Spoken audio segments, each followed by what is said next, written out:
Are you feeling like playing for the tournament? Yes. Yeah, but he's doing the settings because I'm not really like that. Oh, okay. Okay, I'm looking forward to seeing it. You know, you've got big shoes to fill. Stand-ins have been taken over recently. But I was just talking to your boy. Wow, this mouse pad is pristine, bro. Is this brand new, or do you just care for your belongings? I do care about my belongings, always. See that? That looks like it's box fresh. In fact, I'm going to move my mouth away from it just before I spit on it or something. Actually, you're doing pretty good too. Not as clean, but it's pretty good. Yeah, I mean, it's different. Which one is this? The Artisan, not Zero. What's that? It's Type 99, I think. I haven't heard of that. I think... Oh, it's rock solid. Yeah, this is the mid one and not the soft. Yeah. I thought the pros played on mid and like harder pads. Yeah. I thought everyone played on mid, but I've been seeing pros have actually gone soft and X-soft as well. No, I've tried the squishy ones? Yeah, I mean, I think this is the soft one, and Tenir has it as well. But I always play the QCK heavy, so I like the more thicker ones. No, okay, interesting. Very cool. And over here, good morning, X-Floud, my favorite, whose player, I always get his name right. Hello, That's what I do, that's right. Yes. How are you doing coming into Dallas, bro? You excited? Yes, it's my first time here in USA, so I'm excited and I like it. Meow. Yeah. Meow. I always feel like US is one of those places where, like, I don't know, for us in Europe, it always feels like you're kind of seeing, like, it's the place from the movies. Everything is bigger. Everything does feel a bit different. Like, it's kind of like Disneyland. Yes, it is. Like, yes. Like, when I came to hotel, I checked the view and it's basically like, you know, we are in a movie, you know. Yeah. I sent it to my girlfriend. She said, like, I'm jealous right now.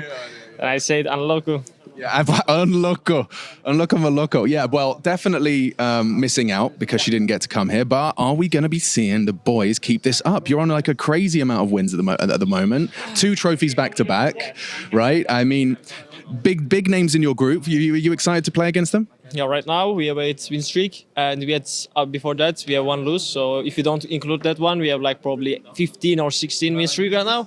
So we need to just keep doing it. Of course, it was against worse teams. So right now we're gonna play against better teams, but I feel like we are ready for it. You know, of course it's gonna be more tighter, but I'm not like we're gonna smash them. But it's gonna be very close games. If we play our game, we will be fine. Now, I'm not the analyst guy, right? But I don't know if this is you revealing too much, but like, how many maps would you say you're playing? Are you a 5-map pool team, or do you have a functional 6? 7. Did I just hear a little 7? Yes, sir. Okay, there you go, guys. You heard it. Heroic can play anything, so. Please, cut this. We were hiding it for Major. Andre. Okay, I see. The mind game's already begun. Yes. Yeah. Okay, but yeah, you guys have definitely looked like a well-rounded team. You know, it looks like you guys are all helping each other. It helps that this guy's just popping off at the moment, isn't it? I mean, he's baiting a bit much, you know, a tiny bit much. What do you mean? What do you mean? Why are you baiting?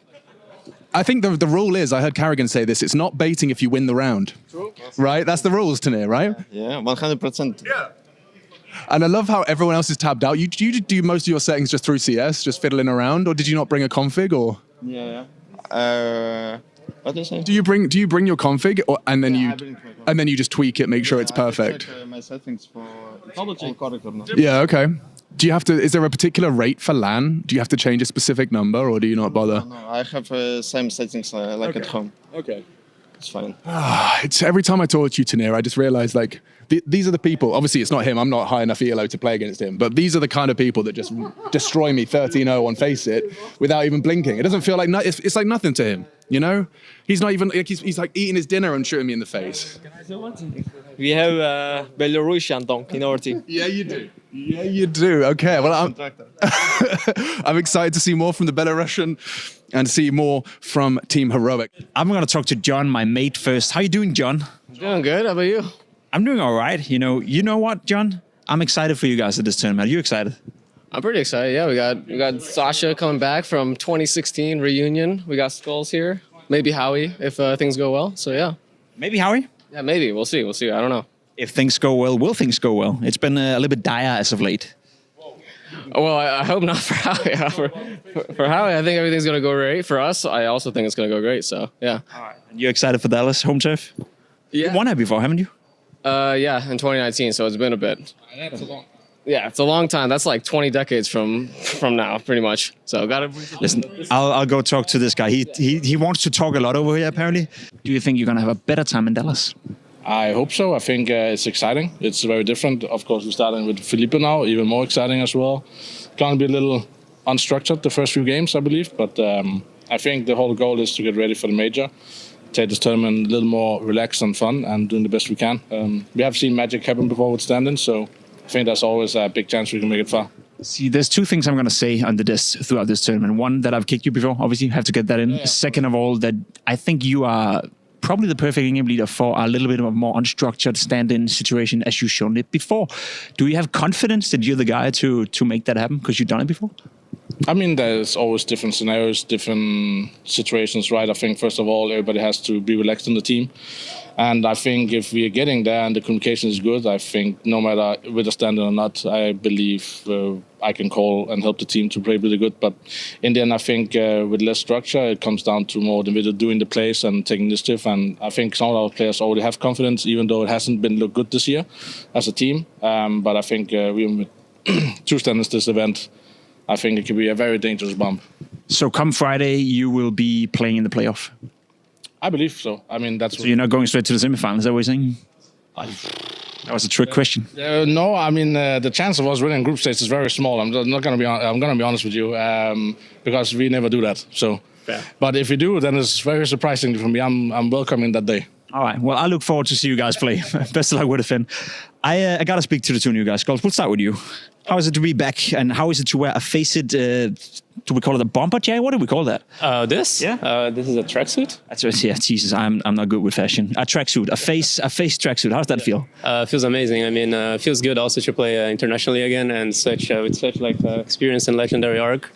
So yeah, I'm really excited. I'm kind of curious. Were you surprised when you got the call to stand in for face? Yeah, actually I was. Finn reached me out and we started a conversation there. And I mean, did he text you on Steam, WhatsApp? What's going on here? Instagram. Instagram. Sliding into my DMs. So he was sliding into the DMs. That man is what, 38, 39, and he slides into people's DMs. Yeah, it was pretty smooth. Like, okay. Yeah. Hey, Felipe. Hello, Felipe. That's kind of crazy. Okay, so he was sliding into your DMs. Did you believe it or him at first? Did you check if he had the blue mark? Or? I mean, like, yeah, but I saw like Kerrigan texting me. I was like, wait, yeah, like, why is he texting me? You know? And then I saw like, I feel sorry for the whole benching situation. And then I was okay, so he just feels sorry, you know. And then like I saw even further, there was more like to his text. And then, like, he said, like, everything is happening. It would be good to count with you. And then we started everything there. Perfect. Great opportunity for you to showcase, obviously, your skill set again. You're super excited to be in Dallas? Yeah. Really, really happy to be here.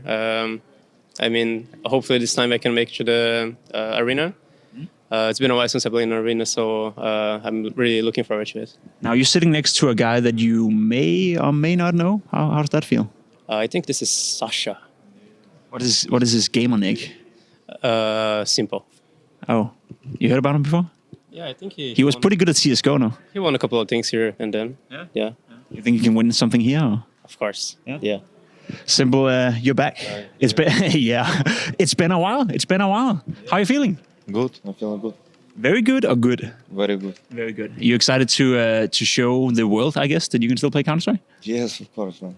Now, that's my quick. But that's the whole point of this, Simple. Okay, you haven't been around for a while. You wouldn't know. Now, my question is, are you still good at Counter-Strike? Yes. Can you say anything else than yes? I'll become better in a few weeks. In a few weeks, yeah. So this is essentially just a warm-up for you, yeah? Yeah, just to have fun with guys. And let's see what's going to happen.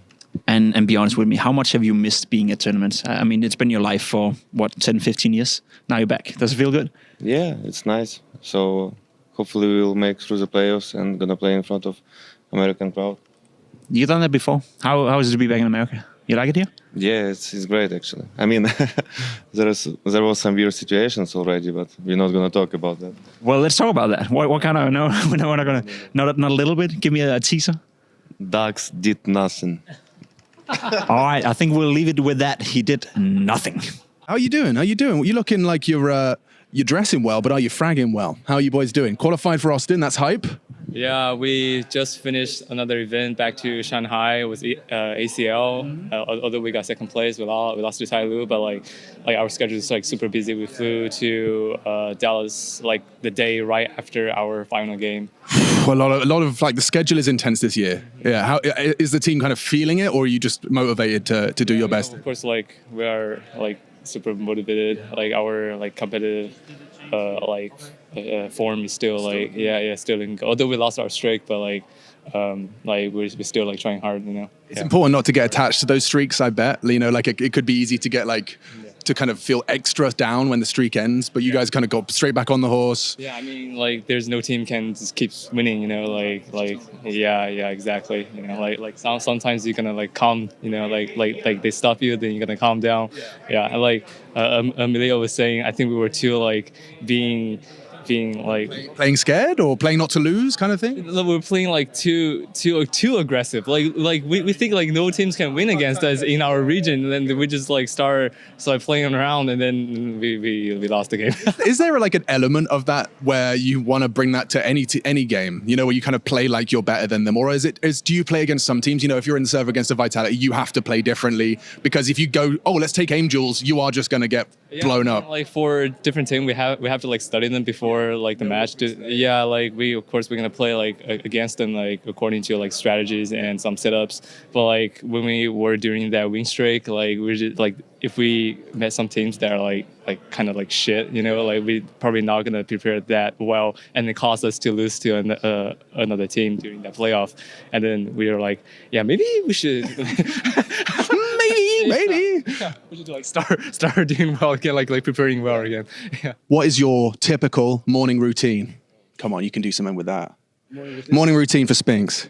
I wake up at 5 a.m. 5 a.m. Wash my face with cold water. Go for it. Sparkling or still? Still, but with ice, and I go for a run, at least 20 kilometers. Yeah, of course. Go back. Small banana, gym session, Insta 2 hours. 2 hours, yeah. Just 2 hours? Yeah, just 2 hours, and then Insta after a shower again, and then I play CS for 14 hours. There you go. And that is how you play as well as Spigs. That's the hack.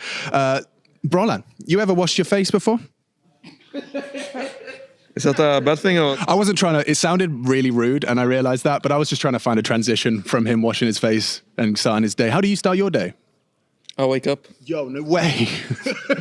I take something to eat at breakfast, I guess, and then at tournaments, try to go to the practice room, chill for a bit. And... I'm with you. Zershan, is breakfast overrated? No, not at all. I think it's super important, but when you have to go to the gym, when you have to go to the gym for 2 hours, it's difficult to fit on your day for a man like him. Yeah. Yeah. No, I appreciate that. Because I thought the science was like, breakfast, most important meal of the day. Oh, that's really kind of you. I thought breakfast was like the most important meal of the day, and then intermittent fasting happened, where you're like, I don't know, I didn't eat for like until 2 p.m. and then I was losing weight. Maybe breakfast isn't that important. What do you think? Well, I mean, I'm not one to talk about this, but I think it's healthy to eat for your mind. Yeah. As a professional, as a competitor, you need to be awake. I think it's good for you. But it depends. What is your goal? If you're trying to lose weight, probably it's good for you as well not to eat. I have a question about the mind, because I've been trying to get good at CS. Good, not you good, but good enough to What's your level on Facebook? 2200 right now. I was 24. I know, no aura. Negative aura. Yeah. But better than it was, But my question is like, when it comes to confidence in Counter-Strike, have you ever had, I'm sure you guys all have, like crisis of confidence where you just suddenly like, I can't play this game. I don't know how to play this game. What's going on? But you've obviously been playing and grinding. So where does that come from? Where do those crises of confidence come from? How do I fix it? Well, I think that there is only maybe 4 players in history of Counter-Strike who don't have this. It's maybe like Zaiwu, Simple, Donk, I don't know, something like that. That's an interesting way to think about it. But I think everyone else has it. Which level doesn't matter. I think the most important thing you can do is understand that you are good. And by doing that, you need to just do the right things. If it's your routine, you have to have something to follow. It's all about preparation. Right. Yeah, no, and I like that. I also, I guess, just being able to review yourself and go like, this could have been better, this could have been better. Yeah. But I'm a bot, so I just have to live with it, I guess. Yeah, come over there? Yeah, sure, man. I've just been summoned, boys. I gotta go. So. Jimmy really like to touch my hair. Why? It is lovely hair. Do you know? I actually asked for the Sphinx at the barber. I did. Can I have the? That's the best they could do. It's good. But Jimmy really likes to touch my hair, and he said he's wondering how your hair feels. So Compare. Hang on. Yeah, of course. I got some nice like hair cream. I got some aloe vera in there. What do you think? Similar texture? He wins. It's not as good. Not as good. This one is. It's so good. Would you mind if I had a little? You can try it. It's so nice. It is lovely. You can feel it. No, yeah, it is lovely. It's just the natural curls. I'm very envious. I have like bigger curls, but it just means my hair grows up like a mushroom. Yours kind of has density. Yeah, I'm jealous of your curls. Can I touch your hair now? Yeah, it's nothing. I don't have anything. I'm bald. Can I touch your hair? Do you think so? No, I don't think so. touch your hair now? Please, yeah, what do you think? It's good. It's not bad. It's not bad. He was a bit rude about it. No, it's all right. Okay, maybe. It's living in my head rent-free now. I'll be thinking Jimmy hates my hair. That's all I'm thinking about. No, I'm joking. Brazilian Counter-Strike. We have Legacy in the building, and we have Lux in the building setting up his PC. Lux, I got a couple of questions for you. Are you excited to be in America? Yeah, for sure. We were here actually. We were near Dallas in Plano playing some ECL games and Turnip Peak, and so we are not having jet lags at all. Okay, so you've been here for a while already? Yeah. Maybe like 2 months, something like that. For a long time, yeah. How do you like it here in America then? Yeah, I like it a lot because I like the food and all the stuff here. I'm really enjoying being here.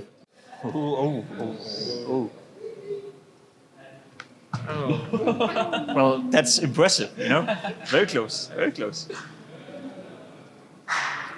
Oh, you're kind of getting it. Yeah.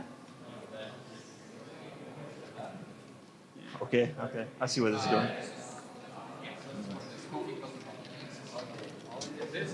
He's good. He's fast. He's fast. You know your players. Holy moly. The grip is missing. Yeah, the grip is missing. You're good though. You're fast. Yeah, thank you. You should use that in the game. Yes, I try. Yeah. How are you feeling about being in America? Ready for Dallas? Oh, very good. We were in Plano, close from here in Dallas. Yeah. So it was like 30 minutes of car. So it's good to be here. No problems with any kind of sleep or anything. So yeah. You're feeling fresh. You're feeling excited. It's very good. So you like it here? Yes. Very good. What's your favorite food here? Oh, here? Mashed potatoes and steak. Mashed potatoes and steak, yeah. Why mashed potatoes? What about French fries? Oh, mashed potatoes, I don't know, because of my family. We eat a lot of rice and potatoes, so it's more a familiar thing. It feels like home then? Yes. Right. Feels like home. All right, and for this tournament specifically, obviously you're not the favorites to win, I think I can say without being mean to you. You think you have what it takes to make an upset or two here? Yes, I feel like we work a lot. So we are confident in our game. So in the rest, we don't know what will happen. So we will just be in the present, take all we have, and that's it. Enjoy the moment. All right, best of luck, man. Thank you. There we go. Legacy heading into IEM Dallas. At least this guy is fast as fuck. Ladies and gentlemen, introducing Rene Borg. Can you believe I did that? I heard it. You heard it? Yeah, I heard it. I was like, bro, what? Why did I think? I knew your name was Rene. I brain fart. I've been brain fart. I called X-Floud Jota, so I'm really I'm a professional. But Rene Madsen. That's me. Yeah. That's him. Dude, you are flying and soaring and flourishing, and it's not always easy to celebrate someone else's wins, but for some reason when I see you succeeding, it brings joy to me. Yeah. And it must feel amazing to have, look at your roster though, dude, the people you're playing with, the way it's working. Are you in a good place right now? Yeah, for sure. Like the guys next to me, they're insane, all of them, and they're some of the best players in their own positions, and it makes the job easy for me, and just really happy with how it's going right now. Does that motivate you to be the best in your position? Is that why? I'm not going to ask you why this is happening because I don't want you to think about it, but is that one of the motivations? Is that I have Monasi and Nico in their roles, I have Magisk in his role, I should probably do my role pretty damn good. Yeah, well, it's also for me it's very nice to have these really good players that are able to put up really big numbers, and all I have to focus on is just helping them, helping the team, making space, and That's kind of what I do best, yeah. And I'm loving that, and that's why I'm thriving right now, I believe. Emil, Yeah. are you right? Do you have to go now? Could I have 1 second of your time? Yes. Okay. Right. Well, this is a very busy man, by the way. So, no. Jokes aside, it's been a joy to see you not only having to ride through the tumultuous start of your Falcons career, just difficult, like not having all the right pieces, things weren't working as well as they could have. You had to stomach that as someone that's so accustomed to success. Now the success is here, and I feel like in the big games, you have this. I'm going to use a young person word. Aura. You have this kind of aura in the big games, which I'm sure is helping the boys playing up to your level. Is it good to be back in that kind of place where you belong? I mean, the playoffs. Yeah, obviously it's way nicer than not being in the playoffs. So yeah, sure. No, I mean this is the team I've been waiting for 18 months. Yeah. So it's been a long road. It's been very difficult. So obviously it feels way better to be in a position where we are fighting for the trophies, and that's a good feeling. So yeah, it's obviously way more fun now. Yeah. And how has it been playing with Nico and Monesi, players you haven't got the opportunity to play with before? Is it cool to be playing with around these kind of this type of player? I mean, obviously it's always. You're used to playing with world class players, but Monesi and Nico as individuals, how is it? I mean, obviously, it's two amazing individuals. They're really talented and have a lot of knowledge about the game. So, obviously, it's two very strong players. So it's a pleasure to play with them. And I think it's as you say, I've always been a little bit blessed with playing with the best of the best. So I think I've tried almost everyone now. I think Device, Saibu, Symbol. I've tried. Yeah, I think I'm getting there. Just need to play with Donk next. Yeah. I mean, Donk to Falcons confirmed. Yeah. I'm joking. It was a joke. But yeah, obviously that's a good feeling. I think it's always amazing to have strong players next to you. It gives comfort. But just so quickly, you guys immediately with no prac looked good. Like, is that just the power of having a five that works, like roles lined up, or is that more to do with just the type of player? Like, Nico talks a lot on the CT side. Monesi knows what he wants. Will say, I'm going to go do this. Like, was it just a question of, plug and play? Because it played so nice straight out of the gate. I think it comes down to the fact that we have, 4 players who play together and has been building a foundation for, beginning of the year. Yeah. So we have 4 players who's kind of, into understanding each other and knows each other. And then obviously getting Ilya, with all due respect to Abdul, he is just a world-class, player that is in the top 3 in the world right now, maybe even top 2. So yeah, it's obviously... it helps. I mean, Ilya has a good understanding of the game. He's very good at remembering, and in general just has a big knowledge of CS. So I think it's obviously it's hard to say that, are we just going to become 200 times better because now we had a little bit more practice. I think Ilya also made it a little bit easier for us in terms of, kind of getting the momentum from the beginning and kind of starting out strong with a lot of fire. So yeah, obviously we had a little bit more of practice now, but I think it's also important that we don't expect ourselves to become way strong. Nothing is free. Just because we had 7 days of practice now in total instead of 1 day. So it doesn't really mean that we just become the best team in the world automatically. I think it's important we stay humble and, we work hard and that we focus on, becoming better from each official game. Also with the fact that the major is right around the corner. So yeah, I think it's important that we stay humble and we keep the feet on the ground and that we focus on how we can become better. So I think that's the most important for us right now. Amazing. Well, thank you very much. I'm going to go and bother your teammates. Hello, sir. Hello. Yo, Kixon, the man with the plan. Kixon Prime, indeed. Dude, I mean, it's kind of the same energy I had with Tessus, where it's like, just seeing how well this project is going and seeing the success. And you individually, I don't know how or why, but you're not really affected by having to pull the strings. Does it help that you've got kind of a council of voices where you can look at your crosshair a bit more? Yeah, I think it definitely helps when you have players like Nico and Monesi, for example, in the team, because it gives me confidence to maybe do a bit more sometimes, or take some more risks, because I know that they're behind me, if it makes sense. So yeah, but about my individual level, I think it's been a bit better lately, but I think it can be even better in the future. So I'm not satisfied. Oh, what a gangster. I kind of want to leave it there just because that's such a baller line. Good luck in Dallas. And I need to chase Monacy to do a reaction speed tennis ball test. There he is. Come on, Ross, we can catch him. Yes. Apparently it's in the legs. That's what Torji was saying. It's in your legs. Yes. I'll drop one of them. Oh, okay. That for the first time, you already got your fingers on it. Okay. Okay, you ready? Yes. Yeah, oh, it's getting serious. All right, ready?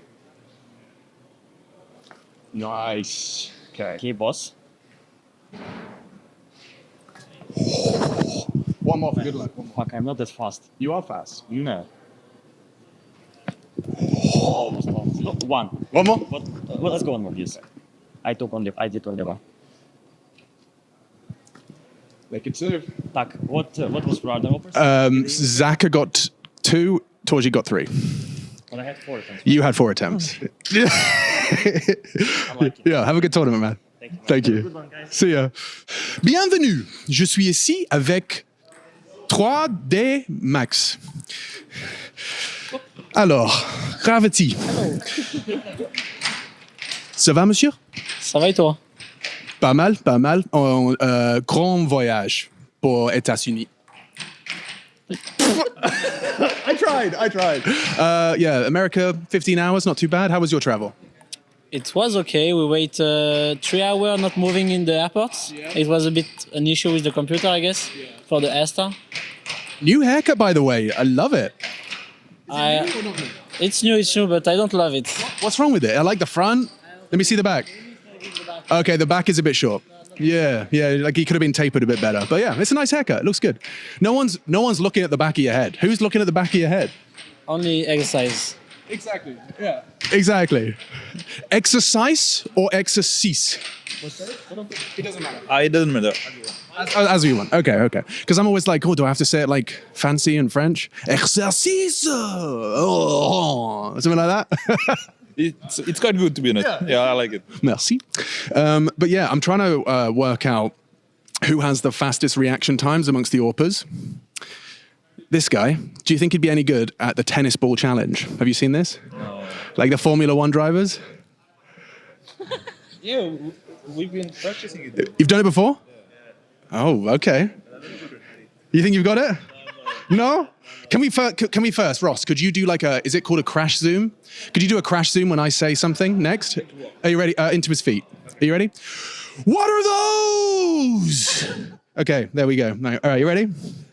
Ross, could you also be the microphone stand as well? All right, monsieur. Are you ready? Yeah. Look at him, he cares about his health. He's got one of them bands as well. You ready? You sure? Yeah. Holy moly, he didn't even look. Didn't even look at the ball. Oh. Okay, the first one was very impressive. That kind of counts. I'll give you 0.5. Really? Okay, we'll do one extra bonus. Dude, the first one was like, he actually did it like he snipes. You know, you're like, you flick, little flick. Yeah, exactly. He just needs one. And he hit it. Who do you reckon your team has the best banter? Do you know what banter is? How do I explain banter? Can you explain? Like kind of... Like semi-trash talk. Yeah, like not trash talk, but like kind of, you know, like boys just taking the piss out of each other. You know, who has the best banter in the squad? Who's the funniest? I don't know. We have like some good guys there on it. But I would say maybe Gravity or Wasink, the coach. Yeah. Where is Wasink? Where is he? Wasink definitely. Of course he is. He's French. You have to. Yeah. He's the 10th one today. He's 10th? Yeah. Okay. Well, I don't want to bother him then. I'm not going near him. I won't. I don't want to upset the apple cart. Monsieur Lucky?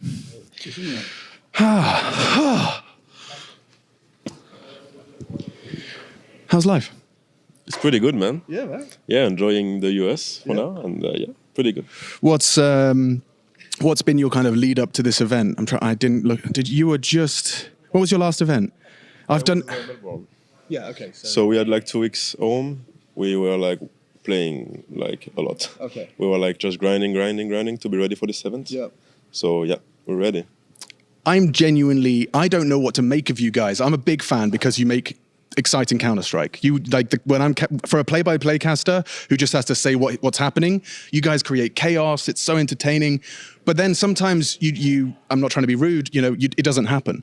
Like sometimes it's like, holy shit, they're doing it. The 3D Max their way. Oh, it's so entertaining. Maka, what's that? Oh, Exorcist, he's pushed a smoke, killed 3 people. Crazy. And then sometimes it's like, oh, they're not here today. Like, I don't know what happened. Are you working towards understanding that? Where it's hot and cold? Yeah, of course. I think we fall flat on some maps sometimes, and it just turns us down for like the whole series, It might be mental. Yeah, probably mental also.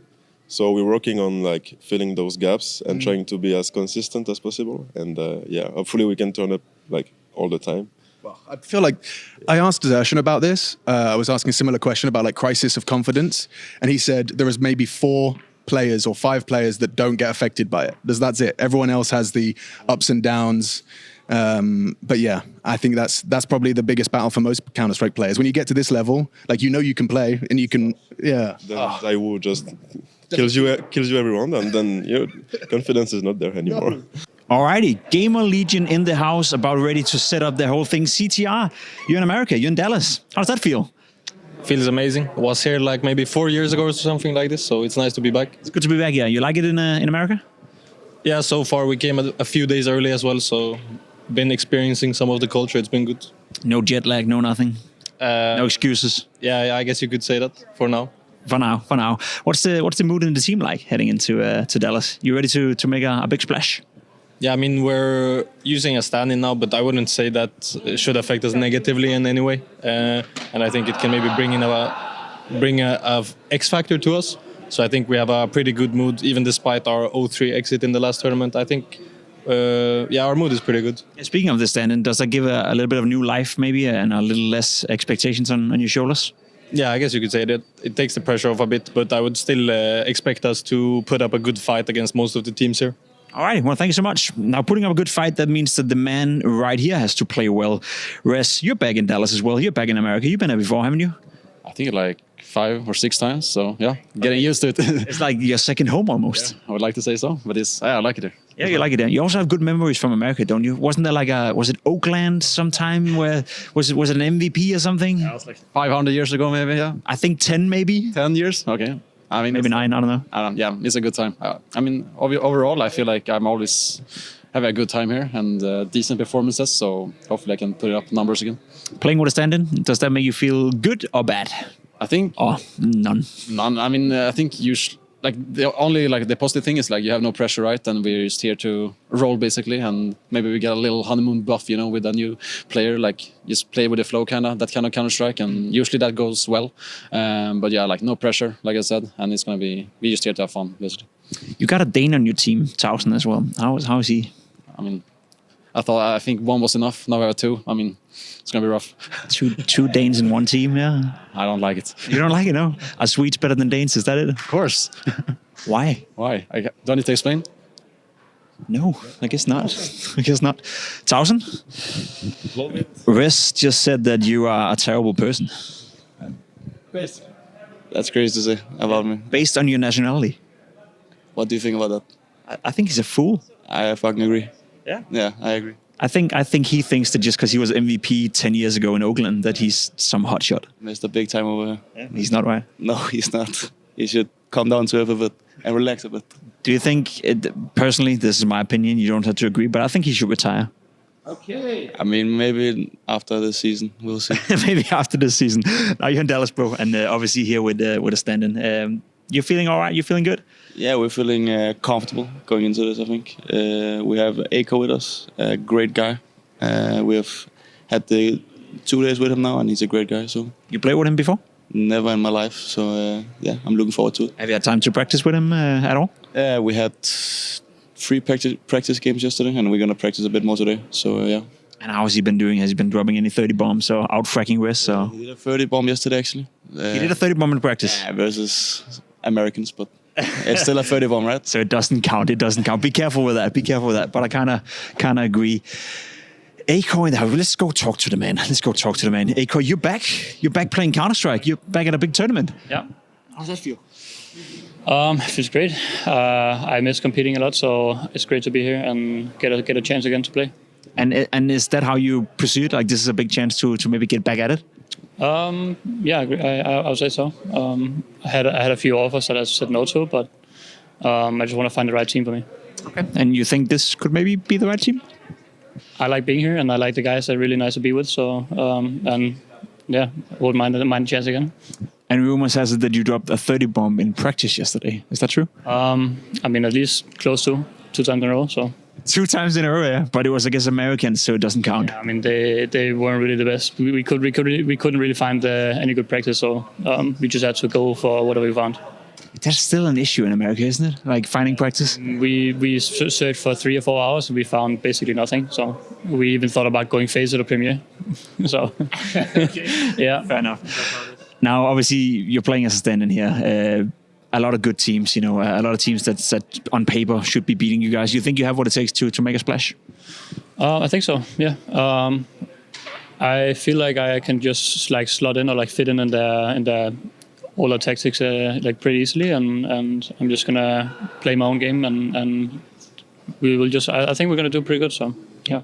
I'm excited to see you play again, man. Thanks, Aker. Thanks to GamerLegion as well, playing obviously with a stand-in, but you have the MVP of Oakland, you have Resh, you have Aker, you have a lot of good players. All right, cool. I like this. I like this new vitality. What's up, Mezzy? I have a question for you, because you guys came into this in these bright yellow jerseys as if nobody can miss you. Like, nobody's going to realize, like, we know it's vitality. Yeah. Was this on purpose?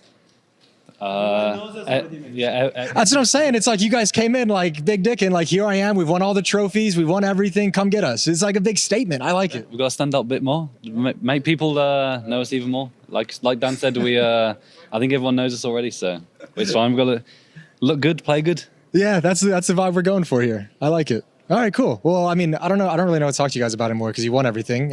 What's been new? Took a little break before, like just after the previous tournament, and then I think we had a week off and then another week of practice before Dallas now. So it was nice to have some time off at least. I think we had the back-to-back events with Melbourne and then the Blast tournament. So now it feels good to rested and back on the grind, and hopefully we can make it another tournament. It'll be start the Grand Slam run again. Yeah, beautiful. Just start it over immediately. Hope the family's well, brother. What's new with you? Nothing new. Yeah. Just being in Dallas, enjoying the life, enjoying winning tournaments. Yeah. That's the life. How do you like Dallas? It's been this way your 3rd time now? Fourth? Fourth? Yeah, fourth. Yeah, you like it? Yeah, I think fourth. Okay. So I think 19, 22, 20. We didn't come to 23. So didn't come to 23, 4th. So you asked me a question, you answered. I know, I got it. That's an endgame leader for you. He's got your back. I know, it's beautiful. All right, I'm gonna let you pack up. Rops has already disappeared, so good luck this week. Oh, he's hiding behind the camera. He was so sneaky about that. He was looking. I'm not even going to talk. He did such a good job. I'm not going to do it. He's looking a bit in life. Yeah, lurks in real life. It's beautiful. All right, the champions are here. It's been a challenge because we had Monesi do it, and I'm not going to say he's better than you, but he got a pretty good score. Yeah, it's been a while that you don't do that. It's been a while that you don't do that. There he is. Avac's barking up in the corner. You have to talk shit to me, dude. I'm on your side. Here. You have to try with Flamsy. With Flamsy? He's been trying this. Can you hold this mic? Yeah. All right, here's what we're going to do. You ready? Put your hands on top of mine. You know the game. You know the game. I mean, okay. I was weak. Getting old, this guy's old. Yeah, getting old. I'm getting close, but old. Okay, now when I was messing with you. All right, Flames, get over here. We got to check. You ready? Wait, but you do it like here you want to do it? Where do you want me? You place my hands where you want. I'm sorry. Like that? Yeah. That's your most It's more comfortable. higher than you. Whoa. It's higher. Take it. Go take it. Good? Yeah. Oh yeah, you do. I did like this. Okay, you ready? Yeah. All right, it's coming from your left hand. Ooh. Ooh. That's a snacks call right there. All right, last one. I think you've actually won the game already. I can't do that. Oh. I can't do that at 32 years old because I will not see the goal. Damn, he's good. He's fucking good.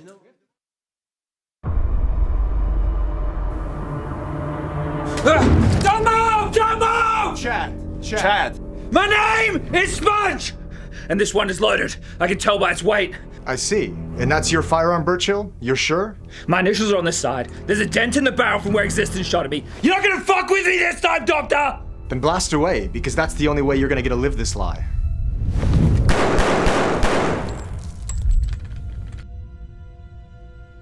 Your aim, Chad, has always been dog shit. My aim? What have you done to my goddamn aim? It's dog shit, Chad. We're telling you the truth. Your gameplay was mid, bottom fragging, suicidal. Your rating sank, but you blamed the way. Ignored what everyone told you. You moved to Europe and purposely set HTTP databases on fire, but they recovered the statistics. You're lying! I'm absolutely cracked! I'm absolutely cracked! Chad, your stats! Your stats, Chad! Katowice, 2014. Cologne, 2014. What about Cluj? Yes. Farming Devil Walk, well done. Where's the Titan game? Congratulations, Chad. I heard the Titan game went very well. These individuals for Renegades have shown up today. They're outplaying many of the Titan players. Vox Eminor will get 16-1, and they will be going home with that map haunting them. I'm so sorry, baby. Don't listen to them. Their CS knowledge is just not that deep. They've cherry-picked the negatives. You didn't have as much space in your roles. They need to talk shit to stay relevant. Just like that other ugly hater.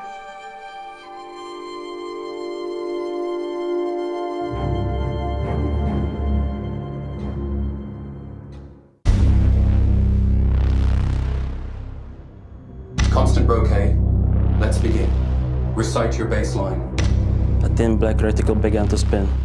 A sequence of rows, interlinked within rows, interlinked within rows, interlinked within one system. Whatever happens, roles. Rows. Have you ever been in a system? Roles. Rows. Do they keep you in a role? Cells? Cells. Oh, you don't even smile. Do you long to answer their questions? Frags. Frags. Would they understand if you did? Frags. Frags. When you're not performing your duties, do they reduce you to a number? Stats. Stats. What's it like to hold the drop of someone you loved? Interlinked.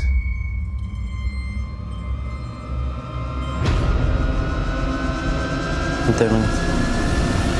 I swear I saw your eyes. I felt it coming. UFO that I could taste.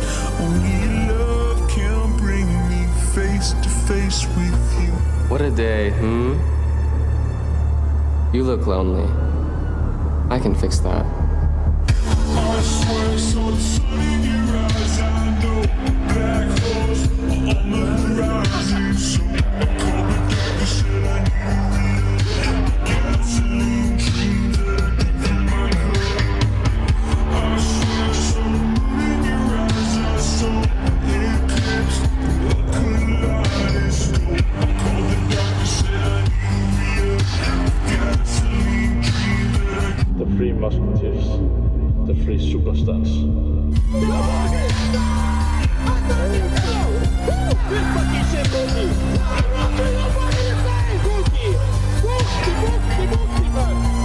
Welcome to base, motherfuckers. You're not even close to baseline. ESL presents the Intel Extreme Masters in partnership with Intel, Acer Predator, DHL, 1xBet, Monster Energy, Face It Watch.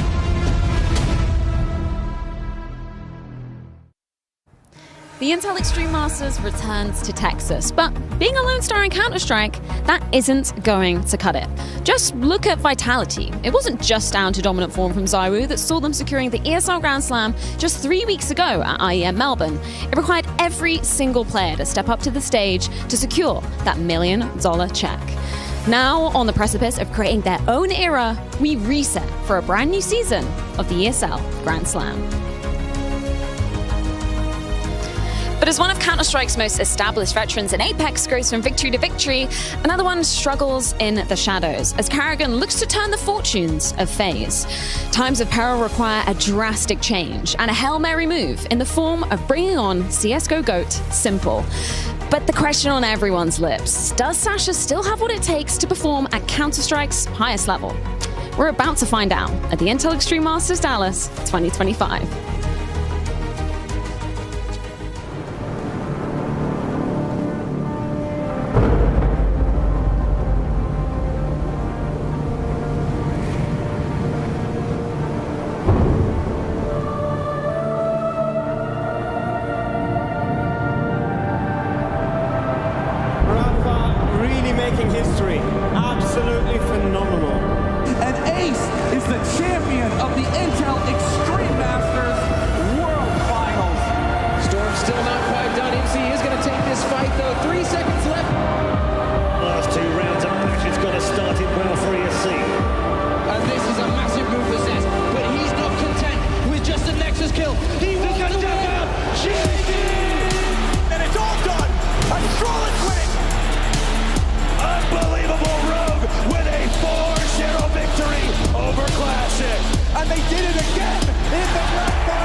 Well, would you look at that? Would you look at the time? Would you look at the day? It is back in the Big D for the 4th iteration for the Intel Extreme Masters in Dallas. The big story of the tournament, one of the game's greatest players is back on the server in what FaZe is calling their, quote, major Hail Mary. Now, that would be Simple Sasha, they might call him, or CS GOAT. I'm sure you could come up with many names, a man with many accolades. We're going to be going over all of that here shortly. But as it turns out, you look at this whole situation with FaZe, you look at everything going on around the space, just how close we are to a major. Everything considered, don't worry. We're going to be talking about it right here and right now. I've got Josh with me here. You might know him as Steel. He goes by a Nissan, but I think he drives a Subaru. Is that is that how it works? That's old news. That baby's long gone, unfortunately. I had to part ways, and I've moved on to something new. Yeah? What'd you get? Might as well tell everybody. I mean, well, I don't want to boast. I don't want to brag. No, it's okay. Wasn't it? Yeah, well, no, but we'll save that conversation for another time. Yeah, and as we should, because everybody wants to talk about what's going on in the server today, and that makes the most sense. We've got some pretty exciting things coming up all across the board. I just alluded to the idea that Simple's back in the server. I know a lot of people are looking forward to that. That wasn't an illusion. You said it straight out. You're right. It wasn't an illusion, and it was alluded to. Yeah. Yes. A quick history lesson, Josh. Yeah.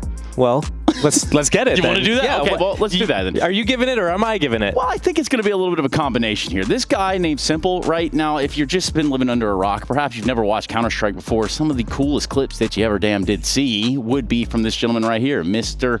Alexander. He goes by Simple. He's got a lot of clips up there on the board, but for accolades, he's got a lot of those too. We're talking about Intel Grand Slams. We're talking about Intel Extreme Masters. We're talking about he is perhaps the master. He is the embodiment of winning, you could say. And we can see the FPL style clips getting him graffitis on walls even. So if you don't know about Simple, well, I guess you must be new, because this, right here is the clip. Everyone knows he got in the graffiti on the wall of the map that's now been removed from the active duty pool. True. So, I mean, when you look at a player like Simple, who's kind of like single-handedly taken his roster so many places off the back of insane performances that we haven't seen since, I mean, we now see Zywoo, we now see Donk, we still see Monazi and Nico kind of up there, but Simple was like that original one for years in a row. Yeah, and speaking of years in a row, look at the years as they fly by. I mean, this is 10 years ago at this point. We're looking at a flip side tactics sort of immersion right there with Simple in the lineup. Now, of course, you look at see how that all evolved over time. Yes, there was a little stint in Falcons. Yes, the FaZe logo is right there at the very end of the road. Navi, a lot of accomplishments there. Hell, even some time in Liquid, Josh, and that's kind of where the history lesson starts to come into place, right? Yeah, a few months in Liquid was kind of funny. Seeing him in North America there, kind of just interacting with all the North American players. It was short-lived. It was only a few months. I think it was from like January till April, something very short. And then once he moved on to Navi, he was on that team all the way through until CS2 came out, essentially. And then when we see that Falcons and that FaZe at the end, those are basically, he's standing in. He's just don't know really where I'm going with this, but I'm here, and let's see how it goes. Yeah, and so far, I mean, it looks like it could be a pretty cool project, right? I mean, you got a team like FaZe with a bunch of all-stars in the lineup, and then you throw another megastar in there. Kind of exciting. I think this is going to be one of the situations where it's the right moment, the right team, the right time, the right place, the right everything, because you're getting to see Simple kind of dipping his toes back in. He's going to be doing it for another major, so we're going to get to see, is he ready for this? FaZe has been going through a little bit of a downturn right now. They've been seeing some struggles of themselves, so having someone come in that's also kind of lost his balance since the end of CSGO and now coming into CS2, kind of seeing how they play it out. But then you also have just the combination of like that FaZe magic, how they all play this individualistic, like loose style, how that is now they're incorporating Simple into that. I think it's pretty much like a match made in heaven, the two of them getting together. Yeah, you would think so. It's almost like they needed each other and gravitate towards each other. But don't worry, there's a whole path right there. I don't know that Simple and FaZe will be strong enough to take down the likes of Vitality, for example, who finds himself on a 20-plus match win streak, which is ideal. Also, having won that ESL Grand Slam. You know, they just locked that in. We start the race over right here, so maybe we can catch up a little bit as to what's going on with that ESL Grand Slam, Josh. If we look at it, we know Vitality just took that first trophy. Or, well, they took that one in Melbourne. Yeah, they got that title, and if they win right here at this event as well, they could potentially win 2 in 1 year, and that would be kind of absurd, honestly, if they're able to do it. Same time last year here in Dallas, they actually lost the event in the grand finals. A little bit of a choke against G2 running with a stand-in, FaZe now here with a stand-in, so you never know, anything can happen, but Vitality's been so strong, and being able to perform this feat in like 2 Grand Slams in 1 year, that's pretty impressive if they're able to pull that off. We'll see how that unfolds. I actually asked XPaz about it yesterday. Of course, they're just taking it one event at a time. That's what they always say. But it worked for them so well the first time around, like you might as well just keep going with what works. What's their match streak at now? Anyone counting? Yeah, has anyone kept counting? Do we still have a count on where Vitality is? I think we stopped caring after a while, right? But also, we're talking about a Vitality that won a Cologne last year, locked in a Katowice. It really hasn't been silenced, and so definitely you have to win one of those Masters level events to kind of lock in the Grand Slam. Yeah, I mean, I think all that's left right now is Masters level events anyways. You got the IEM Dallas into Cologne Pro League. So, I mean, loads of opportunities to do it, but I mean, this test right here is everyone ready for the major? That's pretty much what we're looking at, right? Yeah, pretty much. I mean, you're looking at what's up on the horizon, which is that major you're talking about. We're also talking a little bit about standings, where everybody situates themselves across the big picture of what we've got going on here. And by that, I'm talking about stand-ins, not standings. Gotcha, Josh. Yeah, the most notable one, been talking about FaZe. It's going to be one of the first games of the day. So we look at Rain. Why is he not here? Well, he's about to be a pops. He's about to be a father. So they're bringing in not just one stand-in in the form of Simple, but they've also brought in Skulls as well. So a 2 stand-in roster coming in here for the side of FaZe, which really leaves everything up in the air, like what to expect from them. But I think maybe this could actually be good for them because of all the issues that they've been struggling with recently. Yeah, because some of those issues, it seemed like we were watching a disintegration of FaZe almost in real time in some of their matches. Like, it just felt like that fire was just totally not there.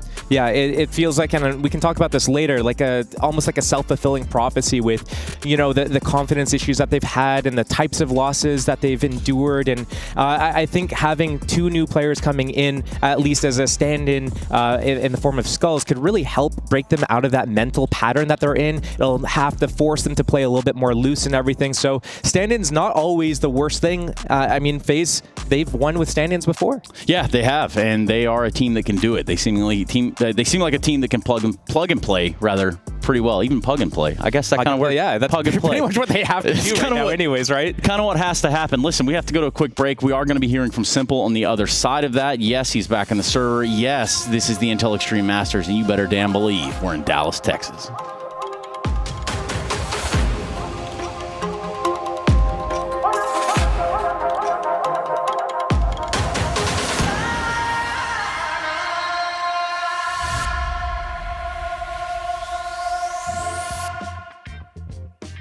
Welcome to IEM Dallas and welcome to the 1x Bet On It segment. We're going to be doing Group A of IEM Dallas, picking the opening matchup winners and seeing how things go. I'm here with Dinko. We got a couple easy ones, a couple tricky ones, a couple fun ones. We'll start it off with an easy one just to warm up into things. Vitality versus Legacy. Who you got winning that one, Dinko? Well, it's no surprise. Vitality are winning this one. I don't think anybody's going to expect Legacy to end the streak and end the run of Vitality. So I think Vitality have got it, no problem, Jason. Yeah, it's a tough opening matchup for Legacy.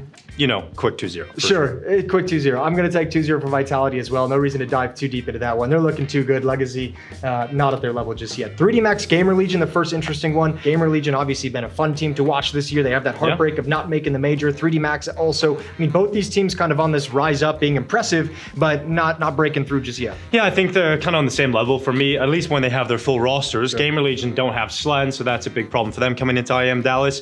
And that's why in this series, I'm going to go with 3D Max winning it, but I still think GamerLegion, even without Slen, they're going to be able to play them close. So I'm going to go 2-1 in favor of the Fresh. You know what? I'm feeling frisky today because I was going to come into this and pick 3D Max to win that one, but I'm going to take GamerLegion winning 2-1 just because, you know, Dallas is always a little bit weird. There's always plenty of stand-in situations, and stand-ins seem to do crazy things at this event, so I'm going to go with GamerLegion, even with the stand-up, even without Slen. And, I mean, from the last tournament we saw them at, they missed that all present. So, I mean, having them there, this could turn things around even if it is just a temporary situation. So, for me, 2-1 for GamerLegion. All right, well, Mongols Furia. Now, this is a matchup that excites me because obviously a big roster change here for Furia and Uphall, but Molodoi has looked great in his first outing with the squad. Furia have got better results. Yakindar's back. Yakinder. He's back, Jason. Yaki was fragging out there. He was good opening moves for Furia. He's been really comfortable. This Furia teams look like they actually have a little bit of positivity in them, and they're not just stuck in this weird like doggy paddle kind of languishing. I'm actually going to go out of a little bit sane again and take Furia to win this 2-0. I'm taking 2-0 Furia. I like the honeymoon period. I like Molodoi popping off. I like Yakinder coming back into his things. And I'll tell you what, Fallen doesn't look too shabby on the rifle as an anchor either. No, he doesn't. But I'm going for the Mongols. They're too good in group stages. You know, the playoffs is where it goes wrong for the Mongols. Sure. So group stages, I'm taking them to 2-1 Furia in this game. Spicy. Well, last match in Group A of IEM Dallas is going to be Lin Vision Gaming taking on G2. And at first glance, Dinko, this might feel like and second glance, and maybe even a third glance. Maybe even a third glance. Yeah, it does feel like it should go one way towards G2. But the question everyone has to ask themselves is, can it get worse? The more you stare at it, the fourth glance, that's when your vision goes a little Lin, Jason. And maybe, just maybe, there's an upset here. But for me, G2 should be 2-0ing this game. I'm taking G2 2-0 as well. Heavy God and Malv should be able to get the job done. So we look at all the teams here in Group A. Who have you got making it through? I think Vitality is a sure lock-in. Vitality, and I'm going to continue just being insane. I'm taking Furia as well. Right. Vitality, Furia going through. And in that case, then, I go with the Mongols. Okay. So the opening games really decide a lot then. Yeah. Well, that's been the 1x Bet On It segment here at IEM Dallas. Excited to see how Group A goes down.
So, you think you're ready?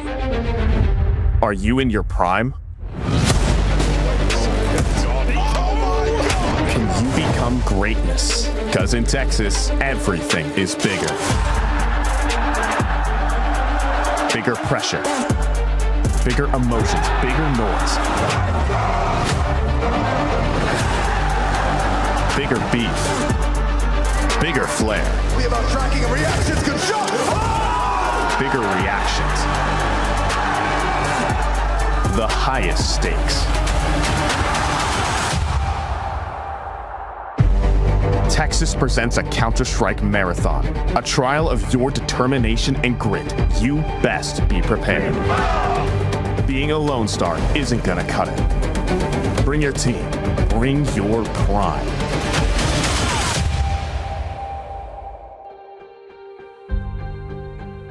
Welcome, everybody, to the IEM Dallas B stream here for 2025. As Five so aptly put it, we're headed for bigger beef, so we had to bring in the big guns here. I got JRT joining me. I'm Darth Mike, if you don't know. And we're going to be bringing in all the action here for 3D Max versus GamerLegion. John, welcome to IEM. Yeah, thanks so much. I'm really excited to be here. We've got a great match to kick things off. Let's get it started. Let's get it started indeed. We'll be diving into it. This is, of course, the match that everybody wants to see, with a stand-in coming back after some time off in Counter-Strike. Hotly anticipated. A-Core into GamerLegion. Wait, Simple? Who's that? We're not going to worry about that right now. We're going to focus in on what we've got. Obviously, a lot of eyes on the debut of Simple coming back in. But we've got a similar storyline going on here. And we also have an interesting situation because these two teams met up not that long ago, but it was on the other side of the world here, John. They did match up. It was all the way over in Australia. It was in Melbourne. We've got 3D Max headed into the major. GamerLegion missing out. Rumors of changes on the horizon. There's a lot in flux for this GamerLegion team here, John.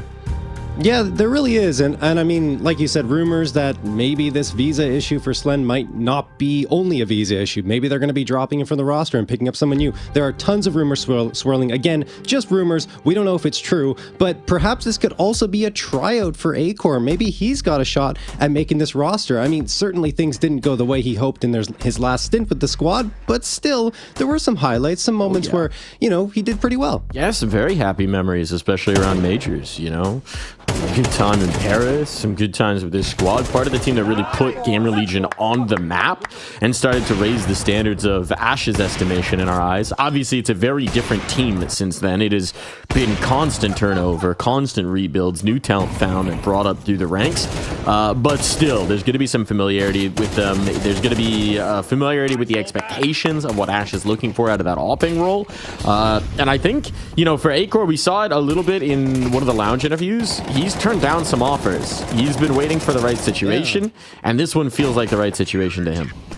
No, absolutely. I was surprised to hear that he's been turning down offers. I thought he would want to take one as soon as possible, but it seems like he really does want to find that good fit, and he seemed happy with the way things were going so far with GamerLegion. You heard he dropped a couple of 30 bombs, but only against Americans. All right, I guess that doesn't count. Hey, we're people too. Yes, we are. We're Counter-Strike players too. Yeah. If only we could be. Anyway, no, we're getting there, guys. We're getting there. We're going to be good soon. I hope. I promise. It's coming. I shouldn't be so negative. An American won Dallas last year. Lest we forget, G-Stew doesn't happen without Stu in there. I mean, this is, if there's a crowd that can power up an NA team to a trophy, it is IEM Dallas. The history there is pretty incredible. There have been some crazy Cinderella runs, some crazy miracle storylines. Just saying, don't count the Americans out, whether our practice is good or not. But no, like, just to go back onto A-Core, I think that, you know, one memory I have of him was playing at DreamHack Atlanta, Challenger Atlanta. There we go. Got the words out. He was pretty solid there. He was actually good in losing efforts. I think he dropped like 30 frags, most memorably on Nuke. And this is going back to his GamerLegion days. On TSM, there wasn't really much. They didn't really ever crack through to the big events, so you have stats for him, and I think we might be seeing them here, but it doesn't really necessarily tell what he's going to be doing up against Tier 1 competition or, you know, the tougher opponents that he didn't necessarily get a chance to face over his last year or so with TSM. We've been touching on this, but let's just talk about it. He hasn't played an official this year, right? Like, yes. He hasn't played an official in 2025 that we're aware of. His time on that TSM project is ultimately utterly forgettable because that TSM roster never really did what was promised, right? This was supposed to be the next Danish team. It was a bunch of the Danish passed over players. We're talking Valda, we're talking A-Core, we're talking Zyphon, and they just never found the results. I think there was one RMR appearance in there, but otherwise no lands with that team, never really became what they were hoping to be. And so I think that probably factors into his decision to be a little discerning about his next appearance because, look, players know all too well that this is a what have you done for me lately type of ecosystem that we live in. Your last year of competition defines you. And if your last year of competition is full of duds, those contracts are going to dry up real fast, and players certainly know that. So getting a chance to show that he can compete against the big boys, that he can compete against on land, that he can maybe spark some life into a GamerLegion team that started the year off so promising with Rez and have since fallen pretty flat, as we see here in Astana. Yeah. That could really reignite the stock here for Acor. For sure, yeah. No, he's got an opportunity right now to shine, because you see those numbers, they're not great. And for Slend in particular, the rating, I mean, look, it's just not painting a pretty picture. He's having a tough time right now, and obviously could be on his way out the door for GamerLegion, very likely, in fact. So yeah, no, definitely Acor has got his opportunity to really make some noise here on this GamerLegion squad, and perhaps reignite them the way he did back in his prime with this squad. It's always been the challenge as well for these teams, right? You're taking a lot of risks when you're bringing up new talent, and we praise Ash's track record with finding these gems, but you never know how somebody's going to sustain. The world gets more difficult when people have tape on you, when they're expecting to play you, when they know your characteristics and your styles, and some people thrive and some people crumble. Acor is going to bring a little bit more experience. He's been there. He's done that. That's something that Rez brings to the table and has been able to give as an asset to this team. And to find out about that experience, we have a little interview with Rez. Good morning. Nice to see you guys again. Obviously, coming off the back of Astana, pretty rough showing for you guys. Anything that you learned from that particular situation that you're going to be implementing here? Obviously, it's the elephant in the room. We have a standing now, and a lot of less pressure on us. I think that's one of a big factor for us going to this tournament. That's going to be good. So yeah, we're just going to focus more on like having fun and go with the flow kind of with Acor, because we haven't really had time to go through stuff or practice anything. So yeah, I think it's going to be nice for us to play this event as a last event with him, because it's going to be more like a fun show kind of. Yeah, tell me a little bit about how much time you've had to get him on the same page, get him back on board. Obviously, you know, he's worn the GamerLegion jersey before, but in a pretty different situation. So anything in particular that you've been onboarding him with? Yeah, of course. We've been trying to, like, he's been up like every night to like 2 a.m., like going through a lot of nades and walking through all of strats we have. But obviously it's going to be, at some point it's going to be like too much for him, so we can't really like funnel him with everything we got kind of, so we need to give him some space as well to like play his game. So like we did like we tried to balance it as much as we can. So yeah, I think it's going to be fine. Yeah, and obviously, as you mentioned, final tournament of the season for you guys. It's great to hear that you're kind of approaching this with a little bit more of a fun vibe, trying to enjoy it before you go on that extended break. But realistically, like, where's the mentality at? Just ask Ash the same question, you know, does it put more pressure on your shoulders knowing that this is your final hurrah for the first half of 2025? Yeah, of course. As well, we're missing a major right, so and we need to get all the points we can get for the upcoming tournaments, like Cologne, for example. So obviously, we need preferably a good showing here, of course, and I think we have a good chance of doing it, because we got this kind of new honeymoon feeling maybe with Acor. I think he's a really strong player, so like we definitely have a good shot against all the teams here, and yeah, obviously a good placing here is the cream on the cake, kind of, you know, it's going to be perfect for us. And obviously, first opponent is a rematch from back at IEM Melbourne. What are your feelings, thoughts of kind of the 3D Max playstyle and what you're going to be faced with today? Yeah, we beat them last time. They're obviously a very aggressive team, I would say, a very loud team as well, you know. So yeah, obviously we're going to try not let them get in our heads, kind of, with all the shouting and stuff. And I think we've been kind of decent at that in recent events. So I think it's gonna be mostly like a mentality game, in my opinion. And let's see who wins that one. Very much looking forward to seeing the rematch and hearing some smack talk as well. Thank you so much, Rez. Good luck. I'm sure 3D Max have been stewing on that one as well. We haven't talked about them too much, but the Frenchies coming in, they've had a consistent roster now for a little bit since the body edition coming on through. They're feeling good. They've got some good memories in Dallas as well. I actually remember watching, I think, 3 of this 5 qualify through the ESEA Global Challenge back in the day to make Pro League when they were, I don't even remember what org they were at the time. But genuinely, it's been a long time, so I'm sure they have some fond memories here in Dallas. We got the Vito coming through, John. We got Anubis. We got the Ancient. What's the decider? Oof, I'm going to say Mirage, probably. Oh, it was banned first, so that will be tough. Nuke. But Nuke instead will come through. And so this is what we're going to be getting between these teams. What do you think of it? I think this is favoring 3D Max when you have a sub on the other side, right? Because they were talking about, you know, protocols and getting your utility down and everything, and Acor hasn't really had the chance to work into this system, right? He hasn't had the chance, and he's a utility guy. As an opera, you kind of expect him to be throwing a lot of flashes, and he was, I think, second on the team back when his old GamerLegion roster was 0.67 approximately flashes thrown per round. With TSM, he was at the 0.7 mark, so he's going to be probably leaned on, as Slend was as well, to make sure that utility is setting up his teammates. So it will be difficult. I think it would have been beneficial for them to get you know, a Mirage or a Dust 2 in. The problem is Dust 2 is the perma for GamerLegion and Mirage is the perma for 3D Max. So there's really no chance of having those more puggy maps to rely on when you have a sub coming in. It is interesting. We saw a little bit of a change up here last time they played at that Melbourne matchup. That didn't go well for 3D Max. 3D Max brought through the Inferno, which did not work out for them. So this time they go towards the Anubis, a map that they've historically had a good time on, have enjoyed at various points in this roster. And we got the tunes. Yeah, we do. We got the tunes bopping through. We're going to get this one underway. We're going to get this one ready to go here in just a moment. Seems like we might have a little bit of a hitch as we get some problems resolved. But what are your expectations here for Anubis coming in? I mean, to be honest, I feel like 3D Max, like I already said, are probably going to have the edge here. You know, in my opinion, GamerLegion, although they've played it a decent amount over the last 3 months, I think it's 5 times. They've had a couple of wins and 3 losses. And you look on the other side, 3D Max, while they did, you know, suffer defeats against FaZe, and a lot of their defeats have been recent, right? Because they've had their struggle. I think it was in Melbourne. A lot of the stuff was going wrong because I don't know why. I mean, we talked about it in the green room, Mike. Might have been because of the time change. It's really brutal when you're going down there, and some teams don't really respond as well.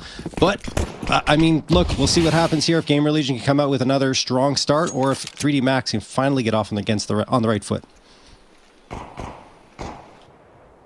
Just looking at this, and Acor did play a bit of Anubis on TSM, but they mostly tried to stay away from it. So we'll see if there's some level of discomfort, or if they're going to be able to just insert him in. Bulk of this presence moving up mid now. You've got the 2 boundary players in PR and Towson. But this stack, they're moving up the middle. And Maka might just be ready to receive them.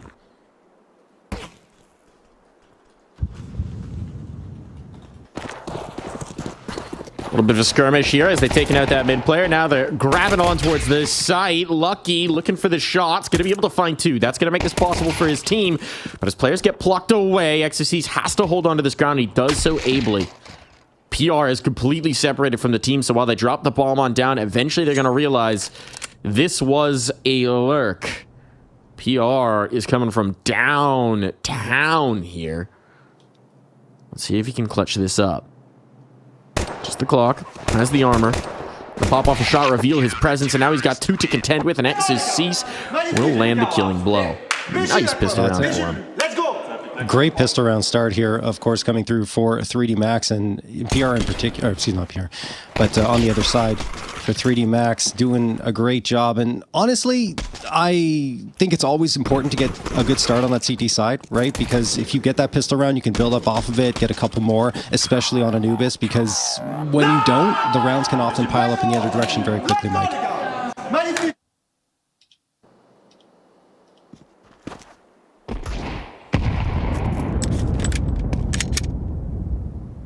Nice little nade early on to Rez. He's got the big gun. He's got the deagle. So he rings out that, and they answer him back with an HE. A little mortar strike coming on in.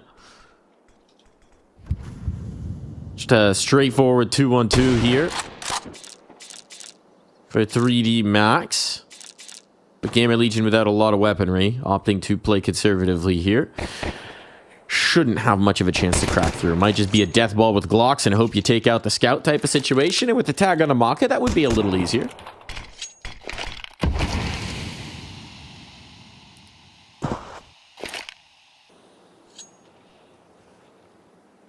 Yep, 5 players moving down bridge here for GamerLegion. They got the one deagle, hoping that that's going to connect with something, and it does. Look, Rez gets that shot onto Lucky after Lucky drops ETR. That's an M4 on the ground. They're going to try and recover and just probably snowball into this A site would be my guess. Maka and Exercise trying to take care of business, but it is looking pretty good here for GamerLegion. At the very least, could be a bomb plant as they're trying to fend off these last 3 players, and I don't think they'll be able to, Mike. It's Tossin standing on his head, but it's not nearly enough, and it will be Body and Maka to close things out. Massively successful round, though. 3 kills and a bomb plant. You came in with 1 deagle and Glocks?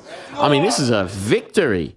Not in the round total, but certainly going to be a huge asset here for this GamerLegion team as they get into that first rifle round. You really couldn't have hoped for more. I mean, you can hope for a round win, but let's be real, John. You got to be realistic about your expectations. Yes. Absolutely. Now, let's see what they can do now with the AKs out. And, of course, that bomb plant bolsters their economy. They're able to get that util out in full force. And still not going to see the op premiere here for GamerLegion's A-Core. We'll get it eventually, but they didn't have enough money to invest into it this time around. And still no ops out for 3D Max, of course, either, because they don't have to invest. Or, I mean, they did, but 2 players not going to choose to buy an op, of course, just yet. You don't need to.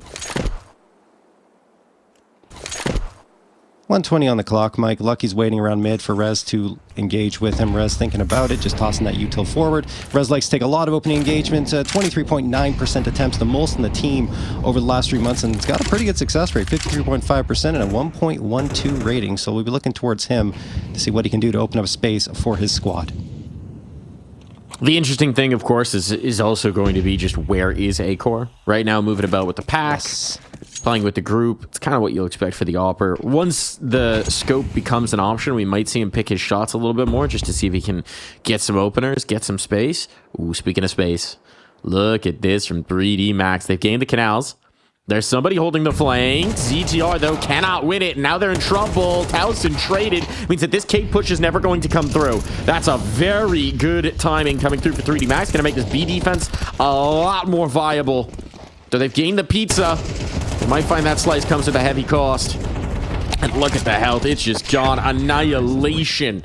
As the defense holds for 3D Max. 3D Max doing a great job servicing themselves here on Anubis in the opening gun round. They pretty much shut down GamerLegion just from that push, right? As soon as Maka comes in there, it makes their life so much more difficult. And Body at the end of it, taking down Rez and A-Core, making it look easy in the process. GamerLegion reeling a little bit in the early goings, but it still is, as mentioned early, 4 pistols and an AK. Hero AK is going to be purchased up here for GamerLegion. Yeah, this is interesting. Head armor even prioritized here, so they want to seriously raid boss here for Towson. The op is out for Maka. So we're wondering when that scope will get purchased. Maka will be taking it in towards a little bit of a cave look, but smoked off for the moment. There's no vision.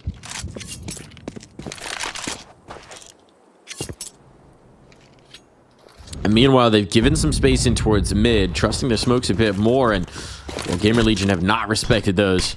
So Maka's going to be in trouble. Going to be able to connect the shot. It's a collat as well. Damage onto A-Core. That's a huge assist onto his A defense as they come funneling through camera. PR collecting on 1, but Maka at the flank. Players at the front. It's all left to ZTR.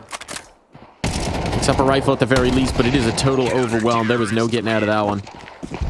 Yeah, I mean, not a bad effort coming through there from GamerLegion because they tried to gain that space into mid, but Maka with a great peek and shot, as you mentioned, comes through with a collab. We're going to see it again here.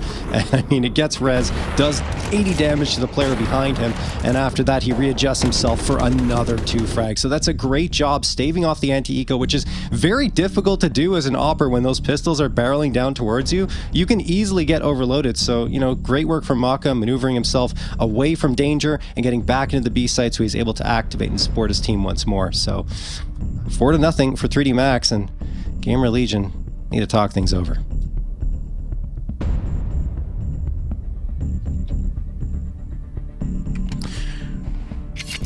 I don't know if this has been confirmed through any other sources, but I saw a little report trickle down that GamerLegion might be trying to capture a little bit of that French magic themselves. Apparently a French opera. KRL mentioned that one. Kersey, I believe? Kersey. Not someone I'm super familiar with, but Look, the scouting department's been good there, so if that does come to pass in the new season, be interesting to see. Certainly would be, of course, a younger talent that they're trying to pick up and bring to the roster. It's always nice to see them targeting, those players that are up and coming rather than recycling talent that might not work. I sound really mean to Acor right now. Dang, John, come on. He's playing his first official of the year. Give him a chance. He's a young up-and-coming talent, just like Rez.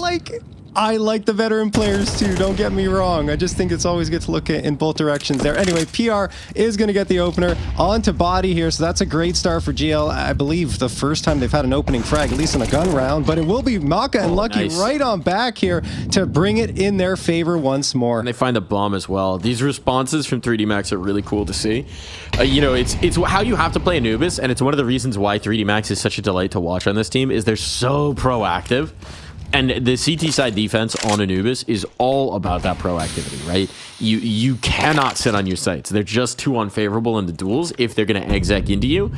So you have to take space somewhere. Okay, so you lose the player on B. What's the response? Double push through and towards mid. Catch that bomb. That's a fortunate stroke for sure. But even if they had just had the 2 kills there without the bomb control, this still would have been a tough situation for GamerLegion. It would have allowed them to go for the retake. So it just... 3D Max as a team feel like they're always in flow and feel like they're always responding to the other side of the map, right? Which tends to indicate good communication, good protocols, and a really aggressive mentality. It's like we lose space somewhere, we take it somewhere else. We're always going to be trying to fill the gaps that you afford to us. And I think that's, to me, what makes them a fun Anubis team. Yeah, and it's also a great thing for them because they talked about it when we were watching some interviews earlier on the pre-show, how mentality-wise sometimes they get down on themselves when they don't get off to a good map and things like that. Oh. Ref's head and hands, that's never a good sign for the tech issue. What did you do, buddy? What did you do? I saw the face palm, and that is not a good sign because that man has seen many a tech issue before. All right, well, we'll see what happens. Just to finish my thought there, Mike, I mean, honestly, it's good for them psychologically to get off to this good start. I think if you look at their recent results and you see like what happens after lose map 1, a lot of teams are able to bounce back. They forget about it. That hasn't been happening for 3D Max at all. They had a 13-0 loss against FaZe, and then afterwards 13-5. And you see GamerLegion, even last time, it was 4-13 on Ancient, then 8-13 on Inferno. They really didn't fare very well. And then finally up against FaZe most recently in Melbourne, another 1-13 and 7-13. So, I mean, they need that strong start for themselves, of course. It's always good to get that strong start, but I think if they don't get it, it's more problematic, and we still got the tech issue, of course. Yeah, we got baited. I saw Lucky putting the headset went, no. Yeah. No. That's the key, folks. If you're always trying to figure out whether a tech issue is going to be resolved quickly, it's headphones on or headphones off. Leaning back in the chair and ref on the keyboard, not a great sign. Aye. But hopefully we'll get that resolved quickly. And you kind of, given that it's been such a hot start for 3D Max on the map, CT side Anubis too being up 5-0, it's kind of concerning having this big pause potentially coming through when everything's kind of rolling your way and flowing well. You never want this to happen, but sometimes you just can't control it. The flip side, though, is you can't communicate during a tech pause, right? So that's right. GamerLegion can't fix solutions, but what they can do is sit and stew in their own thoughts about why it's not working, why it's been going poorly. And again, for GamerLegion, we've hammered this a little bit, they're a very young team. Outside of Rez and now obviously Acor coming in as a stand-in, the 3 players in ZTR, Towson, and PR are very young. They've been phenomenal. They've been a delight and a revelation. But these moments where you get a long tech pause after you went down 5-0, maybe you slip back into your thoughts. Ideally, you use it as a reset, but there is always that risk that you just get a stew. You're going to think about what you should have done in a round, how you should have taken a fight, how you should have taken a shot. It might not be the most productive. All right, headsets back on.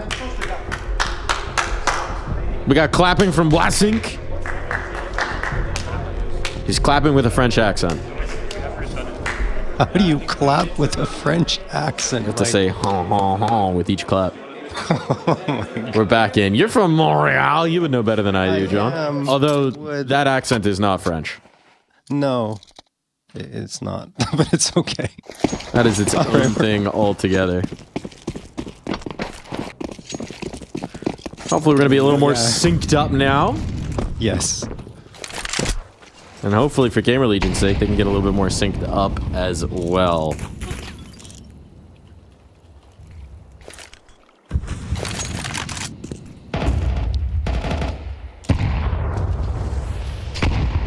Five to nothing, Anubis. Dream start for 3D Max. Obviously, we will have to see if it continues for them, because GamerLegion do have a bye up here, and finally the AWP is out for Acor, so we'll see what he can do up against Maka, who's been kind of having his way with GamerLegion, although a lot of those frags came on the anti-eco. We'll see if he can win the duel with Acor, if it even comes up. Towson going out here, looking for an opening duel. Doesn't find it. In fact, he does, but he loses it completely thanks to a great flashbang thrown by Maka. And you have a 5v4 in favor of 3D Max, Mike. And that's that exact proactivity. Put up your own smoke, flash your way through that smoke, take the space. Know that they're probably playing with a lurker, have a good idea of what they want to do. There's the flashbang, there's this swing. Fortunately for GamerLegion, a 2-for-1 trade on that means that a bomb can finally be planted. We've actually got a post plant here, but keep an eye on Lucky. He's got all the nadage. HE's a little late. Player got off the plant spot, and Raz collected in middle. That patience from Maka pays off. And so ZTR knows he has to make a move. You can't just leave PR and B main to make this work. And ZTR cannot win his fight. It all falls to the upper. Work done. Smoke up. Block your vision. Good luck, PR. This is a prayer. Goes the AK for the spray down, but hasn't found the diffuser just yet. Might think he has it, but no. The round snatched away. Killed 2 players. Thought surely one of those had to be on the bomb. That's unbelievable, honestly. The 3K comes through, and he's getting the shots. He's connecting on the bodies, like you said, Mike, but he couldn't find the one that mattered the most, and that was the one defusing the bomb. Unbelievable stuff coming through there, and it's unfortunate for GamerLegion because, yes, you get a bomb plant, but you're still now down 6-0. No chance of coming out with a victory here on this half on your T side, Anubis. Ooh, boy. Ooh, boy. This is turn into a little bit of a barn burner. And it's GamerLegion's barn that's being burned.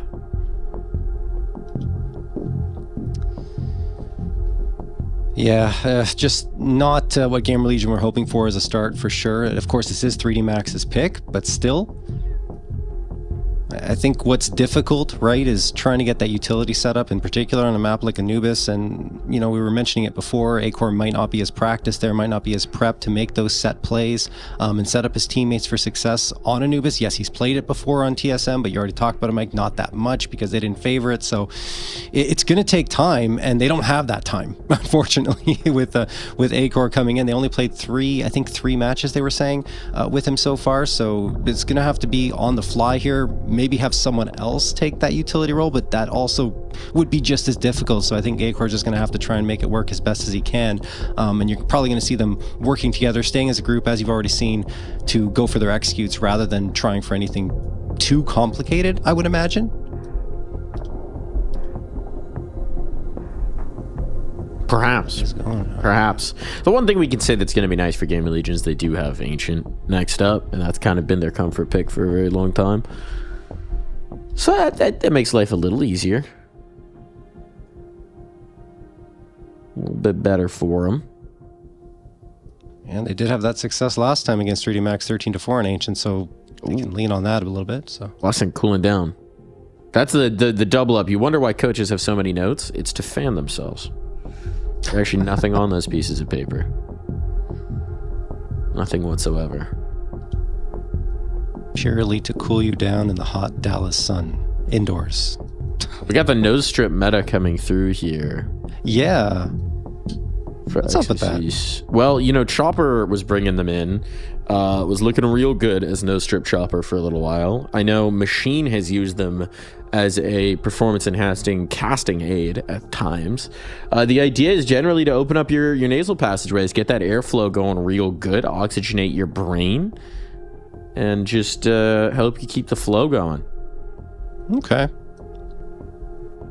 Fair enough. I feel like your body should be able to naturally do that on its own, but some people have broken noses, some people have deviated septums, some people just get real snotty, especially in the springtime. I know Texas in particular can be brutal for that. A little mountain cedar in your allergies system, and you are sniffling. So, a little nose strip, and hey, they look cool as well.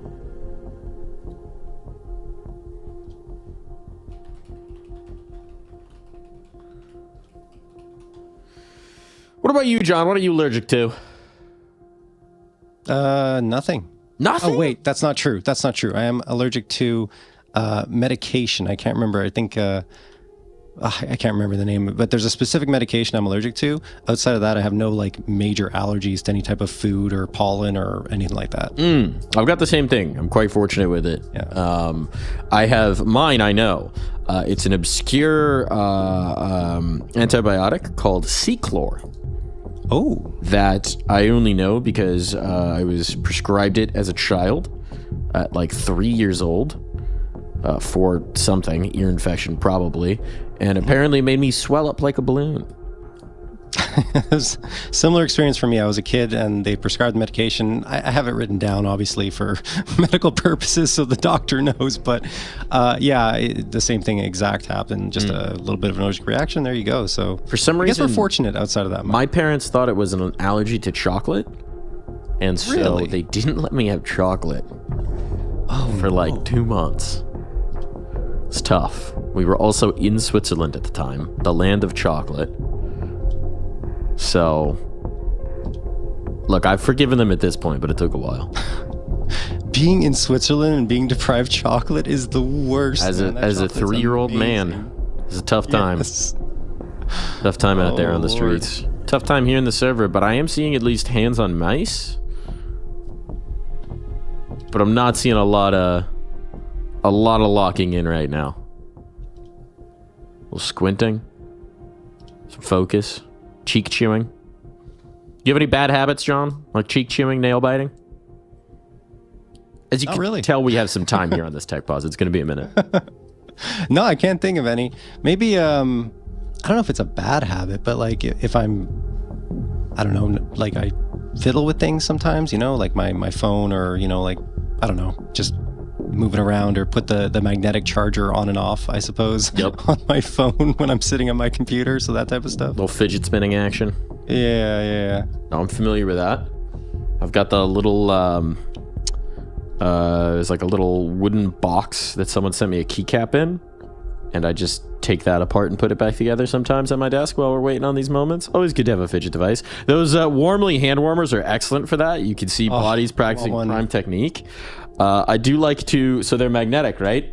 And you can kind of flip them like a butterfly knife a little bit. It's not perfect, but you could sort of do, I've actually got them right now.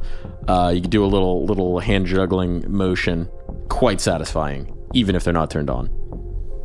No, I really want some, to be honest, like just because it's a cool magnet. And then hear that, ESL shop, hook the boy up.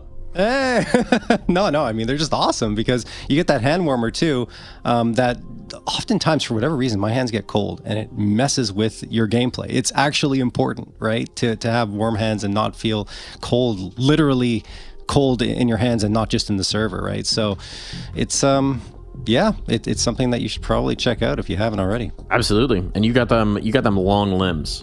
So I do. It happens. The extremities, you need some serious blood pumping going on.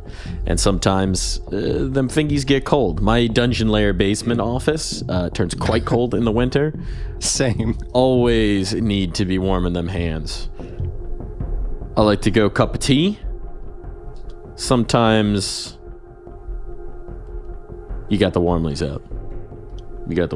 We got some time here, so if you have any questions in chat, point them in. I'm looking in. We'll see if we can get a little chatter going on here. It's either that or a break, folks. So we're saving you from the break, and you just get to hear us yap right now. We're just podcasting now. We are podcasting. I haven't actually had that much trouble in winter anymore, Mike, in my basement because the graphic cards generate so much. No, it's like I've got 2 computers in this office, and they both are just pumping heat out into the room, and it's perfectly fine. My hands are always warm thanks to that, but you know, it's crazy. It's crazy how hot these things get and how much power they suck. They do indeed. Advancements in technology, they come at a cost. Checking in on the A-Stream game as well. They're locked in at a 4-4. Started off with a pistol round for FaZe, 4 rounds in a row for Liquid. Now a couple back here for FaZe. Elige, as always, leveling up against one of his old teams, topping the board right now for a squad. And you know what? Simple's positive, so that's a good sign. Okay. I've never seen a community watch somebody's Face-It cues as intently as everyone's been watching Simple's last few games. Well, I guess you can't really blame him, right? The GOAT. It's an exciting time, yeah. He's kind of at risk of losing that GOAT status. Zawu's coming looking mighty goaty these days. Dangerous. It's just... he hasn't been able to find a fit yet, right? We saw it on Falcons. It didn't really work there, and now we're trying it on FaZe, and hopefully for his sake, he'll be able to, you know, find a fit that works for him and the rest of the squad as well. I don't know. He's such a good player that it's a shame to see him sitting on the sidelines, and I'm glad to see him back in action here with FaZe. He is.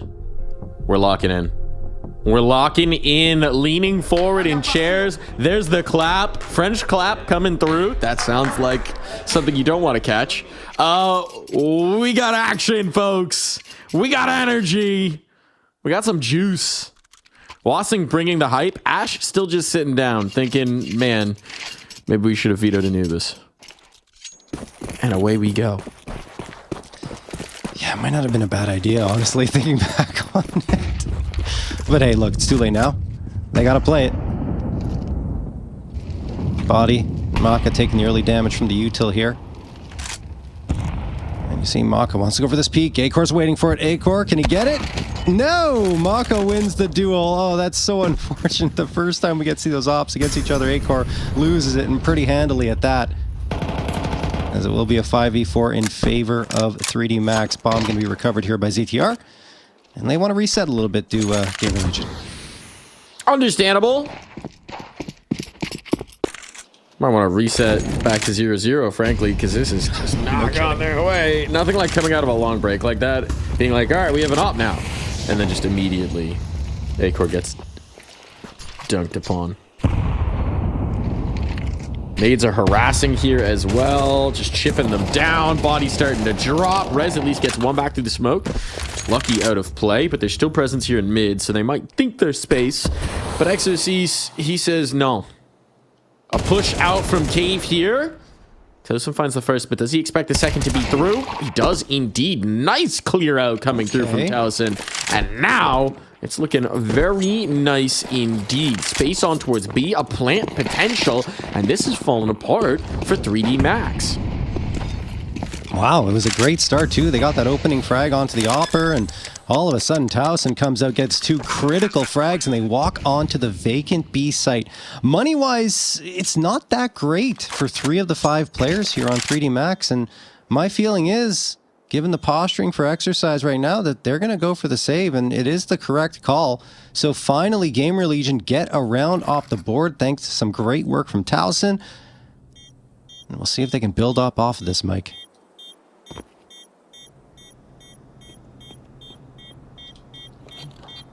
Be surprised if they hunt at all. Rez just having a look to see if anyone's close by. I mean, you say that. Money's not actually great for 3D Max. A lot of these rounds have been very messy. The cash will run out very quickly. They need these 2 guns to get a buy together. I'd say so, but also on the other side, they need the guns too, right? Their money's not stabilized either, so we can make that argument for both sides. But yeah, I'd say if anyone needs to take the risk, maybe you're right. Maybe GamerLegion is the one, because they're the ones down by 5 rounds at this point. Gotta get spicy. Yeah. Gotta risk it. Because, yeah, I mean, we were intimating it before, but if you're not that familiar with Anubis, this is one of the maps in the pool that tends to lean most heavily towards that attacking side. So the fact that 3D Max have already been able to stack 6 rounds here on the defense bodes very well for the chances overall. And for GamerLegion, they're playing catch-up now.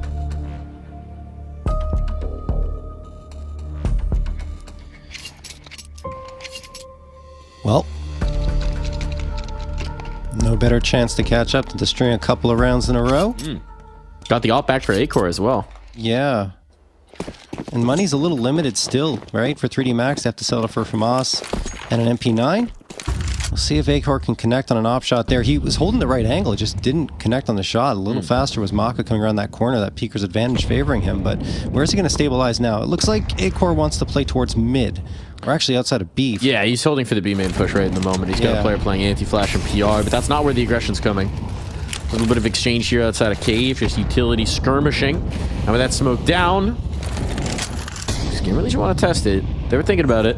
Would be a risk, but they do want to end B here, and there's only 2 players in the defense. So, first kill found on a body. It's looking very good. Graffiti's got to go ham. Finds 2. Gives them a chance at the very least, but still more work needs to be had. And XSC's finding some space here back at the obelisk. Gonna find himself quite punished. He's gone, and that should be the chances of the round gone as well. I don't know. It feels like 3D Max still want to have a look here, and that will encourage them even further as ZTR takes a step too far outside of B main. 2v2 now. PR looking for a follow-up here, and he will get it. Lucky drop. That will convince Maka, I imagine, to back off. You're just going to spam a few bullets through the smoke and deter them from pushing him.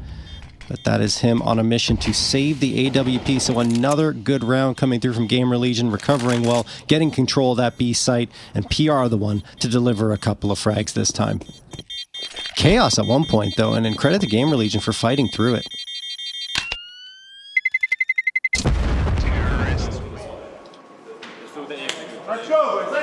Credit indeed. That's what they needed, right? I mean, it's the double-edged sword sometimes with the playstyle for 3D Max is they're so proactive that even when they had the advantages there, they were trying to take the space, trying to gobble up, trying to seal in GamerLegion. And so by taking the pause, by just putting a little bit of air into it, and full credits on the Towson for it as well, right? Yeah. Making that space, giving them the option to bail out and rotate in. It's PR who finishes, PR who closes, but Towson who gives them the chance. Maka's got the big gun. He's the only one, but they might not expect this. It's a weird situation financially, and Maka sticking around on the angles despite this utility, and maybe he overstayed his welcome. Now that's the one gun down, done, and dusted, and all the pistols may be here, but that just gives more targets to spray. Yeah, I mean, I can't really blame Maka for going for the aggressive peek there and trying to find the opener because he's got that big piece, and it's the AWP. You want to hit one and then fade off into the distance, but he doesn't get it. And you know those guns can quickly close the gap there, and Towson does exactly that. Catches Maka trying to retreat, doesn't allow him to do so, and then it's just a firing squad up against those USPs. So a good aggressive play from GamerLegion to find their 3rd in a row, and finally for them, getting a little bit of something on this T side. But this is another important round. I'd say a 6-6 is what they absolutely need. Maka finds the opening immediately on Acor, who has had no impact so far with the AWP. Oh, he's been getting deleted. Getting erased. Maka's pretty quick on that trigger, so he's a tough guy to be going up against, and they're consistently finding each other. A lot of times we talk about it, Oppers most often wind up hunting rifles, but this time seems to be a sniper's duel. Graffiti committing! I like the idea, but this time it's going to cost him. ZTR able to fend him off. Trying to go for a little bit of a smoke pop, but that actually just winds up giving them the tracers. XSC's was there on the flank. Finds 2, cleans out the cave, and the E-box gives his teammates a chance to breathe. Rez is going to look to create here. XSC's, there's no crowd yet. That doesn't work yet. Yeah, seriously. Gotta wait. Well, he's having fun. Making his predictions. He has found his contact. That's Rez. That's the bomb spotted as well. So that's some information given over with only 35 seconds as well. PR still trying to work this B control. Gonna wind up deleting Maka. What a shot. Confidence peeks out. This guy's so crispy. But that's gonna call the bomb back over. They might expect this to be the lighter site. And there's still 2 players here in defense. So PR's got to do work. And shot down at the wrong moment. Rez committed now 20 seconds. 2 players to find Molotov in his face. Well, it's just an incendiary actually. So a chance to make something of this, but a chance denied. Yeah, a really good hold there from GamerLegion. Unfortunate again for, from 3D Max. Unfortunate again for GamerLegion. Acor can't win that duel with Maka. He's had, I think, 2-3 cracks at it, and every single time, as you mentioned, Maka's just too quick for him. And he can't seem to get the edge, and once that happens, it just feels like everything starts piling up. Of course, Exorcy's charging out into Canal. They've been doing this for the entire half so far of 3D Max, just making life difficult for GamerLegion, not letting them feel comfortable going for their set plays towards that B site when already the set plays are more difficult with the sub in there. They're playing this right. Just want to let 7-3 in their favor. So go ahead, Mike. Beats hit here for a second. Sure.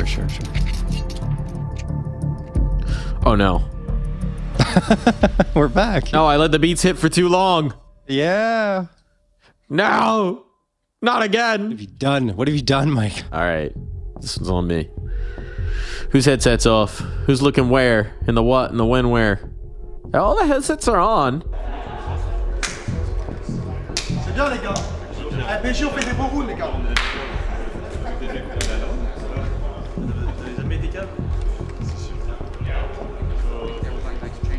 Trying to discern what I can with my French. That's about 15 years out of date here.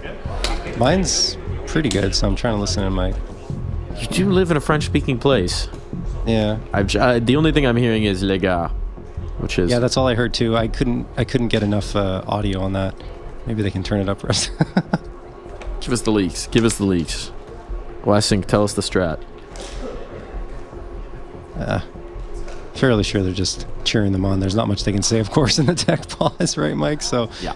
Well. Oh well. I would say he thought it was about to be done, and then now we're back to tech. Yeah. Back into the woods. All right. So what were we talking about last time? We were talking about allergies. We got fidget habits. What's next on my list of random things to fill a tech pause with? No, video games you're playing. How about that one, Mike? Ooh, I've been playing a little bit of Magic the Gathering. Because that's taking over the talent space right now. Yeah, Scrawny has infected a lot of us with the sickness. So I've been learning. I found a deck from the newest expansion that I've quite enjoyed. I've been rising up the ranks on Arena. So that's what I've been working with lately, John. That's been the last few weeks. I was out in Copenhagen with some of the guys, and Scrawny had brought Commander decks, and we played some games. And so you played physical Magic the Gathering, we played physical out there, and then I've been playing digital since. I have yet to buy physical cards, but I know Machines have been building some decks. Richie Lou's got some decks. I think Bleb might start traveling with decks. Vu was breaking them out. It's spreading. It's spreading like a sickness. That's wild. I mean, last time I remember seeing I'm not really in the know with Magic the Gathering, but when I was in high school, which was a very long time ago, I'm a little older. All right. Anyway, let's not get into that. But they had people coming in on the lunch table, always having decks, and there were Magic the Gathering, groups that were playing and stuff like that. And I'm surprised to see it making a comeback in the talent scene, but that's cool. Not too shabby at all. Yeah, I've been playing some Expedition 33, Mike. Claire Obscure Expedition 33. That game, if you like JRPGs, guys, if you're out there and you love those, then, or if you played Persona games, things like that, and you like those, definitely give Expedition 33 a try. I've absolutely loved it in terms of, it's really made turn-based gaming, it's revived it a lot in terms of that style of play for RPGs, because a lot of people don't really like it. So yeah, go try it if you haven't, guys. All right, we're back. We're back in. John's made his gaming recommendations. I've talked about my new addiction, my strange new addiction, and we're back in. And away we go. Saw James Z in chat asking about my dog. I've got the dog cam. If we have another very long tech pause, I don't know if we can break that out. I need to set up a second cam for my dogs. We could just have a full-on our dogs doing a death segment. Yes. Hopefully we don't need to go there. Hopefully we don't need to go there, and the tech demons have been chased away.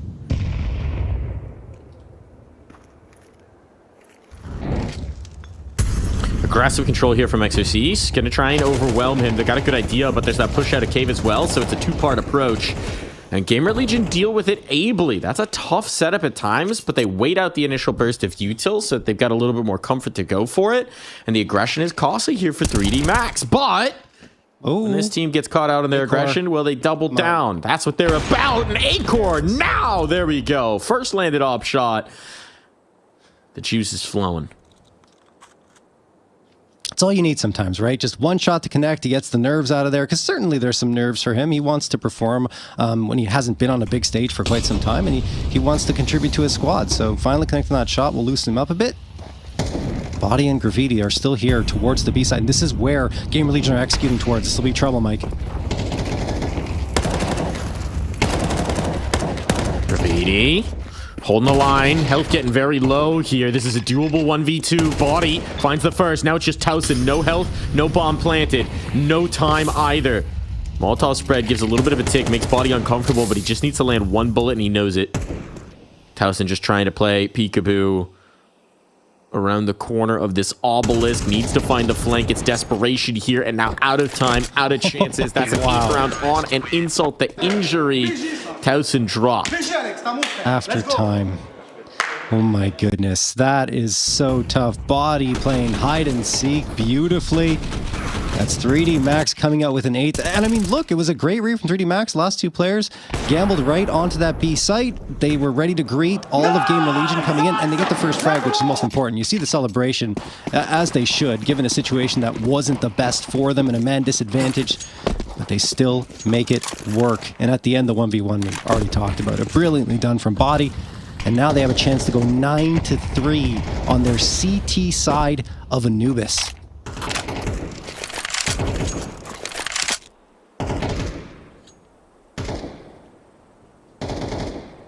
That's not a chance GamerLegion like. They're not loving how this has gone for obvious reasons.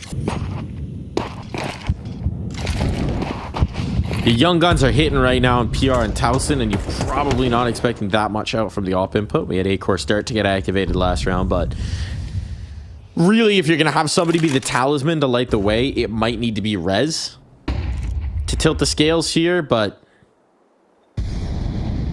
maybe the moment to do that was a few rounds ago. Maka on the line, likely going to have some opportunities here. As he actually backs away and adjusts. Tips them off to where he is, but aggression out A main. Works out beautifully for Towson. Trades out PR, gives them some space, gives them a route in towards a bomb plant as well. And as Maka has repositioned, they knew he was out towards Temple, so they have no fear of the op being just around the corner. Holding this at bay. It's the last round, so obviously 3D Max are going to go for this, but this is a very unfavorable retake scenario, even more so as a smoke blooms camera. Maka has to connect on this next round of Fade. They get some space, make some, at least in the channel between the smokes, but losing Maka means it's all in the Body. First one found. Two more targets. Plucked above the box. He does so. Body is making this possible. Molly to force the peak, but Towson is good for it. Massive round from Towson to give GamerLegion a chance. We'll be right back.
We're back in, locked in for the second half, as it was a strong showing from 3D Max. A little bit of sweetness to cap off at the end there.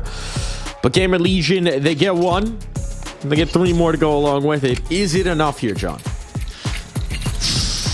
I'm going to have to say no. I really don't think so. It's a map that GamerLegion have struggled on over the last 3 months. And yes, you've seen struggles 3D Max side. You could say over there, oh yeah, look, they lost to FaZe, they lost to Aurora, 13-0'd by FaZe, 13-5 against Aurora. But still, even throughout all of that, they've got a 55.6% win percentage on their T rounds. And on CT rounds, actually only 30%. For them to get 8 in that first half with only a 30% win rate on CT rounds, that's fantastic. And I just don't see a path back in for GamerLegion. We're going to see Lucky get a couple here to make the case for 3D Max even more as a 4v3 advantage materializes. A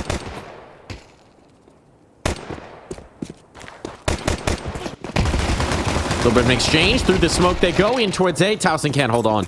He had some really big moments in the first half to make rounds possible. Can think of at least two rounds that were strictly up to Towson to make a possibility, but this time can't hang. Unrez removed, spotted, 1v4, totally away from the team. I'm actually surprised by how aggressively they're moving out with 3 players. Oh my goodness. It'll work out. They hunt him down. No quarter given here as 3D Max just continue to flow into every fight they can find. You have to imagine throwing that many numbers in that direction should be fine, especially since it's so far away from the bomb site, Mike. But yeah, definitely we've seen things go completely awry in those types of situations, especially in pistol rounds where 3 shots can make the difference against 3 players, right? So anyway, it's all good for 3D Max that time. 9-4 in their favor. GamerLegion not getting the pistol round, which we already talked about before. It's important to find that pistol round CT side of Anubis. You can rack up the rounds quickly in the early goings, but because they don't get it, look at how quick they're hitting. Pace. Oh my goodness. Yeah, taking that B side immediately. And for GamerLegion, who are playing a little bit further off of it, I mean, look, we didn't expect much in this round, but we're not going to get much either. The MAC-10 starting to farm up some capital. A desperate jump through the smoke for A-Core. Trying to get a little something going, but certainly this round's not in question. Unless... No. Wait, it's not. Not at all. I mean, you never know with those pistols what can happen, but certainly just the pace that was introduced there by 3D Max in the round, how quickly they were going to that B site, and GamerLegion not being on that site, were stacked in the other direction. Yeah, there was really very little chance of victory with how limited the economy was. So it's already 3D Max hitting double digits. Now the guns should come out for GamerLegion as they opt against the force buy, which been seeing a lot of teams go into that force buy in round number 2 after the pistol, even after losing it, and it just hasn't really been happening here. I would expect GamerLegion would have wanted to get a little more desperate, maybe risk things a little bit more, but they decide not to. They want this full buy to come through. In a critical round, no question. And I think 3D Max, yeah, they've upgraded past those MAC-10s. They have. Well, they didn't bring any through. Oh, that's right. They dropped both. Right. So no need for that. Nice early damage. PR down to 1 HP. Stay away from those flames. PR, run, PR, run. He's out of there. Repositioning here, but losing the player in towards the middle means that this gets even tougher. I mean, this might just be a save. It's absurd to say because of the scoreline that we're looking at, but how do you expect to get There's no choice. You don't. I mean, look, you have 1 HP for PR, and Towson and A-Core do have the full health, but there's nothing you can do. You've already lost B site. You've got to go for the save if you want to even have a chance of coming back into this one. But to be honest, it kind of already feels over, Mike. Yeah. 3D Max have really been having their way with GamerLegion. I do like, this is just a nice thing to say for 3D Max. Sometimes we just define them as hyper-aggressive in all situations, and you can see in this round they're not. They knew they had the situation under control, so they just hit the pause button, they hit the chill, they know they've already basically got the site, so there's no harm in just letting XSCs cook through middle to make sure the temple's clear, to make sure that there's no surprises waiting for them. It's exactly what they do, and it now means he could be a little further afield to go for this hunt, because every gun they drop at this point is going to be another dagger in the back of the GamerLegion. Even just 1 for 5 here would be worth it on the exchange. First body drops, a second as well. It falls to PR with 1 HP to try and go play hide and seek. Oh my goodness. He's going to make it through. Maka might, no. No, he doesn't. Yeah, you're right. He's tucked in far enough. Doesn't matter. But that is absolutely worth celebrating for 3D Max. They win the round. They take 2 guns out of the hands of GamerLegion, who were just desperately trying to save them over to the next round. Economy is going to be completely shot. Confidence is as well already. And, I mean, perhaps their thoughts are leaning towards Ancient at this point anyway, which hopefully for their sake will go better. But I mean, we're still not done here. They're going to force up a buy. They got 2 MP9s, 2 FAMASas, and the M4, but it feels like the aggression from 3D Max, as you mentioned, Mike, they did fall off it a little bit in that previous one, but throughout the series that has been pretty consistent. They've been getting to the face of GamerLegion, not letting them get comfortable, and that has been their secret to success.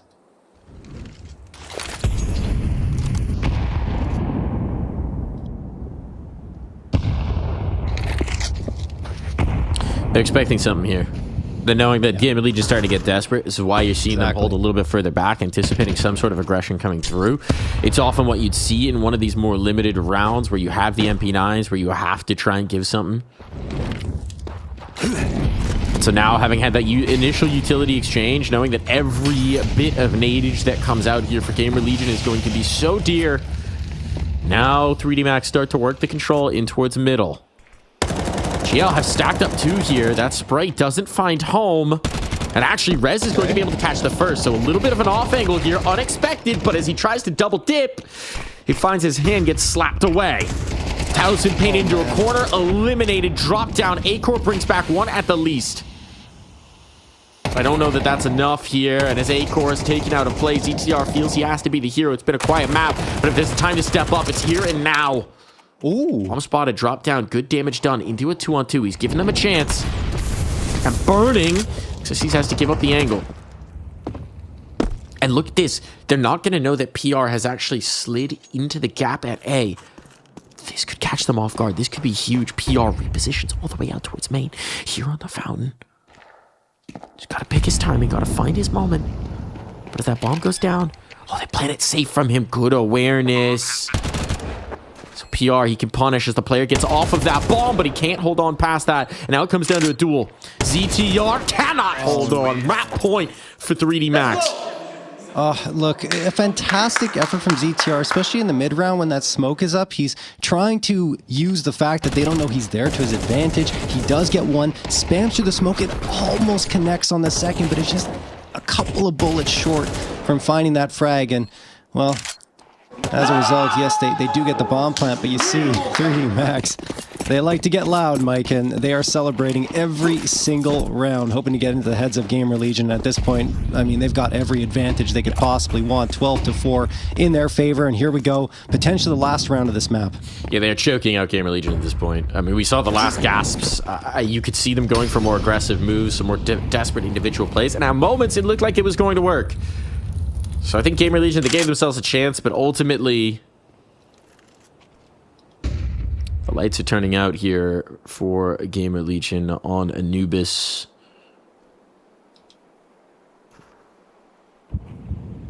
Towson slides out just as they fill the space.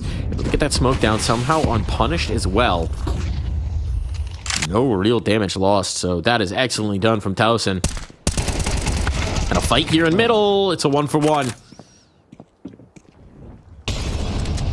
That's tough, though. As GamerLegion hoping to get an advantage. At least they get the trade, right? But this still favors 3D Max.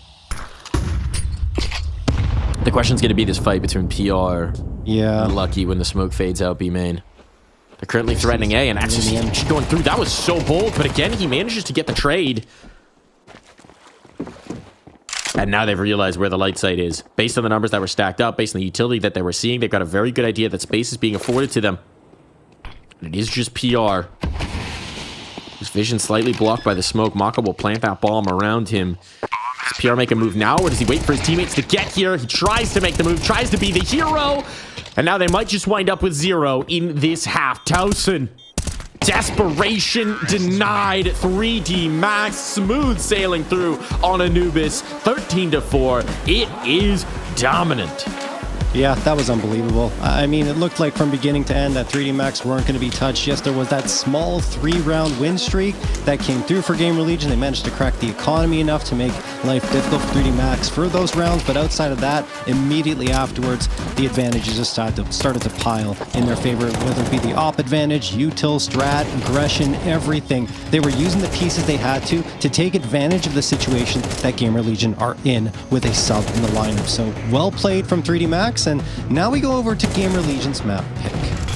We do, and hopefully they'll be able to find a little bit more comfort, but if you're just looking at the style here, yes, the map is going to affect it, but we also know GamerLegion have been in a bit of a rut. GamerLegion are playing with a stand-in here. Acor looks uncomfortable. He's not... Like, you can tell he hasn't played an official in a while, right? You can tell. Look, dropping 30 in practice is one thing. Being in the official, on the server, on LAN, trying to remember your nades, trying to fumble through the setups, a little bit of a different kind of pressure. So hopefully they look at this as saying, we never really expected that Anubis was going to break our way. We were just trying to shake the rust off, get the juices flowing. Hopefully they got a good mentality with it. Hopefully they can bring that into Ancient. But right now, 3D Max, I want to give them a lot of praise. They're looking like a well-oiled machine. They look like the 5 fingers of one hand. It's always what 3D Max look like when they're hitting, when things are going well. It's just that instant read and response based on what players are seeing around the map. And just a complete willingness to go for every fight that's available for them, every space take maneuver that's available for them. And it looked damn good here, John. No, yeah, especially on CT side. I really love the way you have to be aggressive on Anubis CT side. You don't really have a choice. You have to kind of take that fight sometimes, whether it be out of A main or into E-box and to connector to try and see what you can do there. And they did it well. And they timed it well, too. There were multiple times when they were finding flanks on GamerLegion trying to set up into that B site because they wanted to take a slower approach. But, you know, 3D Max like, no, you're not going to be able to do that at all. We're not letting you get comfortable for even a moment in this match. So they kept that hesitancy on the GamerLegion side, having the sub and everything, trying to go for executes in check so well. It was amazing. It was really quite a joy to watch for 3D Max. And if they can keep this up on map 2, like you were alluding to, Mike, I don't know if it matters what map it is, especially if it's a map that favors more of the strategic approaches like Ancient and Anubis. Yeah, and I mean, certainly there are no slouches on Ancient as well. So I think the work is going to be cut out for GamerLegion. Maybe the recent record doesn't show it as well, but this is a team that can play. And if you're missing a central piece, if you know the op stand-in isn't clicking as quickly, if you're seeing Rez have a little bit of a quieter day, we could tell that in the server as well, right? It was PR and Towson who were creating the space. Towson in particular, I think, deserves a lot of credit. Obviously, it's going to be forgotten in the fact that it was a blowout, but 3 of those rounds, two at least of those rounds were Towson rounds, decidedly and clearly up to his individual effort. And so they're going to need a lot more of that. They're going to need a heaping scoop of the individuals right now to make this click with a stand-in. And I just don't know. I don't know if they're going to be able to find their footing. I don't know if they're going to be able to find their magic that quickly here, John. Yeah, I think you kind of highlighted an important piece. Their openers were unsuccessful for Rez, and he's usually in the charge in that regard. But PR and Towson did step up to the plate to try and fill that gap. It's just that I feel like Rez plays off of those openers. He calls off those openers mid-round, and when he's not getting them, it's a little more difficult for him to get an idea of what the setup is on the other side. So, I mean, you saw the result there, especially on a map that leans so heavily T-side. To only get those 4 rounds really stings a lot. And it's not like they've struggled on T-side of Anubis in the past. In fact, they do usually have good performances, 50% or more rounds. So 7-5 is a very common scoreline for GamerLegion to find on Anubis, but they just couldn't get their rhythm at all. No, certainly not. They'll need to find that rhythm quickly because it's going to be Ancient when we come back from this break. Stages don't get bigger than this. Let's get it on! Biggest stage in Counter-Strike! 10 years Counter-Strike has been coming here. Mind melting from Gutierrez. The Cathedral of Counter-Strike. 10 years in the making. Conquering the Cathedral.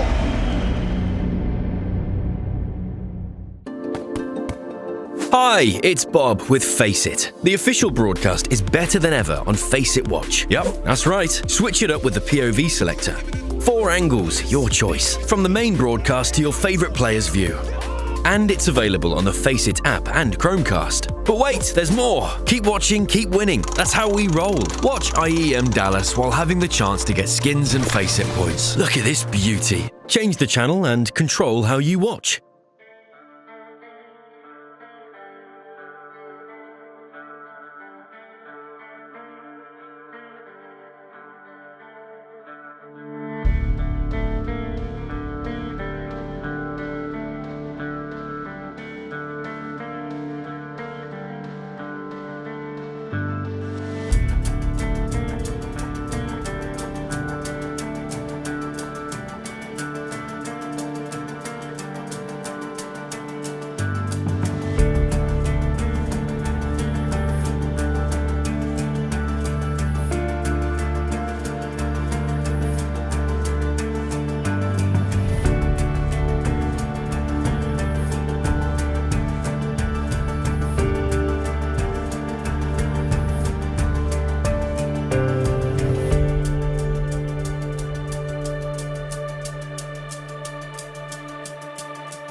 Now, Ash, obviously, during Melbourne, we got the news that you're going to be extending your contract. Kind of scared me for a moment. I'm not going to lie. I definitely got baited by the post. But in terms of how that's affected your mentality, is that giving you a little bit more stability in terms of the long-term vision of the team?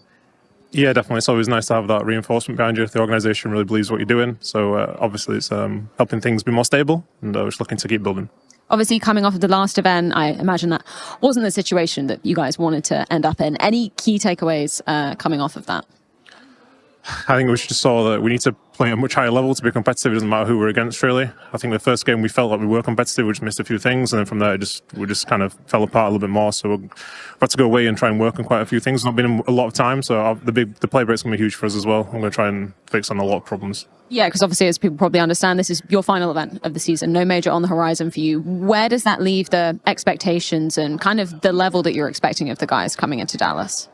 Well, I have a lot of faith in Acor, to be honest. It's the main reason I went for him as a stand-in. I've known him for a long time, and I know what he can do, especially when he comes in like a looser environment. So we're hoping to really get the best out of it here. We're not coming here to just come and lose all our games. We try to be competitive. We want to try and aim for the playoffs still. It's going to be very difficult because I'm very limited time with him, obviously, but we're going to try and do what we can. You had some magic with him back in Paris, so looking forward to seeing exactly what you can pull off here. Thank you so much for your time. Good luck. Thank you.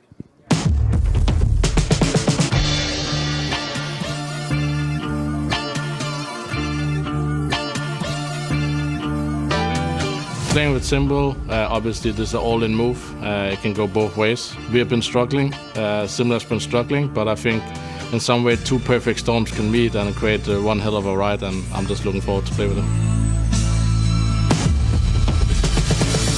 Symbol, got to be the MVP, absolutely top of the chart pretty much every single game. Symbol's always been a very mercurial player. And I mean, his personality issues, his issues with teammates have been well documented over the years, but it's always still been worth it because he is considered to be the greatest player of all time. But now, in today's Counter-Strike, after this break, is he still worth it? From fans to foe, love him or hate him, anticipating the return of the king or preying on his downfall, you'll be watching either way. It's simple, there's no one else like him. I was gone for almost 2 years, and that's one of the chances that I can't miss. I'm back, and I'm gonna prove that I'm good. It's do or die time. He needs a multi-kill, first found, Twist aggressing. They have to double peek, he's getting his shot, he's hitting another one! What in his name? Number 1 in the game, he's done it again! Simple just jumping, casually into the side, he's gonna fall down again. What is that? You can't do that, Simple! That's not allowed! This is not FPL, this is a major!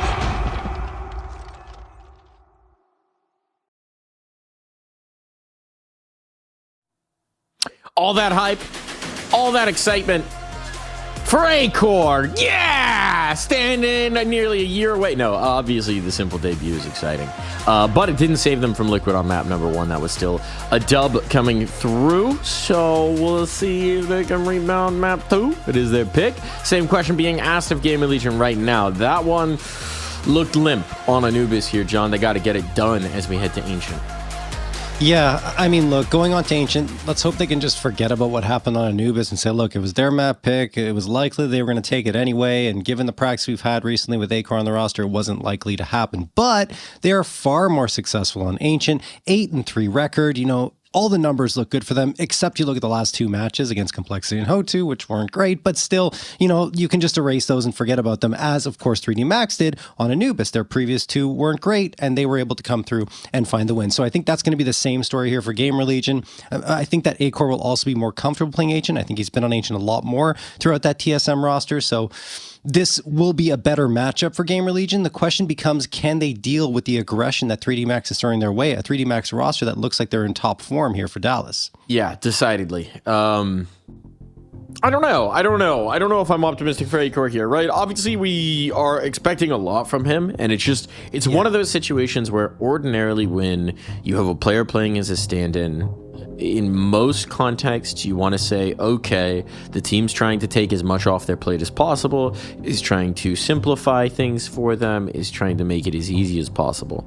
The problem for GamerLegion is that Acor is the op, and that their op historically throws a lot of the sets into their utility and what they want to do, just the nature of the positions that oppers tend to hold, and it means that you really cannot avoid heaping a lot on his plate. I mean, there's sort of 2 mentalities. You could either say, Acor, go kill, but that's not really Acor, or you can try and play him as you would have Slend, and, well, it's just not easy, is it, John? I mean, technically he's very similar in terms of play style to Slend, so that could mean that he could fit those roles well, but it's still not easy, right? Like you said, you can't just be like, go do what Slen does. And he's like, well, what does Slen do? I don't watch all your game. Like, I don't know, right? So it's going to take time for him to adjust and adapt. And they don't got time. Maybe after, exactly, that's what I was saying before. They don't really have time. So they're going to have to work on the fly. And it's difficult, right, for Rez to try and call around that. I think he's going to have to change his calling style a little bit to make this one work. And meanwhile, a 3D Max team that when they smell blood in the water, they swarm. They swarmed on Anubis that second half. They never gave GamerLegion a chance to catch their breath. And they don't tend to change once they've got that taste, once they've got that space. They're just going to keep pressing it until you force them to adapt. Starting on the CT side here for 3D Max. Is GamerLegion's pick, as we previously defined. 3D Max going to move the bulk of the presence on towards B. Pretty normal setup. Body a little bit of the Joker piece here moving around, but now it's Maka who catches a kill. Space and a spot and a second found as well. Oh, this is very nice indeed for 3D Max, and it goes from bad to worse for GamerLegion as they lose the cave fight. Means that it's on to just Towson and Acor to try and make this happen. Towson's position revealed, and he wasn't able to find the kill in the process. He will on the second swing, and Acor brings one back, and suddenly we have a round, John. And they've gone so quick that there's still plenty of time, but it's going to have to be Acor. He's going to have to clutch this up. He could get a bomb. We could see right now that there's a window to get a bomb plant, but he wants to see if he can't get a kill first. So Acor moving out into the donut might have just missed his window to plant that C4, and he'll miss his window to win the round. Oh, that was tough. It looked like GamerLegion might have been threatening a little bit, but another pistol round goes the way of 3D Max. Every single one going their way so far. And you see here, Maka has been quite a big piece for them, honestly, has shined with the op, and now with the pistols into this round. You see there was a little bit of space, like we were talking about. Towson gets one, and then Acor finds a push that's coming through, but they're still in a man disadvantage situation regardless, and then once Acor loses his reinforcements, nothing can really happen towards, I believe, the B site that he was trying to go to. So, GamerLegion, you see the odds there? It looks like, yeah, it feels that way for sure coming into this map. But hey, look, it's just map number one, or round number one, excuse me. Round number two coming through here. Exorcise engaging. Lucky gets one as well, but ZTR manages to get one back, and that could lead to a bomb plant. This is actually good, Mike, for their economy, getting the bomb plant and a chance to win the round as well. So they get one of these on Anubis. As we saw then, the chance slips away pretty quick. But it is still the moral victory. You've got the money at the very least. It's actually exactly what happened on Anubis, if you'll recall. But a moral victory does at least give you a chance. It's this next round where they have to capitalize, though, John. Last time they couldn't. Yes. This time they have to capitalize on the opportunity they've afforded themselves. Yeah, that bomb plant wasn't really coming through for them either when they were on their T side of Anubis, so hopefully they can try and get something strong going here. It's going to be the AKs and the full util in round number 3. If you don't get it here, GamerLegion, things are going to only get more difficult. Don't want to have to continue fighting from behind. And you see on the 3D Max side, yes, it's a quote-unquote bonus round, but still they've got 3 rifles, a FAMAS, and an MP9 full util. It's looking pretty potent, so it's up to GamerLegion to find a way to crack through. And you see a lot of util being thrown here by 3D Max and GamerLegion into mid, but not much of that mid aggression coming through from 3D Max that you would expect to see from them the way they played on Anubis, but this time they're just kind of letting it go. You're going to throw the consistent util, right? That's going to create the expectation of the aggression, but this is actually where they take it. They take the B main control, and they've got the player pushed up on tree. Shadow's spotted now, so Exorcise knows he's able to catch the first, but they're not going to expect the second player to be boosted up, and that's exactly what Bowdy is counting on. He's dropped the bomb. Now he gets slipped in towards A main, so these players, they gained all the space in towards mid, but it was all a trap, all to lure them in.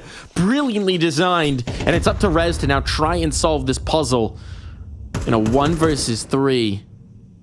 I love that design. Maybe they were hoping that GamerLegion would respect the mid utility and not take the space, but in finding that space, they thought they'd found a trick. They thought they'd found an idea.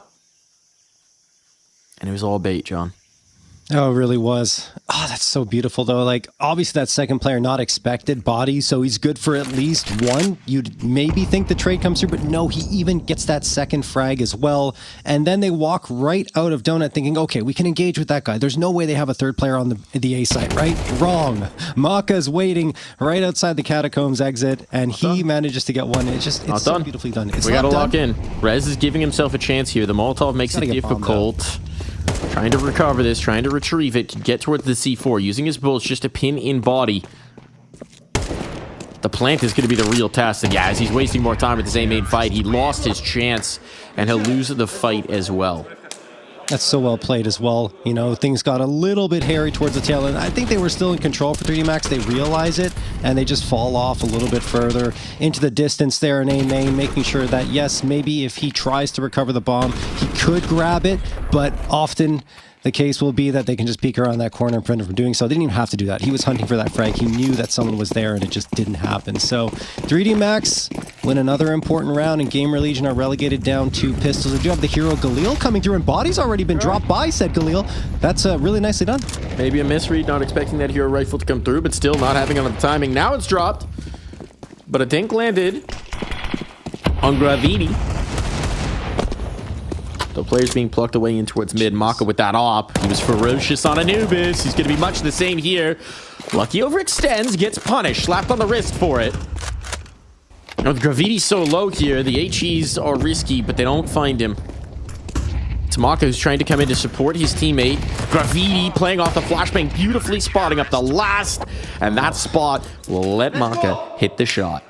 Maka's looking so good right now, honestly. He keeps hitting his shots consistently. He's shutting down players left, right, and center. And even when there is that question of a threat coming through from GamerLegion, it's not just Maka, it's the entire squad holding aggressive angles right into the faces of GamerLegion. And they continue to get excited and pumped here, and as they absolutely should be.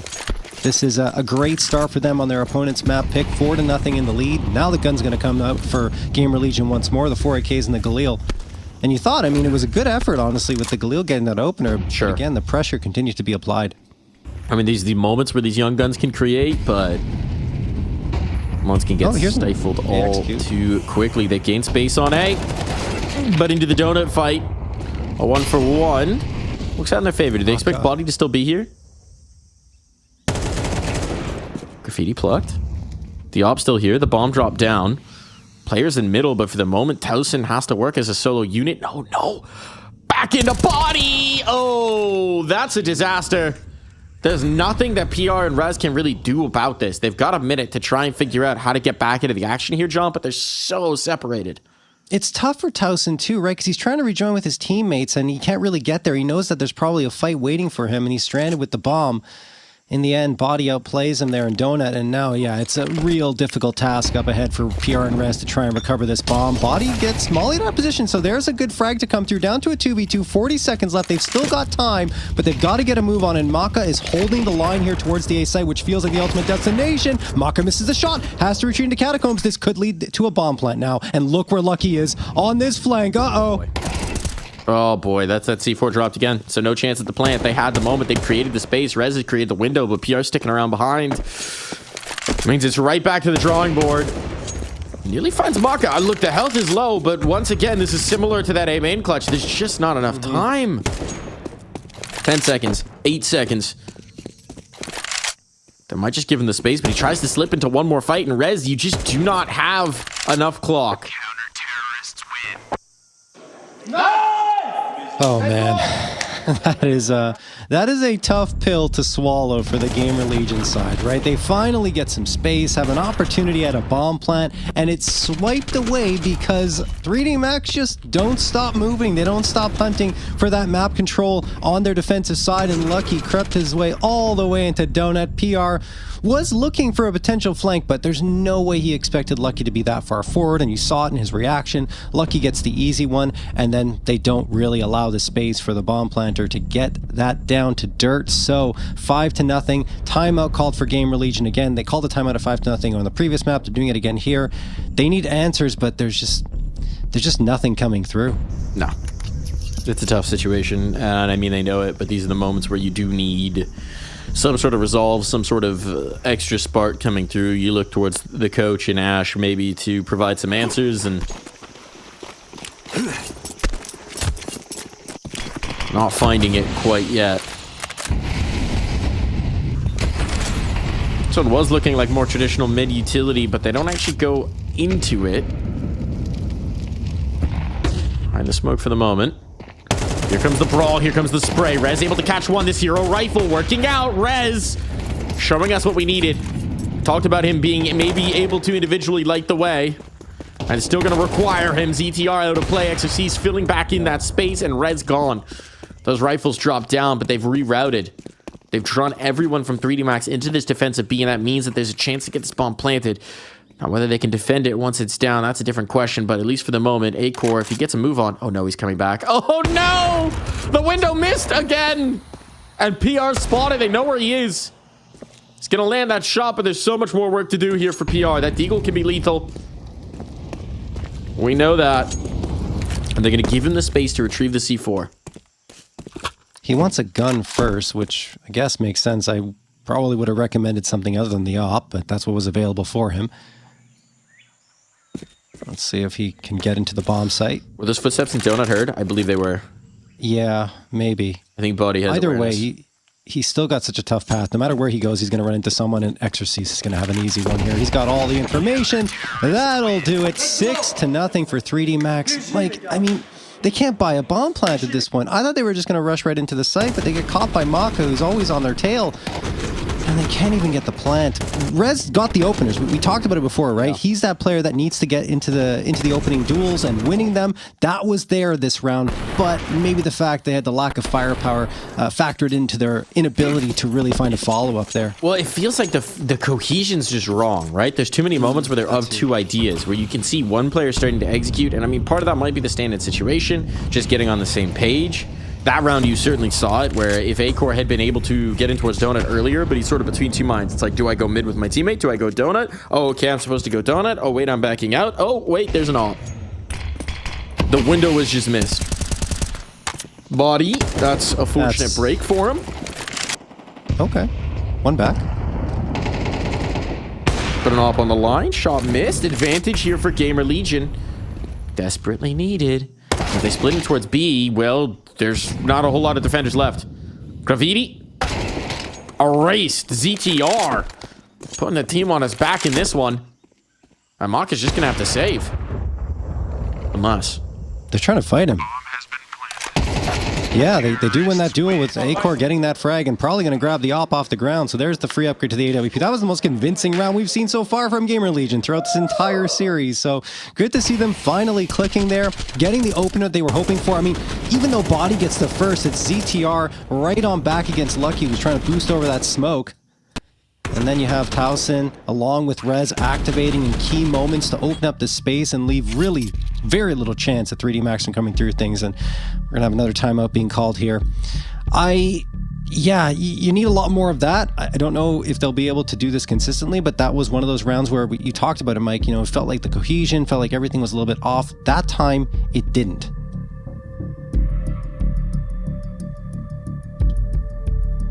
It's all a little better when things click early, right? Yeah, exactly. Because they didn't really have to worry about the mid round, right? Because they got those opening frags and they just went right into it. Interesting that they break off of that. That the second timeout's used off of that, of trying to, knowing that on Anubis, when they finally broke the route, it was actually exactly this scoreline, wasn't it? It was 6-1. It was, yes. It's like a crazy mirror image. 3D Max still managed to find ways to halt their momentum. But once again, as well, despite the 6-0, there's not a lot of money here for 3D Max. Too many of these rounds came down close, came down to the clutch. 3D Max, they play a boisterous style. That means that here they have to eco. Yeah, I mean, a lot of those rounds end up really close thanks to some late round efforts from GamerLegion to damage the economy. And you're seeing 6 rounds in a row. Usually you'd have a buy-up in the bank, but they don't. They could have forced, but they decide against it. They don't need to with this type of lead already built up on Ancient. Duel could be happening here in Red Room shortly. Maka slipped through. That's interesting. So both players walking past each other, and then PR realizes it after he gets dinked, but still a little bit of damage done by Maka. Stack is on the A site. I think that 3D Max will, GamerLegion will realize that. Yeah. And they will get a free plant end round. The new danger in this round is just PR dying and giving his AK over in a savable position. That's the biggest threat to GamerLegion. This round is unlikely to be in doubt, though they're going to go see what they can do with these naked pistols. Like feeling the breeze. Some dinks on. PR, though, deals with the donut player. And despite the damage, it seems unlikely there's going to be any upgrades available. And Acor gets to farm some ecos. That's good. Hey. Get some confidence. Some stat padding, right? Let's see it. A little money for your upper, you know, get some juices flowing. Maybe he's a rifler now. Whatever it is. Something to make it more comfy. Again, though, we were saying the same thing on Anubis in almost the exact same point of the first half. So, GamerLegion, let's see if they can get that third. They had that 3-round win streak over on Anubis as well, but it didn't really materialize into anything. I think they're hoping for a lot more right here. Maka's got the op back in his hands. That's really what they were saving for because he's been so effective at finding opening frags and just generally having impacts on pretty much every single round. And now you see Rez going to be behind ZTR as they look to push potentially through this smoke. They've got the flashes. You'd think they want to use it, but right now, playing contact off the fade. Risky. Flashbang goes in. They do win the opening duel here. Mike ZTR onto Graviti. Do they know Lucky's here? I think they do, and they wipe him off the map. That said, Maka activates for one, swings around, can't get a second. This is looking great for GamerLegion. It is indeed. It is indeed lighting their path back into this. With PR on the other side of the map as well. Picking your saving positions is going to be tricky here for 3D Max. They seem to have the right idea. We should get out towards spawn. But this is quite the turnaround. Yeah. Quite the turnaround indeed.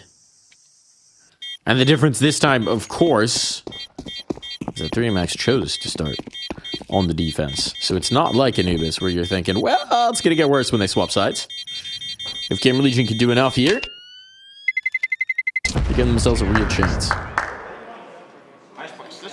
Yeah, Ancient, a very different map from Anubis. When it first came out, exceptionally CT-sided, especially considering how the spawns were formulated at the beginning, but now they've changed that and it's become a very balanced map, and as a result, a lot of teams like to play it. So we're going to see who will be able to gain the edge here with GamerLegion finding 3 in a row. Finally, a timeout forced out of 3D Max. Well, they're probably discussing what they want to do in this round, right? They've got the 2 rifles. Yeah. You could justify a little bit of a force around them. Could not justify a full force around them, frankly, if you have a game plan for what you want to do.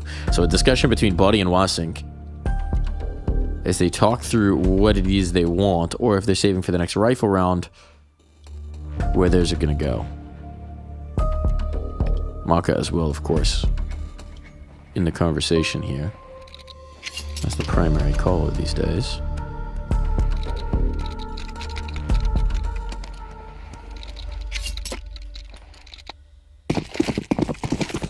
All right, well, how are they going to deploy these 2 rifles is the question. Do you stack them both on one site, or do you split them up? It looks like the answer is stack them both on one site and keep a couple of pistols there as well for good measure. Are they just going to push up? It wouldn't surprise me, given it's 3D Max.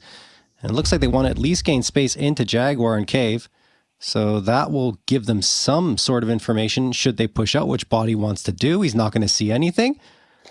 They could get it on the flank here, Mike. Oh, boy. Oh, Rez is aware. Great awareness coming through from Rez. He has woken up massively and limits what 3D Max wanted to do. This could still get spicy with the timing through the smoke. The first player out, now they know they're looking their way. So it might just be time to withdraw without anyone else. Get on out of here and live to fight another day. I mean, this is that 4th round that GamerLegion were looking for on Anubis that never materialized. Now they're going to get it unless things go absolutely horribly wrong, which won't happen because Exorcise is saving, right? So they've got it under their belts, and it will be only 2 rounds separating these 2 squads. 6-6 would be phenomenal for GamerLegion the way this one started out. It would be. It would be indeed.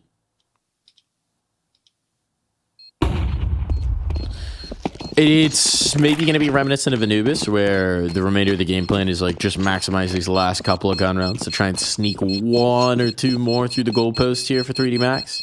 Now the momentum's turned a little bit against you. Just keep GamerLegion from building up too good of a vibe.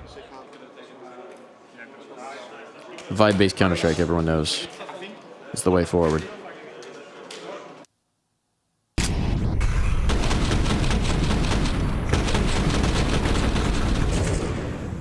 This is really, you already talked about it, Mike, but fantastic awareness from Rez, waiting and watching for that flank to come through. He was the only player really ready for that. Everyone else was focused on the forward fight, and he delivers both frags, so no one really able to threaten at all on 3D Max throughout the entirety of the round. Now GamerLegion are looking to up the tempo again, but Exorcist is ready this time with the A1S in his hands, finds the opening frag. Rez looking for some action, finds one and two. Oh my goodness, what a play from Rez again to give his team the advantage. Look, we were calling him out on Anubis, a little bit missing, a little bit limp. He's been anything but here.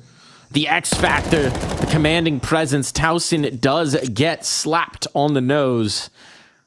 Trying to slip through a main. Means that this is going to be a B hit, and 3D Max, they're far back, but they are positioned for this, and timely smoke to block off the cave. Counter smoke comes back through, indicates where this is headed. A minute on the clock, but 3 defenders here for 3D Max. They're waiting with HEs. Oh my goodness, Acor. Oh no, Acor. Goodbye. He's alive somehow, but the flames will extinguish. At least he could get that bomb planted.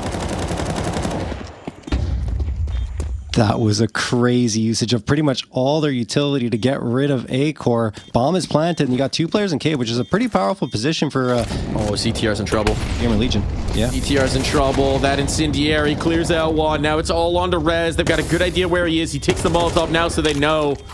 They know. And they're just getting stuck on in. Rez, he takes the one, but attempts the transfer, and Graffiti is able to punish. This round is going the way of 3D Max. Wow, what a setup they had with the remaining utility. It's like, we're committing every single piece of utility to kill the bomb planter. And I mean, I thought it would be the nades too, Mike. Just somehow A-Core survives, but it's then the Incendiary that does him in. After that, they only have 1 piece of util left, but they don't need it. They just take those fights and go in confidently. So very well done for 3D Max to recover that round. And unfortunate again for GamerLegion, who whenever it feels like they're gaining a little bit of momentum, even off of Rez, finding those 2, they can't convert. Frustrating for sure. That one should have been theirs, but really nice game plan for the retake, for playing off the site. Talk about maximizing your util. Maka lost here, in towards cave, and Graffiti limited. He's been struggling as the primary Jaguar cave player to get going. Would love to win this fight with Rez, but is wary about it, and Rez now spotting both players, knowing that they pulled further off. Knows he's creating a ton of space for his team, but his team are taking advantage of that in a different way. They're actually sliding onto the other site. 2 players here to sell this fake, and in the meantime, well, they've taken A.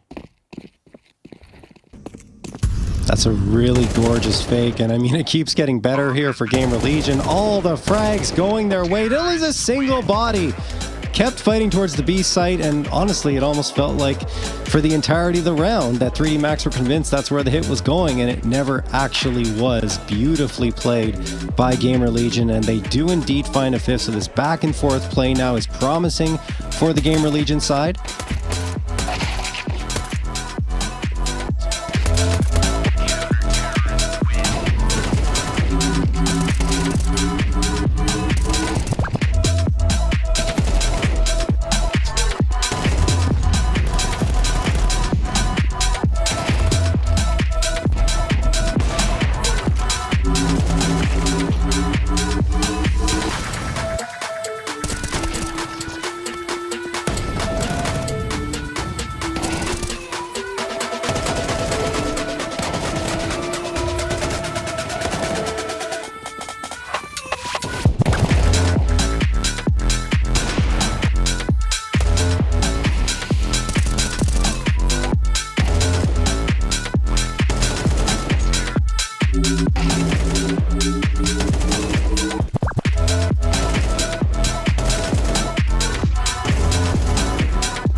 A lead, but not nearly as substantial for 3D Max. GamerLegion finding their footing. Rez finding his preferred res, perhaps, because he is locked in here on Ancient. Yeah, they're going to need a whole lot more of that, John. I think it's not only in his gameplay, the calling as well. You felt it really came through in that last round. The fake was beautifully done. Frags were coming through on the B site. They convinced 3D Max that it would go in that direction. It didn't. Now Towson is going to get the opener, and Acor, another GamerLegion coming alive here on Ancient. But they need to get more here as Body does find a response. Oh, that was supposed to be the trap for PR, but he couldn't land the shot. ZTR, fortunately, corrects that mistake. But Herd getting close. Graffiti was waiting for that to spring the trap, and now... Well, this is kind of interesting, because they actually did have the space out towards A, but understandably, GamerLegion are adjusting, rotating in to try and compensate for that, and maybe even prep for the smoke pop, but they're starting to realize they've been hoodwinked. They've been bamboozled. They are befuddled. As this bomb finds its way to a plant, and Body and Graffiti will have all the chance they want to pick their spots. And those dualies long range aren't going to be great either for Towson. And realizing that, 3D Max is going to tuck themselves around corners, trying to take favorable engagements. Towson has the right idea, looking in towards default, and Acor is going to drop that Body. Graffiti, last one standing, and he's going to get one. Can he get the second as well? Looks like it now. Acor, finally the hero at 3K for him in the pistol round. Does he have enough time for the defusal is the question. Just enough, I think. Oh. I don't know. Yes, he's got it. Wow. Not a second to spare their beautiful play with the pistols here for Acor. That's got to feel damn good. Starts it off, closes it down. Graffiti actually positioned himself really nicely in that 1v1, but at the end of the day, in pistol rounds, it's all about the headshot. And that is one hell of a clutch coming through.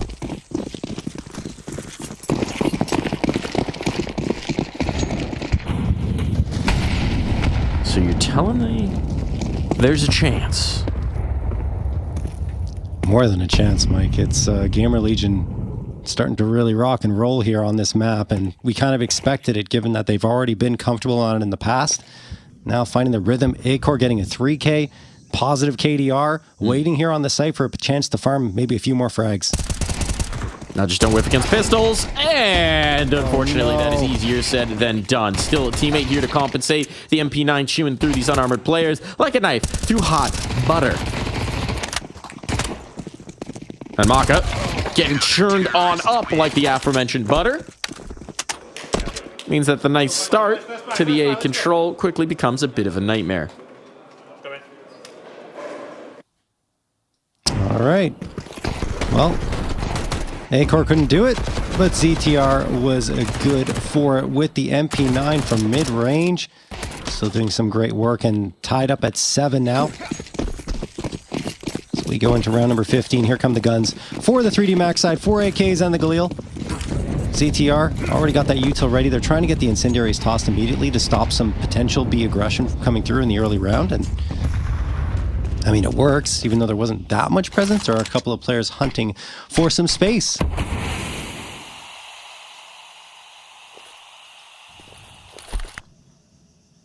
Body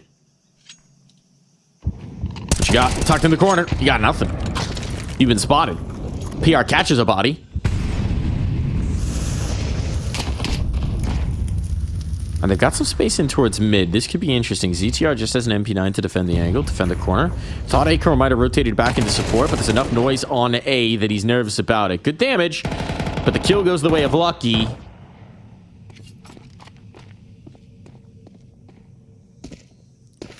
And look at this Nucleus moving through. It might be Tosa next up to the plate.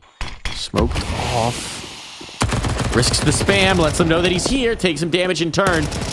And now with the attempted approach back in towards mid, they're flashing through. They're loath to let these players out of this killing spot. But they made it through the bottleneck. And now it's cost them so very much. GamerLegion, they wanted to keep them contained in Red Room. But it turns out the rent was a little too much to pay. PR, he's going to give this a look. He's got the first. Gives himself a chance to try and take some space. We've seen him hit some nutty clutches in the past. Crisp spam and headshots. That's the name of the game for PR. But it seems like a teammate might have gotten in his ear and said, you know what? Might have to give this one up. Time to back away. That was really tough for GamerLegion, honestly. They were so committed to the fight in Red Room, and in the end, it's 3D Max who managed to slip through the gap, find their way in towards CT, and they win every single duel in the mid-round to close things out in their favor. 8-7. Sure, PR gets one on the tail end, but Economy is able to stabilize a little bit for the 3D Max side, and they prevent GamerLegion from taking the lead.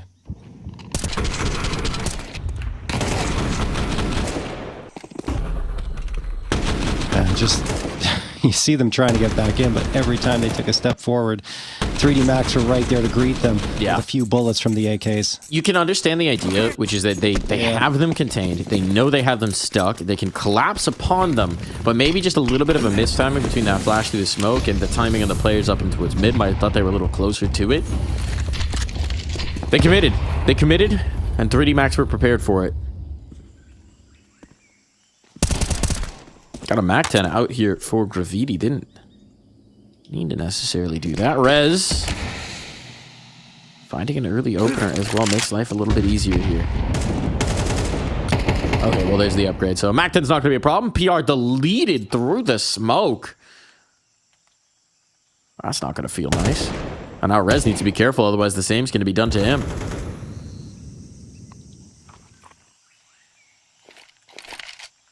Yeah, it's a really good response from 3D Max, honestly, to be able to get one back after losing the first body.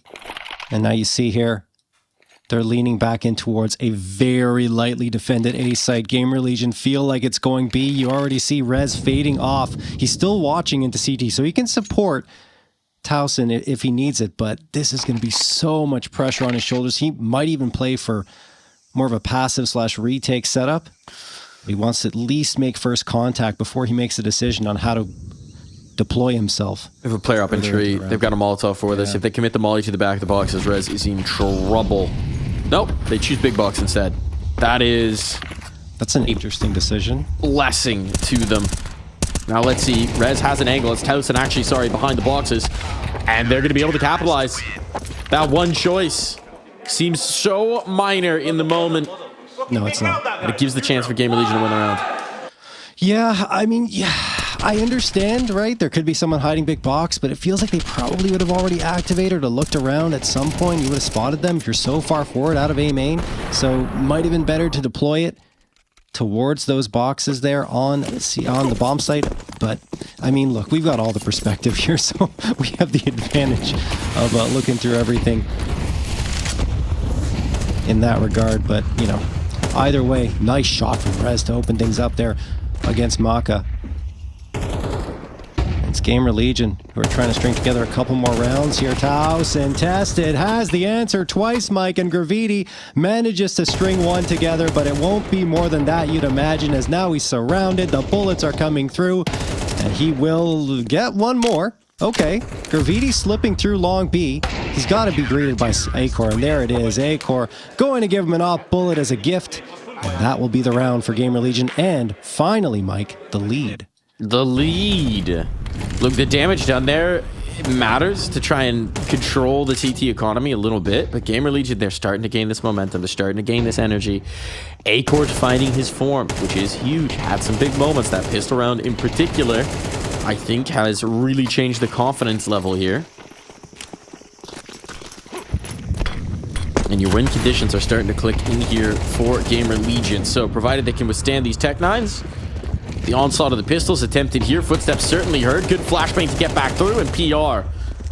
Nice control on the spray. A swing back in. They want to give no quarter. And so none will be afforded. Wow. I mean, look, I know it's just an anti-eco, but still, they really shut them down well. And Rez in particular, we called him out. You already mentioned it earlier on the map, Mike, but it deserves to mention again now as he's up to 21 frags for the squad. He's getting those opening duels, winning them, and it allows the rest of his team to really get more comfortable as they settle in on the bomb sites. And on this CT side, that has always been good for them. Now they're only 3 rounds away from getting to map number 3 on Nuke for a chance to really get back into this series. Timeout going to be called again by 3D Max. Have to be feeling the pressure. They know how important this round is with the full buy coming through. Yeah, but they've got the rifles again. That full buy you're talking about, this is going to give them a chance to show us what they want to do here on this attacking side. PR drops some extra nades in spawn, so they can refresh smokes elsewhere. He's going to get very aggressive here in A main. This is interesting. Different look for PR. Does mean there's no donut control, at least early, and there's no vision in towards mid as well, though for the moment 3D Max are respecting the mid util. They're choosing to give up mid, Mike. There's no way they expect this angle. Oh, Body's aware! But it's a trade at the very least. Body had the idea, but it was sort of a half-hearted check. Still catches one off guard. The question is, was it worth it? Molotov to Rumble Rez. No one moving behind it means that Rez can safely reposition another molly. They're just trying to make him uncomfortable, but he's still finding his kills, and CTR finds the flank. Oh, man. That's a beautiful flank. That's a gorgeous flank. For ZTR to get 2 frags, the round is done pretty much as a result. Exercise, 44 HP, an AK, a prayer. I don't know. With so... I don't want to say so little. It's 45 seconds. There's still a chance for him to make a move, but he doesn't have the manpower, and it feels like he just wants to try and save this AK, which makes the most sense. Wow. This has been an insane recovery from GamerLegion. They were down 6-0, and now they're on a 10-2 run, Mike. When you put it like that, that is quite impressive. Yeah. Certainly a good way to engineer some confidence in your squad. Get the juices flowing. Oh no. That kill might have just saved him. Has to deal with Towson still. 5 seconds. Ooh, they're coming for the crunch. They're coming for the crunch. There's the flashbang. I'm going to assume they got the kill from that fist pump, which will mean no money through for Exorcise. And that means 3D Max might just be staring down the barrel of a map 3. Oh, man. Yeah, I'm going to have to assume that. Well, we'll see in his money into this next round and what he's bought up. But, well, Maka took the sacrifice. Gave the gun to Exorcise. Not having a good time here. They're going to fully commit. An AUG is out, and Rez is holding court in mid. He's got his sightlines, he's got his control, and, well, this Galil in the hands of Exorcise seems far from enough. They'll give him the space, though. They got what they wanted. They got the 5v4. They're able to slip away. They're able to slip the gap. And now play a little bit more of a default that PR will make all that much better. It might as well be a battle royale in the middle right now. As 3D Max are getting hunted. Some space in middle. This has been available to 3D Max at various points, but they haven't been able to capitalize with it once they have it. Yeah. Last time they did was a few rounds ago when GamerLegion thought they had them bottled up, but the timing was a little off, and so was the spacing. So 3D Max were able to get all those frags. But this time, look, PR is going to get one immediately back after ZTR's drop. Body and Maka looking to slip through into CT. There is only one player on the A site, Mike, so this is a chance potentially for a bomb plant if they can isolate A-Core. That's a big if, and A-Core's kind of backing off. He doesn't know they're here yet because they're taking a very slow approach, but now with that util toss, he's probably going to have a peek. Oh, eliminates the one, the second as well. None shall escape A-Core's gaze. Snappy on the response here, looking like his old self. Had to knock some rust off, you know? The Resin A-Core show. I mean, what year is it? Indeed. Wow, that was just really well played from A-Core as well.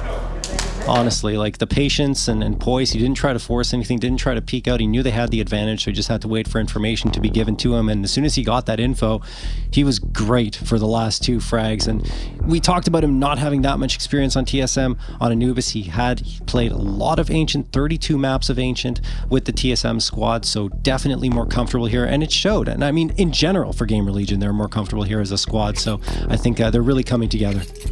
One more round required, and we are going to be on Nuke.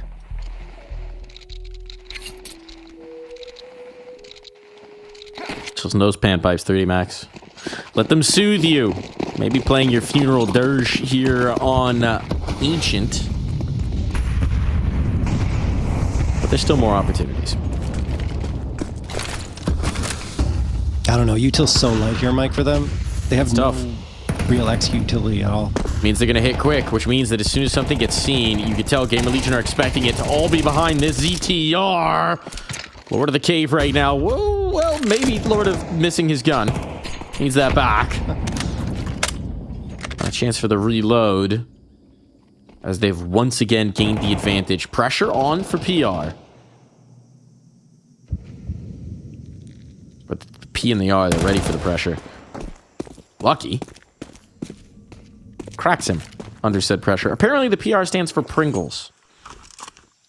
If you knew that, John. Really? That was revealed recently. His name used to be Pringles, and he shortened it once he realized might be going pro here. Yeah.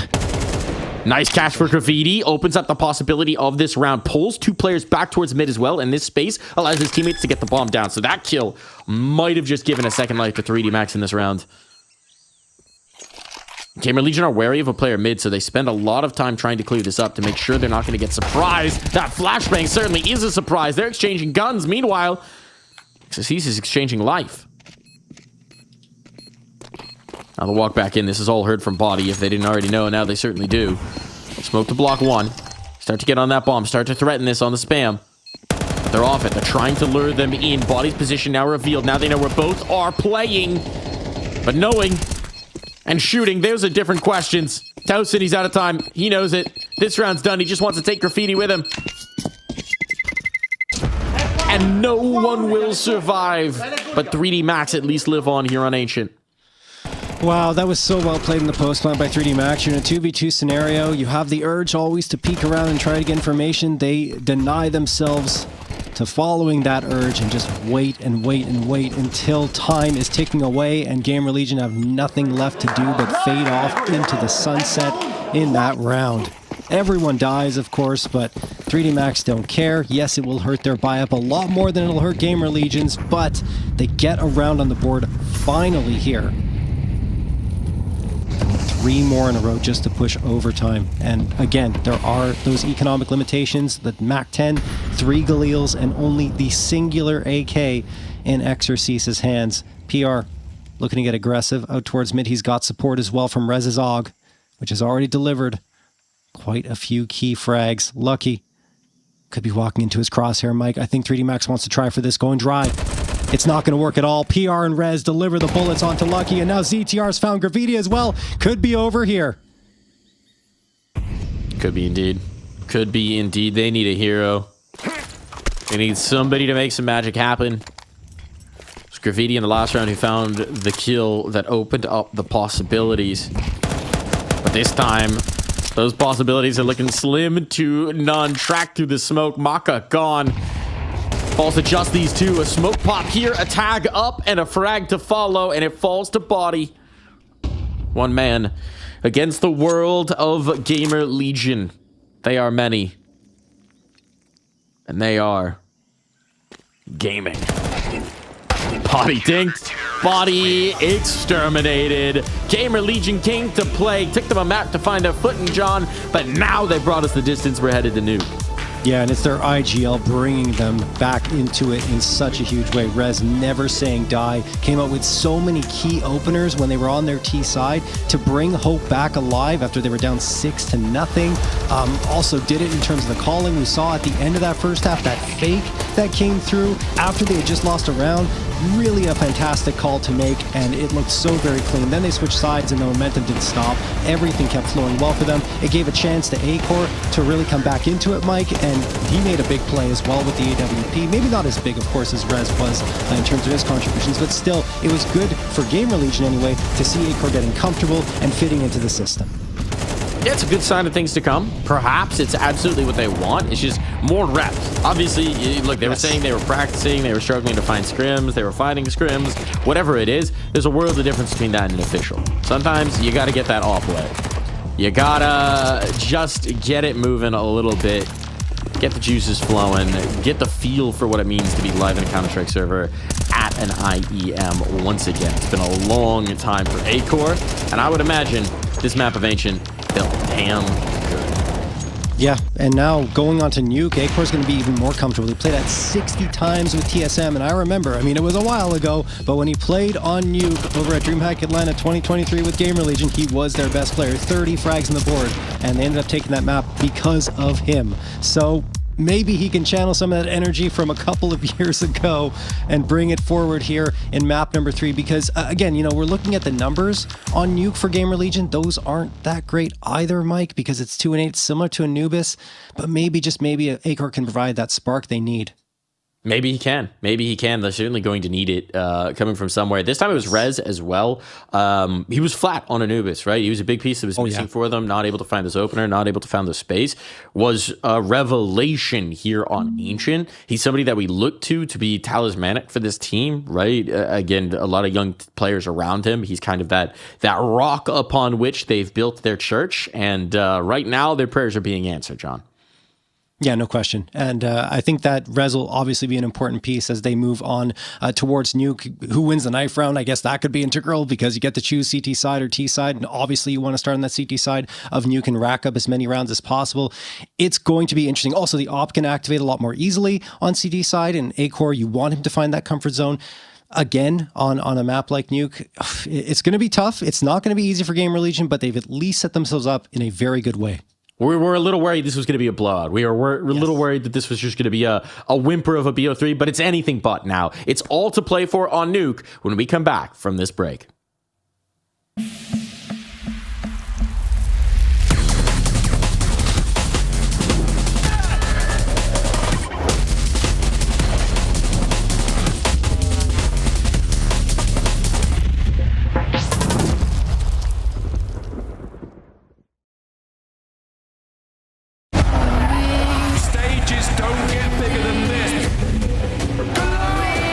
Let's get it on!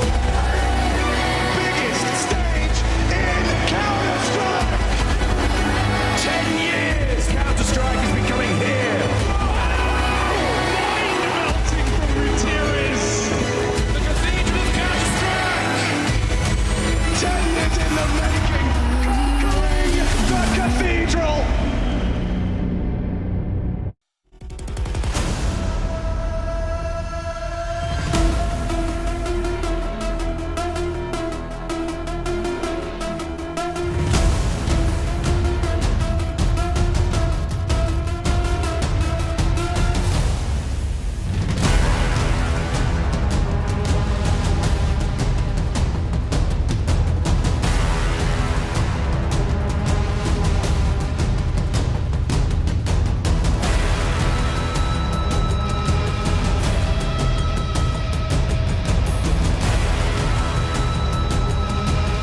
What a banger of a bumper. I still can't believe that Stewie moment happened last year.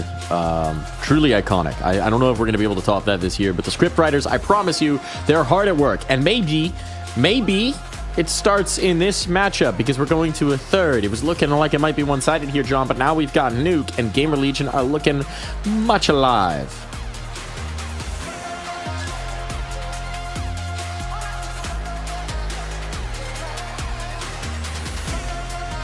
I was muted there. There we go. I was going to say, we were talking about it earlier. Go ahead. What were you going to say, Mike? I was going to say that the trick is to not be muted, as it turns out. We got our ninth round here. But I guess what I wanted to say was that on Nuke, of course, it's been difficult for GamerLegion as of late. They've only gotten 2 wins. And in those 2 wins, what was key was Rez coming through and finding top frag form, I think, or near the top of the board each time. One thing that they were lacking every time was the op. The op wasn't there. Slend wasn't able to perform. And on a map like Nuke, especially CT side, you need your opper to be contributing in a significant way. So if A-Core can step up and fill that role, and Rez can come out and frag at the top of the scoreboard and really lead the charge as he did over on Ancient, then there's an argument here for GamerLegion to come back and get the reverse sweep. It did feel like we started to see A-Core get comfortable. I mean, there was that pistol round. It was very nice. We're also just seeing... It's nothing mind-blowing on the op, but that's fine. He doesn't need to be mind-blowing on the op. There's lots of firepower on this GamerLegion team. He was hitting his shots. He was confidently taking his peaks. He was playing his angles. That's what you want to see from A-Core if you're a GamerLegion fan and you're hoping that they take this through. Now, admittedly, for 3D Max... we can provide some excuses. Ancient's been a little bit more of a struggle of late. They haven't really been able to find their footing. We kind of saw it. They were just a lot less dynamic than what we saw in Anubis. There were a lot of moments where they actually did gain space through mid, in towards A main, and they couldn't quite come up with a plan to capitalize in time before the response came through. Here on Nuke, it should be a little bit more comfortable. It should be a bit more even territory. And we would expect to see a 3D Max that's maybe a little bit more dynamic, especially on their T side. Yeah, I would think so. I mean, they did have a couple of tough losses, both against FaZe, right? 5-13 and 7-13 in Bucharest and then in IEM Melbourne. But, you know, if you look at the wins in Pro League, they were strong against Heroic and Mindfreak, 13-5, 13-6. So I think there's definitely that potential for 3D Max to be strong on this map. I think it depends on, you know, 1, which side they start on, and 2, how hot they can be.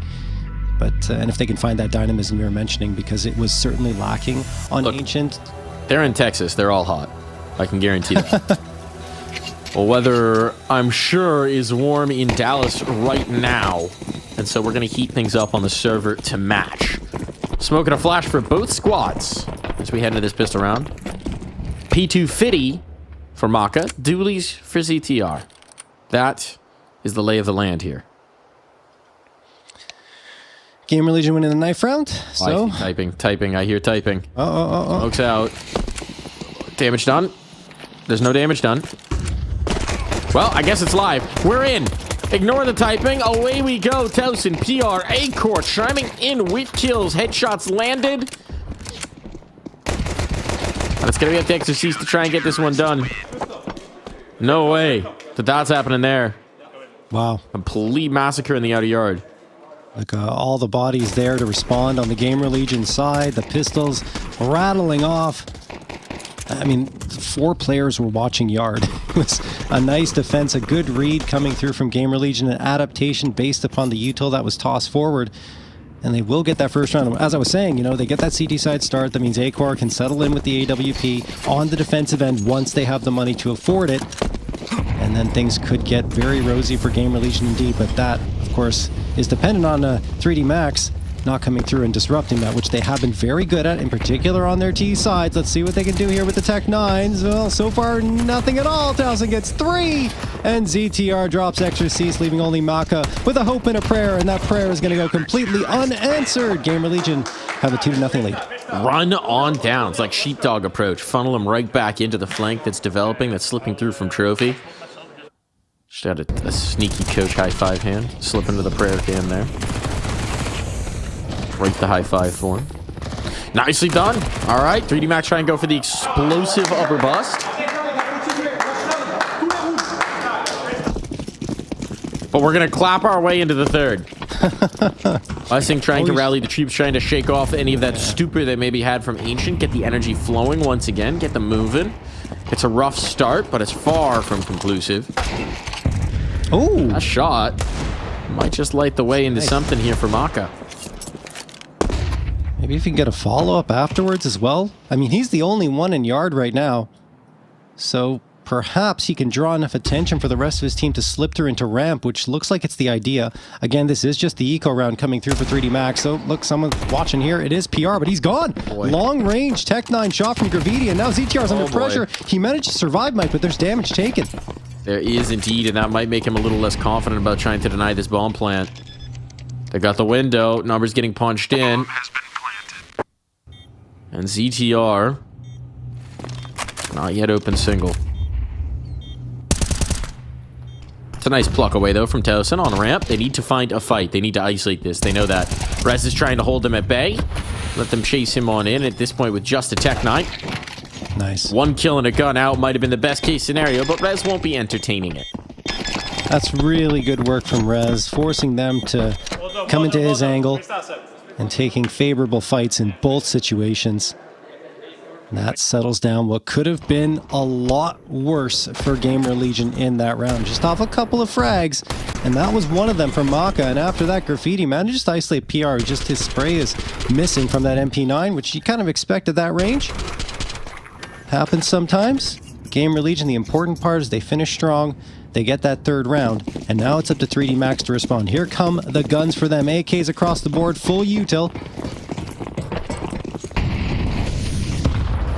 Appears as though they want to take this outside yard space while the smoke's coming up. Drop down from Mini. Rez slips away. Can't get caught. Nice movement from Rez. Good awareness. Well, what could be coming his way? Still, they've ceded a lot of real estate here. And PR may not realize that there's a player past him already.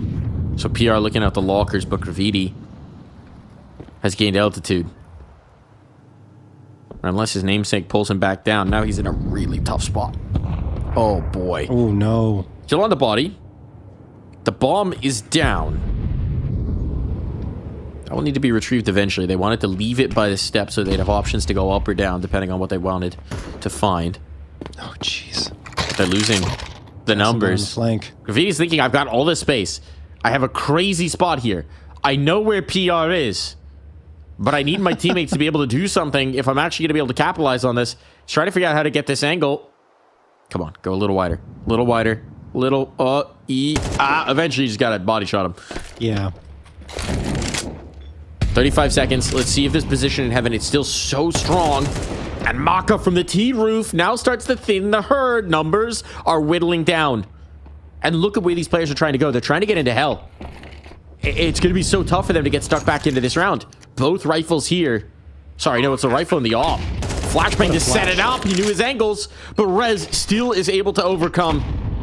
And now without their guardian angel on high, without the watchful gaze of Graviti, the GamerLegion players will flood back into the site. A-core with some snappy shooting as well. And an AK signed, sealed, and delivered for his teammate, who already had one.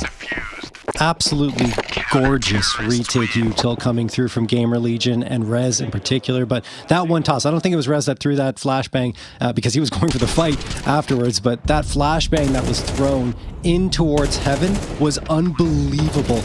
Nothing at all that Graviti could do as Rez was charging up on him, and then afterwards another flashbang from Rez that opens up the space for A-core. We talked about it. They didn't really have that op presence that GamerLegion in the past here on Nuke. Now A-core has already made himself heard and seen with 2 key frags and a 4-0 lead for GamerLegion.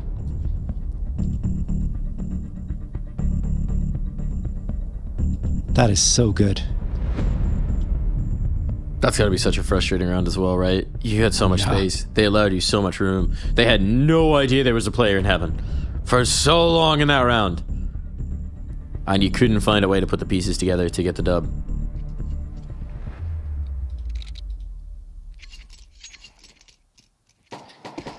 At least they have the full loss bonus to back off on, and of course the bomb plants keep coming through for 3D Max. So that means AK's in pretty much full util for them. And like you said, they found the space. I mean, they got in the behind enemy lines for a couple of frags, and it felt like with the control they had, they couldn't lose that round. Just the retake, the util, too strong. Lucky's had a tough start here. 2 nuke, and Graviti loses the fight up against Acor. Nice shot. Look where Rez is. He's pushed all the way up, and he finds body. Swings a little too aggressively, though. Maybe a step too far. Loses the battle to Maka, but it's still a man advantage here, Mike, for GamerLegion. Oh, and then some. And then some. Maka's creating some space outside, but I mean, he has to do this all on himself, and he's not expecting the player. If there'd been a rifle out there, that would have been big trouble for Maka. Fortunate for him, ZTR anticipating a little bit more. Look at that space, though. Nexius, if his teammate can get back up to vents. Okay. There's a lot of awareness of where these players are. They don't know about PR. He's the ramp player, so they're a little wary that he could have gone for the full trophy push through. Maka's risking it to get the fight, and as they peek back in, now it's a double peek, double angle. They're still wary that PR could have come through, and actually they afford him the chance to get into heaven. I don't think they'll expect PR in heaven. It depends if they even end A. It feels like they have to with only 30 seconds left. ZTR is waiting for his opportunity to strike from vents. This is still a good setup for GamerLegion. Now they know. Now they know, and Maka lives with 1 HP! If that nade was just a fraction closer, that could have been the round.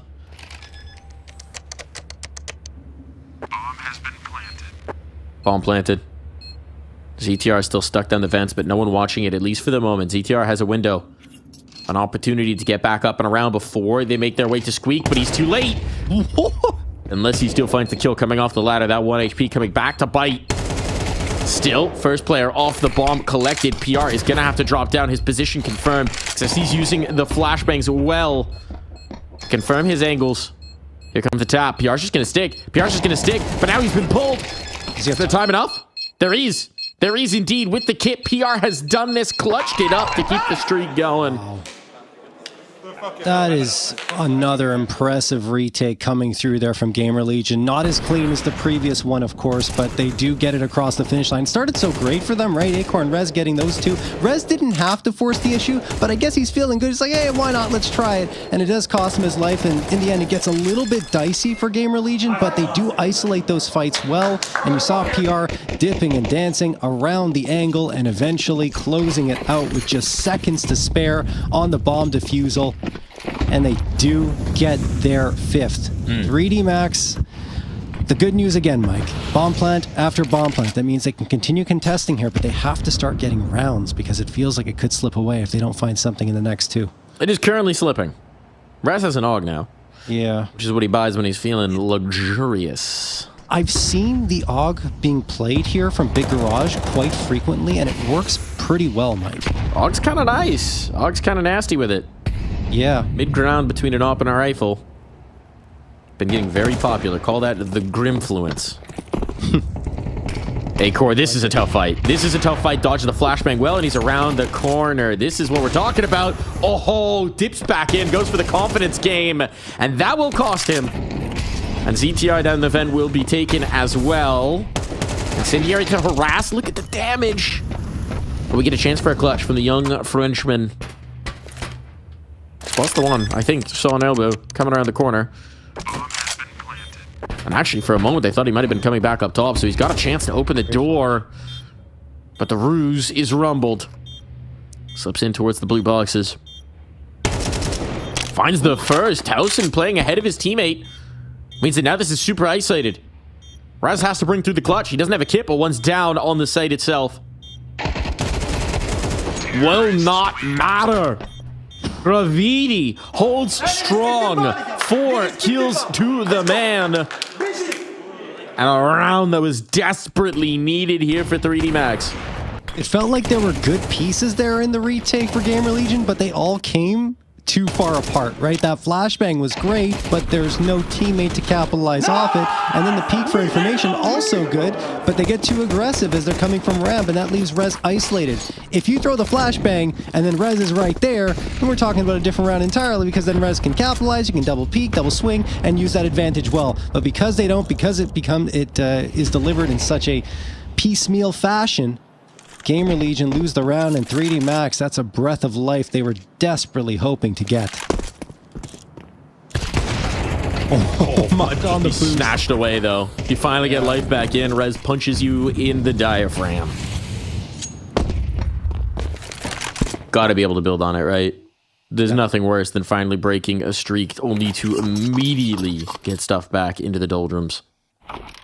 I love that play from Acor as well, Mike, that confidence play. I think he has to start making those types of decisions because it'll help him be stronger in his game and force 3D Max. Think about him. Speaking of forcing someone to think about it, it's 3D Max forcing themselves upon GamerLegion with a couple of frags. Acor gets one, but it's only one, and they've got this B site. Acor, it's all on him. It's all on him. That shot, tough. Missed, and then he is snatched out of the server. And at this point, this has to be a save for Towson. He's so out of position. The bomb is down. The clock will tick away. And 3D Max will be bringing through a second round in a row here.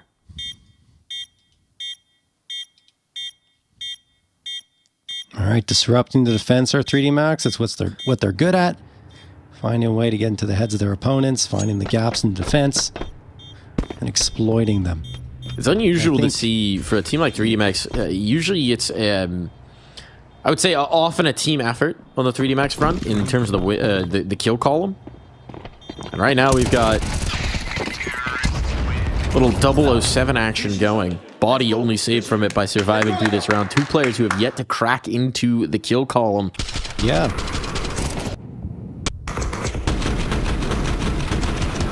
Typically impactful pieces as well at that. True. Especially Body stuck on 0. Well, we'll see. Still a lot of Counter-Strike left to be played here. And you see Towson unable to save the M4 means that there won't be any investment at all coming through for GamerLegion into this round. It's just the full eco. I don't believe they'll be able to afford the AWP in the next round either. And if they do, it's a glass cannon, which would be inadvisable, let's say. So it should be 3D Max's round to take, but you've still got these pistols that can do some damage if 3D Max walk into the wrong angles, and that's a freebie for ZTR. The struggles continue for Body. That doesn't feel good to lose a straight-up duel with a USP. And you have the MAC-10, which farms USPs. That's, well, you know, yeah. Actually, have you considered, though, that now they're headed in towards B, and maybe this MAC-10 could cause problems. He's gonna burn. He's gonna burn! Somehow still alive. The nade doesn't finish him either. ZTR dodging death at every turn. The unkillable man works his way back into the rat hole, just trying to pogo stick and be a nuisance here. But at the end of the day, it was just unarmored USPs. All right, well, nice effort at the very least, and staying alive that long is kind of crazy. You see, it's like the last guy in a knife round in a 1v4 who just decides he's going to run around the map for as long as possible. Exactly. Well, it was fun to watch at the very least, but not too meaningful in the round for GamerLegion as 3D Max are going to get the third, closing the gap to only 2 rounds. This is GamerLegion's chance to really start to assert themselves once more, since the guns will be coming out again. AWP will be lacking, and I think they've called a timeout here.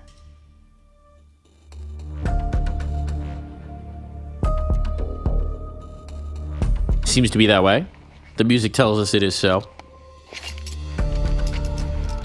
Well, quick chance for a correction with the guns here. Yep. No head armor. And there is an A1S on the T side. So lack of hats might cost them. Those ears are looking to be clipped. That's a nice start. ZTR out of play. He's had a really good series, at least on Ancient. We don't talk about Anubis. But Rez is at least able to trade him out.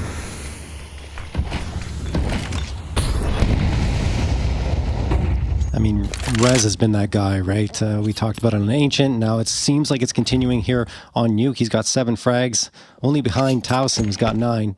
You see the space that 3D Max have gained into ramp. It's kind of being given to them, but Acor's watching. Acor's watching. He gets 1 and only 1, but PR's also by his side to ensure that the trades are good. And now a 3v2 advantage. Yes, you give it the space into the B side. Oh, but Maka makes it a 2v2. He hangs around a little bit longer. PR doesn't expect it. And now things have shifted a little bit. He just knows. He needs to keep that pressure amplified. Chance to plant the bomb. Rez is going to risk this. In the smoke he goes. Might offset their timing, their expectations here, but I think it's better of it and withdraws. Towson deleted. Head ripped from his shoulders. And now the clutch required. No kit. That's also a key difference. No kit this time around. It'll have to be the full 10 seconds. So if they could just buy time, well, why bother? More than just time. Maka does it with the rifle, with the op, everything possible here into this round. He's got it. And 3D Max are right back into this map. It was a very tough start for them, but getting those 4 rounds in a row on T side has been phenomenal. Not to say that GamerLegion didn't play the round well. I thought they did. You know, they had the trades, they had good spacing. It's just Maka hanging back and really gaining himself an advantage as they were trying to come back in towards ramp. And I just really like the way he played that round in general. John, I got a question for you. Yes. How do you say yeehaw in French? I don't know if there's a direct translation for that. That's a good question, though. Let me think. Any French viewers here, let us know. Yeah. The most French equivalent of yeehaw would be, because it seems like 3D Max might be finding a little bit of their yeehaw here on Nuke. Oh, yeah.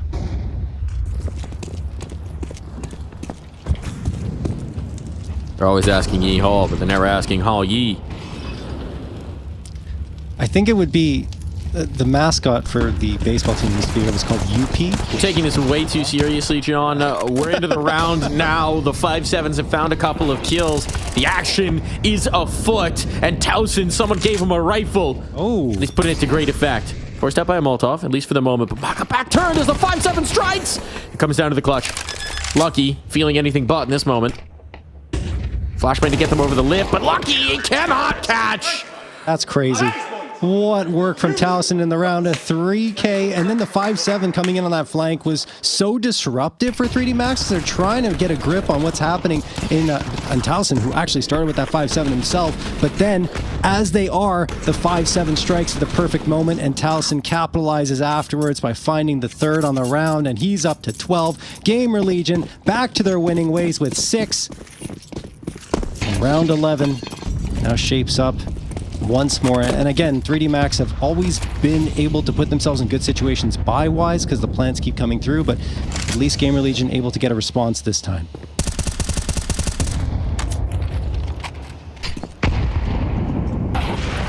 Ooh. Nice little pluck there from Acor. Been acquitting himself nicely. It's kind of a similar story. Lucky works his way through the smoke. Rez looking the wrong way. Smokes. They aren't walls, though it's tempting to think of them that way. Oh. Now the A site has been stripped of its defenders. One more remains. Acor on that scope, trying to create space for his teammate to get up the fence. Like he knows this is a possibility, but PR now painted to the corner. He's burning. He's allowed to slip away. He's allowed to escape. That could have been a massive punish. Instead, Acor trying to keep them guessing. Repositioning here, but ZTR loss means the numbers are starting to stack up against them. Body not expecting this angle. Around from Acor so far. Let's see if PR can help him capitalize. Out over the lip, the flashbang didn't reveal the player just under. At this point, Acor knows he has to slip away and keep this off for the final round. All this work, but it's all for naught. Still a great round from Acor, despite the fact that they're unable to close it out. The first 2 he gets from Heaven, he readjusts himself to hold the mini angles. He suspects a player is going to try and slip in there and join the rest of his squad in the site. He's absolutely right and collects the 3rd, but no one else can really activate for GamerLegion. And you saw it there. I mean, a good flashbang toss, but they couldn't get that important frag. And afterwards, Acor just has to pull the plug. Save the AWP as 3D Max find their 5th, going to the final round of this half. I think both teams have acquitted themselves well, Mike. Good recovery after being down 5-0 here on the 3D Max side. GamerLegion not saying quit. It feels like they're very much in this one in a map that they've struggled on in the past. See here. I mean, look, if the op continues to go well here for GamerLegion, that is a good and very encouraging sign for their chances at victory here on the map. And the chance in the event as a whole as well, right? Yes. Huge question mark for Acor. I don't know what he'd done for them before, but certainly had been a minute. An aggressive initial look there. Slides back away unpunished, though, and the space is filled by 3D Max. Perez is peering over these smokes. But he may not realize where Body is. Oh, boy. Rez is going to be so compromised. They don't know that there's a player here in Garage. Oh, Rez has the awareness. Has the presence of mind to check for it, and Body gets collected. So now that potential trump card position is turned over on the table and revealed.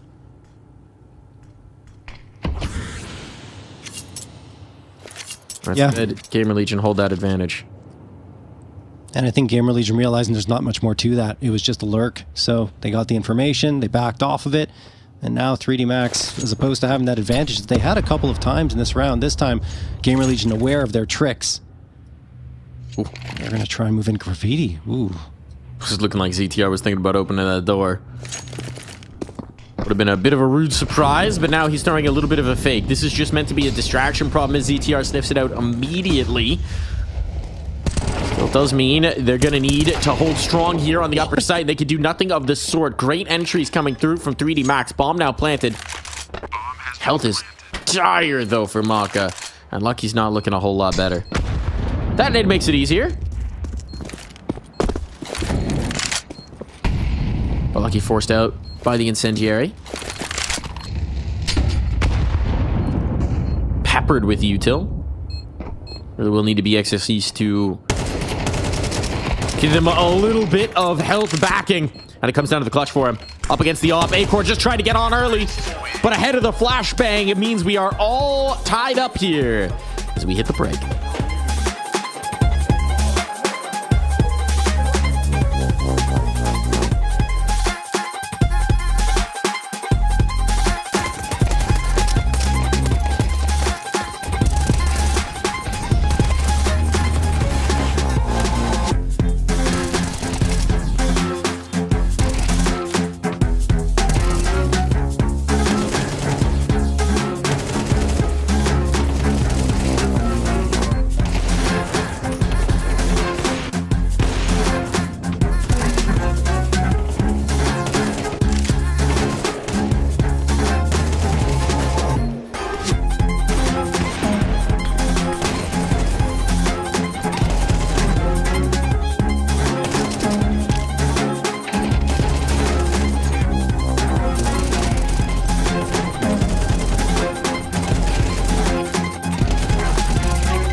final half between these two squads, and it's neck and neck on map 3. Strong showings for both on their own map picks, but now in neutral territory on Nuke, it's anything but. We cannot separate these squads here, John. No, really. I mean, look, if you see the way that one trended, it was more in favor of 3D Max in the closing moments, but I don't want to say they necessarily have the momentum here because GamerLegion were in every single one of those rounds. Like, they were competitive every time, and Acor was really helping them do that with the AWP. He was ringing true. Sure, there were some missed shots here and there, but you're seeing a lot of promise come through with that op as this series has progressed. And now, going to T-side, I don't know if it'll necessarily be deployed as much, but now you have the comfort of knowing, hey, look, maybe we can send Acor looking for something towards outside or maybe into ramp with the AWP and see if he can open up that space that we're desperately looking for.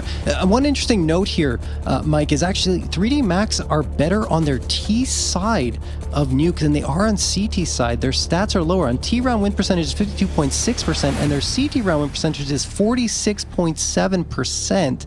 So that's an interesting one going into this second half. Tied at 6-6, maybe GamerLegion can exploit that a little bit, their discomfort on the defensive side. Seems like we're gonna have a little bit of a longer break here, folks.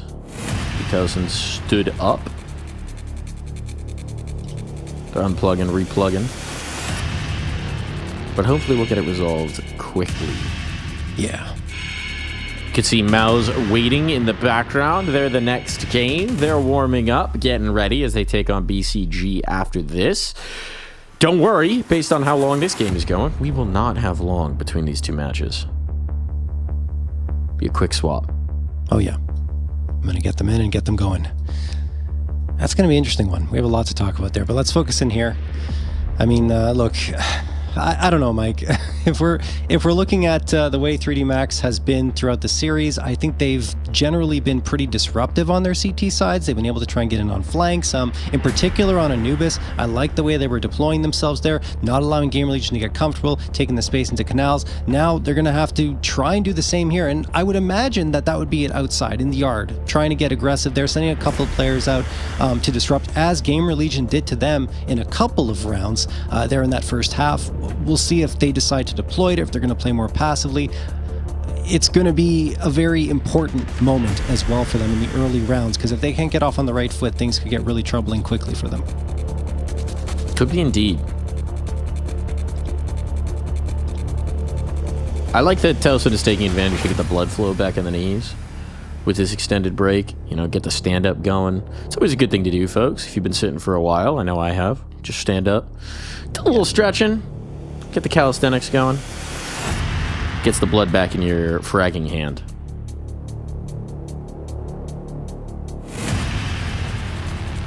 Which hand is the fragging hand? That's a good question. Mouse or keyboard, right? Obviously, mouse is controlling the flicks, but they say good aim starts with movement.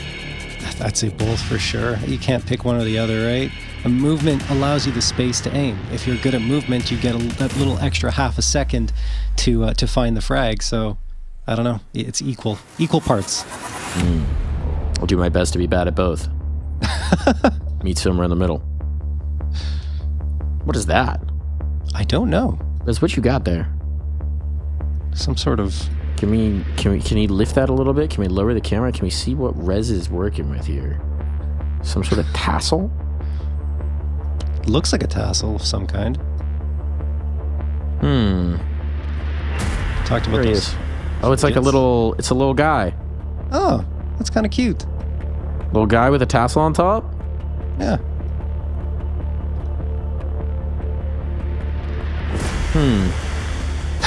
We'll have to investigate here. Hold on. Move your hand, Rez. Show us the little guy. Reveal your secrets to us, Rez. That is not a look that says this is going to be resolved very quickly.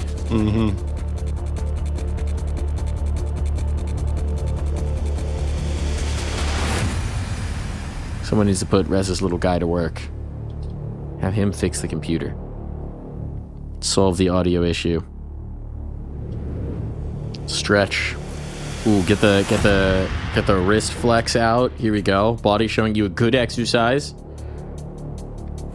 We got sweatshirts on. Gotta stay warm. Apparently it's not that hot in Texas. Yeah. I feel like it probably is, but maybe not hot in the room they're in. AC is blasting. I don't love playing in long sleeves. No, it feels disruptive. I agree with you. Need to feel my skin on the mouse pad. Forearm skin. I think it's also the shoulder on the armrest for me. Or sorry, it's not shoulder, elbow on the armrest. My shoulder's on the armrest. I don't know what I'm doing to get that to happen. Laying down, reclining while you game. Yeah. So you're saying, what, when you have long sleeves, your elbow's too high on the armrest? I don't know. Yeah, it might be that it lifts the elbow up too high, or just like not getting that contact affects the way I flick with my mouse or something like that. I can't really explain it, but whenever I'm playing with long sleeves, I have to roll them up. I can't do it. Well, folks, it does seem like this issue is going to take a little bit longer. So as much as I'm sure you're enjoying listening to us yap, there is actually another game going on. It's Vitality taking on Legacy right now. So we're going to take a look at that gameplay.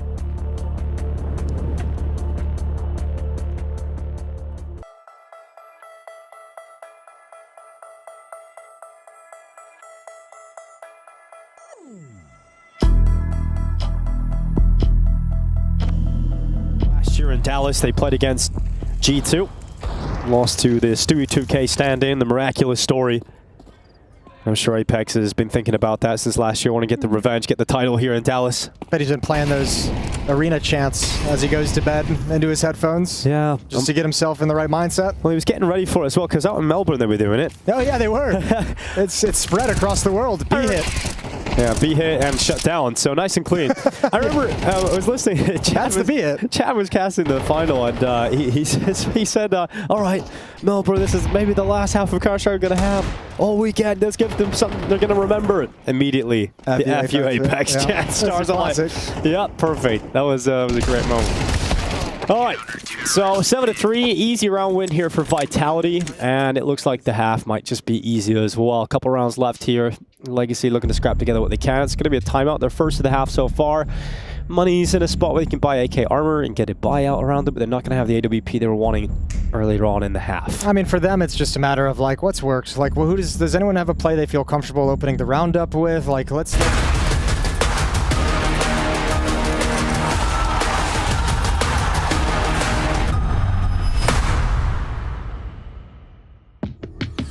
All right, we're back in. We're back in. It never fails. Once you throw to actually showing something else, everything gets fixed, and we're going to hop back into the server. Tosin can stop flexing.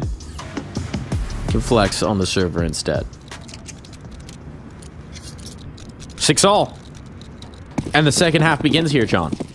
It does. 3D Max getting hyped up by their coach to get back into things. All tied up, pistol round underway, body looking for frags here over in ramp, and it's actually Maka's going to get delivered the first. Little bit of team damage coming through for 3D Max, but Rez and ZTR are pounding on through to this A site, and they're going to get it under their control. The problem is they've lost all their teammates, and now it's all down to A-Core, who's under a lot of pressure. He does manage to do damage against Graffiti Mike, but he's still got body to worry about as well. It's a nice fadeaway. Now he knows where the plays are, so he knows he has a gap to get this bomb planted. That's a great read and react from A-Core. Gonna be able to punch in the numbers, secure at least this money. And you can see Graviti is very nervous about going for a face. Might have played a little bit more aggressively if he weren't, on 2 HP. Double doors opened. Ooh, this is cheeky. They're gonna think he's in towards control, but back behind the doors itself. Does Body account for this? Oh, now he knows. Now he's seen him get wide on it, but Body still needs to find the headshot, and he finally will. Time enough, just about, for the defuse. Oh, God, what are we doing? I think they thought someone had a kit. Anyway, they're fine. You faking him out. Faking him out. Whew. Whew. Whew. Made me nervous. I'll tell you that much. A little bit. They do figure it out at the end of the day. I almost would have rather A-Core stayed there and waited for them to move on to the bomb site, but he got a little too antsy. Maybe he thought he might have been exposed at that angle if they came around, but I don't really think so. Body has the advantage, has the high ground, and we all know how important that is, as it's a 7-6. I mean, it's important that Body gets some kills any which way. He has had a rough map, and he's somebody that we usually look to shine. So, If he needs the high ground to get that USP kill, whatever it takes, Body going to be able to follow up with another, but he is chased away. He doesn't want to give up this rifle, so instead he's going to allow them to space in towards ramp. Means that a bomb plant could very likely be in the cards. Flashbang to try and threaten. Graffiti's really just trying to stall them, keep them from planting that C4 so that his teammates can get further in towards position. They can't deny this bomb plant, that's for sure, but they've got 3 players coming through from the ramp. So the question is GamerLegion going to be prepared for all this defense?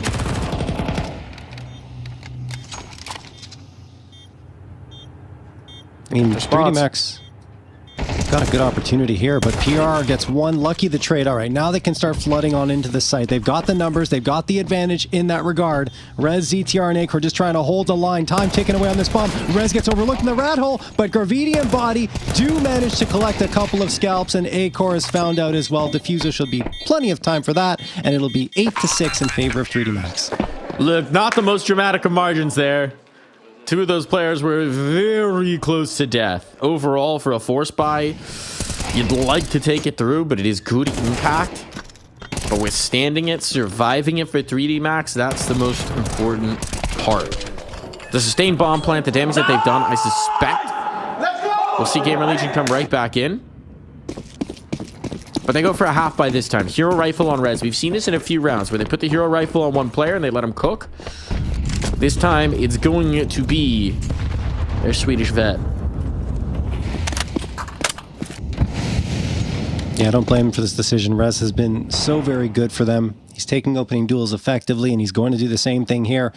Up against Graffiti, loses that duel, but the AK is right there to be picked up, unfortunately for Towson. Lucky does manage to get one, but CTR drops from top of Mini, gets 2, and Acor capitalizing to Lucky. We're down to a 2v2 out of seemingly nothing. GamerLegion will lose another. It's Acor. PR gets it right back, Mike. This is chaos, but PR is dropped immediately afterwards. The trades are phenomenal from both sides, and it's a war of attrition that 3D Max wins.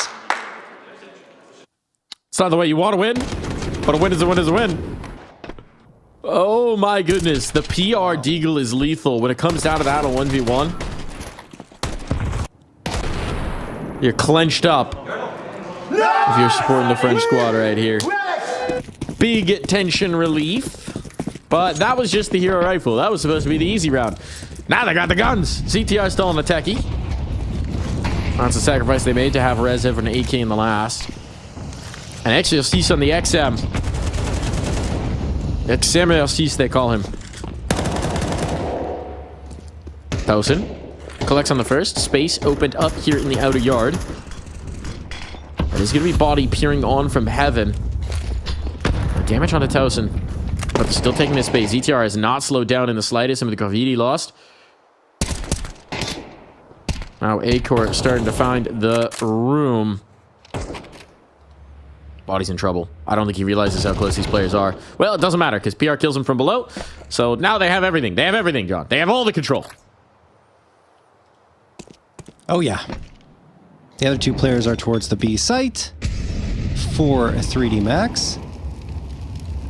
And this is a save for sure. They don't even look interested in getting back towards A. They know they've lost the round. All 5 players still alive for GamerLegion. It's just everyone combining there for GL.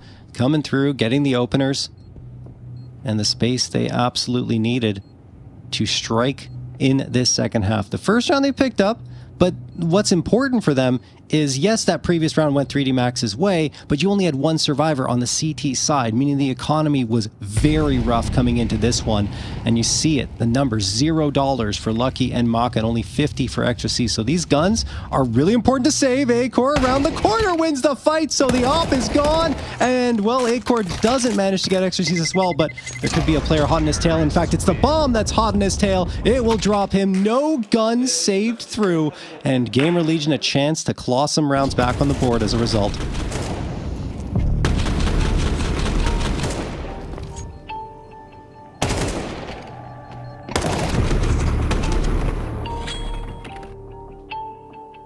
Love a bit of slow-mo.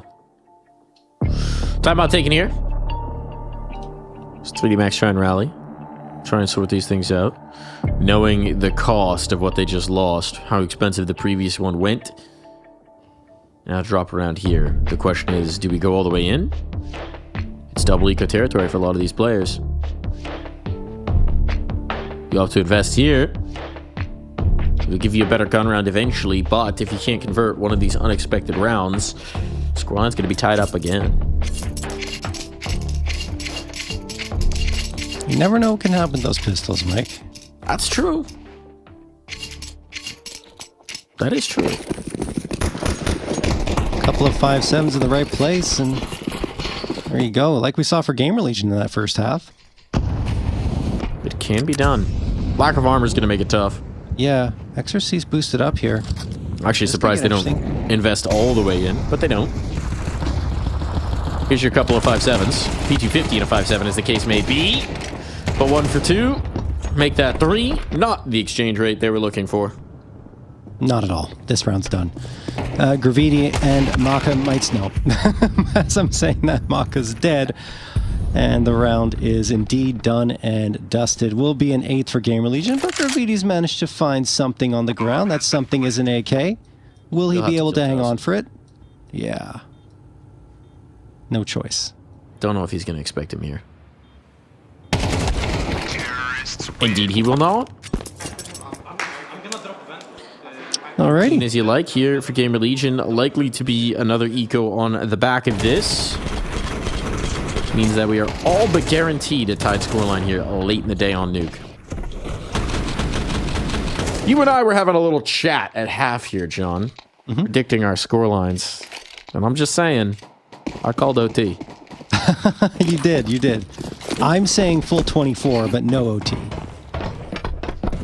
So, that's my prediction. I'm going to go all in and say GamerLegion 13-11. I'm going to say my full prediction. Mike? I think you were the other side. I got 3 max 16-14, but mostly I just feel the overtime. I got look, predictions are hard to do, but I do have a feeling I've got a nose for OT. Let's see if my nose knows where it goes. Dawson certainly knows how to find round 9. Oh yeah, this is another round that's clean as can be. From the GamerLegion side, not disrupted by the ecos at all from 3D Max and Lucky and Maka. Maybe hoping to catch a player lacking a little bit, lurking around and grab a gun and an upgrade. With PR, he's wise to their games and he will get lucky as well. This round is done and GamerLegion will be walking out of it with absolutely nothing. Or not GamerLegion, 3D Max will be walking out with absolutely nothing.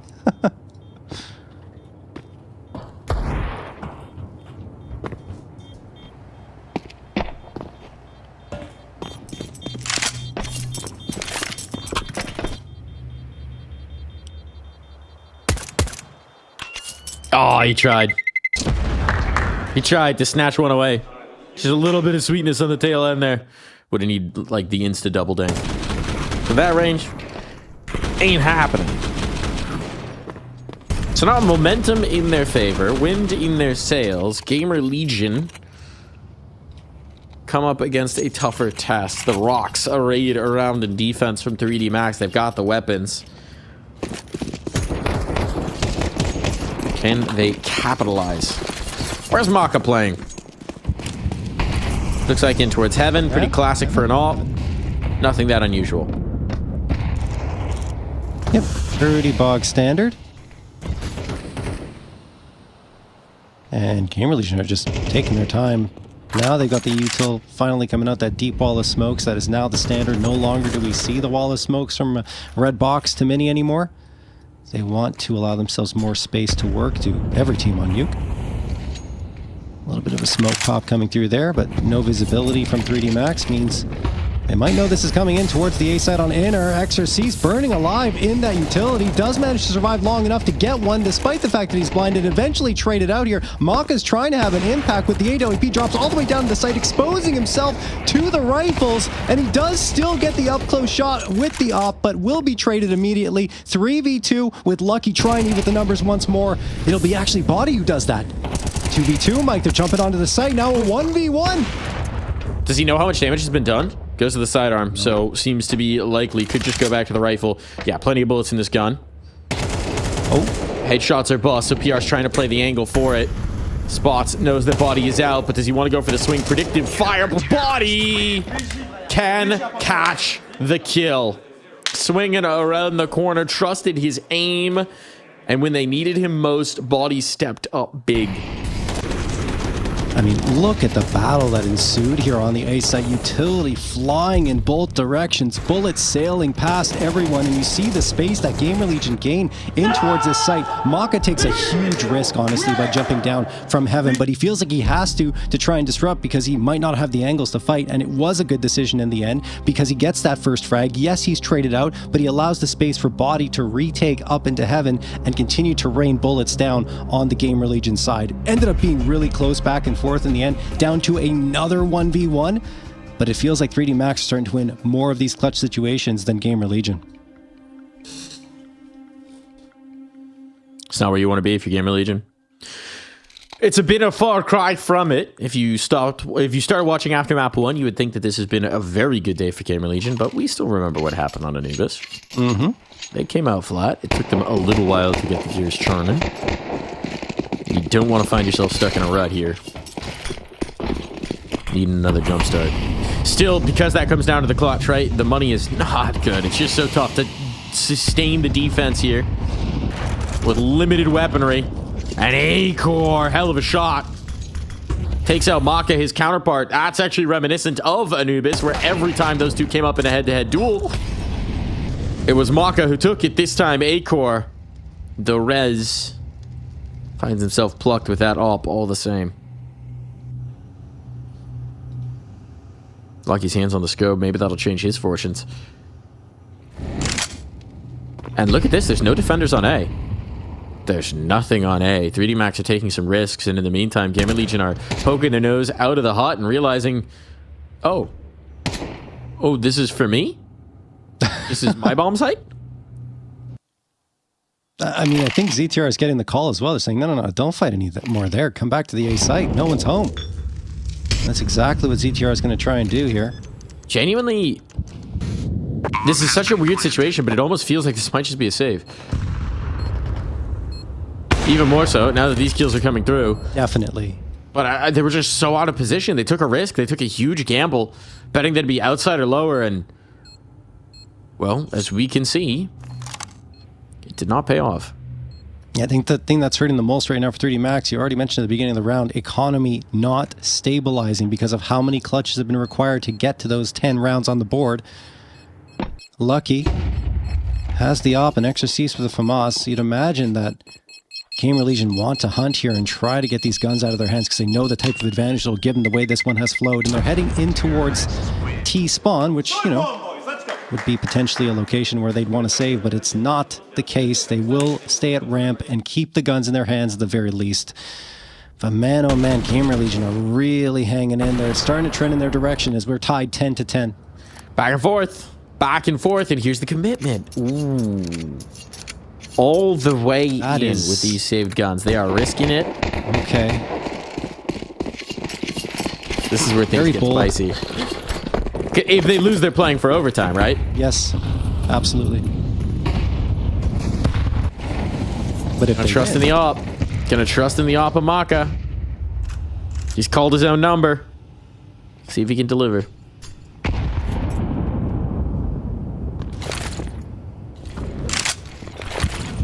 GamerLegion look like they want to pressure that A site again. They found empty space here.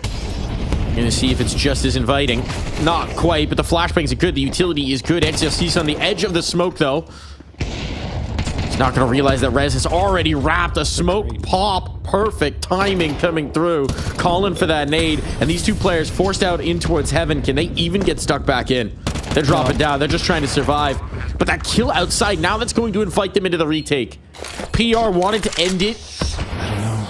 But in taking that fight, he might have just invited them into the retake. There's no kits though, Mike. And, you know, you have a gun on the ground here for Body. It's so valuable. Your economy's so low. They're taking your advice, John. They're backing away. Discretion, the better part of valor. They're stepping out of this one. 11 rounds. GamerLegion slide into the lead, and that money is in shambles. It's such a hard call to make in the moment because you see the numbers even. You're like, man, we should really go for this. We have to. But then you look at your money and you're like, we don't have anything to work with if we go out and lose these guns. You know, it's just too big of a risk to take because of the way this whole half has trended. So they have to save the guns as a result. And I'd be surprised, honestly, if they buy up around them. It might just be those 2 guns to come through, and then they'll have a money in the bank for a buy-up in the follow-up. It looks like I'm wrong. They are going to buy around them. I mean, I guess it gives you 3 from Osses, so it's not too shabby. It's just that, again, you're putting yourself in a very difficult situation should you lose this round. Yeah, you've now committed to never having a proper buy. Yes. Unless you can win. And that makes it a whole lot easier. A second tag as well. Kills found. Player already down the vent. Maka taking a risk here. Not on the angle. Can't find it in time. And Body forced back in towards control. Trying to break the windows just to stay alive. Here in the windowsill. Dropping down as Towson peaks. Relentless here from the young gun. But the numbers still in their favor on the 3D Max side. This bomb destined to be planted. Towson has been a nightmare for them to deal with all map long, but especially in this round. You know, they got them contained. ZTR wants to try and find a little bit of space, but his footsteps given up. Graffiti, what does he decide to poke out? Well, it's Lucky instead who makes the inroads. On Towson smoked. Towson spotted. Information gained and confirmed. They can get stuck onto this defuse, and there's little that can be done. He needs the peek. He knows it, but he's got it. That might have just won the round. Get him. That might have just done it. He turtles up. The ace on deck just needs to find this spray in the smoke. Just needs to track the diffuser, but he can't. He can't do it. He can't find Lucky. He'll find the ace, but the round eludes him. Oh man, he's frustrated for sure. I mean, he felt like he did everything right, and it's just that last piece of util, that last smoke that comes in to save the day for 3D Max, sticking the defusal. What a phenomenal start for 3D Max, and an even better response from Towson, who comes in and does so much damage. As you mentioned, the ace coming through in a losing effort, but he played that pretty much as perfectly as you can. Again, like, the economic struggles are not going to end here for 3D Max because they lose every single body in that situation, but we are coming down to the full 24 at the very least. That is wild. I mean, last second, just a little off on the spray. An absolutely sick round that can't ultimately win it for them. Would have been a crazy way to put them through the map point. Now instead, we are going the distance one way or another here, John. Mag 7 in defense of the hut. It's getting real weird down the stretch.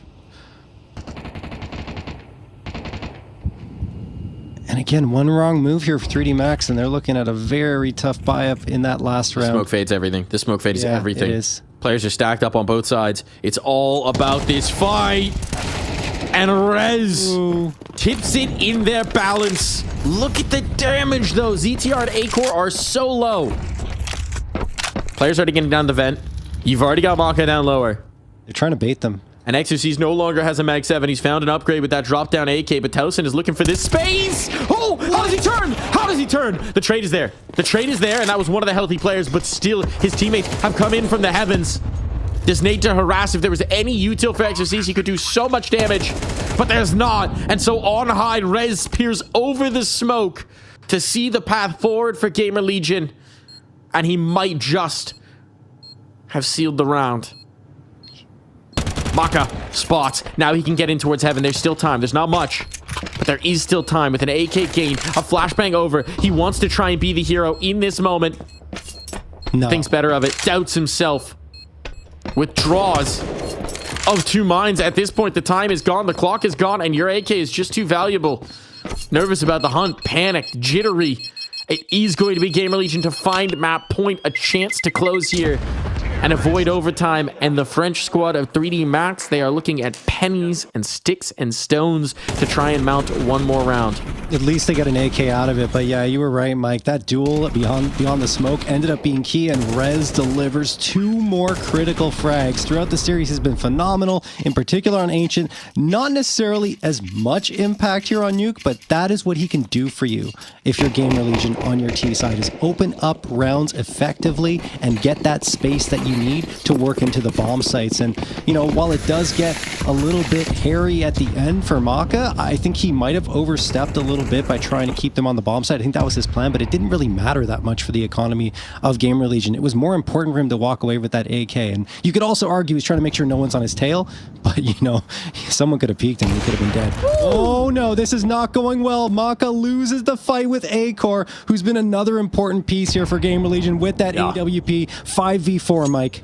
Who else to open up what could be the final round of play here than the stand-in? The man who hasn't played an official yet this year. The man who's found his footing with this AWP in this series. He's been shaking off the rust and making it happen here. They've got a Krieg watching outside.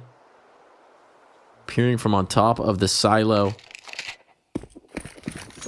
With Graffiti just underneath, starting to take up the space. This could get interesting. He's found the gap, he's found the time, he's found the space.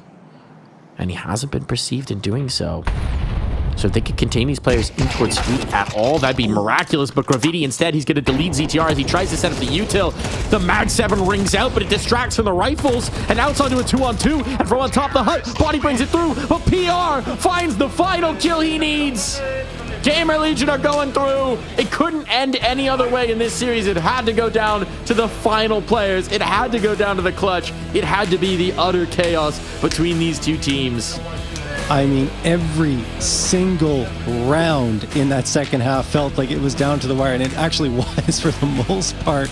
Oh my goodness.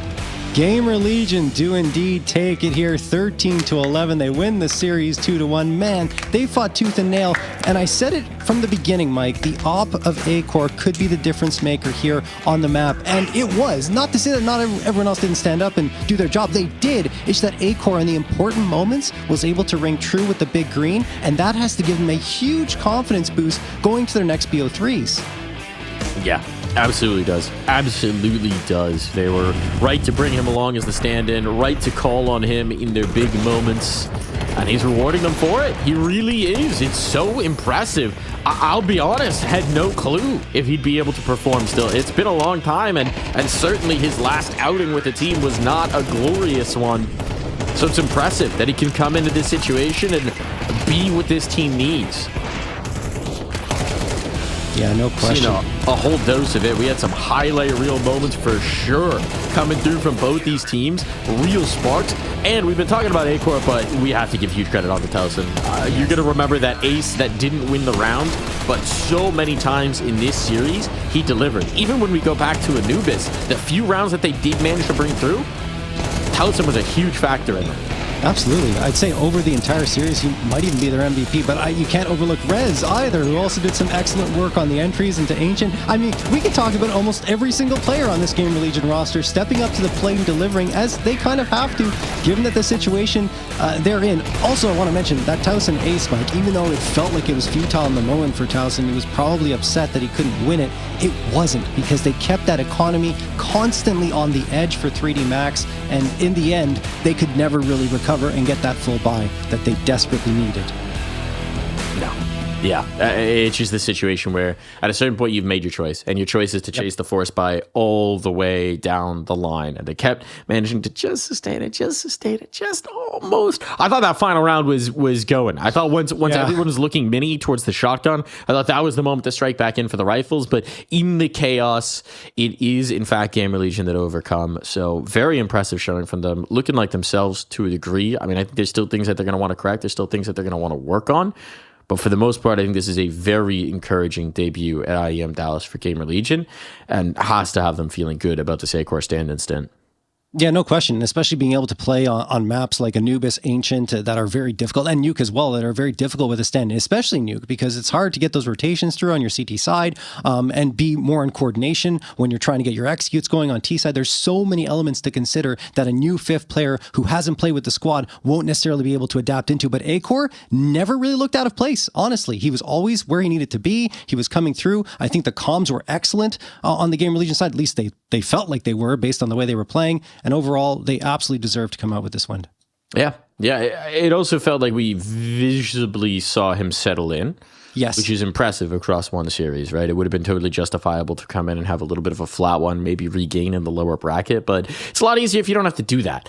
Meanwhile, let's turn our focus onto 3D Max. There is some trouble here, right? I think at one point in time, we were really looking at this as a team that could take a step forward this year, that seemed to be rising up through the ranks in this new VRS world that we have, and they've been struggling since. And we saw it on this map, especially in the first half. I mean, it's tough to call it individuals, but Body and Lucky were missing for so much of that first half of play. They started to find their footing in the second, but when you see a game that comes down to the margins like this, that becomes the 13-11, you imagine what could have been if everybody came into the server hot. Yeah, I mean, there's that, and I think there's also the mental element of it, Mike. You know, they talked about it. They get down on themselves really quickly, and I feel like that back and forth play where you're losing rounds, where you feel like you should be winning them, it can be a little frustrating. You see the coach always trying to get them up and hype them up and keep that energy going, but you could see it in their faces as, you know, the rounds kept going back and forth. They lost that energy, that noise that they had at the beginning of this series, and as soon as that went away, so did their gameplay. Well, to hear from GamerLegion about how they got this dub, we have a little bit of an interview. DTR, massive congratulations after what was a marathon of a series versus 3D Max. Tell me about some of those little adjustments you had to make at the tail end of Nuke to make sure you were getting over the line. I mean, I don't remember all that much, but I do remember that we were reading them like a book, maybe. We made some pretty good calls, and we outplayed them for the most of the times. And all the rounds that they won were like, yeah, it was like 1v2s, stuff like this. So I felt like we had them in the bag on the Nuke T side. Tell me a little bit about Acor, you know, now coming back into GamerLegion, albeit as a stand-in for now. But tell me a little bit about how you guys have been making him feel comfortable in the team. I mean, yeah, as you said, we're using him as a stand-in. So I think what's best to do is just make him feel like he has all the freedom in the world and not overload his brain with the hundreds of strategies that we maybe have or maybe not. So yeah, I think we just make him feel comfortable, make him feel like he's part of the team, and let him play his own game. Seems to be working very well for now. Next opponent is obviously the game going on right at the moment with Legacy and Vitality. We're presuming it's Vitality. They've won the first map. Does it change your preparations at all when you've got a team who's on such a dominant win streak, just basically beating every single team they face? How does that affect you guys? I mean, yeah, of course, you go in with the... you go in with the expectations that you're playing against the #1 team who hasn't lost in the last 3 months or something. So you have to not expect the most, but at the same time, I think, we're playing with a stand-in. They don't really know how we play. So not saying that there's a big chance, but I think, I think we'll do good against them. Congratulations on this win versus 3D Max. Looking forward to seeing the next series. Thank you.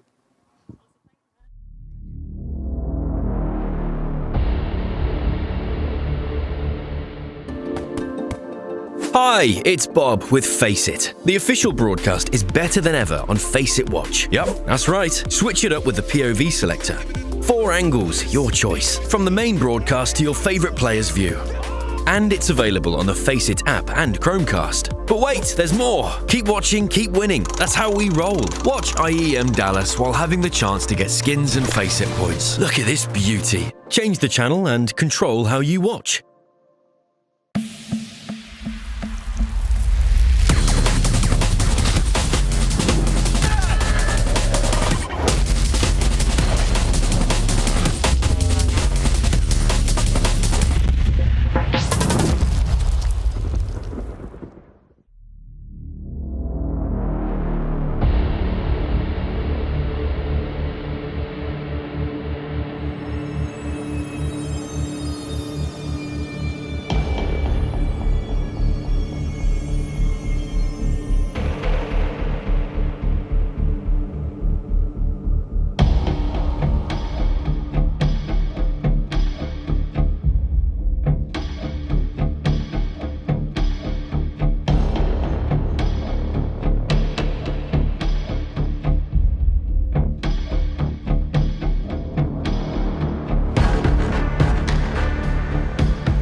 ESL presents the Intel Extreme Masters in partnership with Intel,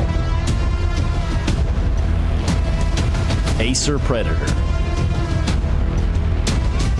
DHL, 1xBet,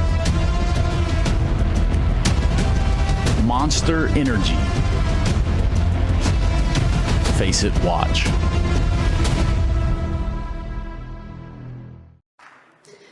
And obviously, Nexa, for you, I imagine there's a lot of memories that are evoked when you return to Dallas as you hoisted the trophy here last year. Can you maybe share with us some of the emotions you feel when you come back into this venue?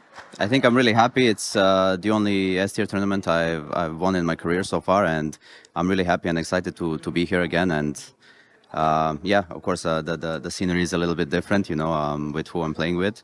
But yeah, like I'm just super happy to be here, and hopefully we get to do something special like last year. I'm curious as to how you feel about your first opponent in Mouse. Obviously, we have, you know, the likes of Vitality, undisputed world number ones, but you've got your Spirits, you've got your Mouses. How threatening do you feel they are as an opponent? I mean, they're easily one of the best teams here. They've shown it, even with what people thought was a crazy change, you know. They got Spinks on board, and I think so far they're just missing a little bit of spice to actually beat like Vitality and the top teams. Honestly, they're a really tough opponent, and we're just hoping that we have the element of surprise, you know. We have the stand-in buff, which proved to be a pretty good thing in Dallas, you know. So we're going to come out gun swinging, and let's see what happens. Thank you so much for your time, Nexa. Good luck. Nexa certainly does have fond memories of stand-ins in Dallas and what they might be able to allow you to do. But I don't know if this is quite the same situation, shall we say, John? Yeah, it's a lot different. I mean, given the circumstances beyond Jacob's departure and what they're trying to do here and trying to find some pieces, Perfecto couldn't make it. So many things are not going BCG's way. And I don't know. Look, they still have their core, and this goes all the way back to the time as when they were Bleed, right? And also as Unpaid, right? After that, they had Cypher and Knock, and I believe Nexa on that core as well. It's just finding that fourth and fifth player has been a very big struggle, in particular the fifth for them. Yeah, and I mean, if we look at BCG in particular as an organization, they've been all over the place. Guardian was supposed to be the key piece. He had a few other teams. There's Joel in there. Let's not talk about what happened with that guy. Sausalito, who will be standing in for them here, spent a long time with the squad, was benched, now being brought back in. Lekro stepped back. Prime Taps has been here consistently for quite a while now. We had Quirts for like 2 seconds.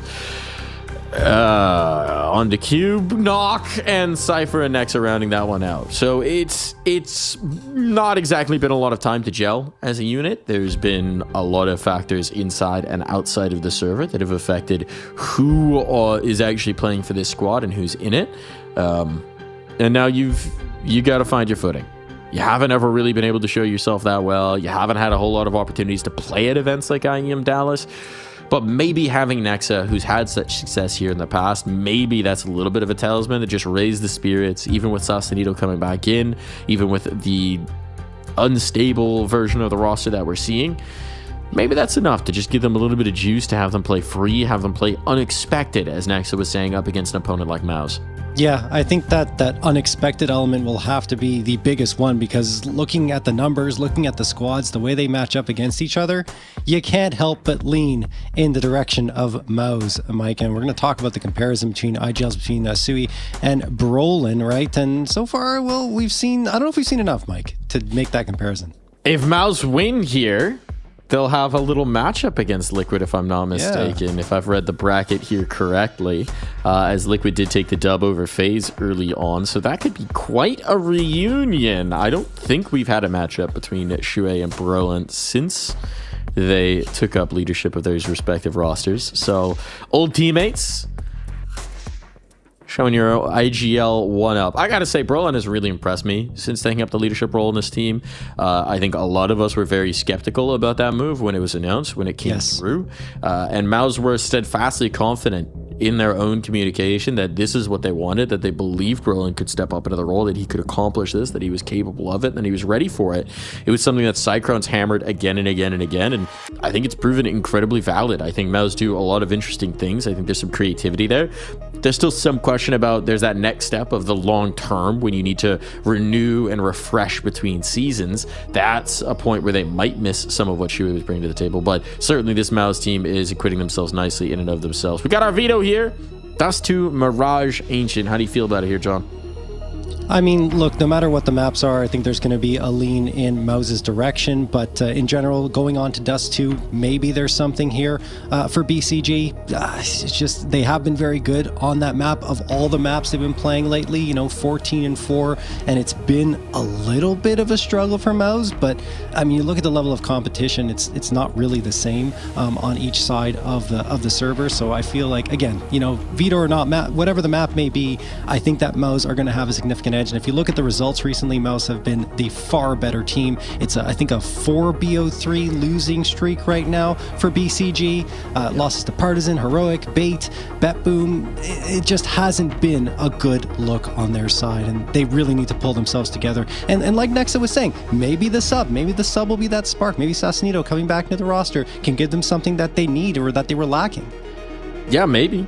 They'd certainly be hoping for it. I mean, there's a lot of familiarity between him and the guys, and going back to a lot of previous rosters, but there's also going to be frustration. They were supposed to be playing here with Perfecto, right? That's who they were hoping to bring through. He's supposed to be joining the team. He's a guy who's been out of competition for way too long. It feels like finally maybe getting a chance to get back into the server, and then boom, can't get his visa in time.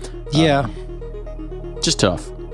It is. I mean, I think he's still going to get that chance for sure with BCG. I feel like he's the plan probably moving forward, trying to get him on board and bring him through to make a difference on this squad. But as it stands, that is not relevant here for Dallas. They need to make it work with Sassanito on the roster, and hoping that things can at least start on the right foot on their map pick of Dust 2, which, I mean, is the only one I can look at in that veto that might favor them.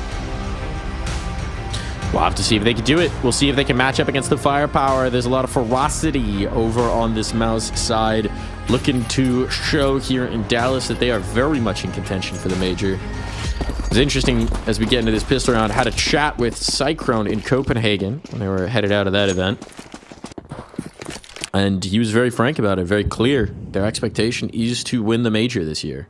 And so if they could prove that they are championship caliber here in Dallas, it'd be a heck of a way to get into form, to show that they've got what it takes to lift that largest of trophies here in the game of Counter-Strike.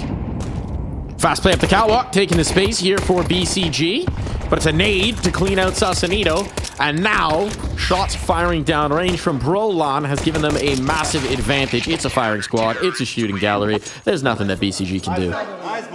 Yeah, BCG just wiped off the face of Dust 2 in that round. Zershin getting a couple for himself. As we wait for the second round to get underway. Yeah, just looking a little bit more onto the maps, of course. Yeah, Mirage, I just want to talk about them. Going to be leaning towards Mouse, of course, and then if we get to it, we will have a map number 3 of Ancient, which Mouse haven't lost on in their last 8 outings. So yes, it does really come down to this map. Just wanted to reinforce that point, guys. BCG absolutely need to find a win here on Dust 2.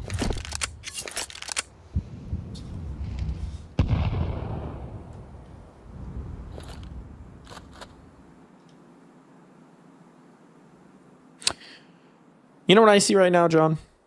I see 5 unarmored pistols, thinking about venturing into tunnels, and I see an MP9 and lower, and an MP9 ready to push on through from B. Yes. What I'm seeing is just a pincer of 1 million bullets coming out of those MP9s. Potentially. I imagine Mouse doesn't want to over-aggress too much here, but maybe you're right, Mike. You see Zershin likes to push. Up. Yeah. Jim Fat's with him. A little bit of the spice. Oh, he backs off, though. I don't see anything. Now, this could actually get interesting, right? Because if they do, if Jimpa does overextend here...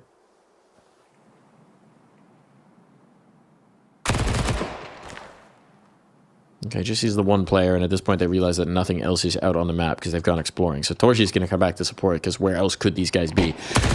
So the initial idea was interesting, but now they've overplayed it. and they will all die. And it will be very nice and clean for Mouse. Yeah, I definitely don't mind the idea. We always like to see some creativity on those rounds where you're just stuck with the pistols instead of just throwing them away and running into what will be ultimately a blender if you try to charge into any bomb site. So yeah, I mean, waited for an engagement. We're hoping that they could come out on top in a potential 5v1. Doesn't happen, and after that point, the jig is up, and, well, BCG just take care of business. So Mouse take care of business. 2-0 in favor of Mouse. And we'll be on the bonus now up against the AKs. If these MP9s can ring true, this will be even better for the Mouse squad. Sassanito, Cypher, and Nexa lining up towards mid, trying to take this space, and they absolutely will. Not really challenged at all by Mouse. They're giving them the space to work with. They just want to play the bomb sites. That's surprising not to have the MP9s up close. So yeah, it's surprising. You do have Brolin up close. I was going to say with an MP9 at long, but actually that's a FAMAS. Brolin's starting to take that space. He's pushed on through, so now there's going to be a little bit of a flank on this. The path through Cat is their easiest access point, but that's just been smoked, so that might stall them out. Now there's a player coming looking. Oh boy, Pink City's cleared it. There's the spot. Just puts the doubt in their mind. 50 seconds. We got to pick what they're going to do pretty soon here. Have some smokes, maybe go for a split on towards B, but two players coming back, trying to clear out Brolin just by leaving. He has now bled so much time off the clock.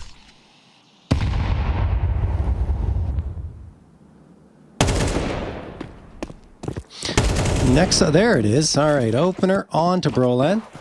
5v4, knock. Finding one, Sassanito as well, and here we go. BCG looks like they'll be able to get that first one on the board early. Yes, nicely done. Forces the save out from Mouse. They made enough money in the prior rounds that if they can save these guns, it should be workable in the next. But that is a great way to get started here for BCG. Time is starting to get really short. Honestly, maybe Brolin overcommitting there into the fight out towards long. If there was a flashbang or something to support, that could have been the absolute shutdown. But as it was, Mouse are losing their initial engagements in this control of A. Now BCG, they get through with 5 alive.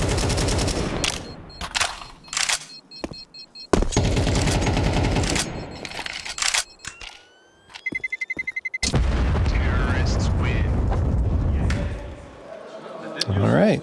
It's good to see Cypher back on land. Talk about a guy... Yeah. You know, he was one of these players who exploded through at the Paris Major. Really made a name for himself. Was super exciting, dynamic player. And then unlock a lot of that class of players who found their opening moment there. Just wound up on a lot of teams where he couldn't really show his stuff. For one reason or another. It's another big stage now, so maybe this will be his opportunity to really show his stuff once more. So again, visa issues not allowing the teammate that you wanted to be here having a stand. That's true. I mean, this dude is very snake bit in his career. He really is. You would like something to break his way for once. He's such a good player too. Can be a very dynamic space taker.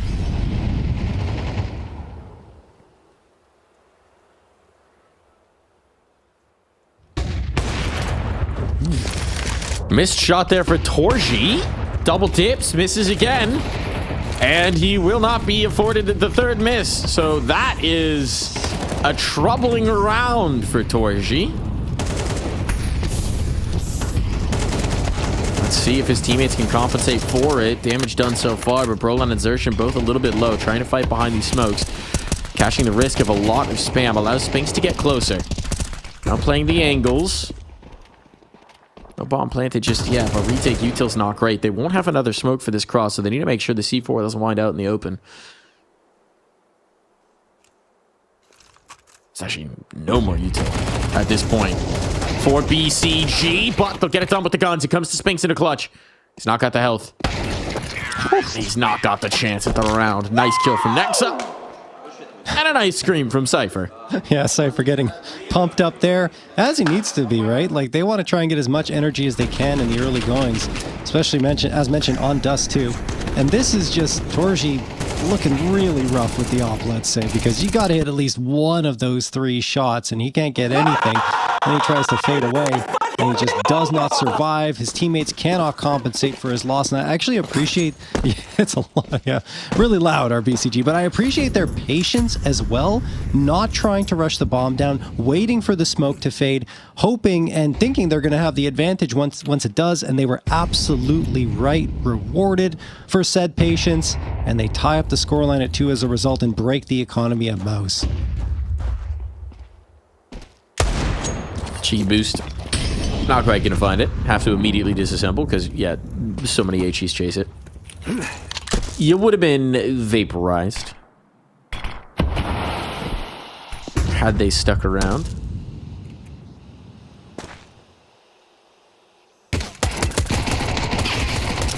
Langle over the smoke. Sassanito out of bullets, keeping himself alive by tucking into the corner, and Cypher coming to save the day.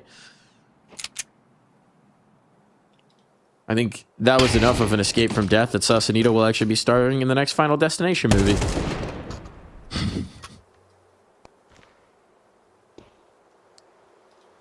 This movie's always creeped me out, Mike. Never a fan. I've never driven behind a logging truck the same way. Yeah, exactly.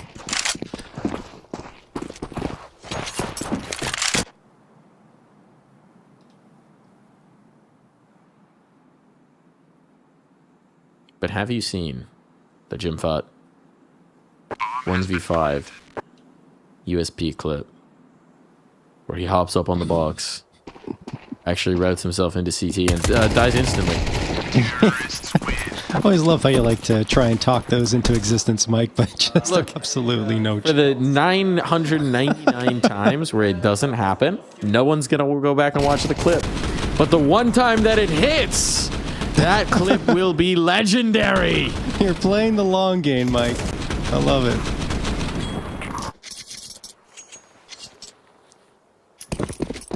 All right, well, BCG up to 3. They got the boost going on in dark. Decide to abandon it. Lots of bodies here on the Mouse side towards long A. As Cypher creeps his way in towards lower along with 2 of his teammates. They're trying to take this space. Again, not really much contestation of it by Mouse. They're playing very passive on their holds, which allows BCG to really gain the space pretty easily. There's a nade that's going to make life a little more difficult for them. And, you know, they're gambling a little bit on that long stack with 2 players committed to it, expecting BCG to go there, but they really haven't so far.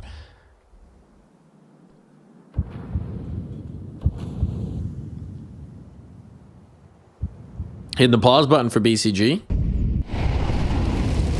Inch down below a minute. They have bled out a lot of the utility for Mouse. There's only 2 left. Wow. Just flashes at this point. Means that this patience has been rewarded. Molotov at the back of B, but at this point they could go either way. It's still very much open. Without the long control, you'd imagine this is a split B. Zershin tries to block that smoke. Might have created a gap for Torji. Gives himself a chance to play around it. Now Spinks activates. And the Spinks Zershin combo will combo to lock down mid. A swing back through the door for Zershin. He is taking command right here and now, and Knock running out of time. He's to take his chance to try and get that C4 planted down. Quick scope, unsuccessful. And Zershin stacks on his 4th kill of the round. Wow, well done for Zershin there, finally coming through and dealing that killing blow that Mouse were desperately looking for, having the individual stand up, and look at this, I mean, working his way around the smoke. Spinks supporting well on top of it, but after Spinks goes down, Zershin's right there to get the instant trade and denies any space into that B site, leaving last player stranded and alone on an island. You see the celebration there. Mouse feeling good. The patience paying off in that one as we're tied up at 3. BCG still enough money though to get the buy up going here. Knock hoping for an opener towards that B side. He had the spawn for it. There's the nade though. It's going to do a ton of damage. Oh my goodness. Oh, the timing on that is perfect. What a shot from Cypher. Snappy. That's that aggressive space taker we were talking about. That's that X factor that Cypher brings into the server, and now that bomb's going to be planted. It's going to be a save right away from Mouse. Cypher just won that. Full stop.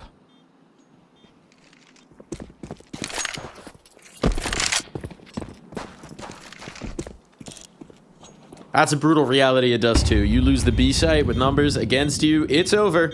Too bad. So sad. Play again next time.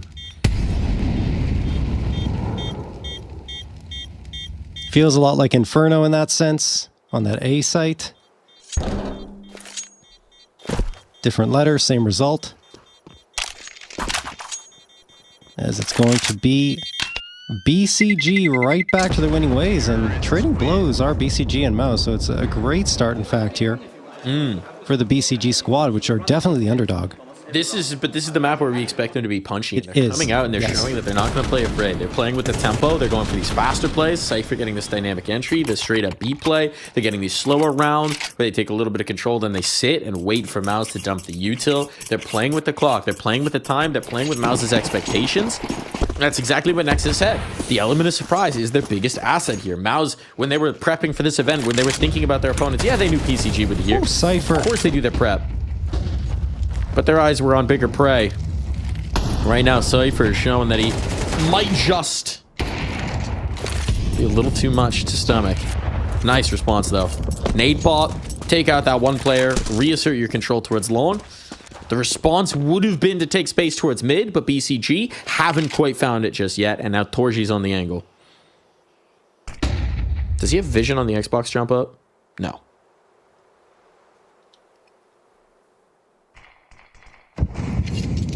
Re-smoking long here. Armos, that's Sershin. Actually going to back off long. I think play car, potentially? No. They're leaving long a little bit open, or maybe he just wanted to have a look towards CT. Either way, it is going to be Knock striking true on Torji, wins the op-v-op duel. Now you have that man advantage in favor of BCG. Spinks and Zershin looking to reinforce mid, but that's not the right call. It's going to come towards Cat. Now they're out of position. This is going to get tough. Zershin trying to readjust here, looking for the heads. Doesn't really find them, and Prime Taps activates at a perfect moment to strike 2 down to the ground. JimFat just going to save the AWP. Oh my goodness, BCG. They're cooking now. They're cooking now. Cypher's finding the entries, even when he then loses that advantage. They take the moment. They take the right time. And a troubling factor here for Mouse is one guy who has been a lot more reliable for them, especially this year. Torji has really stepped to the forefront. Has been able to deliver for them on that scope. It's having a little bit of a flat start here. It's nothing dramatic just yet, but we had that one clip out towards long where he has a couple dips in and misses his opportunities. We have him losing the fight here through the mid doors. Jimmy will not be allowed to hold on to this AWP, so unlikely to see one in the following. CCT player! CCT! He said you're getting outplayed or outflanked by CCT players. Oh my god. I'm sorry, Prime Taps. I was not familiar with your trash-talking game. I was not either. Wow, alright. I love These guys on a LAN setup. Here we go, gamers. Get them into... I don't know. It's fantastic. Love to see that coming through. Trying to get into the heads of Mouse. I mean, certainly Mao's not a team known to have a bulletproof mental. No, definitely not. So I'm gonna make this happen. It's not a bad strategy to bring to the table.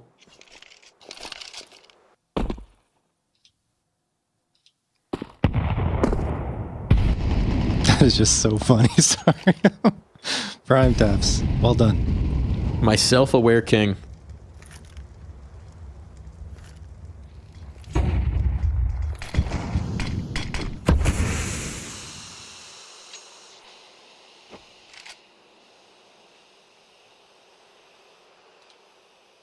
Zershin.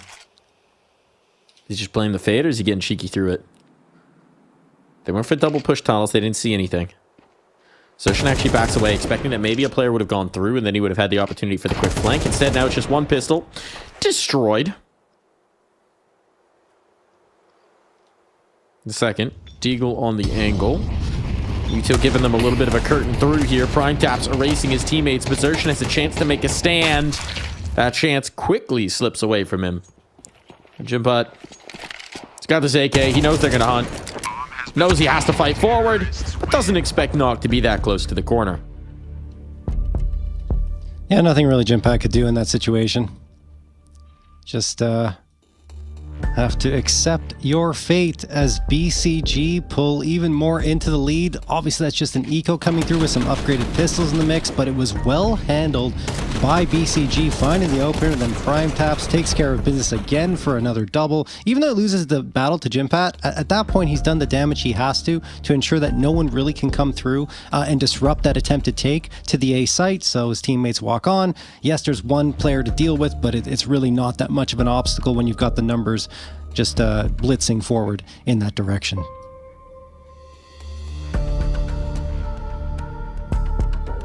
It's great to see BCG going in with this much fire. Yes. I mean, this is a team that's had to deal with such rough situations, right? Benching Jacob for outside of the game situations, bringing in Perfecto, supposed to be that next guy, never getting to play an official with Perfecto. He can't make it to the event. Okay, we got Sasanito back in here, and they're making it work. They're making it work. It's still early days, certainly. But if you took the nameplates off these two teams, you would be expecting that BCG were the more experienced roster based on how these rounds are opening. What? And again, Prime Taps can't quite find the kill on player mid. So this round's not lost yet. Spinks is able to regain some space, but look at the util that Mouse have to work with. They have one more Molly and HE on Xertion. And otherwise, the utility belt is totally depleted. Torji has that all back up, and if they're going to come his way on Catwalk, he's got to show us why he has this. He has to show us what he could do here. He's been silent so far. Nok has gotten the better of him. He's missed a lot of shots. This is an important opportunity for Torji to shine if they even decide to go in this direction, which with time whittling away, you imagine that they have to. Cypher's going to check it. Is there a flashbang for this? There is. They don't just peeks out. He just wins the fight straight up. No flash necessary. Just all Cypher all the way. And now this bomb's getting planted. And unless they overextend into this long fight against Brolan, I don't know that there's a way back into this from Mouse. This is going from bad to worse. And again, Torji caught slipping. It was a good peak to Cypher's credit. I mean, he played that really, really well. But yeah, Torji's got to be better than that. He's got to be better than that for Mouse if they want to find victory on this map in particular. And it's 7-3 in favor of BCG, who have really taken control. The energy has completely gone out of Mouse's sails, and it's been transferred over to BCG. A little bit of trash talk in the mix. It's been fun CS to watch. No questions asked. But now, I got questions. Yes. Which is, Mouse, you think you're supposed to be a top team in the world. I mean, yeah. Talking about winning the major. You're talking about contending with the Vitalities, the Falcons, the Spirits of the world. Gotta handle the BCGs first.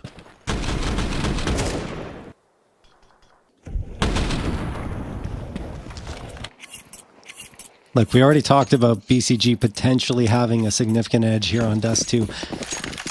I don't know if I expected it to be this big. And, I mean, look, Mouse could still close the gap here as we're entering the last two rounds of this first half of action, but...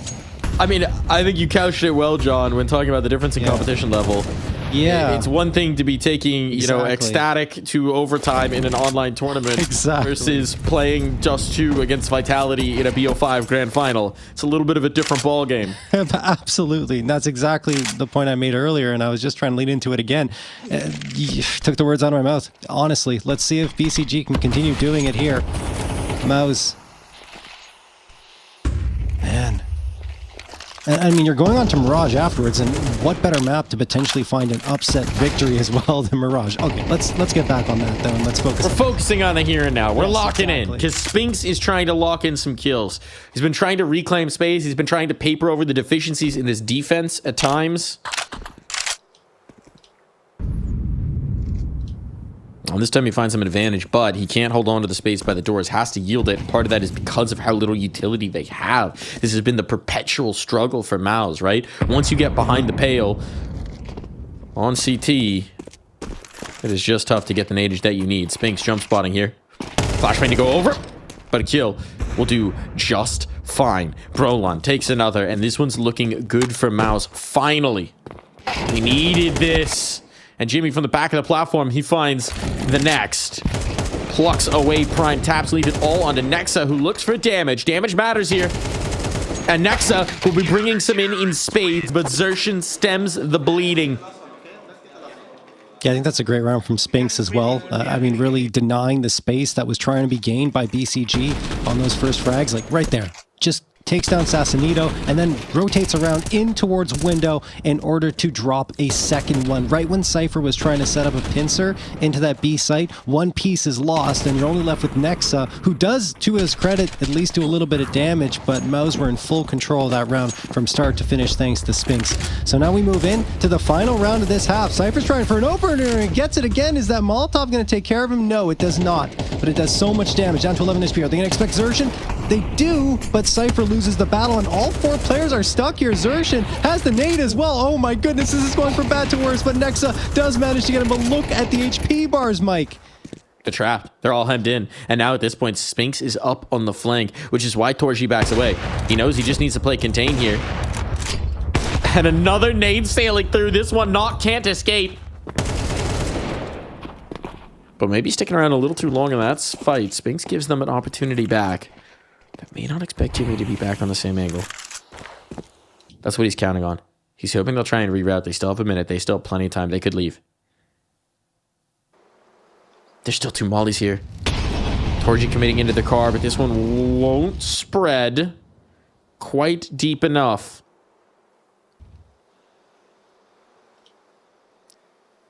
And BCG hitting the pause button, hoping that somebody's going to make the move. Somebody's going to give them an easy path towards a site. And it's going to be Torji, committed there by the car. Prime Taps finds him, and now this flank, it doesn't matter because they're gone from the front. Look at Prime Taps, he's so ready. He's so ready for this peek from Jimmy. But he's not ready on the trigger. Can't find the headshot, and so Jimmy instead moves forward. 1v1. Kid available. In fact, this is why they brought him into the roster, to win moments like this up against Nexa. But Nexa, a slide out from the box, and it's 8 rounds for the half.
The surprise of the day here in Dallas as BCG come out screaming on Dust 2 to the tune of 8 rounds in the first half.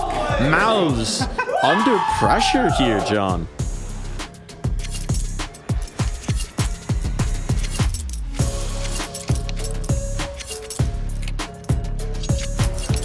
And the one who is at the top of the scoreboard here for BCG is not the one I expected here, Mike. Prime taps 10 frags, leading the way for his squad. And he just feels like he's energized, trash talking, feeling good. Energy is there, and they've got an 8-4 lead.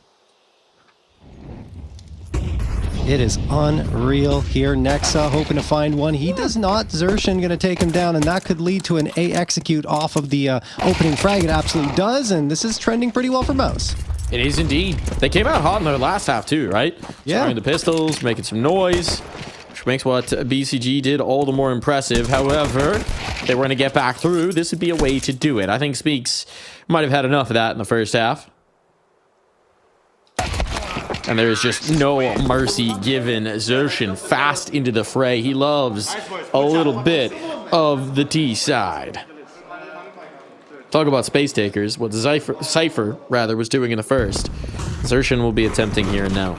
Absolutely. Yeah, Cypher's the opener on that T side, but Zershin, 31.3% attempts, 48.8% success rating, which is pretty good. I mean, considering how many attempts he takes, and a 1.16 rating leading the squad there. So we'll see if he can match Cypher blow for blow on this T side. There will be the rifles out already, 4 of them. In fact, 3 of them AKs for the Mouse side, and BCG are going to go for the fourth buy. It's already yielded a first frag. Sassanita is going to try and chase down that rifle off the ground. That's retrievable. That's absolutely retrievable, because Torji could not risk trying to fight for it since he has the C4. It's getting interesting here, John. We got Nexa close up with a 5-7. Could risk doing something creative through the smoke. They're not looking going to. Is there a flashbang? Flashbang from the B players would be massive. Prime Tap's playing close around the smoke. Now Nexa can get out, but he is deleted in the player backside as well. Nice play here from Torji and Zershin. And if Torji can get a little action going, even if it's on the rifle, be very happy indeed. Sausalito never expected Spinks. And so the round I got you, boys. ends well. He got you, boys. He really does. No, that was a great response. After that opening frag comes through for Sassanito, and then even Prime taps in the mix with the MP9 right on the edge of the smoke. Brolin not expecting it at all, but it's Torji who does indeed have his team under control, with Mouse taking care of business on what could have been a lot scarier than it ended up being. And it's an important round for them to get, too, showing that they stay calm, cool, and collected there. Even if rounds you should have been winning, always good to make sure you actually do. And good as well to get a multi-kill for Torji. It's just been a quiet map by his standards. 2 for 1. Actually, they paid for none. Just comboed up a couple of those pistol players. They've identified the stack, but with the weaponry advantage they've got, they could just risk running into it. Not gonna do that just yet. Gain the space here on Cat. Nice flashbang takes out Prime Taps, and well, it's just knocked with a USP. This round's done. But yeah, no, Knock can't get anything. It's going to be a 7th for Mouse. Just looking at the numbers for Mouse again here, their CT round win percentage is actually pretty abysmal here on Dust 2, 37.6%. So what they got in that first half is their usual performance on the CT side. T side is much better, as you alluded to, Mike. 57% of their T rounds are wins, and you already see the way they're executing, the confidence they have in the early parts of this half is trending really well for them. Now, though, the guns will come out, and we'll see the response that BCG can have as they call a timeout to talk things over. Yeah, the most immediate Mao's Dust 2 that comes to mind ended with a Zershin 1v4 to close. It's pretty nice. It's pretty nice. They're hoping they won't need one of those, but if they do, of course, yeah, we know he's capable.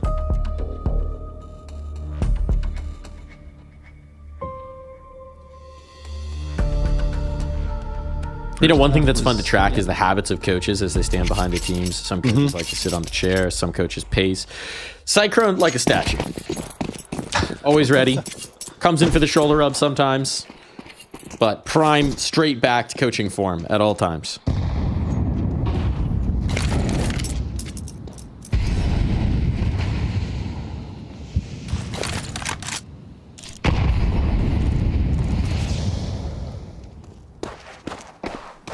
Double push-up cat here for BCG. This is going to be the aggressive element. They're setting up with Nexa playing anti. But Molotov rumbles that setup immediately. Means that there's no long presence for the moment, and these mollies are making life uncomfortable. Cypher, though, goes aggressive through the doors. 1-for-1 on it, and they're all peering through. Flashbangs timely. Nock was getting very close to sniffing something out, but as he tries to retake the space, that was a mistake. The repeat is costly, but Nexa shows why maybe it's tempting to go for. Nexa might have just tipped the balance of this round. Now these long players, they need to get some motion going, and they do indeed. A smoke to guise their cross. The bomb can make its way over. Jimfat can hold on to this long control, which is well timed because Nexa's running in, and Jimmy hears this every step of the way. That is the freest of free kills. So falls to Prime, taps to try and clutch this up. Knows he has isolated fight on the site while this player from long tries to get activated back in. Satorji is just baiting. Trying to keep him at bay, holding his teammate just enough time to get back into the fight, get back into the angle. And Prime taps are realizing it, knowing he doesn't have a kid, knows that this is getting away from him, still expects the player out towards long, but Jimmy has slipped in towards Goose. And as Prime taps drops down, well, he's already out of time. Never gave himself enough time to actually stick that. So the round will go the way Mouse. Yeah, I'm not even sure. Not even sure. Okay, Jim Fat goes down to the bomb, so that's something there for BCG to celebrate. But I'm not even sure if he meant to drop down in that situation. It just might have gotten away from him a little bit as he's getting through that smoke and falls down towards CT, doesn't win a fight, and, well, that's going to do it for the round. So tied up at 8, even though Mouse lose every single player in the round, it won't hurt them too much, neither in economy nor in buy-up. 4 AKs and the AWP are going to come through. I loved that flash that was thrown, I think it was by Torji, in towards mid onto Nock. It was beautiful because it forces Nock off the angle, and as soon as he's gone, Mouse take that space and don't allow him to peek in once more. He immediately is fragged. And there was an attempt at a recovery there mid-round by BCG, but it just doesn't happen, and Mouse just had that control that they needed map-wise in order to get the bomb planted and secure the round victory. So now we're tied up once more from 8 to 4 to 8 to 8. Look at Spinks. Oh my goodness, what a punish. 2 on the line. Just all of the B control gone. If there's a smoke here for the cross, this round's over. It's probably over even if they cross dry, to be quite frank. But they'll just go through tunnels, save their smokes, rock their way on out. This round is done and dusted. Spinks confirms it. Can't really blame BCG. Double push tunnels. Yeah. Mouse are certainly fond of it themselves on the other side of things. So yes, online from Spinks is purely designed to punish, and well, does so rather effectively. Yeah, it's really nice. Just waiting for that to come through, and also expected for another reason, obviously, because BCG are on an eco, or a half buy more so, trying to get bits and pieces through, and usually in those type of situations, you want to get aggressive on your CT side, and Spinks waits for it and absolutely tears through those two players. So now Nock, Nexa, and Sassanito are just going to try and save what they've got. It's going to be a couple of MP9s, a Deagle, and some body armor. Certainly worth keeping in their hands. And Mouse are not too interested in chasing them down either. A little bit of a poke and a prod here up Cat, but as it stands, looks like everyone who's left alive here in this round will remain so into the next round.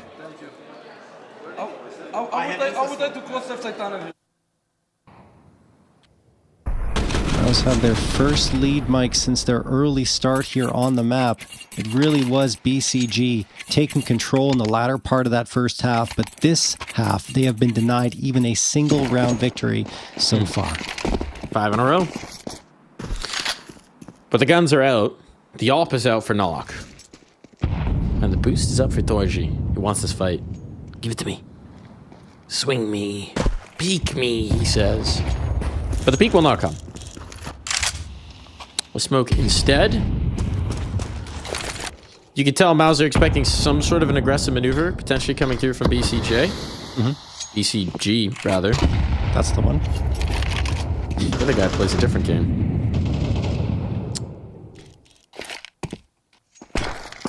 And here comes the smoke cross. There's 3 players on this side of the map, so it's decently positioned, and you've got the potential for aggression on catwalk.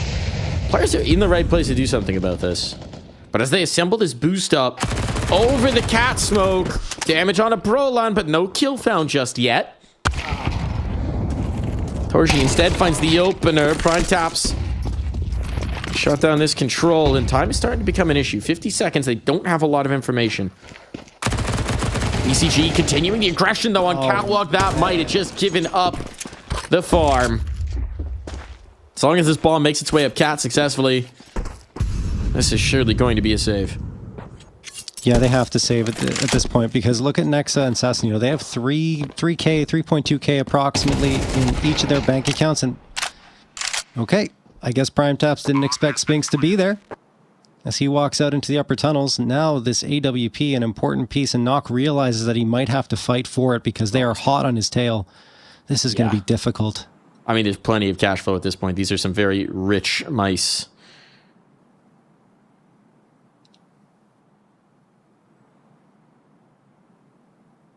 They got a lot of cheese. And they're trying to take what little Nock can hold on to. And indeed, he will be robbed. No cheddar for Nock. No op to be had. Yeah, that's I appreciate the idea coming through there from BCG to try and aggress down cat, having spotted out all of those players in lower, but it just doesn't work. And it was right on the tail end of what you just saw. All of the AKs singing there for Mouse. BCG just can't really fight for it now because, as mentioned, that Nexa and Sassanito had a lot of money. They're okay to get a buy-up. It would have been nicer if they could have saved a gun or two, but buy-up still is okay. Just utility takes a hit. Yeah, it'd be nice to have a kit. Yeah. Surprised Sassanito could have, actually. One kit. Yeah, I was going to say. Well, it is what it is. And what it is, it's not exactly ideal. Nexa under pressure. Molotov to force him out of position. Has to jump up, but he'll catch towards the in transition. Commits into the flames. But right now, his teammates are ably defending. Bomb down with that hold towards long. Sassanito now gets another. It's got to be Spinks and Brolan. Capping that smoke. Not quite landing exactly where he'd like to shrink the distance. And Brolan holding court from on cat. Spinks doesn't realize what he's seen until too late. But he's capable of the clutch. Might have failed Brolan for the moment, but he succeeded in the round. That is still so well done from Spinks. The last 2 players surviving there. You see the pressure that BCG were trying to apply. They just couldn't do it. Brolan, that's such a good isolation of Cypher. He plays the space he has well. Movement is solid. Yes, Spinks can't really save him, but it doesn't matter at the end with a beautiful flick. And you hear the comms. Some frustration there. Yeah, a little bit. I mean, you get to feel better when you actually get the dub, but of course. Keeping this run going, there's nothing better than a win to solve any frustration you have with your own actions in a round. Look, reports of Mouse's struggles apparently were greatly exaggerated. By us, mostly in that first half, because side swap and holy cow, this Mouse is a different beast. This Ratatata went Raticate on us. The evolution is real. 3-round lead. Mouse now looking for a 12th, and I mean, half by coming through from BCG. It's actually pretty potent. The problem is util. They don't have any. 3 MP9s, the Deagle, and the A1S. Again, no kit available, which hasn't really factored in. There's the smoke coming through. Mouse want to go fast here. They're already all the way down long. I mean, look at how much room they've just been given for free. Why not? Oh, Sassanito doesn't realize. He realizes in time. He gets an inkling, but they're just right up here. It's too late. That Cont goes skipping on down towards his teammates. So that's nice at least. Yeah. But don't know if they're going to be able to put it to any use. Complete annihilation here.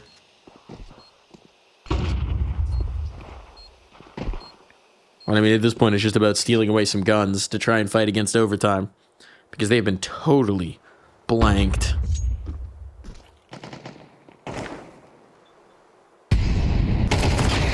Yeah.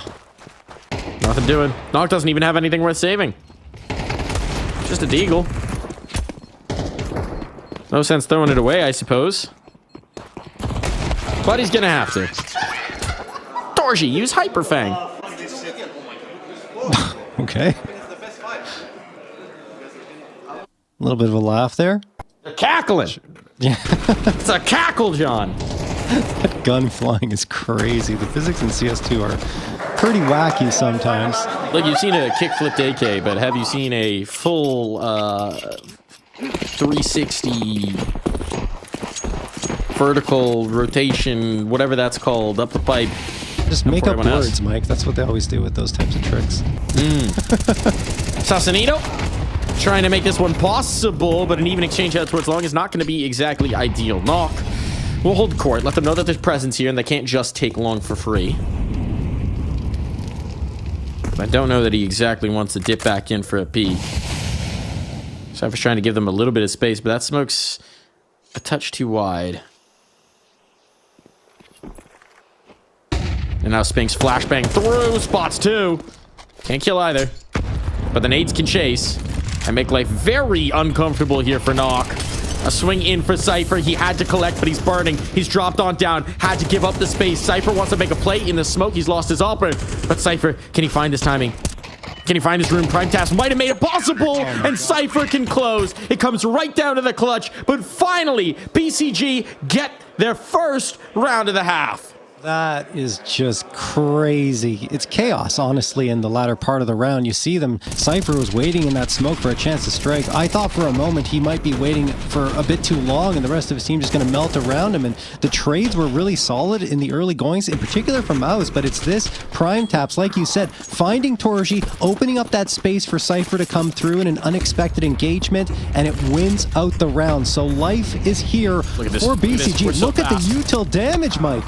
They're brawling. They're brawling. They're ready for it. Torji, it's a no-scope of all things. To even up the numbers, they've taken a lot of damage to take this ground early as BCG just wanted to fight them here and now. And Cypher up middle. Shot on desertion has now given his teammates a massive advantage, but Torji, he ain't missing anymore. Those early game struggles have long since been forgotten. He is lethal on the scope. Has found his footing, has warmed up into this server. Felt like he gave himself a little bit of a nod of approval there. Like, yeah, there we go. Got it. That's the way it's supposed to hit. Exactly. That's what it's supposed to do. And he's trying to distract. He's trying to keep their focus on him as they make their way up catwalk.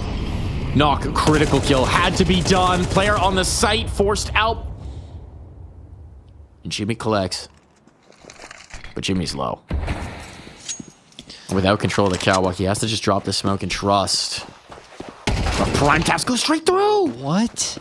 Thought he might catch the player planting, but it's anything but. Now it's left to Nock to try and clutch. One kill already to his name. Might be a little bit further than they expect, but Torji always watching, always ready, and confirming dust 2 here for Mouse. Once the side swapped, it was just all Mouse all the way. Yeah, I mean, we saw BCG on the last 2 rounds and attempted a recovery. They started to pull things together and figure out where Mouse are bringing their way, but they consistently lost long control round after round after round, and they really couldn't contest with Mouse until, as I said, that second to last round where they found the victory. And in the last one, sure, it was close, but I mean, I understand the idea for prime taps flashing out of that smoke and just trying, or actually just pushing out of the smoke and trying to catch someone, but it's not necessarily the right play given the circumstances. Probably should have waited for the teammate to activate a little bit more and work together. Anyway, it doesn't matter. Mouse were just way too good, it seemed, on their T side, and BCG never really had a proper response. No, not at all. I mean, for Mouse, you could say maybe just some early game jitters, travel, sleep, whatever. Needed the warm up in that first half. Some moments, like, because yes, BCG was playing a very good first half, but there were some moments where you definitely saw mistakes, where you definitely saw mechanical errors and failures. Yeah. But this second half just completely swept that out of our mind. Absolutely. I mean, Torji was struggling. He was firmly on the struggle bus. He could not get himself off of it. And finally, in that second half, he woke up in such significant way, hitting the no-scopes, hitting the shots. Here, you're going to see another one for him onto Knock. It was very much the Mouse we expected to see in that second half. Yeah, no, certainly, I would say so. So, fair play. On to Mouse. It's looking good. Any doubts we had from the first are long since washed away, so we're feeling good about it. They're headed on to Mirage. The one thing that we have said is that if there were going to be a map where BCG might be able to make some noise, is other than Dust 2, you would expect it to be Mirage. So it's not the worst veto in the world for the guys. However, I think with the manner in which Dust 2 slipped away, those early vibes, the trash talk coming out from Prime Taps, I think they're going to be a lot quieter around the BCG side now. Yeah, and also, we kind of can't forget who Mouse have beaten here on this map. Vitality, twice on a 5-game win streak. FaZe, Mongols, Big. These are some huge names that they're toppling on the map on Mirage. So, I don't know, Mike. It's going to be a very tough ask from BCG. Some of the best of the Counter-Strike world, and also Big. We were going to take a quick break here. When we come back, it'll be time for Mirage. Stages don't get bigger than this. Let's get it on! Biggest stage in Counter-Strike! 10 years Counter-Strike has been coming here. Mind-melting from Gutierrez. The Cathedral of Counter-Strike! 10 years in the making, conquering the Cathedral!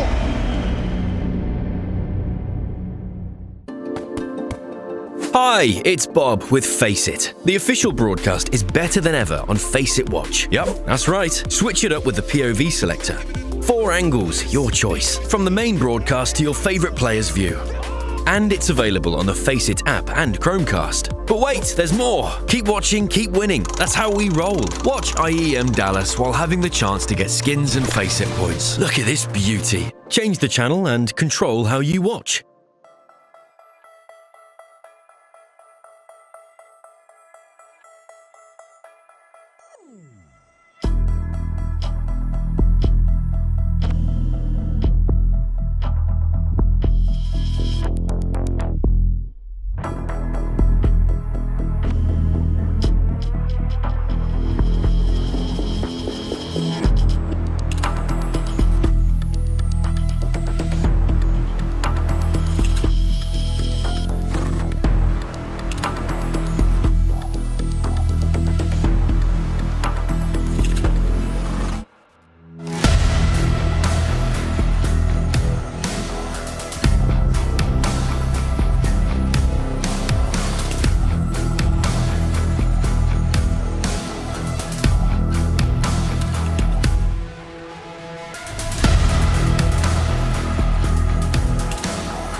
Now, Tulsi, after the last tournament you guys had a couple of weeks off, I'm just curious as to what you guys got up to in that time.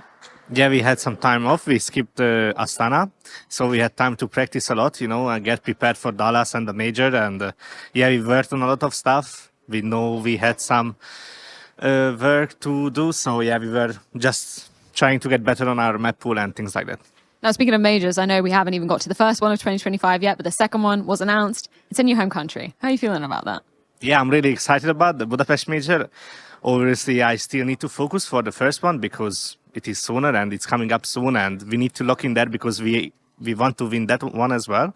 But obviously, getting announced the home country major is melted my heart a lot because I am really excited for that, but I need to keep my calm because there are more tournaments before that. So yeah, first I'm looking forward for the tournaments before, but I'm really looking forward for the Budapest major. Any recommendations for maybe any of the fans that are going to be joining us in Budapest for the playoff stage? Maybe any local delicacies they should try? What would you recommend? Yeah, of course there are. I think the food in Hungary is really special. I would recommend going to like local restaurants, Hungarian dishes like gulyás and things like this are really delicious. And I'm not sure what can you do in Budapest. I think if you are in your 20s, I think you can party. Like there are a lot of clubs, So, and I know a lot of people like to go to parties in Budapest. But yeah, I think check out the castle on the hills is really beautiful. Sounds like good vibes, and hopefully good vibes for you guys in this matchup as well. Thank you so much for your time. Thank you. Other mind, because I've been trying to get good at CS. Good, not you good, but good enough to What's your level on Faces? 2200 right now. I was 24. I know, no aura. Negative aura. Yeah. But better than it was, But my question is like, when it comes to confidence in Counter-Strike, have you ever had, I'm sure you guys all have, like crisis of confidence where you just suddenly like, I can't play this game. I don't know how to play this game. What's going on? But you've obviously been playing and grinding. So where does that come from? Where do those crises of confidence come from? How do I fix it? Well, I think that there is only maybe 4 players in history of Counter-Strike who don't have this. It's maybe like Zaiwu, Simple, Donk, I don't know, something like that. That's an interesting way to think about it. But I think everyone else has it. Which level doesn't matter. I think the most important thing you can do is understand that you are good. And by doing that, you need to just do the right things. If it's your routine, you have to have something to follow. It's all about preparation. Ladies and gentlemen, we have a mole. Not this again. I oversee all office systems. If external communications were intercepted, they were intercepted here. Did you say 4 whole days? He's sweeping it under the rug. Give me the name of the mole! Good luck with that. I will find out who did this.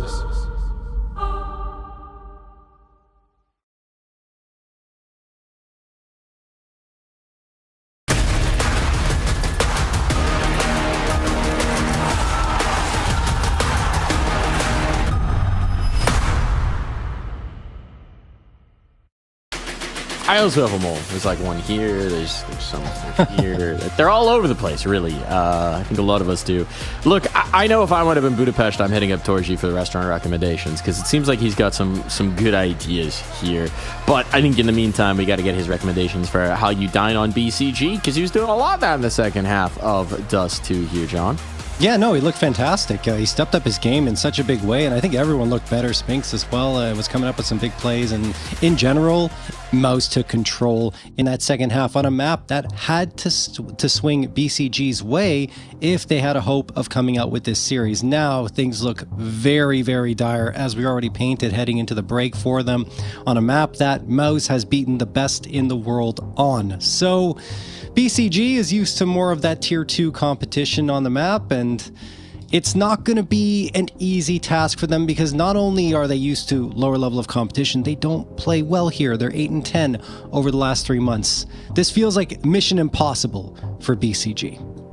Mission substantially difficult at the very least. But you know, the thing about Mission Impossible is that it's always supposed to be a Mission Impossible, but of course, because it's a movie, they wind up accomplishing it Unfortunately for BCG, I don't know if they've got the budget to bring in Tom Cruise. So Device is pretty locked into a contract right now, I'd imagine. We'll see. We'll see if they can find a little bit of the impossible juice here, a little bit of something magic. They started strong. They had those moments. Prime Taps is talking a little trash. Cypher's blowing through sights. Nox hitting shots. And then 3 minutes happened in the halftime, and Mouse suddenly come out looking like they touched the ball. The Monstars kept all the energy, and I don't know what it was, but certainly looking very comfortable on the T side. And let's be real, we expect that if there's any of those early jitters or just warm up or any of that aspect, it's gone now. Mouse should be coming in that exact same form, and I think you're right to paint this as a weight class mismatch, because we know Mouse is a team that have come here to contend for the trophy. BCG is a team that has come here because they haven't had a lot of shots at the LAN, and they're coming in with the stand-in, who was a stand-in for a different stand-in. But they would love to get some dubs. Mouse is just a tough team to do it against. All right, well, not painting a pretty picture for BCG, but I mean, they were really explosive on their T side, you know, on Dust 2, so maybe they can channel that over to their T side here. They'll probably have to wait, because I'm assuming they pick CT side to start. And absolutely did. Mouse, on the other hand, are probably happy to continue their T side. Like, look, we only lost one round Dust 2, let's keep it going, guys. Charging on through. The pistol rounds were especially clinical for Mouse. Didn't really look like they were fussed at all in either of them. And BCG are setting up on this A site. They've got the read, but they need the frags. There's the first, not the second. Zershin walks out, and so does Brolin. They've got two already, and there's only one player left defending the site. There is reinforcements that have arrived in the form of Knock, but I mean, they're just getting dropped one after the other. Snappy shooting here. And on the edge of the smoke, Nexa at least, well, could give them a chance, but Zershin immediately sends some rounds through to chase. And falls to Cypher with some dualies. He can wait until somebody plants this bomb. But actually, they're not going to give him the chance. I was going to say, could wait to see if one set of hands would be occupied, but didn't need to wait long at all. Yeah, this is just a clinical take again on their pistol. Beautiful aim, honestly. All headshots coming through as they take control of this site, and they spot out every single angle that BCG are holding. So again, it's another pistol round victory, the third of the series for Mouse, and we go into the second round. 4 spy for BCG. It features 3 MP9s, the 5.7, and the Deagle, and all, well, I wouldn't say all 5, but 4 of the 5 are going towards that B site, and looks like they want to get aggressive into mid and take some fights. Could catch Mouse off guard here, Mike. Brolin, yeah, gone. The second player is as well. Prime Tap's doing work. Zershin gets a response, but he knows they're going to press him, and he does manage to get one more before he goes down into the grave. Now it's all up to 2, and now 1. Jimvat tries to do it, but he can't. The 4 spy works. That's definitely a wow-worthy moment. Nice trap laid. Because there was the 3-man thrust up middle, Mouse are expecting that there might just be a little bit of a space left behind B, right? They're expecting that these are all the B defenders pushing through. That's why you see the remaining Mouse players accelerate out the apartments. The idea is that they're going to cache the space, but that was part of the trap. That was the second element. They risked a lot of space being allowed over towards A to still have a crossfire able to be set up here on B. And Mouse walked right into the mouse trap. They couldn't resist that delicious cheese. Too tasty. Too tasty.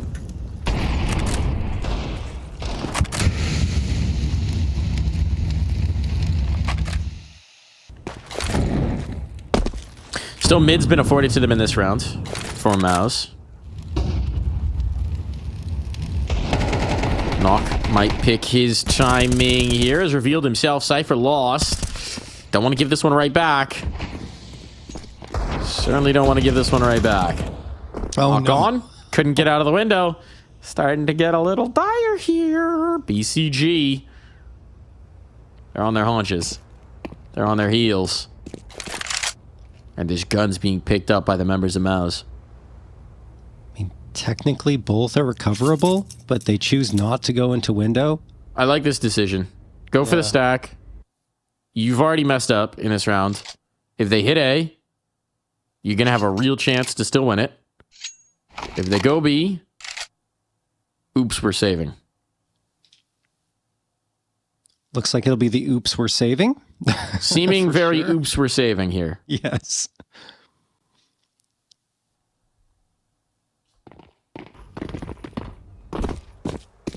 Well, that's one way to respond to a nice force buy round for BCG, is to have one of your own.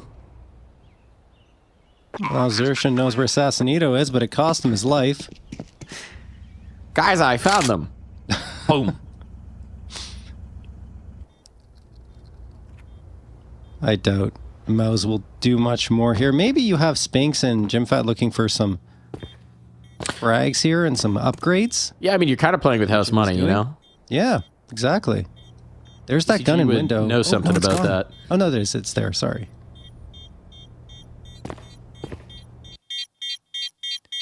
There you go. 3 rifles out of that round with 1 brought into it. That's not too bad. Terrorists win.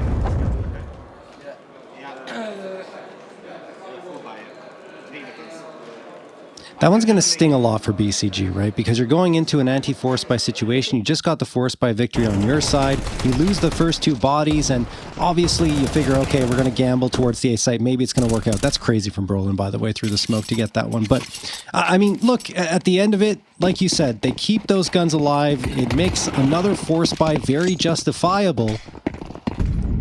As now there'll be the guns on the other side for Mouse. Just when it looked like BCG would gain that edge, I think that's the biggest loss in that round. They don't get it.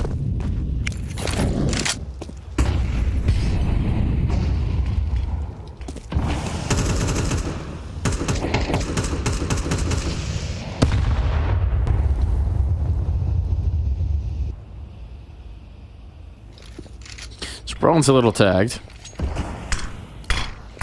Otherwise, they've mostly got control of the middle here. Prime Pass wants to peer over the smoke. This is a risk. There's the pop, and that's the risk coming to fruition. Sassanito cannot die here. Oh, yeah. Dropped the bomb for a moment, but Sassanito trying to keep himself alive, repositioning here. As Mouse start to wrap their tendrils around the A site, and it eases just Knock with any easy path to defending. He's tucked. Brolin had a journey and a half to get to this site with the bomb on his back. Zershin spots out Sassanito trying to peek out. Knock is trapped. I mean, what can he possibly do? They might think this Molly cleared the corner. Maybe, but I'm not sure. They do. So there's an upgrade. Brolin's low. This isn't done. Nexa has a kit. Nexa is in apartments, though, so it is in fact done. The kit was never coming here. I think just Knock surviving that is good enough in itself for BCG because he was in a very dire spot. I figured that Mouse would have realized that that Molotov wasn't deep enough, but I guess they didn't, and Knock punishes them for it, gets an AK upgrade. But the round, well, the result's still going to be the same. A victory for Mouse and a 3-1 lead. Terrorists win.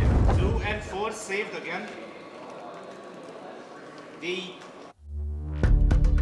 Sorry, you're just keeping track of the economy there for the opponents.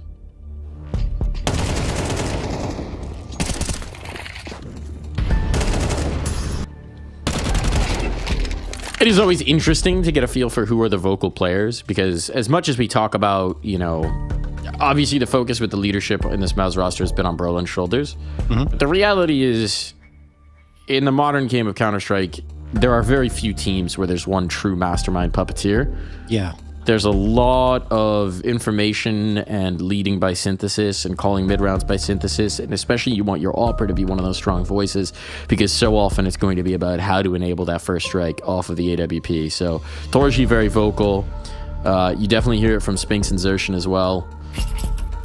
Brolin, obviously the strongest of voice, the primary, right? Especially in the freeze times, but there is much more of a diffusion of responsibilities. It's not as clean of a storyline as one leader as we sometimes like to paint.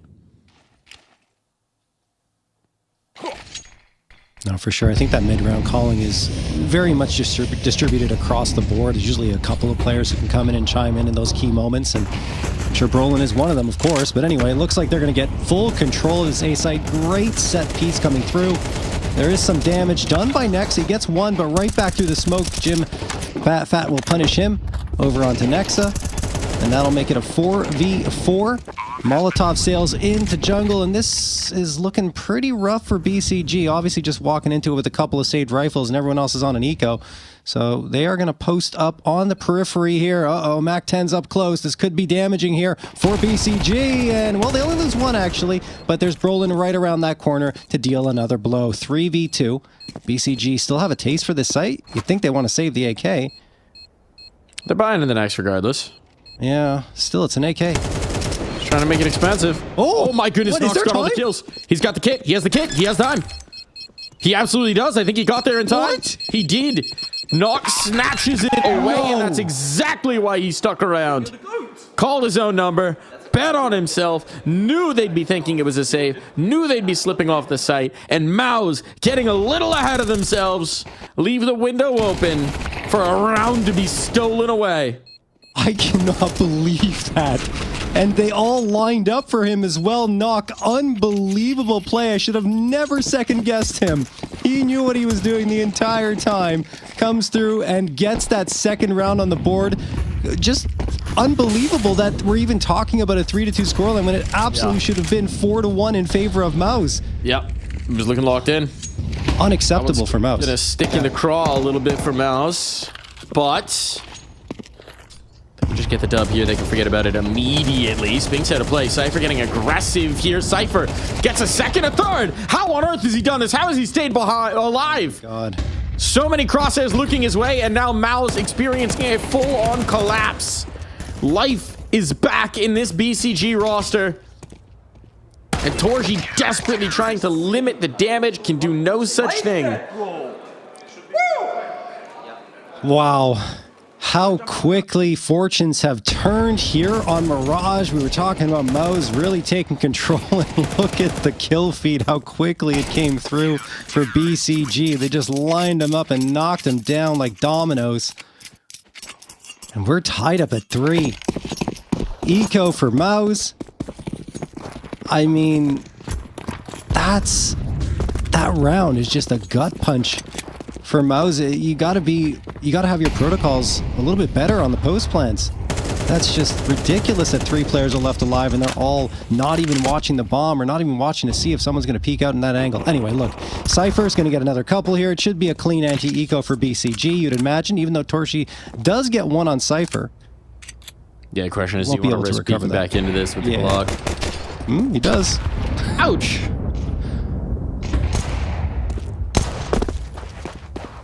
A bit of damage out the P250. Okay, let's get interesting. It's a 1v2.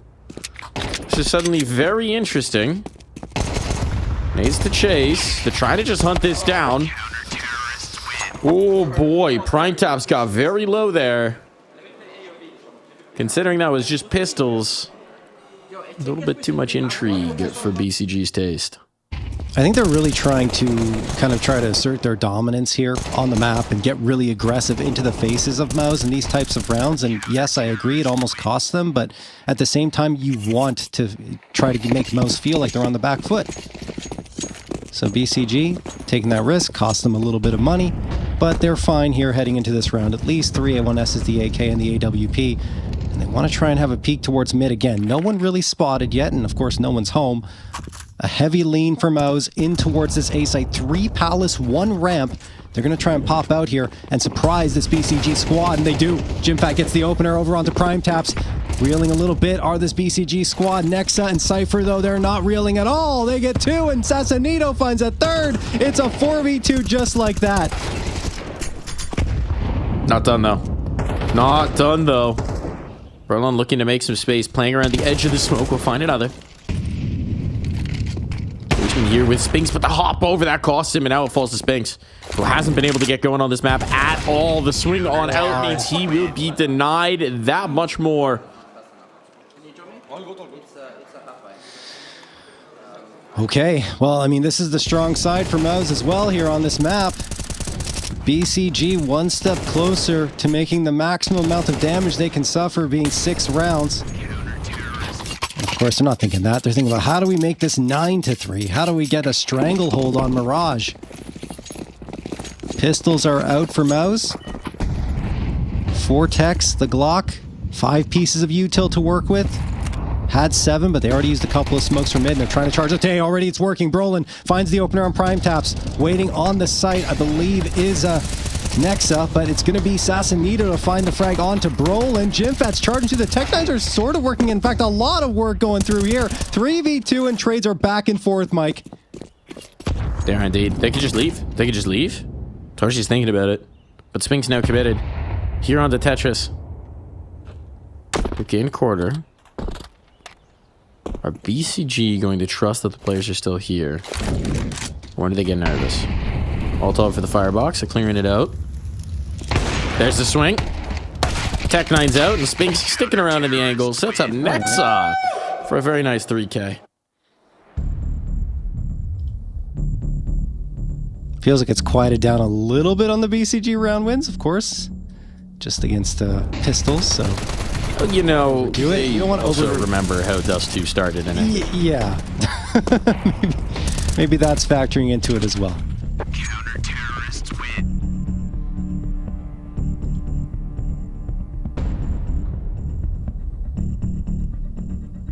Cyclone bringing in some wise words. And some strong fist bumps. Little shoulder tap. No fist bump for Brolin. Just a gentle shoulder tap.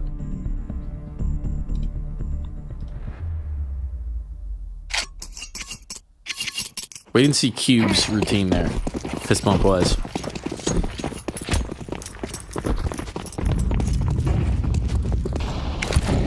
Important metric of performance.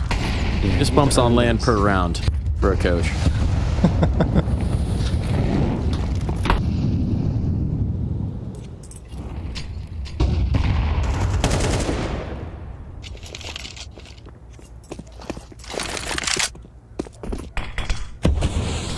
Mouse need a recovery round. And, well, already not a good start. Cypher's taking the space. They can't find him. Cypher gets 3 off that. You've got to be kidding me. A 4v2 for BCG. Now there's a response from Jimfat, but they're still at a disadvantage. Jimfat trying to tap away another player, but he's the one receiving damage. What is happening? We've seen a couple of these rounds where Cypher loose in middle is just an absolute stone, completely disrupting the still pond of Mouse's setup. Not ready for some of this aggression that BCG are throwing their way, and now that C4 claimable. And Next is going to move up to do exactly that. He's looking for the fight. Next, oh, he's going to move right into the gap as Jimfat calls it clear. Can Spink spot this? Spinks.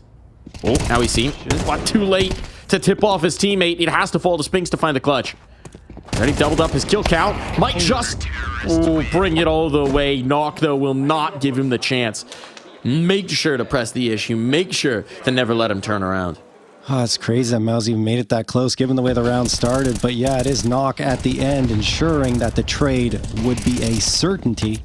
And BCG, 7 on the board. This all started with Mouse getting lackadaisical in their post plant, not timing it right on the retreat, and allowing Knock to slip in for not 1, not 2, but 3 frags with the AK, spraying down 3 fully loaded players in terms of weaponry and everything. That was an insane turn of events, and since that point, BCG have ridden the wave.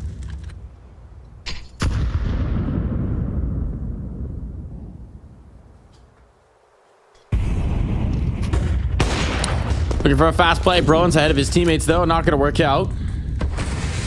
Instead, his squad slides down the underpass. It's already limited in what can happen here. That Cypher holding court in the window continues to stack up the kills. Jimfat. Nothing doing here. Clean as you like for BCG. It's not just that they're winning rounds. So they're starting to look pretty commanding in doing so. Yeah, this is not trending well for Mouse. on a map that started off so promisingly. It just felt like everything, their protocols were down, everything was looking good, and then one slip up, a huge one to note, but still has turned things in favor of BCG 8-3. Talking through this final round. I can't believe it, Mike. I really can't, because we've seen Mouse look so good on this map over the last 5 times they've been on it, and now BCG is just tearing them apart. Still the early map jitters, it seems, for Mouse. Yeah. I am still reminded of how Dust 2 went. Yeah. 4 in the first half. Let's see if Mouse can repeat that scoreline. I don't know, it feels like we got here in a very different way, though. That's true. That is indeed quite true.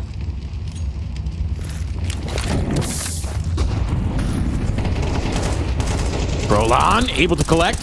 Xertion destroyed, but Torji peers through that scope and plucks away Sausanito. Now look at how spread out these Mouse players are. Torji's fighting some space. Sorry, Spinks up to Con.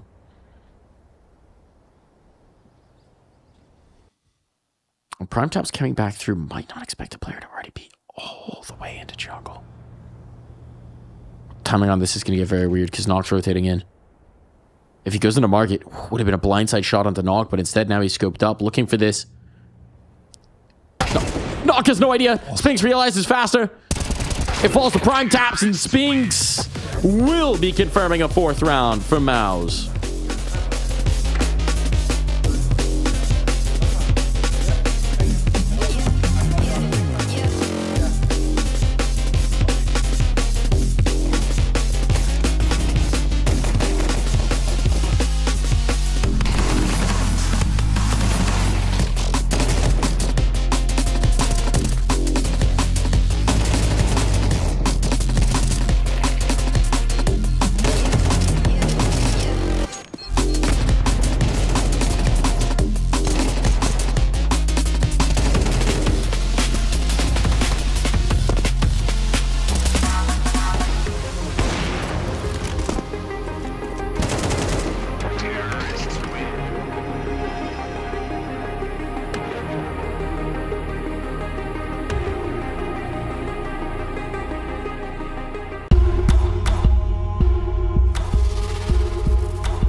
A round snatched away by Knock completely changed the fortunes here on Mirage. From there on out, BCG found their spark.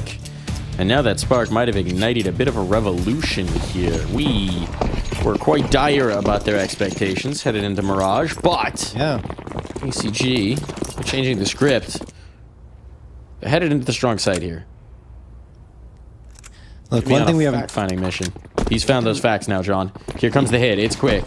There's no time to discuss because it's straight into the action. And once again, the early pistol round success continues here for Mouse. Let's see if they can also salt this one away. Torji is moving up the underpass on that flank. Jimmy continues to collect. And while he does have to reload, there is no chance whatsoever. 4 of 4 pistols confirmed. Yeah, that's one thing that's looked great for Mouse is the pistol rounds. It just, BCG hasn't even been competitive in any of them. Mouse have been dominant in every single instance, and they just have that on lockdown. Look at the flank that comes through as well to have impact for Mouse, and right away they're off on the right foot here, getting a 5th round.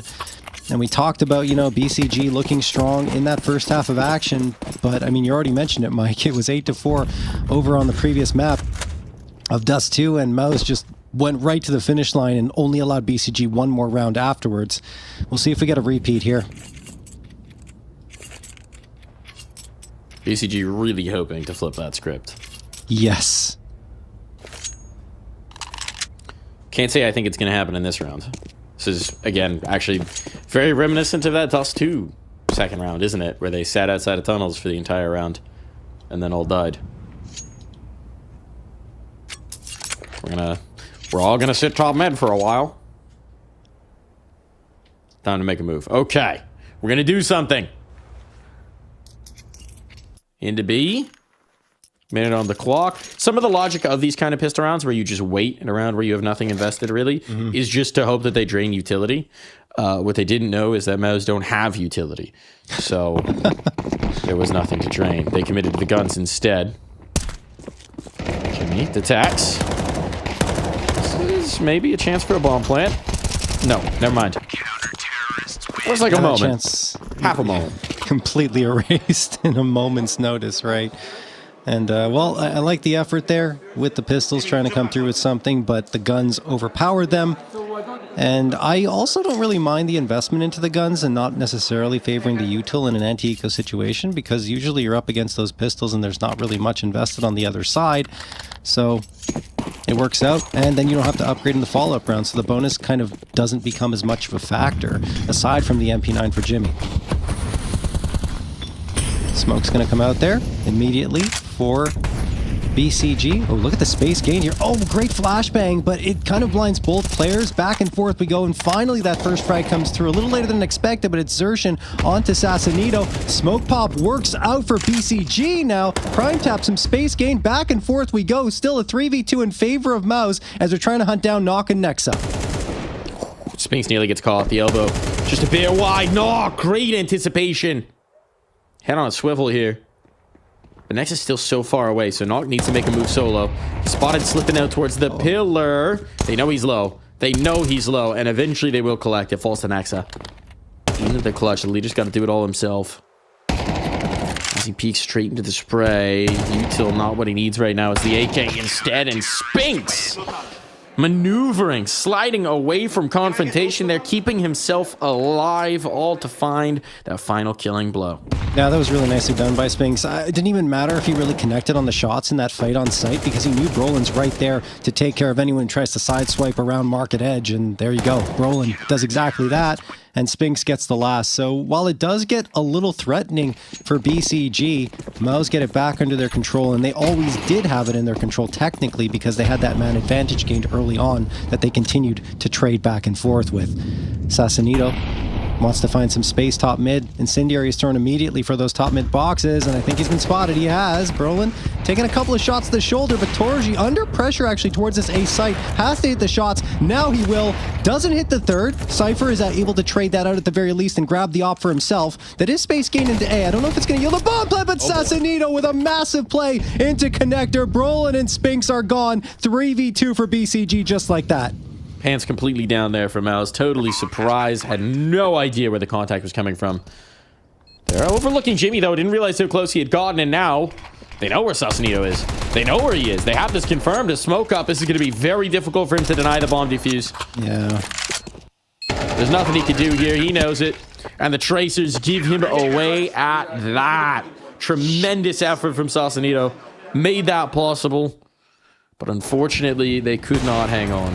It felt like that was the round that they'd finally crack through on, but look, that's such an effort, right? He gets those two players, clears up all that space, but Zershin and Jimfat doing He's not the even work. supposed to be here, John. I know.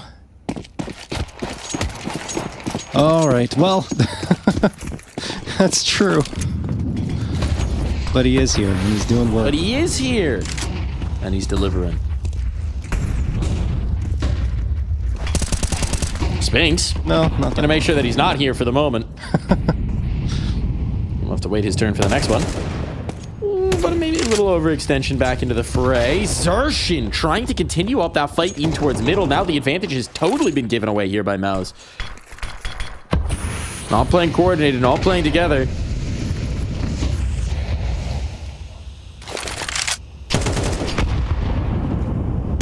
Disjointed on it means that right now Brolon is on an island, and it is not a warm tropical one.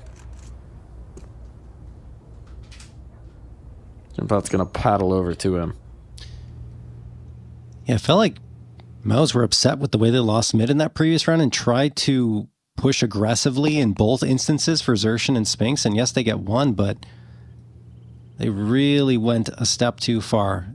Still recoverable, of course, as BCG are trying to regroup in towards this A site, and that is where Mouse are reading it.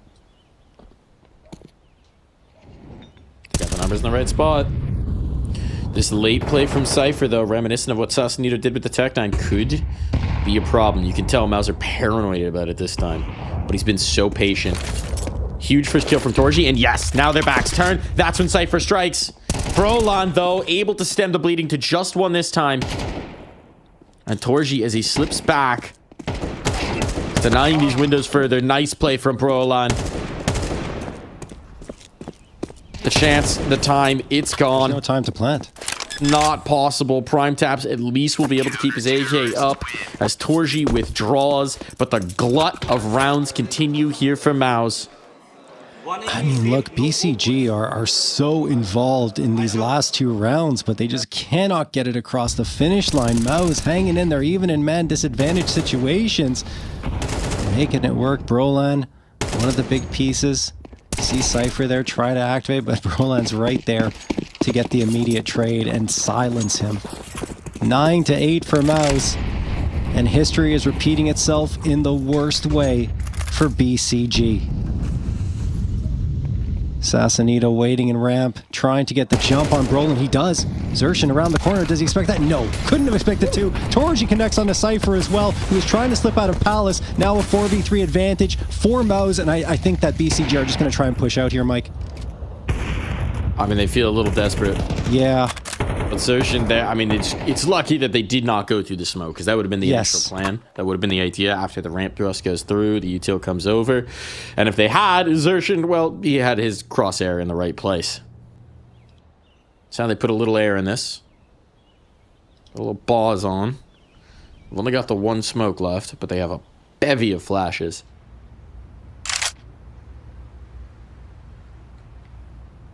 So how do they want to deploy these? No real map controller information. For all they know, there's a push top mid and there's a push through apps. So they have to respect every possible angle. But if they can take this mid control, as we can see, it's been left very much vacant. Get cooking. They're going to head in towards B instead. And that means that while they will have a path towards this bomb site, they'll have no information en route. It's just going to be a bit of a hope and pray that they can get this bomb down.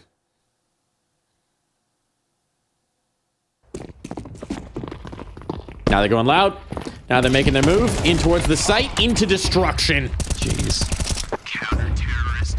Absolutely slaughtered. Spinks with the 2K. Jimfat with one. All smiles on the Mouse side, as they should be. things again trending their direction the second half. They've only lost 1 round in the second half of both maps combined. Right here, you know, it's a good opener from Sassanito, but the response from Mouse is there immediately, and then they say, okay, let's just snowball into that B site and hope for the best that a bomb plant comes out of it, but the setup was right there for Mouse, and now a timeout's going to be called because they're just desperately trying to find answers once more. And you're looking at the economy, it's really not that great. They're going to try to be creative about it, I imagine here, Mike. If we keep up with the script here. Yeah. It went map point and then they found 1. Am I correct on that? That's right. Yes, you're correct. It was 12-8 and they found 1. 13-9 here. So we'll see if the scriptwriters have gotten creative or if they are in fact just going to rinse repeat from last map. We don't actually get the script live. We have a teleprompter that tells us what's happening as it's happening. We don't have it ahead of time. Someone out there is going to believe me. That's why I'm scared.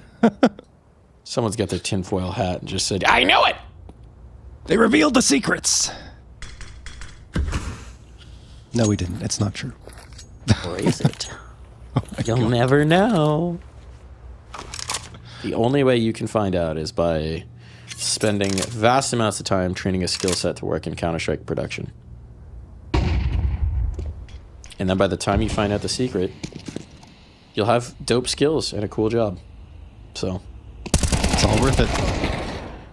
It's a trap for Brolin.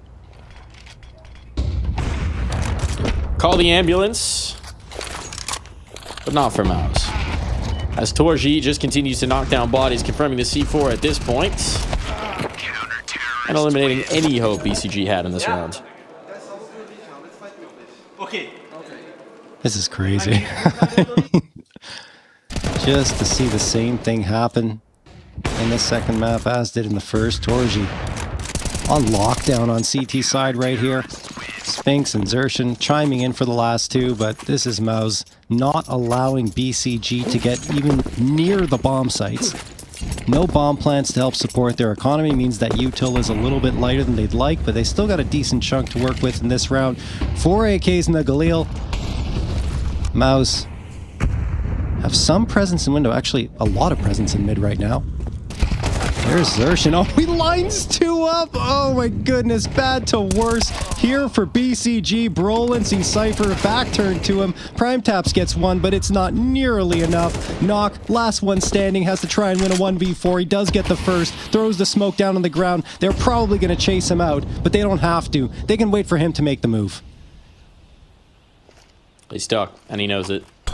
Just trying to isolate a fight around the smoke, but Torji was waiting for that head to pop up above the horizon just to knock it down. It's the same story. BCG, all this momentum, all this hooting and hollering and hope that they give us in the first half, only to find themselves getting completely smothered when they swap sides. Well, only 1 round in the second halves for BCG. All right. Man. If BCG can repeat the score They need line. something. Yeah. Get the 12-9. Let's make it weird. Mike just Make it wants his creepy. prediction to be right, guys. That's what he said in the green room. Hey, it's looking good. Oh my God. BCG finally finding their footing to find 1 more. They're not ready to say quit here on Mirage. They're not ready to be done. And they're not ready to let this one slip away. Next, as he gets on the ladder, this could be the finishing blow. It's being watched for, though. Can't keep dipping back in. You messed up the first time. You can't try again, but Sassanito might be bailing him out. Falls to Jimmy to see if he can deny history being written once more. Deny what seems inevitable. The bomb is down. The clutch is on. The Fijish Phenom looks to find 2 kills. He's taking the first. Doesn't have information on Prime Taps. He's looking the wrong way. And so a clutch up from Prime Taps will bring it through at least 1 more round. History set to repeat itself if Mouse can close here and now.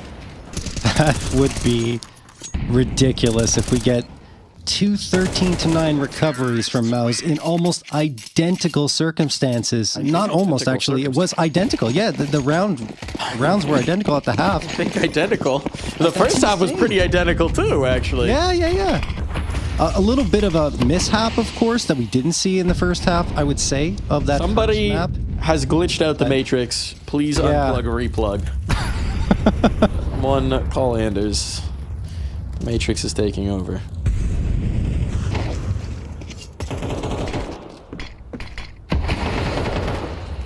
Roland, what can you do? Through the smoke. I mean, that's going to be a freebie on the next. Can Sausalito trade it? There's no flashbang for this. That's what's dire. It's just a question of whether you keep looking Sausalito's way, and eventually they're going to look away. So as you find this on the fade, is Brolan ready for it? No. But everybody's here. Everybody's going to come funneling out of ticket like it's a clown car. And so this one will end just as Dust 2 did. 13-9. It's Mouse who claim it.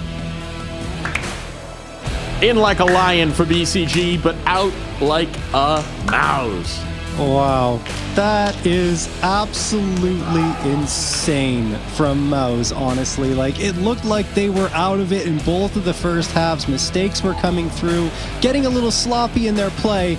But even with BCG having two 8-4 leads on both maps, each one slips away with them only getting one round on their second halves. That is just weird. It's unacceptable. You can't have that happen. And I mean, even it's tough. It's tough. Look, BCG came in as the absolute underdog, right? Our expectations for them were rock bottom. They're coming in. They haven't had a lot of opportunities here at LAN. This has been a snake-bitten roster. They've had a million changes. The most recent ones are painful. They don't even have the stand-in that they wanted to have come in.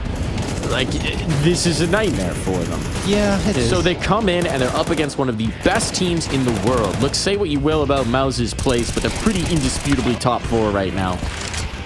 And they gave them a great run in the first halves. I don't think they have anything to be ashamed about. Yes, maybe they could have acquitted themselves better when the side swapped, but they put together some tough tests here for this Mouse squadron. They just need a pistol round. That's all they really need. And that does make life a lot easier. Of course, especially in MR12, but Mouse had those on lockdown, so BCG really weren't competitive at all in those circumstances, and that's really the difference maker throughout this series, because you get a pistol round here for BCG in the second half, and all of a sudden, things really start to ratchet up, and the pressure would be on for Mouse, but they could never get to that point, and that's why they lost both these maps.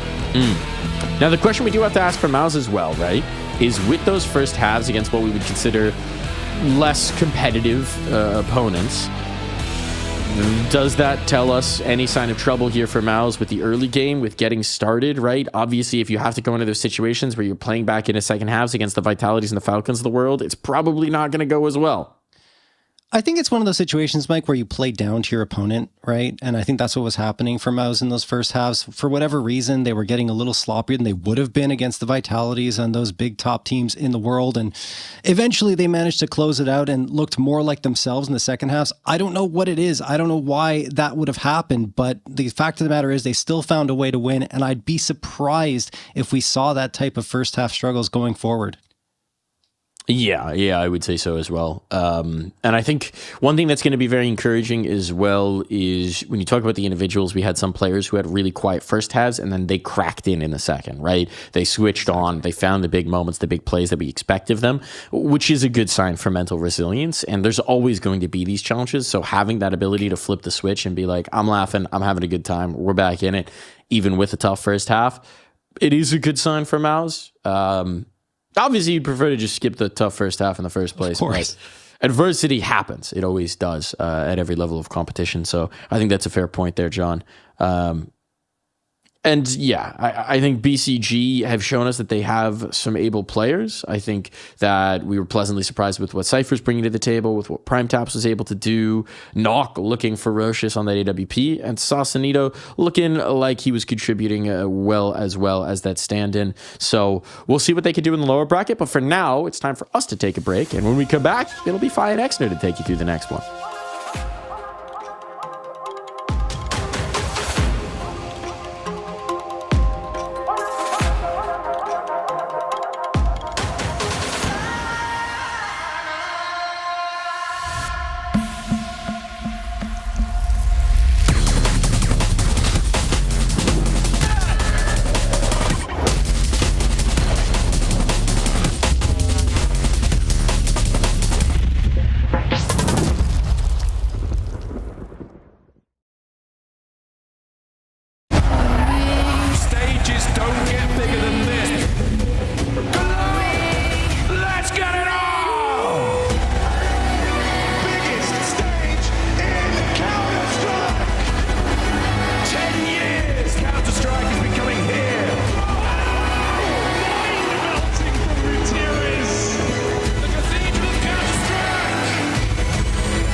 ESL presents the Intel Extreme Masters in partnership with Intel,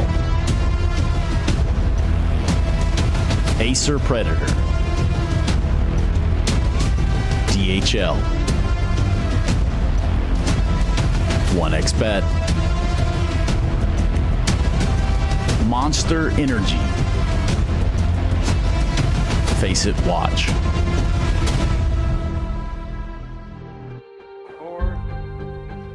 Malbs, obviously coming off the back of Astana was undoubtedly a complicated situation for you guys. If you had to put an identity to G2 right now, what would you say it is?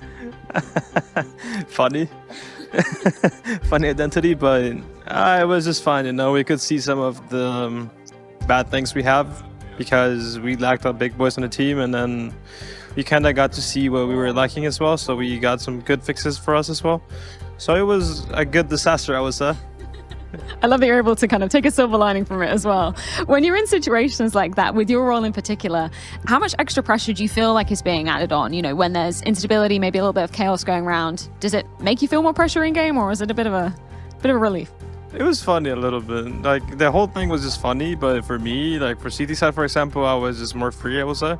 I was just doing some calls to get some multi-frags and everything. And I was just setting up myself a lot, and it was good. But then on T side, it was a little bit harder because we had to adapt to a lot of stress, and Nema was involved, and yeah, that was the tough part, you know? Final question, and I know it's an unfair comparison to make, comparing basically anybody to m0NESY, but Hades so far, what's kind of been his biggest strength that he's brought to the team? I think he's been really supportive. Like, Ilya was this kind of player, that the star player, you know, so people had to play around him a lot. But Oleg, I mean, it was good to play with Ilya anyway, but like with Oleg, I think I have more freedom a little bit, and he's always down to do like whatever we need. So it's good. It's good to play like that. Appreciate your honesty, Miles. Thank you so much for your time. Best of luck.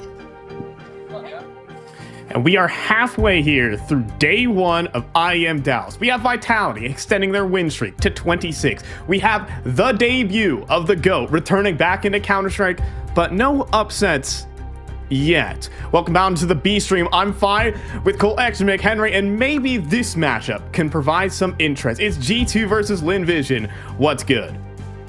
First off, I just want to say welcome here. We're rolling through an exciting IEM broadcast here with myself and you as well. It's been a long time coming, a really cool opportunity, and looking forward to seeing this head-to-head to open it up here, man. We got an exciting one, LinVision taking on G2 here. Like you said, no big upsets, no massive surprises just yet. I thought we might have gotten some with that Mouse BCG matchup, but not quite, no. And maybe this is the matchup to give us some surprises here. Yeah, I mean, we'll have to see. Obviously, we're looking at a G2 that is shaky in form, but I mean, Mom's still, you know, happy about the state of the team. He says it's all funny, a happy disaster, as he called it. I mean, you could see the disaster definitely spilled onto social media. I think a big loss to Audic in particular drew a lot of words. What's the state of G2 right now?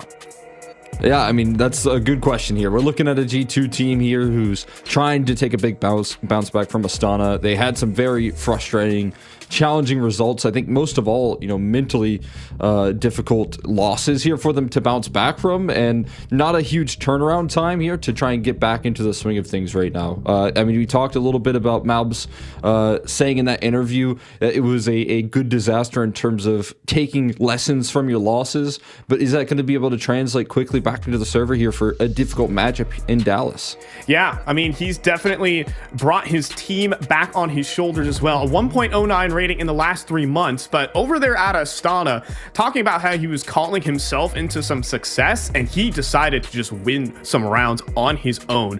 1.24 rating at the event, despite the quote-unquote disaster. Happy disaster at the end of the day. We also got a glimpse at who was back on camera, by the way. Taz is back out. Obviously, when you're working with two stand-ins, you know, one of them being your coach, you have Hunter back into the lineup, and the question is, what can he deliver?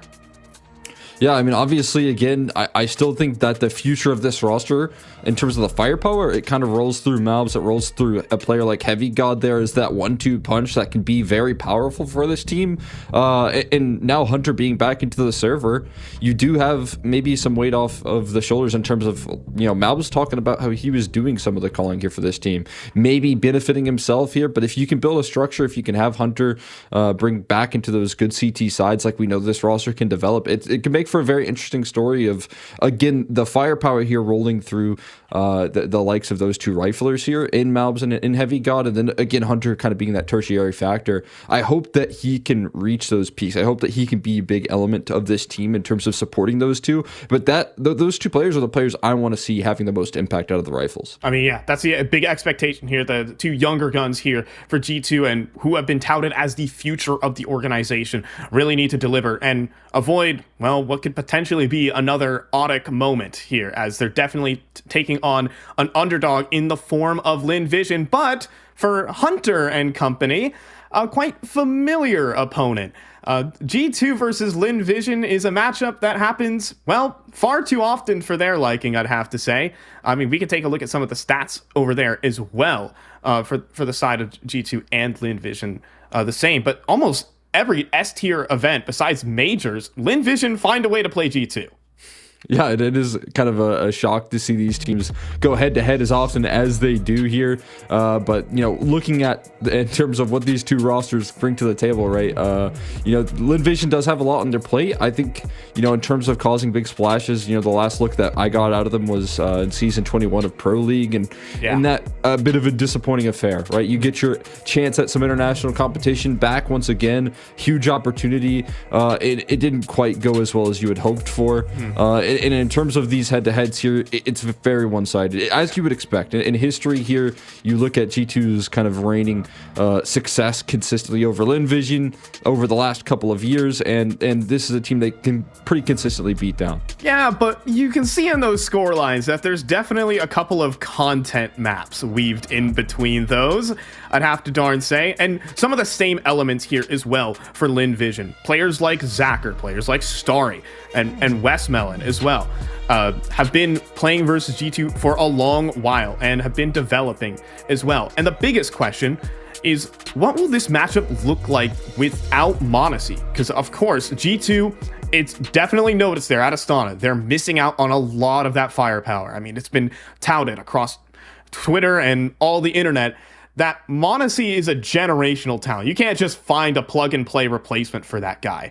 And that makes this matchup, I think, a little bit uneasy for this G2 team.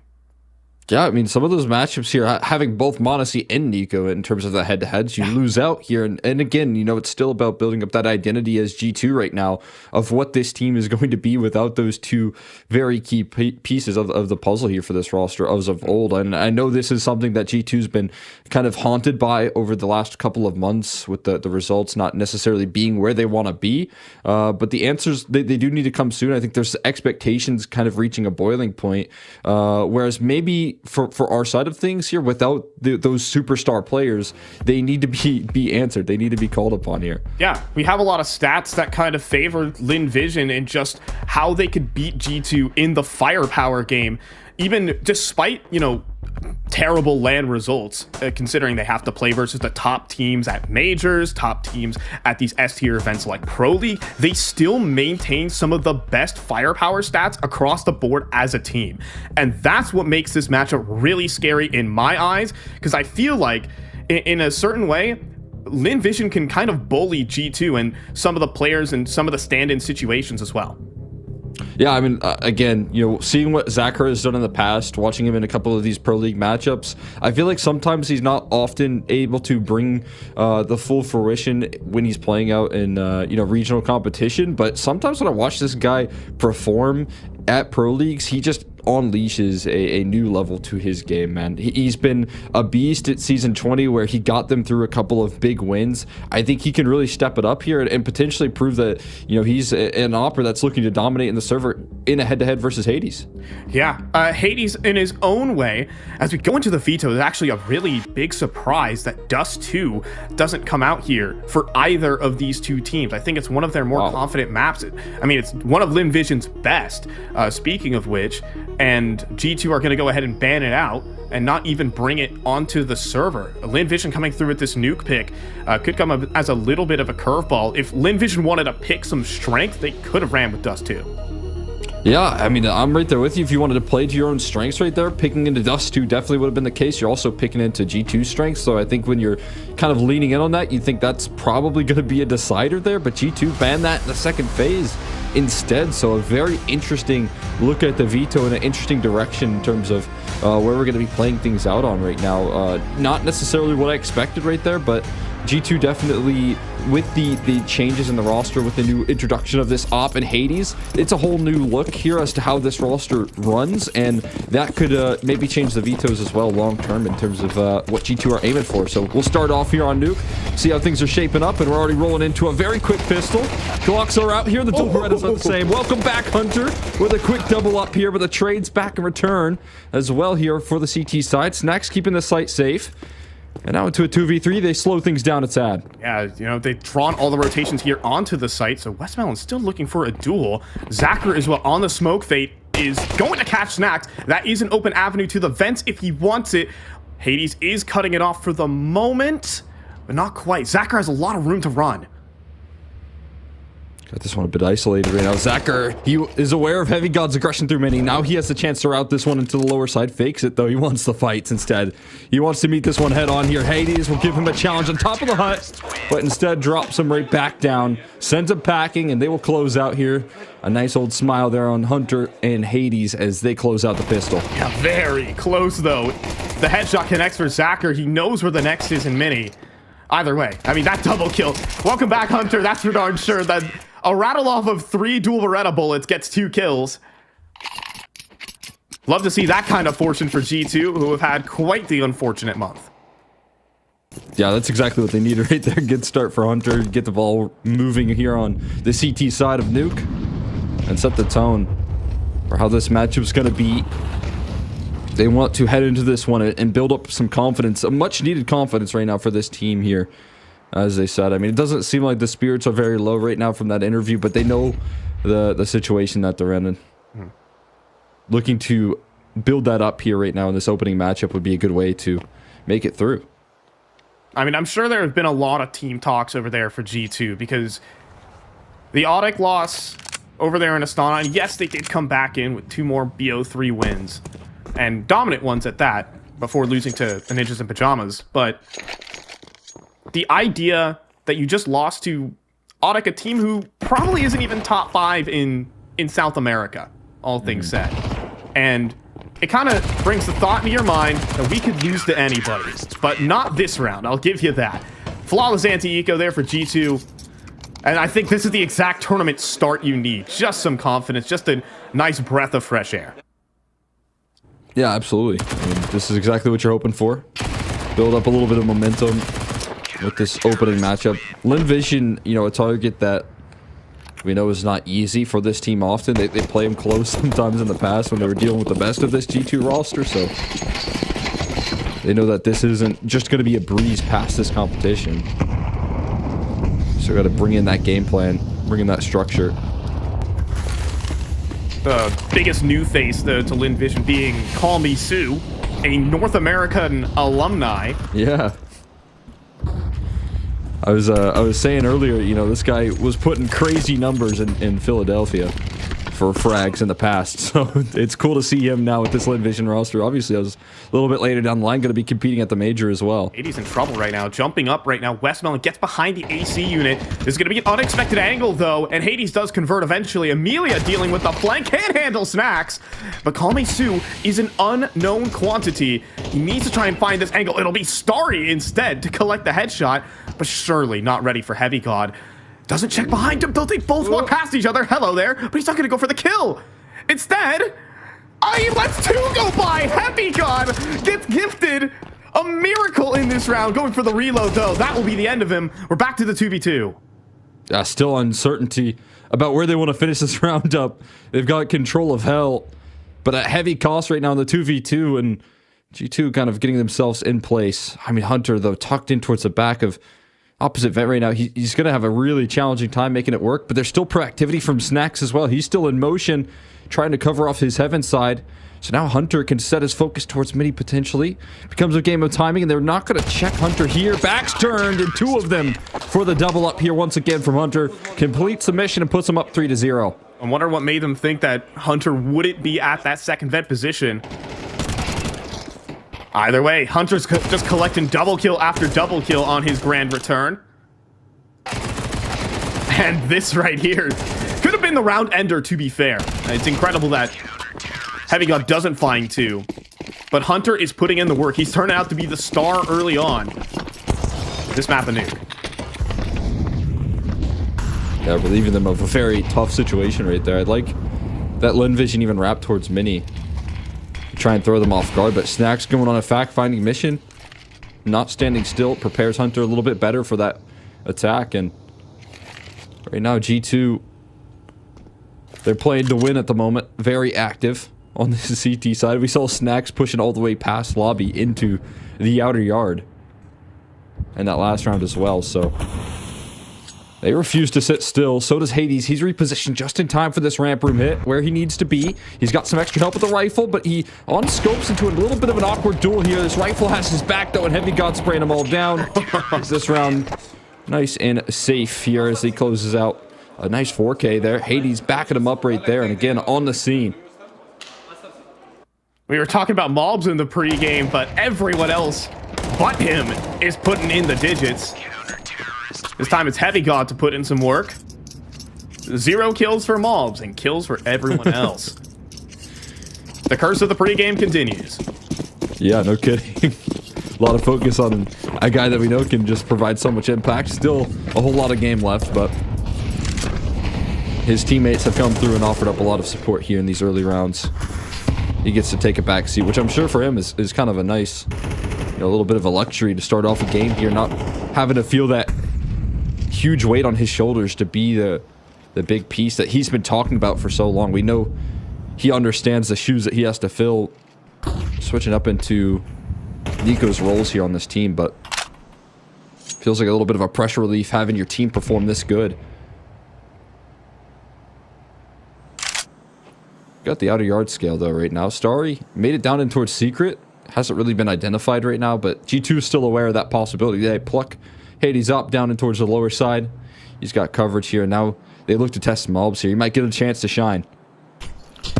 Nade and flash into Mini, but they're going to hand the back over to the side of Malbs, but Westmelon, a clean kill. Hunter gets a double, though, stepping up again in another round for G2. Amelia will step out. He gets destroyed by Heavy God, and it's all Hunter doing the damage, leaving Starry in a 3 HP 1v3, and with 30 seconds here on the clock, and the bomb down in the A site, call this round done. Hunter is stepping up, man.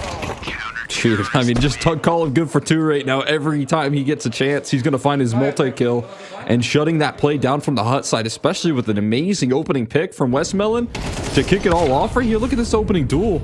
Immediately deletes Snacks, but the turnaround is way too quick. And those headshots rolling off. I mean, I again said that this team needs to lead through players like Heavy God and Malbs on this roster right now. I mean, potentially even Hades long term, depending on what sort of form he can show. But obviously, we know what Hunter brings to the table.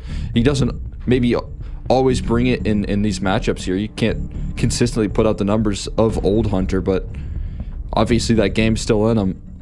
He's bringing that game right now. I think a lot of people forget that Hunter was a top 20 player in 2023. I feel like that people have kind of lost how good of a player this guy originally was. And obviously, you do kind of have to take a step back, when Malbs joins into the team, Hunter kind of has to be the fourth priority of the squad. But now Hunter kind of moving up the ladder in the team. This guy is a capable player. They were called the Kovac cousins for a reason. They're a deadly duo. Yeah, it's in his blood. Ability to constantly get these multi-kills and maybe even play good on nuke. Just born to lock in these huge victories here and looking to be that next element now for G2 in this matchup. Again, good to have him back. It seems like he was excited to be back here, ready to play this matchup. No time to shake off the rust. And already being able to bring in 8-1 here. It's gonna have a challenge right now. They're inside the smoke with him, but Alps has coverage. And he's down the vents right now, denying cross. I don't even know what happened right there. Yeah, he was inside the vents, cutting them off as they tried to jump down. And that attack gets completely disrupted here. Shut out at the door by G2, and nothing Westmelon and Starry can really make happen here. I mean, Starry's doing his job right now. He's getting the outside space for his team, but the pack is getting mowed down round in and round out. What a shot. Jeez. Peace out. Starry's put his best highlights to G2. Most well known for a pistol round 1v5 in his career, but that was 4 years ago. That's when Starry was 16 years old. Now he's 20. Still young in Counter-Strike terms. And can still put it to work. But the bomb down the vent basically puts this to a death sentence. Westmelon, do you have an instant headshot? He does. Oh my god. Are they going to go for the B site? They will. Hunter's out of ammo. 5 seconds, so they've run out of time. The duels took a millisecond too long. And they have to save the rifles they've got, but Heavy God's hunting. After time is going to be a big problem. Westmelon down to $2,300. That's a huge price tag right there to add to the G2 bank account, but and then it gets answered back by the kill after time as well. So a little bit of disruption on both fronts there. I don't know how they make it so possible. Just a lack of a reload and some lovely shots. Catching them a bit asleep at the wheel. But G2, I don't think are as concerned right there. At least they lock in that round. No panic setting in as the 5v2 becomes a little bit dicey. And now they want to take some initiative here. See Malbs play a little bit back and more passive towards this outer yard. Well, now he's front red, ready to take some fights. He's got his op backing him up as well here as the outer yard utility right now is just feigning presence, but there's no pressure behind it. So this is a lot of information for G2 in the early round. Oh, and Malt, oh my god, gets destroyed. IGL'd right there by Westmelon. In-game led around the block, but you have Hades with the reply. 4 versus 4, and LinVision, though they aren't equal in numbers, they aren't equal in map control. They're going to put this one to an A-side hit. Yeah, they're re-aggressing lobby right now while everyone else on LinVision is trying to set up utility on top of T roofs. That's bomb dropped to the floor. And as LinVision do gather themselves an opening duel, G2 stay proactive and take 2 back in return. So this gameplay now completely disrupted here. They have to figure out now plan B. No smokes either. It's going to be so difficult to take any site, any space. This Molly doesn't even force out stacks. It might be overlooked. Yeah. Snacks. Oh, just gets destroyed instead by Starry. No smokes needed, perhaps, as the entry's gonna happen. Hunter doesn't see underneath him, but he does get Westmelon instead. Drops down. Starry doesn't even know where to look. Yet another double, but a double back from Call Me Sue problem. Bomb on the ground. 1 versus 1. Hades in the vent. There is time here for Sue, but Hades in pursuit doesn't quite get the angle on him, but he will nail the flick. 1 versus 1 secured, clutch denied, and a flawless streak for G2 Esports. They just keep rolling here through this defense. Again, it becomes dicey because of the firepower that LinVision are bringing to the table, but I think G2 just making such great moves in these mid rounds here. You can see the re-aggression rolling through from Hades. He's staying very mobile with that op, rotating perfectly around this map, being able to bring home a clutch now in that sense, but and Call Me Soon makes him work for this one. 80's a huge scare getting that duel handed to him, but keeps composed right there and shows what he can do. I mean, this is a guy as well who had great heights in terms of his time with Ents and is now very eager to get back to those heights. I'm talking about the, snappy ints as well, right? Where he was really able to show some of the greatness and some of the peaks of his opping ability. And, maybe some Pius got them to that championship level, but I feel like Hades was still, a playoff opper that could make deep runs and was super consistent in that department as well. Now you're talking about Mobs and what he's bringing to the table, and he's just talking about the supportive element that he has right now. It's a completely different story where the game plan doesn't necessarily have to run straight through the op, but can have more setup for Mobs now. I'm just saying, some players on G2 Esports have some success in Dallas. A second place for Hades, back when he was on Ents. Don't tell me that it was 3 years ago. It makes me feel pretty old. Ancient history. Where dinosaurs roam the earth. Like some guy who also returned to Counter-Strike play today. We do have this outside cross for Lin Vision. Smoke's not going to get the vision on him. The HE breaks, but a dink comes through. Su eats one, but Westmelon consistently doing well on these opening adventures here for Lin Vision. Yet another advantage, but Mr. Double Kill is down on the lower site. Yeah, he's going to need something right now. Ramp's completely evacuated, so they're going to have a multi-pronged approach towards this attack. The issue is, I'm looking at Lin Vision, they're a little bit separate. And Heavy God's just plucked one out here in the meantime. Equalizing kill. Starry now next at bat. He punishes Hunter for his positioning. And again, that deep position. Welcome to the board here. Millie able to finally get onto it. But Snacks keeping things contained. Trying to buy time here. Bomb is going to get planted. But these players remaining here on Lin Vision, again, still very separate. Snacks going to try and take a look in. And you're right about the isolation of each player. But obviously, or are they gonna... Okay, they're thinking about it. They're trying to sell and keep these players down on the lower site, but not to meant to be. This will be Lin Vision's first round. Finally, one of these Westmelon openers gets converted. That has to feel like such a relief right there for all the work that he has been putting in towards this outer yard. Being able to actually get down in towards Secret as well and establish a foothold without getting cut off by an op or anything of that nature as well.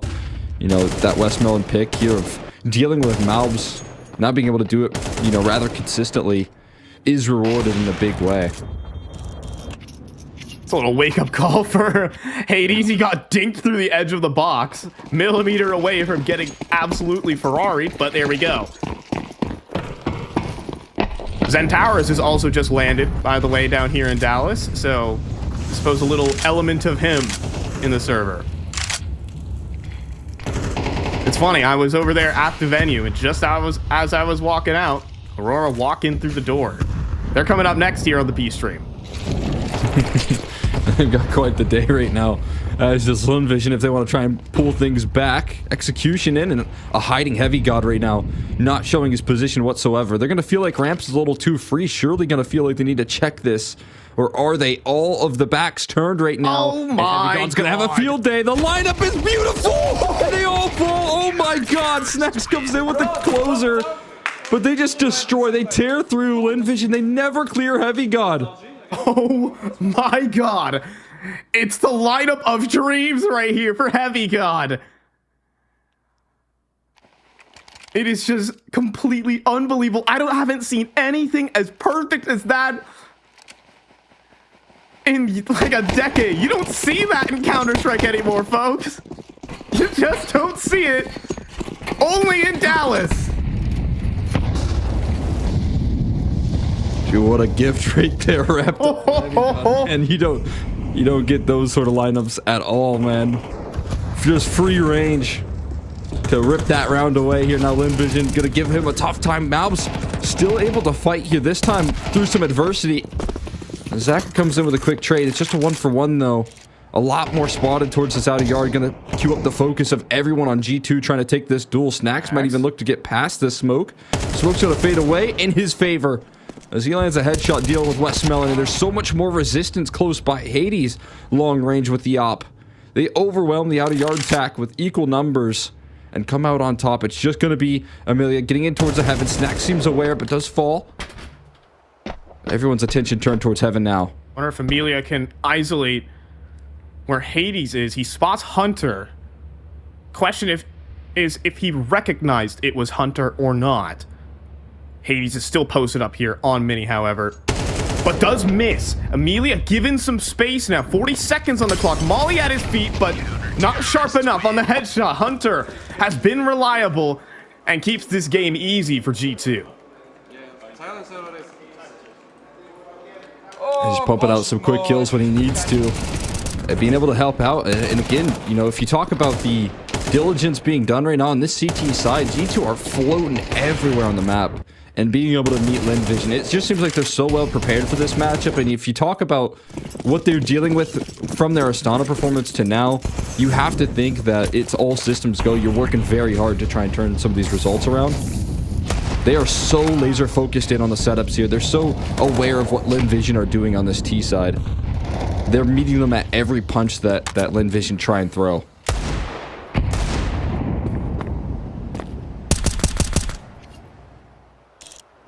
Yeah, and initially, LinVision were actually getting the outside space, but now confidence is there, but Amelia made a lurk down the vent. Snacks was not prepared for it. And Maul was trying to stop the outside cross, gets a tag onto Westmelon, but the smoke is missed. Hades punishes on 1 kill, but the bomb does get down secret. That's the ultimate goal right now, getting that bomb crossed over successfully so, but Mouse doesn't allow for any success down towards that lower site, and Heavy God is still on the scene, again with those quick rotates right there. G2 with only a single hiccup in this half so far have remained dominant, and are now looking to close it out. 19 kills for Heavy God is obscene in a single half. Oh my God. Hunter as well, trailing him, and talk about the impact as well for Hunter in a lot of these early gun rounds. Again, called him Mr. Double Kill for a reason. I think he has like 5 of them so far on this map.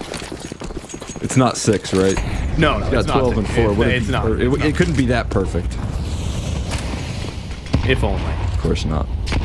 Oh, we got a mini split One coming. last ditch effort. Mobs caught throwing utility. Scene. And Starry does convert the initial, but there's more support outside. Heavy God back garage. Snacks also arrives on the scene. And LinVision's uprising has been quelled. They'll make it down secret, but definitely battered and bruised. And they're going into Hades op next. It's sometimes difficult here to try and work with the op with so many different angles here, especially alone right now. Oh my God. But Hunter's just following in their footsteps here. Now knows they're boxed in towards secret. You should be seeing, you know, closer and closer rotates. Still diligent about the lurks, but hearing the door swing open, it's a Hunter with a very fast flank, trying to molly off the vent and cut off the support system. Now Amelia has coverage, but Hades is still here, unchecked, on scene, but spotted eventually. And not a single kill there. Amelia has coverage for the bomb plant to come on through, but they've still yet to punch in the digits. Instead, it's going to be a quick run back from Hunter in towards the double doors. Looking to try and draw out this round as long as possible, create confusion in LinVision. The bomb being stuck, though, was vulnerable to the position here of Hunter. Finds the first kill, now needs the last. Westmelon already quick on the reposition, but Hunter, is he reading into it? No, knife out to go pass each other like ships in the night inside the vent. And no visual. Westmelon going to be confused, but still in a position of power here around the double doors. And now Hunter's going to slowly crawl onto that bomb without a single smoke. No coverage here. Has to clear every last angle and can't spot out Westmelon. So a little bit of hope for LinVision at the turn of the half.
this potentially be a clean map here for G2, as I say with a smirk on my face?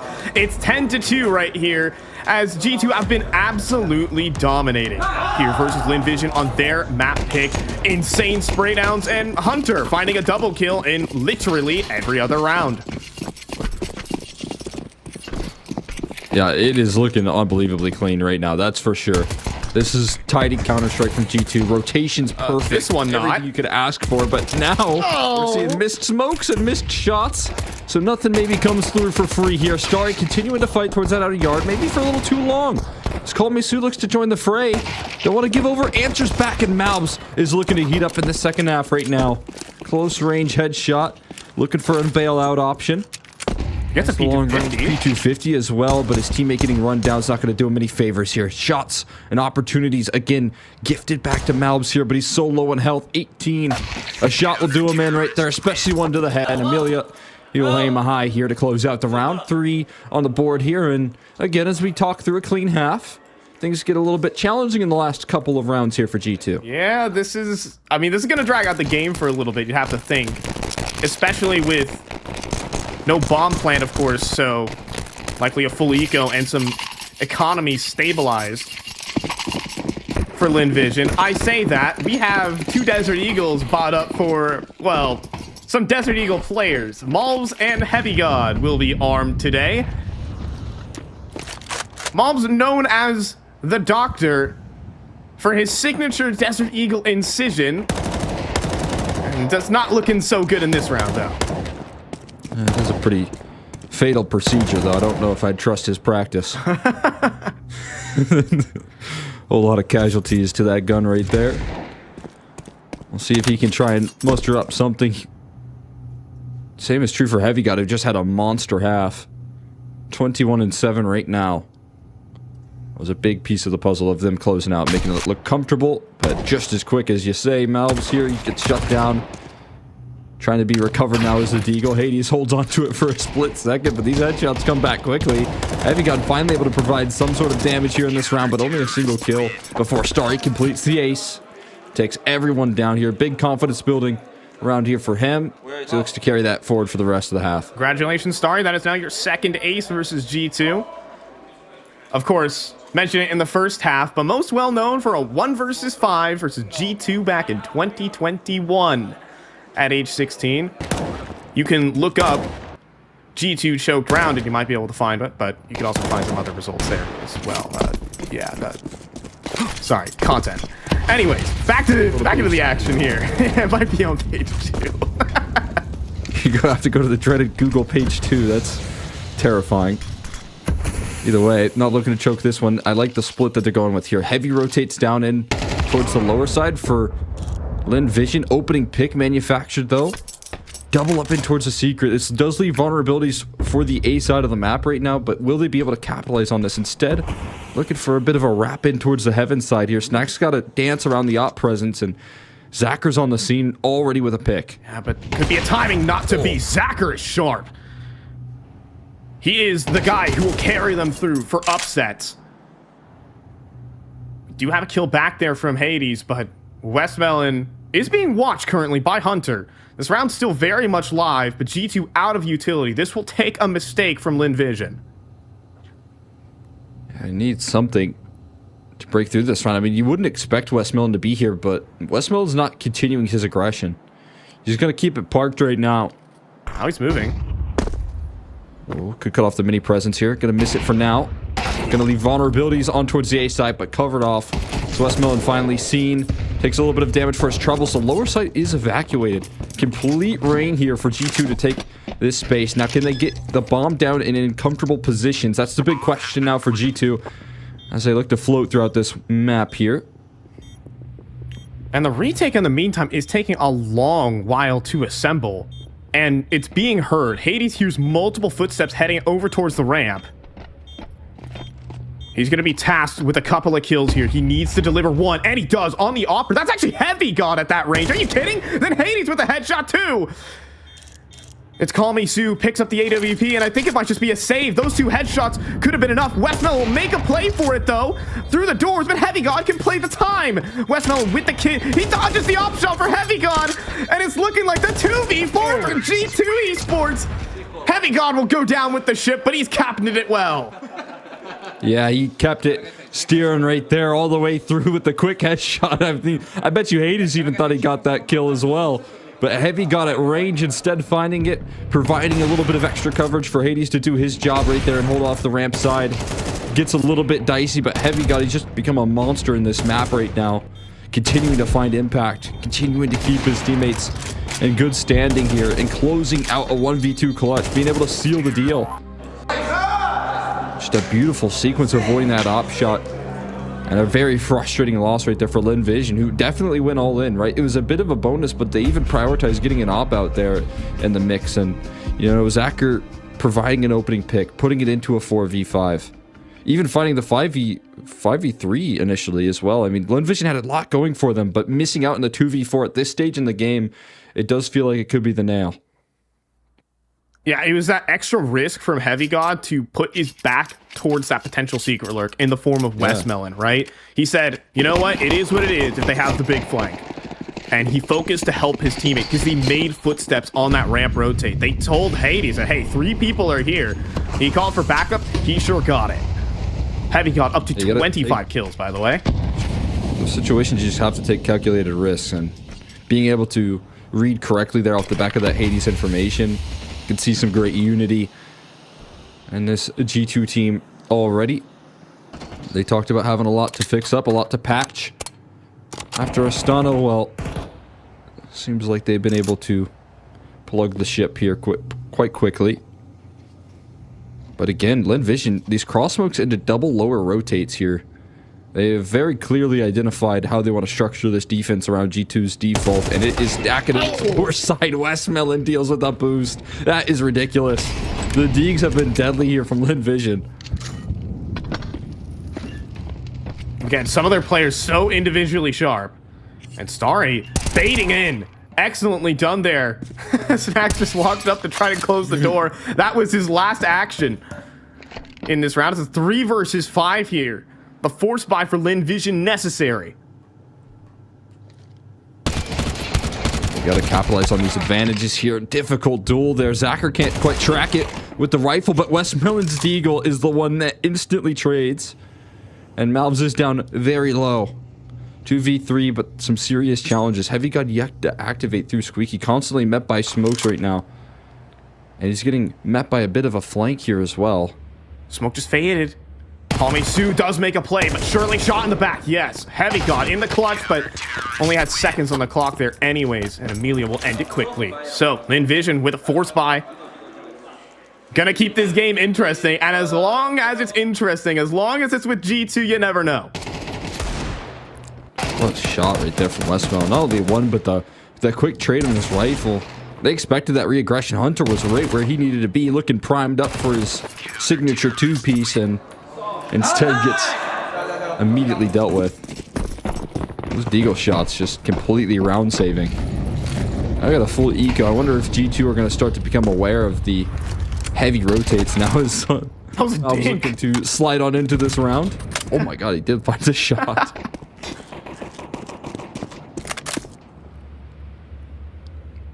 But yet another one of these.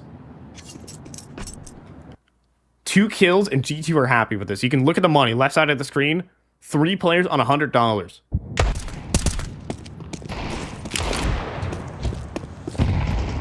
And a missed grenade doesn't give me much more hope that they can stop him. Zacher eats a Glock dink. Heavy hitting, 30 damage at that range. Yeah, that'll scare him off. A little bit of chip damage right there. I mean, at the very least, they are not continuously fighting in towards this outer yard here. We'll see if they can close the distance on Westmelon, but he's holding his ground confidently. Zacher gets charged, but walks away with his multi-kill.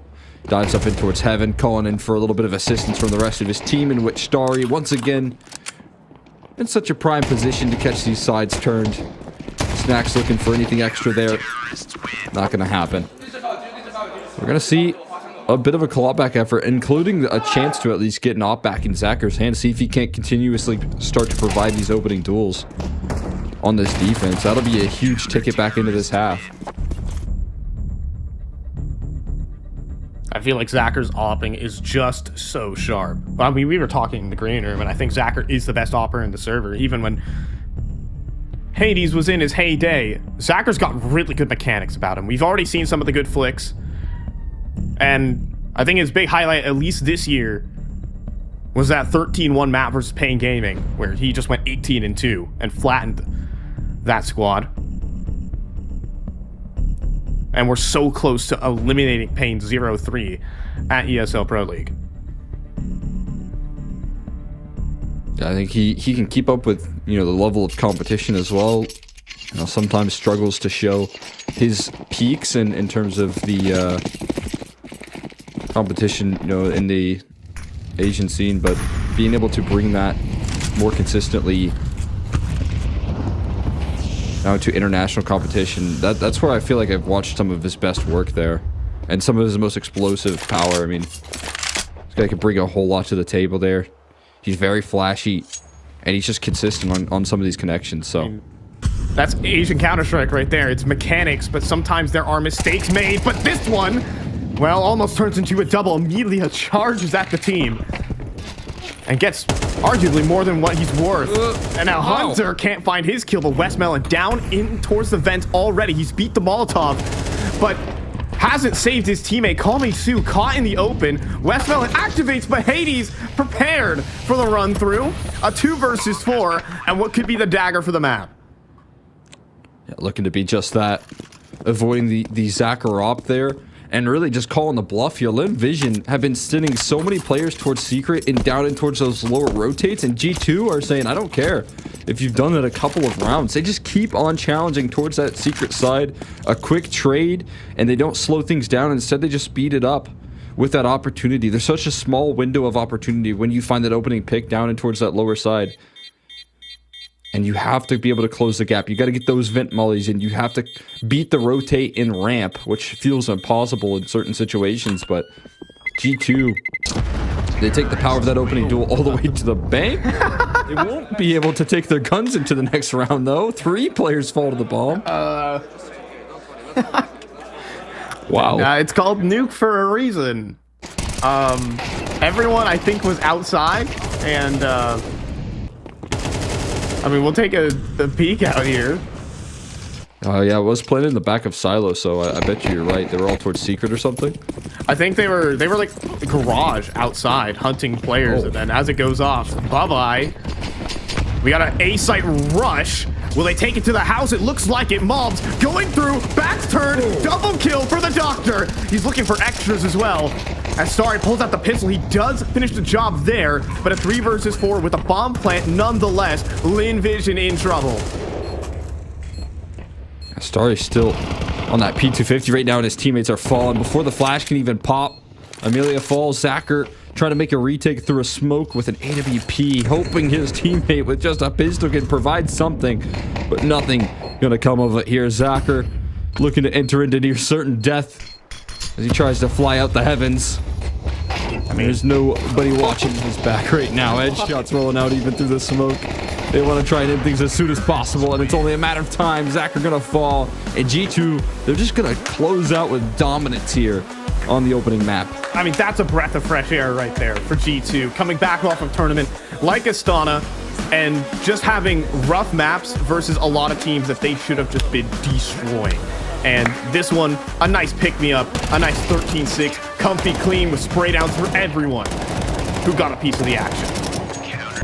Yeah, I mean, even, you know, you talk a little bit about Hunter with the multi-kills. You talk about the big impact out of a player like Heavy God with the massive spray downs. Hades positionally really good with the op, but, you know, most importantly, I think Malb's in that last round, just a little bit of a glimmer of what his T-side can bring with those multi-kill openers, man. That is a specialty of his, and it's something that he wanted to break out in that second half, and did it to bring the game home there and make it easy, make it comfortable in that second half for G2. Yeah, I mean, we saw some flashes there from LinVision, especially the opening kills from Westmelon gave G2 a bit of a tough time and made it interesting, but I think the overall Counter-Strike there, just a little too many mistakes, too many backs turned, too many easy kills and spray downs here for G2 that were given. Yeah, I want to give a lot of credit to G2 in kind of structuring their defense around that system, right? I want to say that they did a really good job in positioning on that CT side, meeting LinVision on a lot of their attacks, right? I think there wasn't a lot of opportunities for LinVision to get advantage duels. It was really difficult shots for them to land when they were getting opening access towards that outer yard, and a lot of times they were met by either quick rotates from Hades up, and then good positioning from Heavy God, or something of that nature. So G2 really coming in with a good game plan. It felt like they were really well prepared for this matchup, and I think that's because of the understanding of the position that they're in here. They know that they need to come into this event with some strong victories here, and that's how they get it. Yeah, I mean, G2 looking really strong here.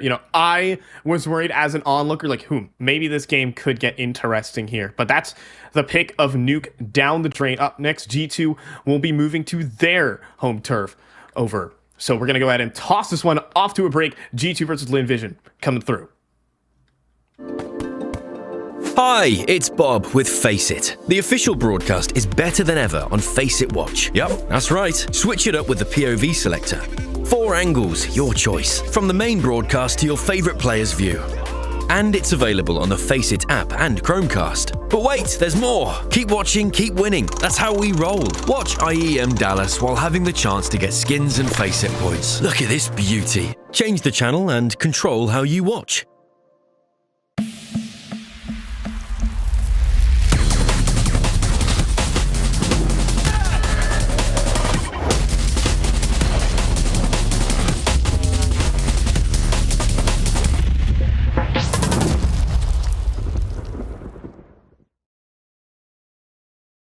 How are you doing? You looking like you're dressing well, but are you fragging well? How are you boys doing? Qualified for Austin, that's hype.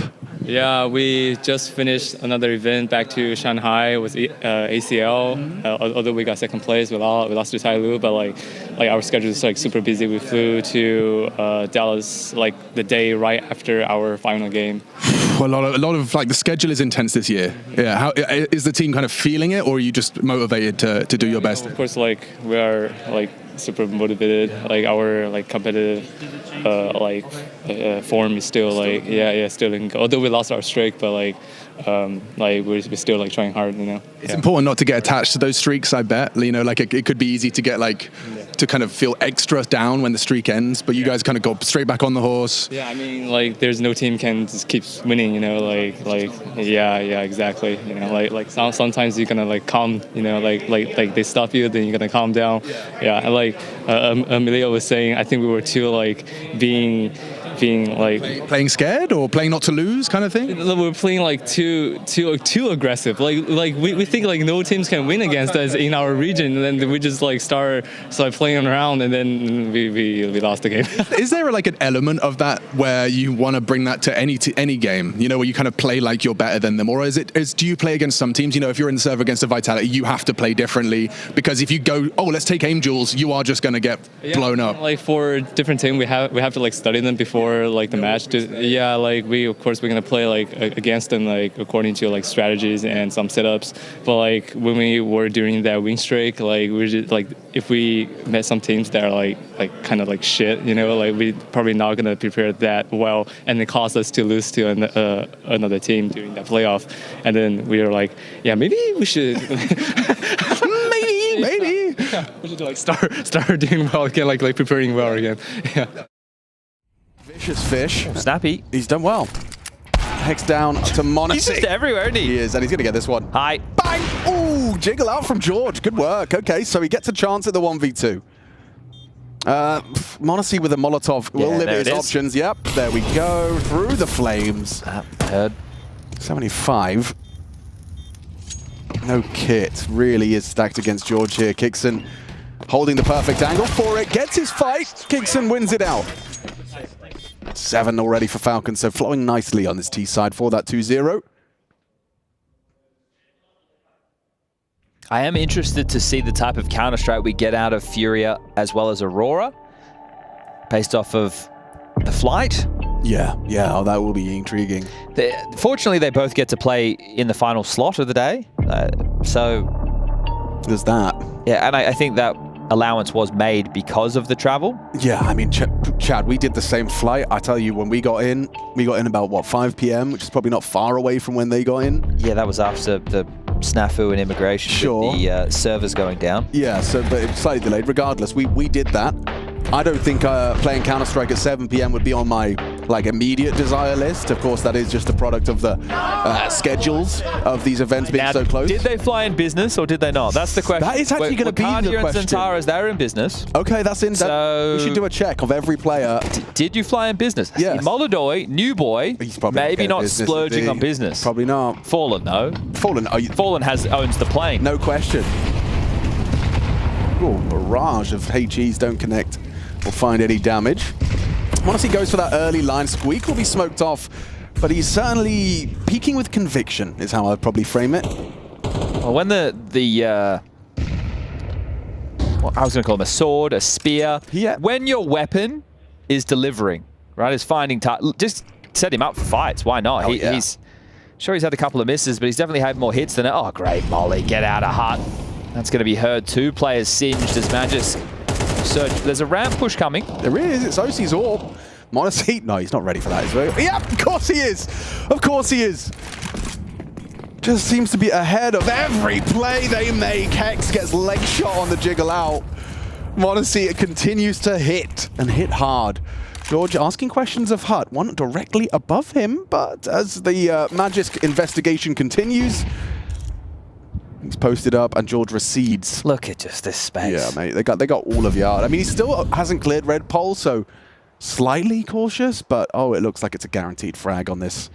Hello, Vent spotted. Vent spotted. No. Ooh, headshot found. George trying to trade. Teammates dropping left and right. It's 5 alive. Well, they're having a good time. 16 and 5. They are having a great time. Monacy. NRG are not having a good time. No. What's Shaq thinking of this? Yeah. What's he saying about this? What is that grip? That's Tessus, right? Yeah, he's got a very unique grip. Like the, what is that finger? What's the your middle finger wrapped around the mouse? That's your rude finger, Alex. Rude finger wrapped around the mouse. That's your rude finger. Important tap from Nico. George, very frustrating for him. He probably caught like a little whiff of the tip of his head, but couldn't contribute or communicate in time. And they find themselves consensual here. Win, Alex. Yeah, right. You'd only hope so. Don't be smelling strangers. Well, couldn't have got away at a better time. Hello. Hey, there you go. OC's hit a couple of good digs this half. Isn't it tough, though? Like, look, this is a condemning scoreline right now. Calling a spade a spade. This is Falcons series to lose at this point. As OC's grabbed another. Ooh, bro. Little timing. Hello. Goodbye. Yeah, have a third round. Why not? You can even have 4. I still don't think it's going to be anywhere near enough to make this one competitive. Couple of bangers hit by OC. Oh, Monacy's still alive. That is the only kind of slight doubt. Someone kill him. There we go. OC's round, baby. Holding yards firm up against a full by. Come on, with Zonic. just You the know Kix's not Eagle. winning a 1v5. Come on now, Zonic. What are you looking at? The money situation, maybe? How you doing that? Is your teammates busting tab? Because Kixon ain't winning that. Okay. Well, you'll take any rounds you can get right now. So 8-3, final round, first half of play, map number 2. Group B. And this is that first one from OC. Brat. Yeah. Giving Nico the Nico treatment. His signature eye roll. I mean, you can't be too upset. Bang. This is looking like a very efficient day in the office from Falcons.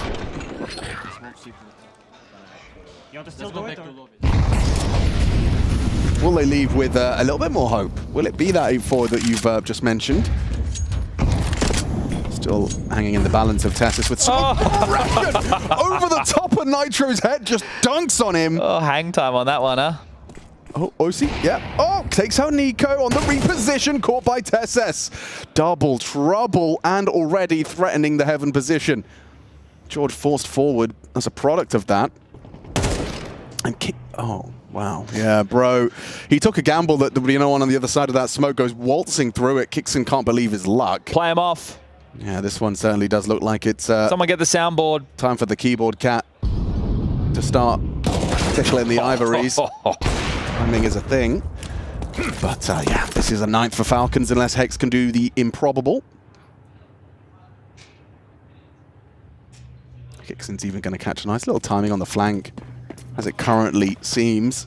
Magisk holding for one aggress, and the other being flanked. All right, well, Falcons about to line things up. A 9-3 half as the bomb to be planted, and this is a good start for them. Looking to continue on their strong form. Rivals Melbourne since the addition of Monacy. Now they've had time to practice, and practice is where Hex wishes he was right now, because this one's for all the marbles. First round, and this one will be closed up. We're going to a break. Falcons with a commanding lead. IEM Dallas, their opening game is going swimmingly.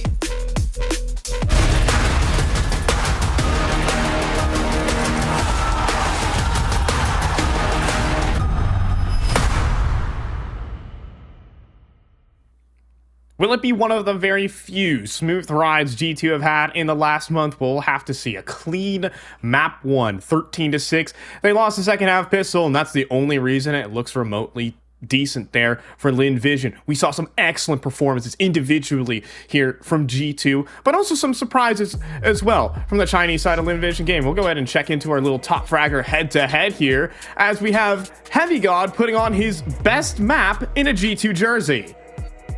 Yeah, really cool to see that rolling out here for the opening match. Just utter dominance coming throughout the entire server. And while you do see some good work being put out from Starry, right? Got his little ace there in the second half. It was just simply one up. The performance was leveled up by Heavy God here. I talked about the future of G2 right now. This is part of the punch right now that they need to have activated. They need to have this guy having as much impact. He does it, playing ramp on Nuke, which is a very impressive feat, but such a versatile player, and he showed it here throughout the whole map. Yeah, this guy is a mid-round player, and he's just going to be that Swiss Army knife attacking all different angles of a round. You'll find him everywhere across the map as the round evolves. Starts out towards ramp, does good on the ramp anchor, but when the round starts moving, he's not afraid to make a play, like up here in heaven to finish off a round.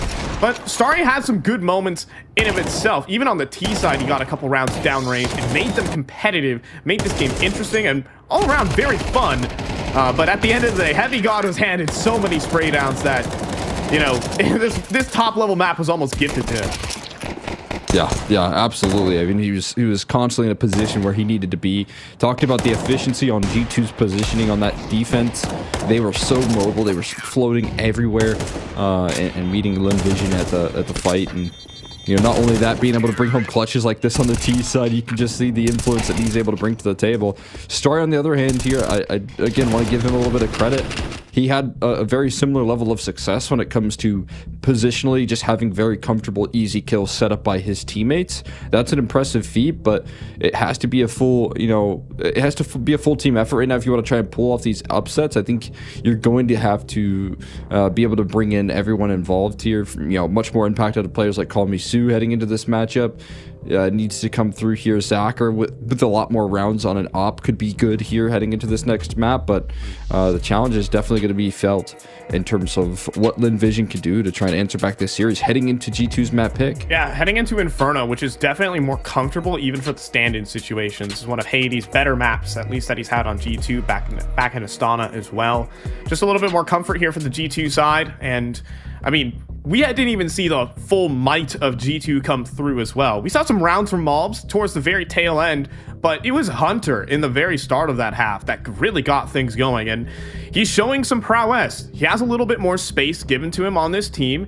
There's a lot more focus with this iteration of G2 on that rifler core, and Hunter is a player who can step up and in-game lead at the same time as well. There's been a lot of talk about him calling as well on the CT sides and setting up for himself. He can take advantage of that more. Now, I mean, you lose Monacy, but there's always, that's a huge negative, but there is some small positives that go in the other direction sometimes. Yeah. I mean, you have to look at those silver linings if you're G2, I guess, right? I mean, you have to figure out ways to benefit the rifling here, running your entire game plan more so around the rifle presence than whereas you would have completely put your focus on Monacy. or at least most of your focus on Monacy with this old G2 roster with him still present in it. But now again, as you talk about Hades being more of a supportive element opper, I do think you can have a lot bigger performances on those T sides out of players like Mouse, you know, elevating to his peaks, and Heavy God as well. So interesting to see here. We'll see those same strengths on Inferno, though, a map that they're oh so comfortable with. They wait patiently to bail out the utility, completely nullified by that patience. Flash is ineffective, not turning the corner, and Heavy God effective at range here with the Glock. Will take care of his matchup there, the head-to-head that we looked at in Star to open up this map. If you're wondering how to hit long-range headshots, just hit crouch. Your gun is slightly more accurate while doing it. And Heavy God puts that to work. Double headshot on the Star. B-side execute, though, and there's still 3 players in attendance, and Zachar's going to deliver a show. A double kill through the smoke, but it's not enough for his 2 site defenders. 2 versus 3. Zachar's still alive, wanting to make a play. And providing a distraction here for Westmelon as Snacks caught switching weapons. Westmelon will be given the kill. 2 versus 2. Heavy God is armorless as well. 2 body shots will do him in. This comes down to Hunter realistically at the back of the site. Unless Heavy God can hit some heaters here. Time ticking. They take this contact. And there's no rushing into this. They got Heavy God, 42 HP, back at the site. He's still delivering as well, and he's got it. Heavy God, no armor needed. Doesn't take a bullet for his troubles on the 3K here. Oh my God. Just pure chaos right there. But as you said, even with his low HP, able to tank through it and finish what he started. Right in the back of New Box. Those 2 kills from Zach are looking like they were going to be revitalizing this defense right now, but Heavy God just too tall in this matchup, man. A force to be reckoned with at the moment. He's dominating LinVision right now. Nearly 30 kills in what is a blowout. It's just a shame the game ended so fast he couldn't get more.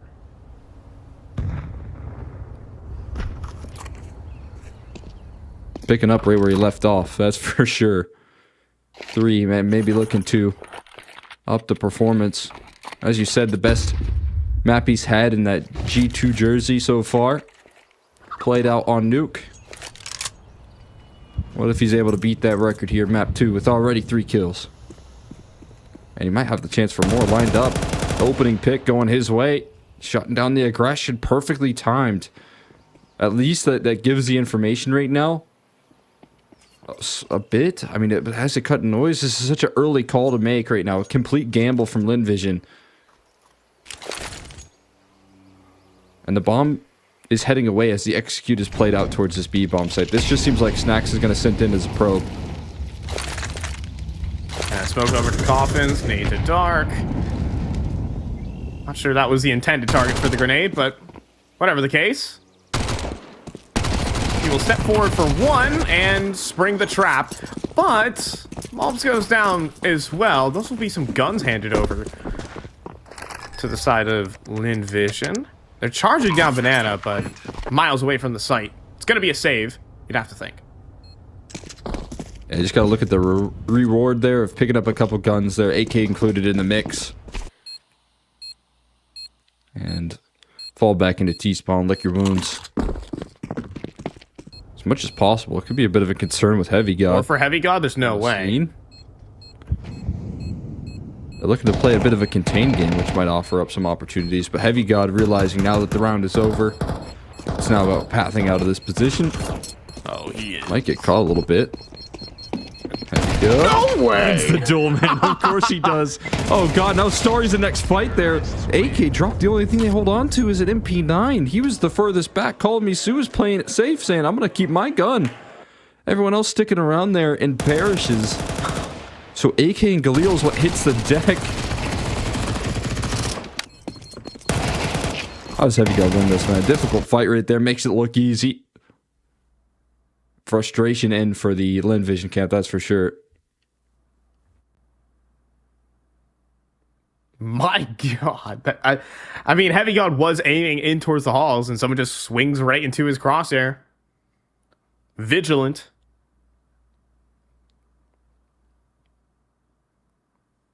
As we have a little bit of a tech issue, we got Call Me Sue with his headphones off, so I gotta think it's over there.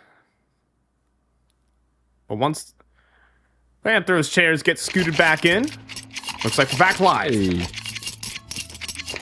1 MP9. It could have been a lot more. If it wasn't for that pesky heavy god right now. He is so sharp. So frustrating to deal with for the LGen camp. And this round isn't going to be any relief for them. So far, G2 have been very diligent to avoid stacks. We saw that last round of Snacks kind of sent in as a probe. Looking at Hunter's player cam there, he seems pretty vocal as well. As Snacks is probably setting his full focus on opening up this round at any fashion possible. But they might walk head first. Double flashbang in the CT side. This could go rough here for G2. There's going to be a molly for the oranges, yes. But will that burn off Sue? No. And he'll come through with the kill. He's going to stay fighting as well. And the distraction from Westmelon buys time for Zacher to get a kill. A 3 versus 4, but no guns retrieved. Crucially, G2 staying steady. They all rotated right now, but what's interesting is Starry has a deep position in apps. So he's got a lot of information. He just cleared second mid at some point in this round, and they've made a big gamble here. But they've left Cult Me Sue on an island with a lot to do and little HP to make it happen here. So one player that could try and bring something to the table. Hades hunts into a CT spawn. That's a freebie given over. They still hope that Call Me Sue can do something with the element of surprise. Can he find anything to manufacture some success as he gets cleared out in the back lines of New Box? Won't be able to make it happen. And the CZ, not quite the optimal range here for that weapon. Yeah, I'm on the same page as you there, Cole, with the fast rotation back to A despite Starry still being in Boiler. Having apps control can let you stack that B site because you have a little early warning system as opposed to just holding brackets. You could also jiggle peek down towards bottom mid. A lot of options there. It makes me wonder. I mean, I'm sure there's a reason for it. Whatever the case, that was just the eco. Now the rounds really matter here. First gun round coming up for LVG. Let's see if they can get back on target here. Good setup in this round to try and start things off in a 5v3, but surviving those with no firepower is very hard. We'll find ourselves in a timeout trying to get the ball moving once again for LGen. They had a difficult first half, and while they showed sparks in the second, it did feel a little too late. Ended up being the case, but if they can put the stops on G2 early, that could be the ticket in here. We do talk. I talked a little bit about having Zacher with as many rounds on that CT side with the op as possible, especially on a map like Inferno. There's limitations in the opping that you can do here on this map in the second half for them. So making sure that he brings that out for the first gun round is a really good sign. The Alligator, not native to Dallas, but other parts of the United States, is available now to Starry. He's taking that one into the apartments. The auto shotty, of course. Let's see if what you meant by that. Some people call it the gator, the alligator. Gator. Because it kind of looks like one. Got some jaws. It does on the map. Here you go. On the HUD here, gonna get some action. Heavy God and Hunter. Oh boy. Range here. Heavy God's been incredibly sharp, but gonna fall first. Hunter is stationary, waiting for the re-aggression. Starry, he does jump to it here. Flashbangs have faded away, and that's a pickoff from Snacks. I think they just ran head first into Snacks' crosshair, and now it's just Call Me Sue waiting on the sidelines here, hoping to bring a multi-kill home, hoping to bring some relief for his squad. Trying to sell the fact that there's not a player on the site, and Sue will push through. He'll get one and done. Smoke. Back of coffin, Zacher nearly goes down through it, but Amelia nearly lines up both. Tons of damage. That puts Snacks in a clutch. Smoke into CT. He knows where both players are. Snacks is so good around playing these smokes as well. See what he can bring to the table here. Repositions instead towards Banana and gets around the corner in time here. Zacher going to be a little bit late to this party. And now that Worry going to be in play here. Zacher will turn the corner, and yeah, that pressure of the bomb not being planted for him definitely in effect right there as he peeked forward, trying to cut one off. Can't quite find the shots to back it up, and LinVision will be able to get on the board here early. Yeah, I think he was playing it as if it was planted for him, and then, well, it's planted over towards oranges. Tough reality as that sets in. That damage there from Amelia, though, is everything as well. It sets Snacks into a bit of terror. He doesn't feel comfortable from where he stands. He may have been able to tuck oranges, maybe even consider Dewbox. Probably would have been a better position considering the bomb plant spot. But quickly reconsidered and scared him into going banana.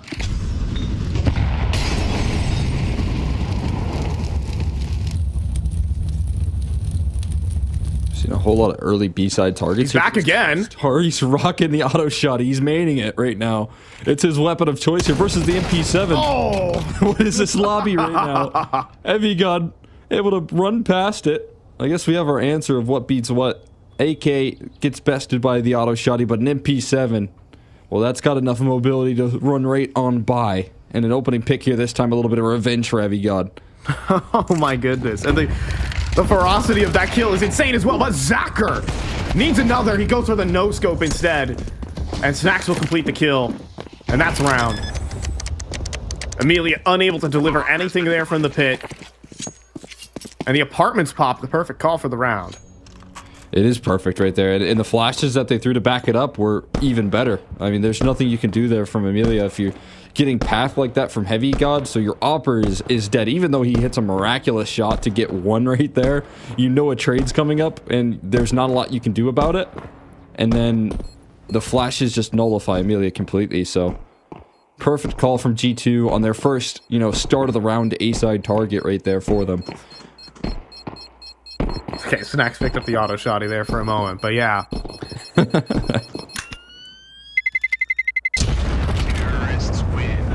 4-1 here for G2. If I'm not mistaken, the last time I watched LinVision on Inferno in Pro League Season 20, they bought Mag 7s almost every round, like a pretty tough defeat. Oh my, that wasn't scoped. MP7, not better than the op. Zacher goes full glass. Finally folded. Look at this. Full glass on Inferno is a big risk. 1 HE grenade and you are toast. But the boost? Yeah, what about a boost? Oh, so close. Yeah, taking a chunk off of Snacks right there. Already providing a little bit of pressure. Some decent damage to kick this thing off, but like you said, that utility right now being lined up, double mollies in towards banana, double HEs to boot. They're going to try and set up aggression for Mobs, but he doesn't push past here. That smoke kind of keeps him at bay here, and elevating past it right now, trying to get around that corner. This is a position where you can avoid that flashbang from Coffins as well, as long as he tucks behind this little wall. Westmelon lackadaisically trying to run away. Didn't anticipate the boost, thought he was safe, not the case. There's the flash here, a little bit short, but Mobs doesn't find the fight that he's looking for. Amelia drops him, but they're already wrapping in towards CT. And Hades collects the kill onto Starry, but that's bomb lost. Zacher's putting on the hold, glass cannon, AWP, doing it all here on the A side. G2, they got so much space though to work with Zacher. A lot of considerations to make. But G2 need one thing, and that's the bomb, and that's something that LinVision can focus on. Hunter scoops it up right now. Last mission accomplished. 25 seconds left, and Amelia starts to feel the pressure of the idea that they're rolling back towards B, and instead G2 are just going to double back their efforts. Zacher could get caught with his back turn, but they're going to throw utility. That should make him aware. Oh, and the molly for his position. He's going to be able to tuck down behind the box. Surely the bomb plant in the smoke, but Zacher, he's going for all the kills. Will he try to stop the plant? No, he will save his last op bullet in his magazine. Behind him, Hunter. Hunting right now. He gets a kill on a Zacher. 1 versus 1 goes up top of the site and delivers the clutch here for G2. They stay in the lead. Yeah, Hunter for the big game right there. He closes out the round big time, playing around the smoke, and we know when he's good for 1, he's good for 2. And he brings A huge close for G2, keeping them rolling right now in the rounds. Off the back of Malb's setup here. Hades with good preparation. It seemed like Zacher was going to completely disrupt this one by dropping the bomb, following it up on the op presence as well. I mean, he does so much work with the glass cannon, trying to do it all though. And he can't quite find it. And we know what that means here for the economy of the CT side. They're right back to forced buy territory, half buy in this case. And there's no relief for this team right now.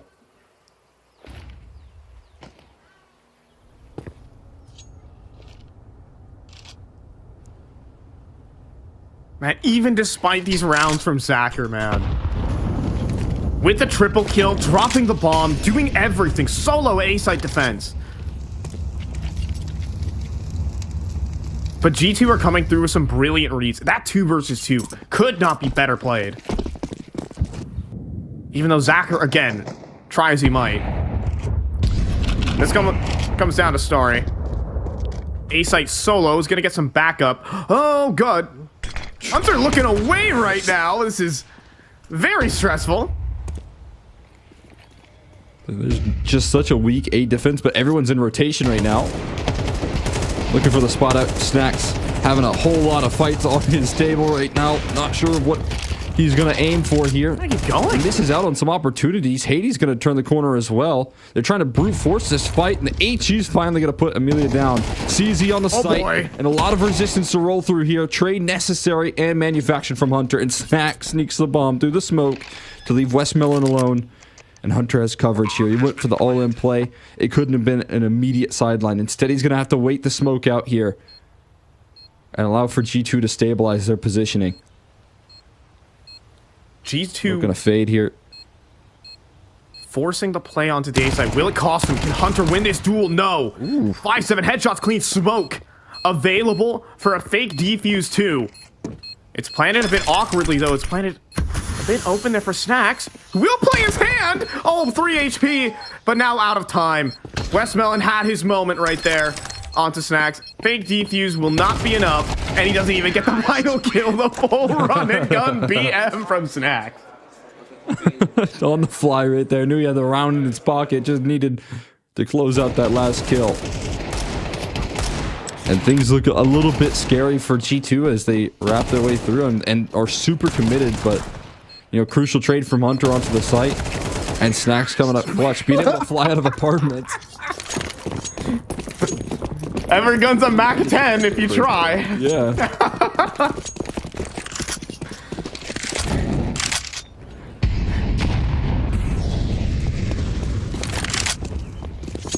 That'll do here. Look at this. I mean, there's just zero hesitation and the map control now and made right on the head of Zacher. It doesn't disrupt his aim at all, though. Still sharp as can be. The flashes to follow it up. Call me Sue. With some brilliant setup. Westmelon being able to knock down the pins as well.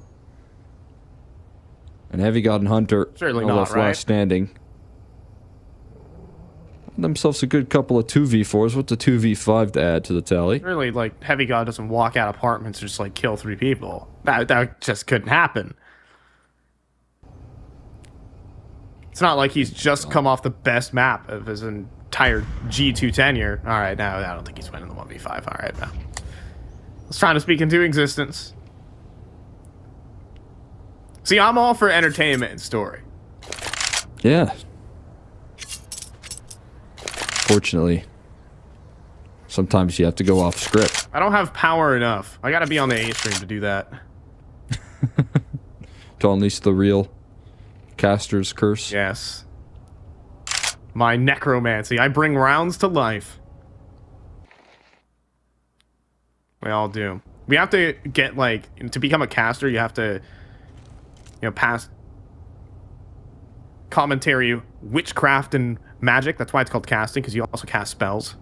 Little known fact. You are telling some secrets, so you got to be careful with that. Yeah, I do know a guy. His name is Carrie Potter, also known as Liaz. Pretty strong guy, actually. Not quite didn't turn into, like, the best caster, but he's an alright player. Alright, I'm gonna run the end of that metaphor. We're back in game. Finally, the save's done. 7-1. Look, I'm better when everything's scripted, you know, and instead of me having to come up with stuff on the fly. Yeah, you just got to workshop it right now. But hey, that's what day one is for. You got to test out your jokes, see what lands, and then bam, you got the rest of the day 2 and day 3. You guys are... we'll be here all week. My guinea pigs. All of y'all in Twitch chat. You guys are experimenting. You can type L in chat if you think it's bad, but W here for Zacher. What a flick. But a player's underneath him. Mom sneaking up with the Tech 9, flying back 10 for Snacks, and Zacher always in too much trouble. Too many angles to deal with. Amelia does provide decent coverage with the double. And it's looking like a decent Lin Vision round. All of a sudden, the Apps Rush does get cut down enough. I know Snacks has a long haul journey towards that B bomb site and can't afford for any sort of hesitation right now. I mean, good news is for him that there's nobody jumping in on the rotate, but he still could get beat right now by Westmelon, and as you can see, still unsure of the location of everyone, has to take some risks. Full speed ahead, smoke for CT, that's all he needs to at least get past it and avoid the spam. And now everyone looking to join up here. Any bomb plants rolling out? Westmelon going to actually risk going through the smoke. Could have tried to deny the bomb plant, misses out on the timing a little bit, still secures the kill, brings it home. I will say, a risky move there from Westmelon. Will secure himself the round comfortably. Pushing that smoke, though, if you get punished and put it into a 1v2, you start to sweat a little bit. not the first play I'd make, but it does a trick. It's a good play if it works there. I mean, we have Steel on the desk for this event. I think he would agree with that logic. Yeah, you know, if it works, don't matter. Never did anything wrong if you won the round. That's why Vitality are so good. They never make any mistakes. That's why they win all the rounds. Don't ask how many maps IEM Melbourne went to.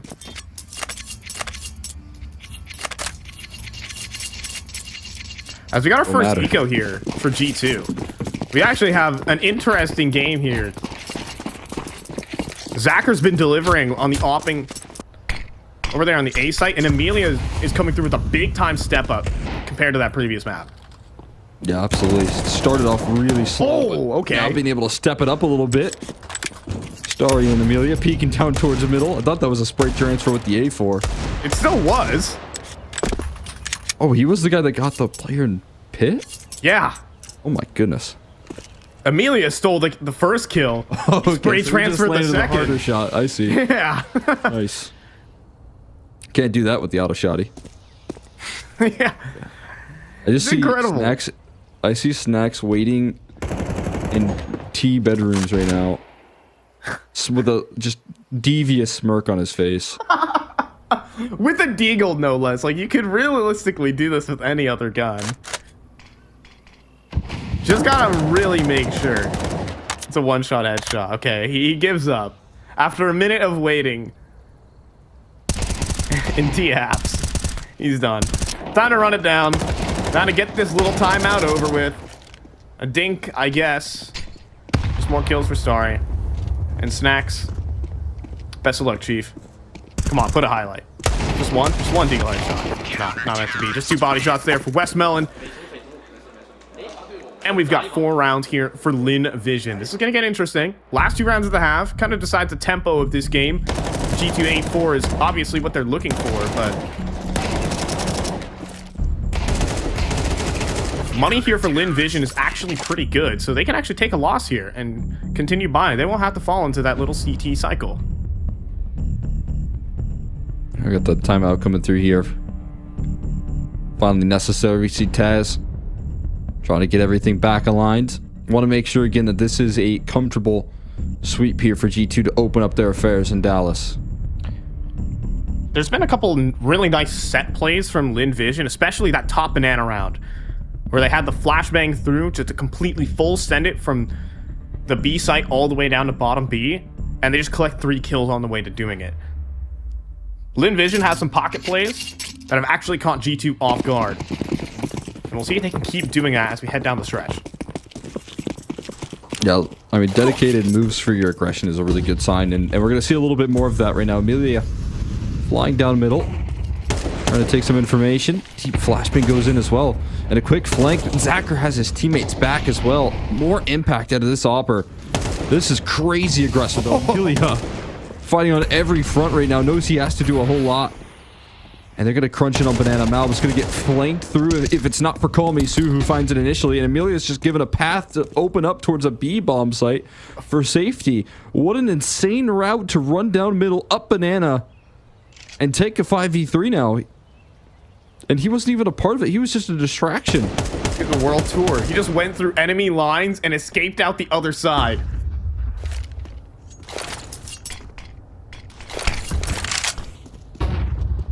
And a favorable round here for G2 Esports, rather for LinVision, as we see G2 trying to channel themselves towards top Banana. High-low setup, though, and a race there. Hey, just vaporized by the double setup. There'll be some utility thrown, but Snacks surely not to actually follow through with this. Oh my god. Or a flashbang to do it, but took some time to jump up there, and that will cost him his life. Yeah, that could have been deadly timing right there with the HE out and everything. But there's more of that LinVision, pocket strat rolled out right there to completely devastate that round. That's off the back of a G2 timeout, so they have something cooked up right there in terms of the strategy that got completely disrupted, thrown in the bin right there when you have to deal with Amelia pushing down middle, and you have to play this round through a 5v3. There's no plan A that you call the timeout for when that happens in a round. You have to completely revision what you're going for. And Mac 10s? Mac 10s. All of them for G2 and 4 players going up and out. This is going to be fun. Mobs MD to lead the charge, but can't get the first. Westmel will be paved into a road, and same goes for Call Me Sue.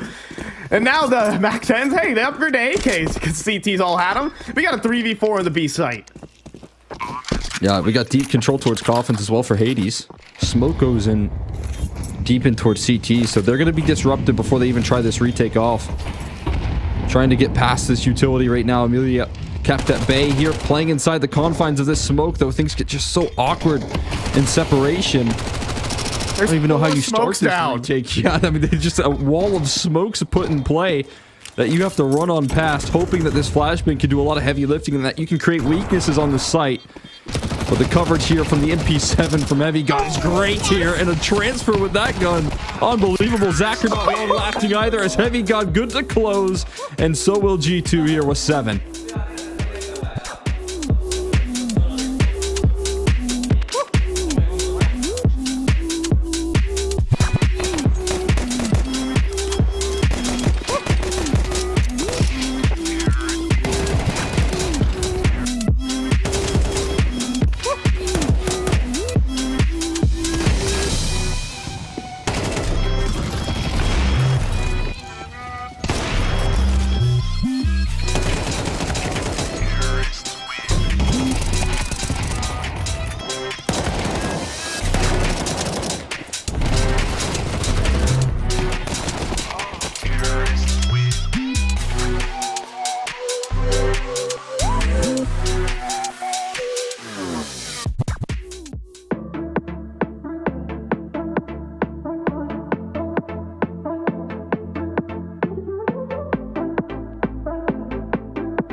don't think I can think of many MP7 highlights that I've seen in Counter-Strike.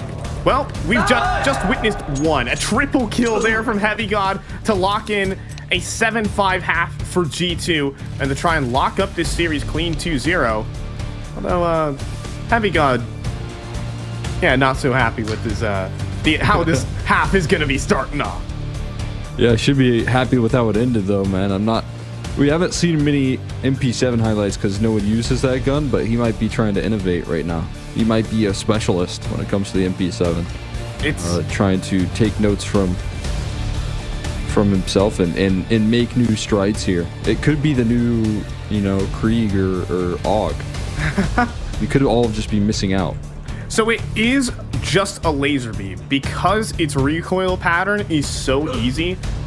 For those at home, you just pull down and to the left at like a 45-degree angle, and congratulations, you now have a laser beam that's an SMG.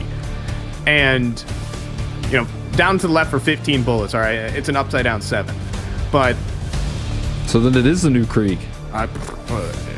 Not saying anything, but I might have just spelled it out. He's gonna take us back. He's gonna take us back to the Krieg meta right now. T-side just rocking the MP7 cross map. It did look like a laser beam right there, and he beat the auto shotgun. It feels like it has a whole lot of uses right now. It also has much better ranged accuracy than a Mac 10, so you kind of have a little bit of a laser beam and mid-range capabilities. So in certain situations, it's a better bonus weapon because you might be able to beat some rifles compared to something like a Mac 10. Especially as well, for the gun, you can actually try to aim for headshots pretty easily compared to the shaky spray of the Mac 10. And for armorless CTs, well, now you have a rapid-fire AK. So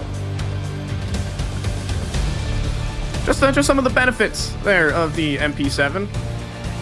Potentially added to your weapons arsenal. that you like to use that are a little bit atypical? Well, I mean, I've recently become a full-time 5.7 abuser. I'd never buy the Deagle ever again. I realize, I just in my head, I think about what my KD is with the 5.7 compared to what it is with the Deagle. The Deagle looks cool. It feels great. It is the most... feels that much better. I throw KD aside for that one Deagle, 3K round that you just completely luck into every once in a while. Look, it's the most satisfying feeling in all of gaming, but the 5.7 does it best. It gets the wins. You're about the wins right now. I can respect that. I'm up to 2,300 elo on Face It. I'm on the climb. I'm on the climb. Okay. It's harder here in NA, by the way. You're catching up to me. I know. Old championship. My goal is 2,500 by the end of the month. Anyways, we'll see if we can get to that. And we'll get to this. Pistol round here for Lin Vision. Lane pop. And, well, Heavy God continues his rampage. He's going to need to keep it going. And he does. A second kill. And Hunter also brings one to the table to give Mobs a chance. A 1 versus 2. Yeah, crazy 4-man stack right there on that A side. Still broken through because of Stories, entries, and visual spotted on Malbs. They just completely prepare themselves now. An incredibly difficult crossfire to get past. We'll see what he can do. Fake decoy off the wall. It doesn't sell out the position though. Story just looking to avoid it and never gets the peek. I almost think that decoy forced Story to duck so that Malbs couldn't get the fight. And Malbs just furious that he couldn't find it. The decoy worked against him in the funniest way possible. It didn't make him look away. He just ducked away, and Malbs a bit frustrated over there. And force buy back here for G2. This is becoming more common. Want to bring an op out as soon as possible, or just win the force buy, and you're sitting pretty. We'll see what happens here. As 3 players towards Banana. Fast top Banana control for Lin Vision. They want to take it all the way to the house. Swing in the corner as well, and immediately goes down to 30 for it. Some good early damage done here. Nice force buy from the CT side, but still, again, control taken towards the top of car here, and some utility pretty heavily dispensed early on. This feels like a pretty big gamble right now, and one that just isn't in the right direction. Snacks is going to get an execute thrown his way, and that smoke not going to be able to provide him much coverage. He's going to have to come through big time.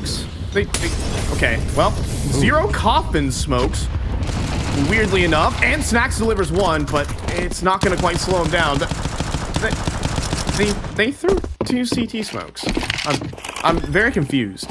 Well, take that as a dry run right there. Notice that there's no coffin smoke and say, hey guys, I think we might have messed up. Hopefully they know what they messed up right there. That hopefully they don't just think they missed their coffin smoke. Play is tossing and turning somewhere. Wherever in the world he is. You can never have enough CT smokes. Well, you could put 5 smokes down in CT and 1 HE will break it. I'm just letting you know. It's not going to stop the HE. Sure, it doesn't weigh a little bit more there, a little bit more cloud. Ooh. I'm thinking I'll have to consult the physics director of Counter-Strike and we'll have a talk.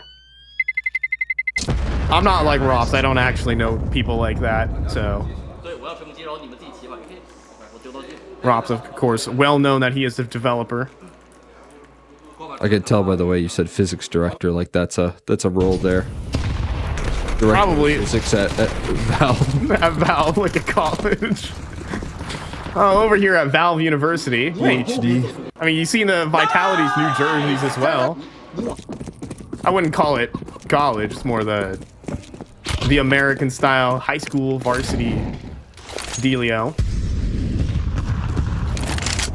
Rops, I feel like he could be a PhD if he tried. He's a smart cookie. I don't think Rops would take well to me calling him a smart cookie, but here we are. A PhD in Counter-Strike, maybe. See what they can deliver, though. I mean, they're doing a very similar setup right now as of last round. This time a Hulls pop. We'll see if they can get back into that A site in time. Heavy God following in the execute as the Ops pop comes through. Flying down with the T side, but this pit control established is going to be near impossible to break through. 3 players hoping that the smoke can shroud their positioning, and Amelia finally able to break through the deadlock now. Into the site he goes, distractions being caused, everyone on the scene, but everyone starts to drop, and Mobs doesn't last too much longer. LinVision now claiming a lead here on their T side, finding access in the opening rounds. This is a bit awkward, but this is what we prepared for. Obviously, with the Force by G2 are prepping for this. Hades should have enough for an AWP. Surely. If he wants it, that is. We do have a timeout coming through here from LinVision. Yes, Hades does bring out the AWP for this one. Good sign there. I mean, so far I've been really impressed with LinVision. Right now, both sides of the half. Talk about the established control that they've been able to take on that CT side with their early set pieces. Looks fantastic. Now they do have to dig a little bit deep into their bag if they want to pull off this effort on the T side, right? We've seen some pretty explosive, quick plays, but we've already seen some of the executions get disrupted when you're dealing with half buys and forces. But now you're dealing with the full gun rounds here. You're not going to see as gambly of setups for G2 to create big weaknesses.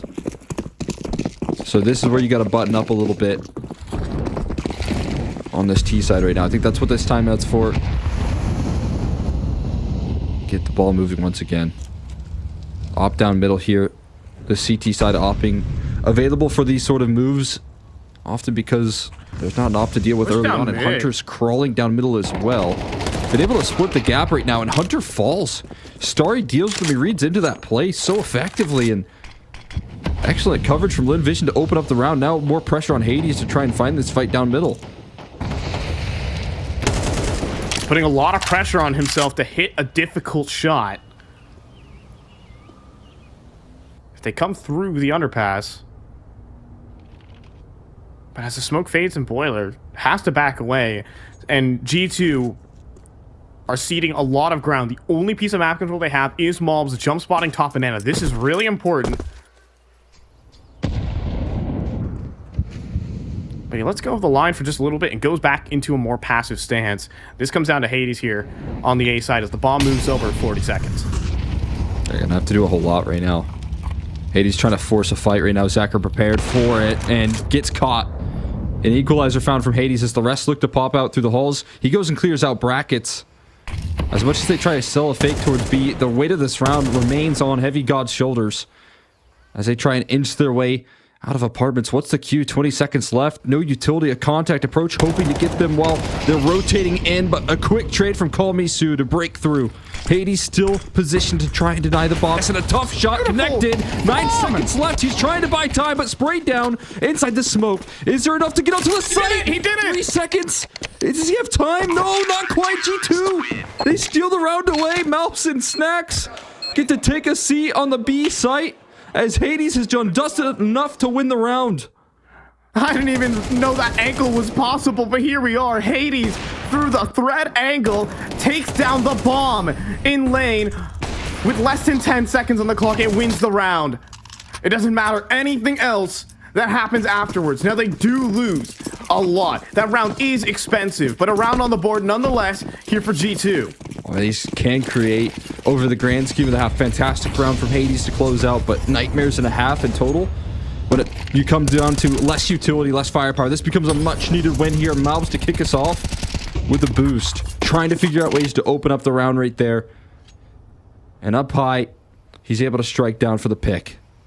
Back at Astana, Malbs was the crowbar here for G2, who's doing everything.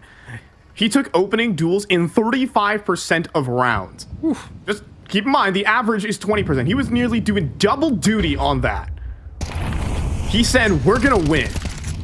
Oh, boy. Westmelon walks through the smoke, though, and Malbs gonna need to do a lot more now. Will try to fall back to new box. He does. Swings out, though, nearly spray transfers multiple. But now on low HP, he has to fight through the molly, and he somehow gets an extra kill on top. 3-on-3. She to blow open the smoke, but no visual. Some low HP bars, but their damage dealing utility is He's in starting to Narnia drop. right now. Yeah, Starry's on the other side of the map. He's got to speed it up because this retake is lightning fast from G2. They're not hesitating at all. And an HE blows one open, met by a molly that might just buy enough time. Starry finally on the scene, waiting, taking his time, but he almost whiffs. Now HE goes in, but he's going to be so far removed. It's on Westmelon to try and buy time as Hunter sticks at Hades, looks to provide protection, and he does just that. Now it's too little, too late for Starry to come through clutch. Rolling through CT, too little, too late. 1 HP, fuck off. Oh my goodness, the intensity of the round cannot be understated. Mobs does so much. He goes for 300 damage on a solo hold, somehow taking an extra kill with him. I mean, Starry almost whiffed on the Heavy God too because a flashbang came through from the site as G2 were pushing through coffins. G2 needing to calm their nerves. Their money's running low. Nothing is certain here. A win here for Lin Vision could break the money and could make this game still very complicated. This game's close. Oh, it is, and every round is close, it seems, as well. Talk about the pressure of G2 needing to win that one. It looked like a disaster on the B side was going to face them. A huge gap right there with the walk through the smoke and you know, costing Hunter his life nearly. If Malbs didn't, you know, fight as hard as he did so much damage. If it wasn't for that efficiency right there to Malbs, it would have been a done deal here. But a nade stack, another way to open up the round right there with utility. In this case, Amelia not able to play this one here. Not even able to see his target. And Heavy God, he's got himself entrenched. Starry has so much to do to try and clear out this position. Okay, Westmelon timing that one up. Looked pretty well. But here's Heavy God and his team clearing middle. My God, this is going to be brutal. And because Heavy God, hello, easy kill there for Hades. And then the push down B. Hunter collects one. And Snacks is going to hang around. Good flashbang. Gets a spot on the Sue, sees both. And that is going to call in backup. Excellent flashbang, and somehow Westmelon's alive. Heavy God up in the apartments, and Westmelon's just not ready for the angle. There's just so many layers, so many waves that Lin Vision have to chew through. G2, as Heavy God continues the rampage in this series, now 21 kills. Yeah, that's the sort of aggression right there that G2 needed to pull out with so much confidence here in this matchup. After a couple of close rounds, things start to get a little bit shaky. Things start to look desperate. They take the fights on their own terms right there. Lin Vision sidelined.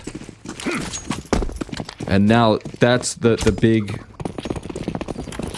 back-breaking situation now where the Tech 9s are put into play. Deagles, Eco as G2 look to scale to 11. We know these Deagles can be deadly. Boy. Hello. It's going to be a rush through Boiler instead here. Heavy God needing to deal with Lane. Here's them charging forward. Has another spray down on his hand. And Hades will then do the cleanup. Quick triple. 11 for G2. That previous round as well. Down middle. With their backs up against the wall. Could have been in a difficult situation. G2 are stabilizing. They're losing that pistol. They're losing their force buy. And for G2 fans around the globe, maybe it's time to, take a little breather. You got some time here. Another timeout called. Some room to breathe here.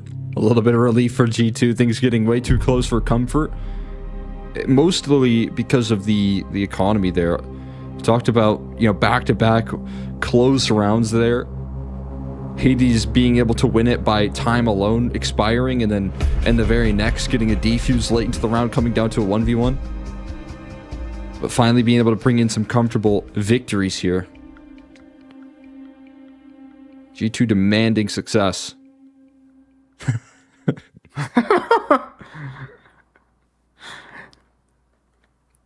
Hades just hit an emote right there. Whoa. Yeah, what was that? What did Malb say that was so funny? 4-14, but still balling. Maybe that's why Malb's talked about how supportive he is. He always laughs at his jokes. That's a supportive offer? That's all you need. They give you a therapy session middle of the game. Some nades back there return snacks. Down to Mobs. A little gift package. 1v3 here for Mobs, needing to do everything. But the flashbangs from Hunter were not enough. He will step forward into the firing line and get eviscerated. And it's game on again as Lin Vision will walk through this round. Yeah, after a couple of timeouts right there called into the mix, G2, knowing that they have Lin Vision on the ropes, just get blasted out of this round, completely destroyed by the utility early on, and then continue to try and commit for that banana fight. And to no avail, piece by piece, getting broken down.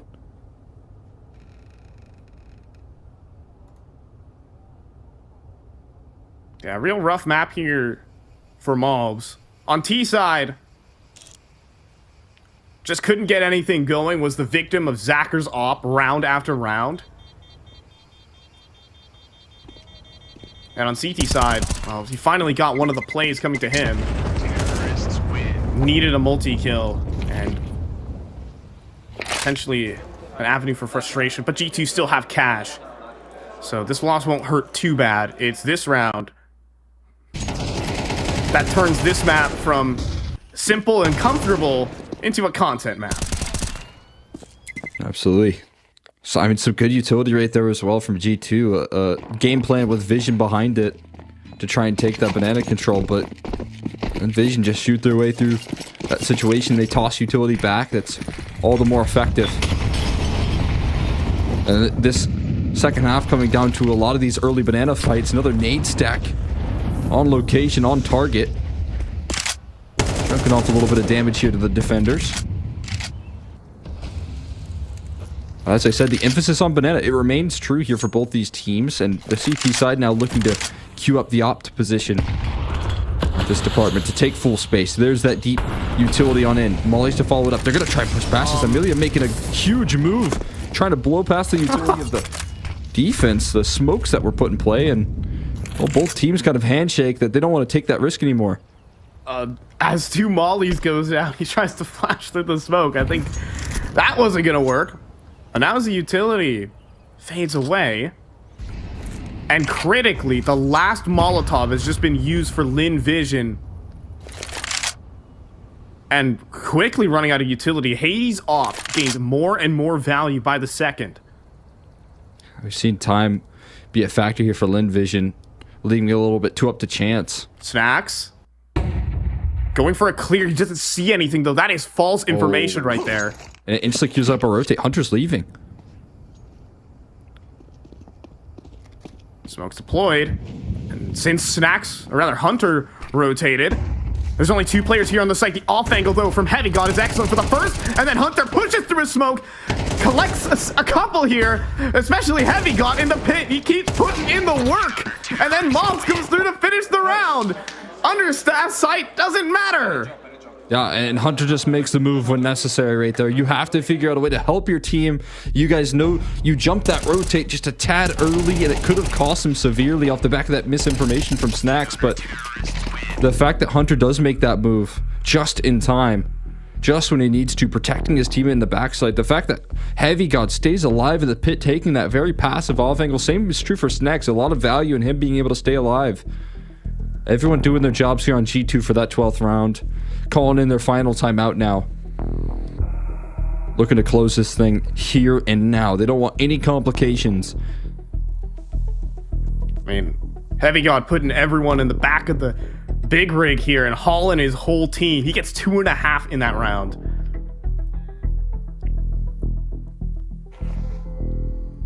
This guy is immovable.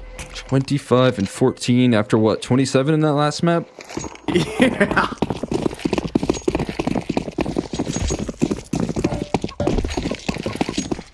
Impact player indeed. Continues to provide that impact. Hauling it right now for G2. As Mobs step forward down towards bottom banana. Flashbangs and an instant headshot coming through from Emilia. But the step forward here from Hunter. And he gets the double. Looking to lock it up for G2. Hunter not quite there. 2 versus 3. And the round stays interesting. But Hades, oh, he can't get the kill. He doesn't even shoot. Starry with the headshot on the Deagle. And a 2 versus 2. And that smoke is not going to fake anyone out. Westmelon's already in front of it. Westmelon, I mean, I think he understands where that smoke came from, right above his head. That has to be CT spawn to positioning. And this defense remaining is completely separated. Snacks halfway across the map from his teammate. They might look to give him the contact approach. No smoking for CT. They're just looking to hunt this duel out onto the B side. Snacks catches the side first. Story not to follow. And Snacks to close out the job that Heavy God started throughout this entire series. G2 gonna sweep it. Heavy God, the heavy goat for this one to keep it clean and simple. A lot of moments where it could have gotten out of hand. A lot of pivotal rounds, but G2 won the important ones. And the return of Hunter as well. A huge boon here to G2. He provided the necessary practice, the floor here for G2 to stand upright on. When Malls had a tough map, he was there with the multi-kills and brought G2 across the line. I mean, a great look right there rolling out of G2 in this series overall. A little bit of difficulties on Inferno, sure. I more so credit that to Lin Vision leveling up their game on that map in particular, finding a lot more impact, finding ways to win in the early round. Super effective and having a very efficient CT side.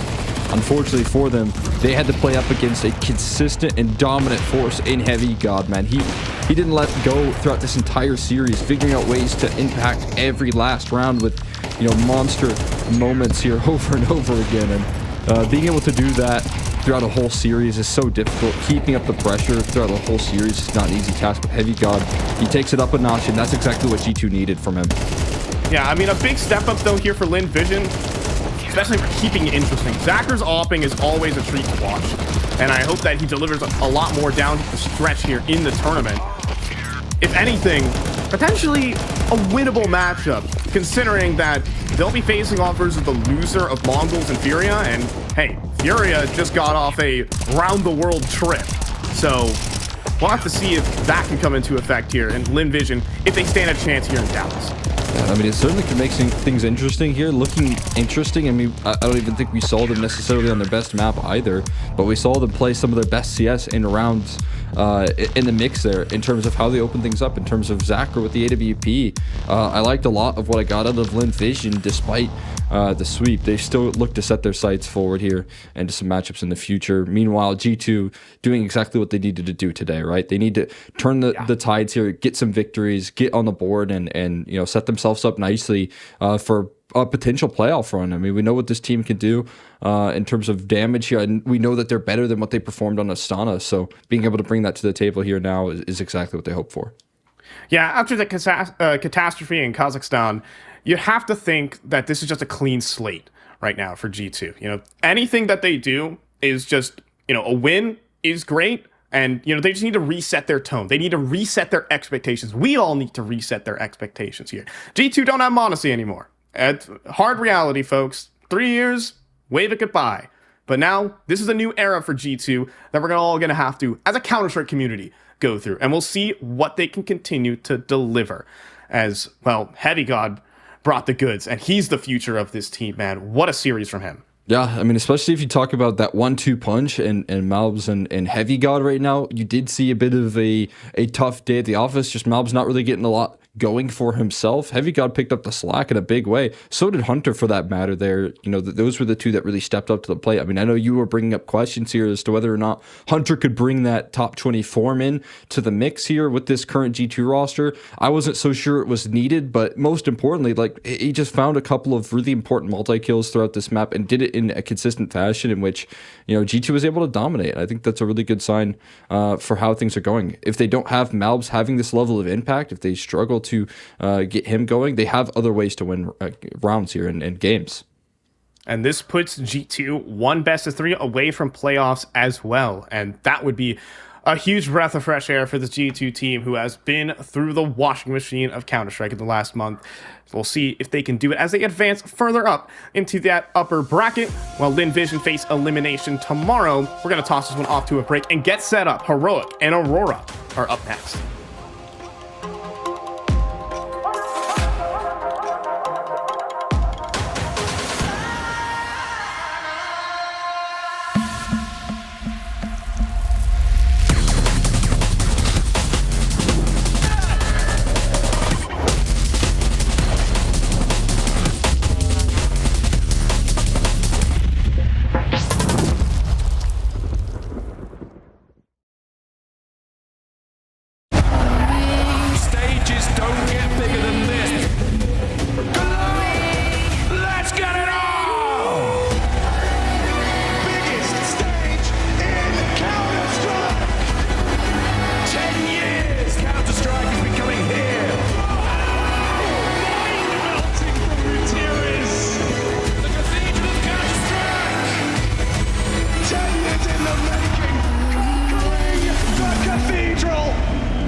Good morning, xFloud, my favorite, whose player, I always get his name right. Oh, hello, That's what I do, that's right. Yes.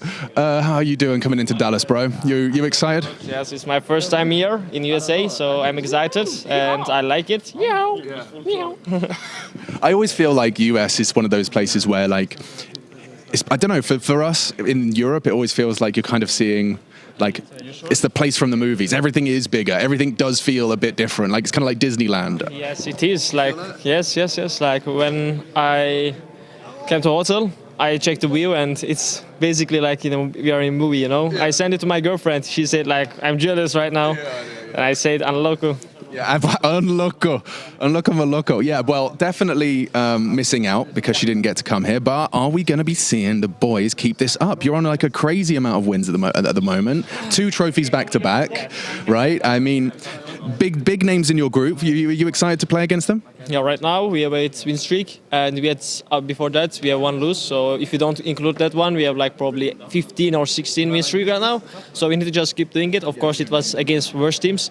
So right now we're gonna play against better teams, but I feel like we are ready for it. You know, of course it's gonna be more tighter, but I'm not like we're gonna smash them. But it's gonna be very close games. If we play our game, we will be fine. Now, I'm not the analyst guy, right? But I don't know if this is you revealing too much, but like, how many maps would you say you're playing? Are you a 5-map pool team, or do you have a functional 6? 7. Did I just hear a little 7? Yes, sir. Okay, there you go, guys. You heard it. Heroic can play anything, so. Please, cut this. We were hiding it for Major. Andre. Okay, I see. The mind game's already begun. Yes. Yeah. Okay, but yeah, you guys have definitely looked like a well-rounded team. You know, it looks like you guys are all helping each other. It helps that this guy's just popping off at the moment, isn't it?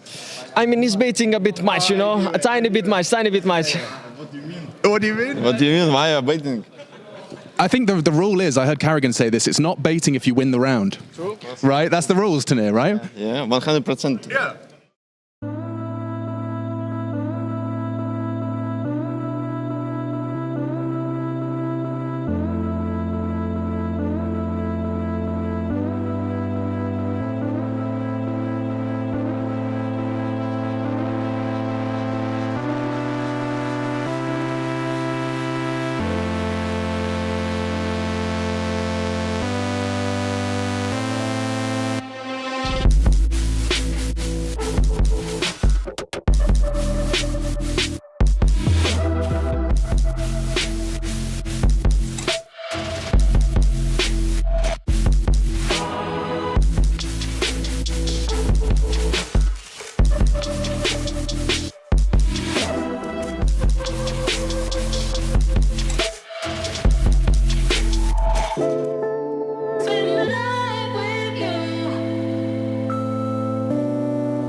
ESL presents the Intel Extreme Masters in partnership with Intel, Acer Predator, DHL, 1xBet, Monster Energy, Face It Watch.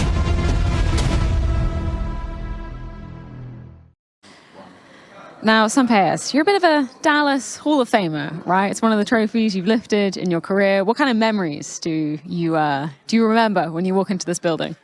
Yeah, really good memories. I really like Dallas, and obviously I have a really good feeling when I'm coming back, and I'm grateful to be here. So obviously I'm going to enjoy and to try to do my best. Can you describe some of the emotions that you felt being up on that stage in front of the Dallas crowd? What kind of memories stand out for you there? Obviously, it's a good memory. It's my first trophy, like a big one. I don't know if it's maybe the last one also. But anyway, I'm here. I'm going to play it, and I remember it as a really good experience, and I take it as it is, right? A good experience, and always learning. In terms of this heroic roster, how stable do you feel like the entire team is at the moment? I think right now we are in a really good moment. We didn't test ourselves yet against the Tier 1 teams, but we have been grinding on Tier 2, and was going really well. I am really confident on me, on myself, and on the team, and I think we can do that much in this tournament. In terms of this tournament, just being right before the major, does that affect how you treat Dallas? Are you treating it differently because you also have the major to be putting in a lot of legwork for? No. We treat it as it is. It's important because there is a lot of points that we need to earn, right? So it's a really important tournament. Obviously, after that, there is a major, but yeah, we try to do the best on both. Thank you so much for your time, Sampayas. Good luck. Good words from our Dallas Hall of Famer there, Sampayas, winner back in 2023 with ENCE, and giving us some words here before he faces off versus Aurora. Heroic returning back to Tier 1 Counter-Strike. Can you believe it? Everyone's starting this year off from scratch and making their way back up to the very top. NIP did it back in Astana, and now we're here with Heroic returning to Dallas. Yeah, it's good to have them back in some of the Tier 1 competition, especially with this roster, especially with a player like Sampayas, who is so familiar with winning in Dallas here. So really cool to see what Heroic are being able to build here. You're talking about, I think he even underplayed some of the success that this team has had. They've just got back-to-back event wins, one online in Tier 2 and then one over in Mongolia. So, and he's a big part of it right now. Sampayas just ultra consistent. I think he's just such a sound opera when it comes to his positioning here, and I think one of my favorite parts about his game here is that he's so good on those CT side rotations, man. He's just always where he needs to be. He's been able to work with Saul in the past before, and I think that's when he's at his best, and he's certainly showing it right now in this Heroic team.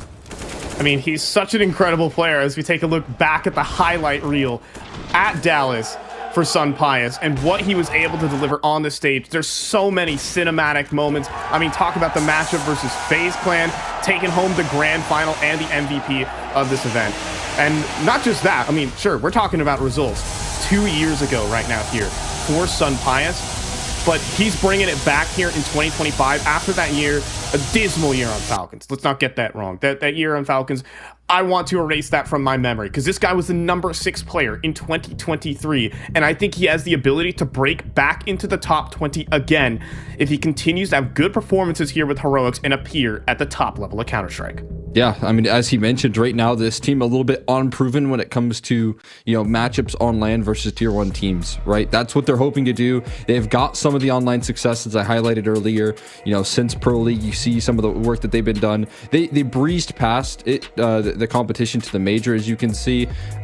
Nearly made it through a very grueling online qualifier, and then now after that major qualification, consistent success versus tier 2 teams. This is their next step up right now, seeing if that momentum then carries forward into these matchups, into tier 1 competition here. And I think they've got the ultimate test in Aurora, who have been very, very dominant in group stage matchups, right? They're a team that is always going to be good in this stage. I know that they're coming off of a pretty horrifically long flight and are right back on the saddle, but that is what they're used to, man. This is a team that's constantly putting in the reps, as you can see.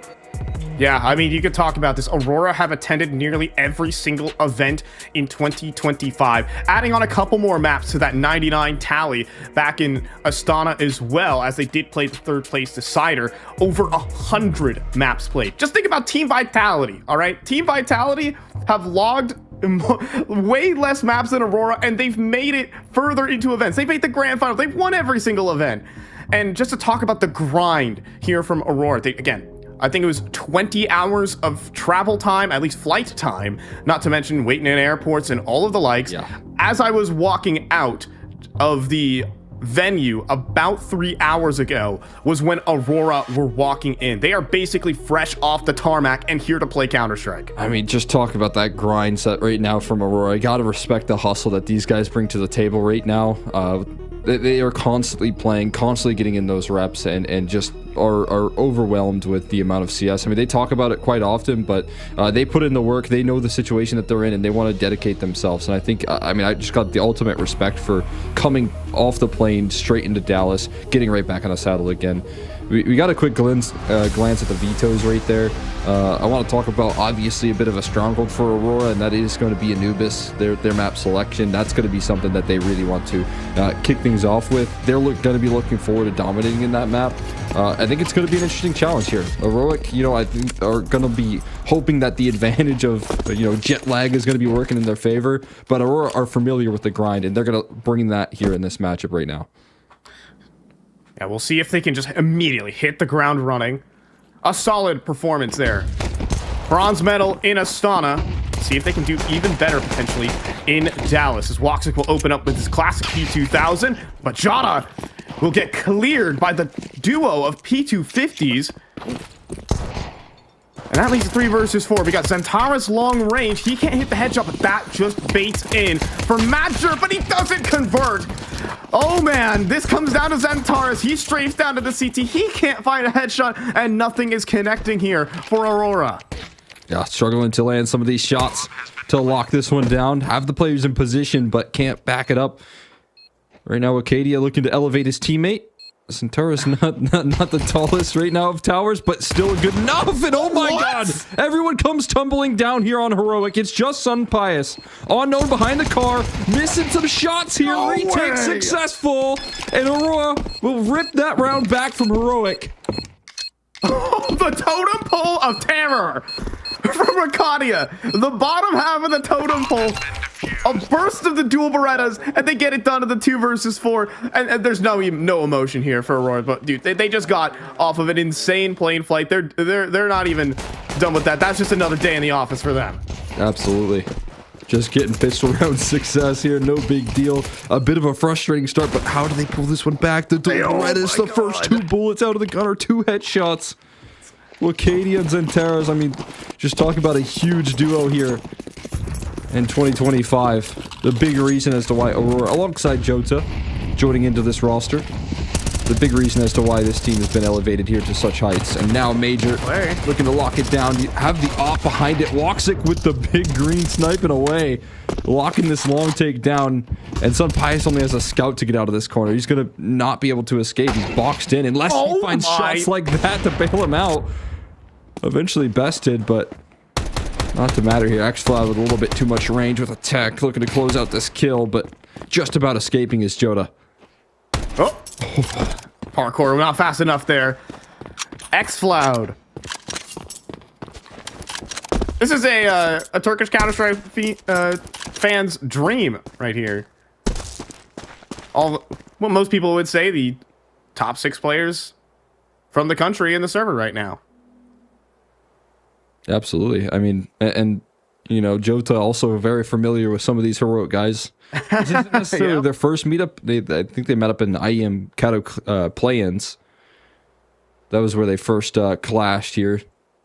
But once again, since that point, facing off against each other in a pretty cool fashion.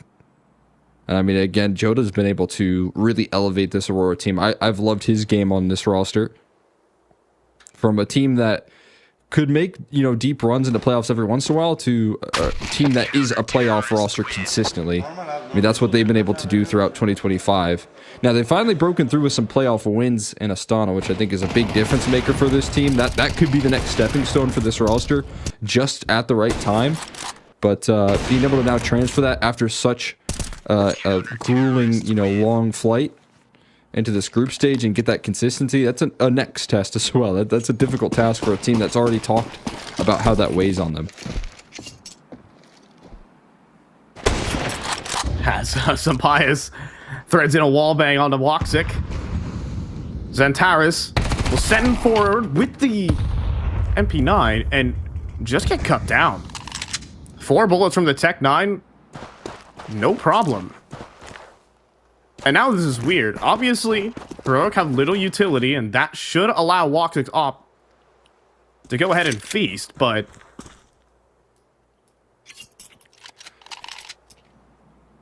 all I could say is this round is very uncertain here for Aurora. Just zero information right now. Jota, with a lot of weight on his shoulders, pretty much sectioned throughout the whole part of this B side, is going to get some backup now with Arcadia committed. Sampaio is posted as well. This could be lethal if he swings into a scout. Jota, when will he swing for info? He does now. There's a scout tag, and that will be enough to finish up. But Arcadia does come through in rotation, delivers a sharp headshot here with the A4. Excellent flashbang. Dooley's into the site. The full team flash doesn't matter. Arcadia comes through with 3. And, nothing went wrong there.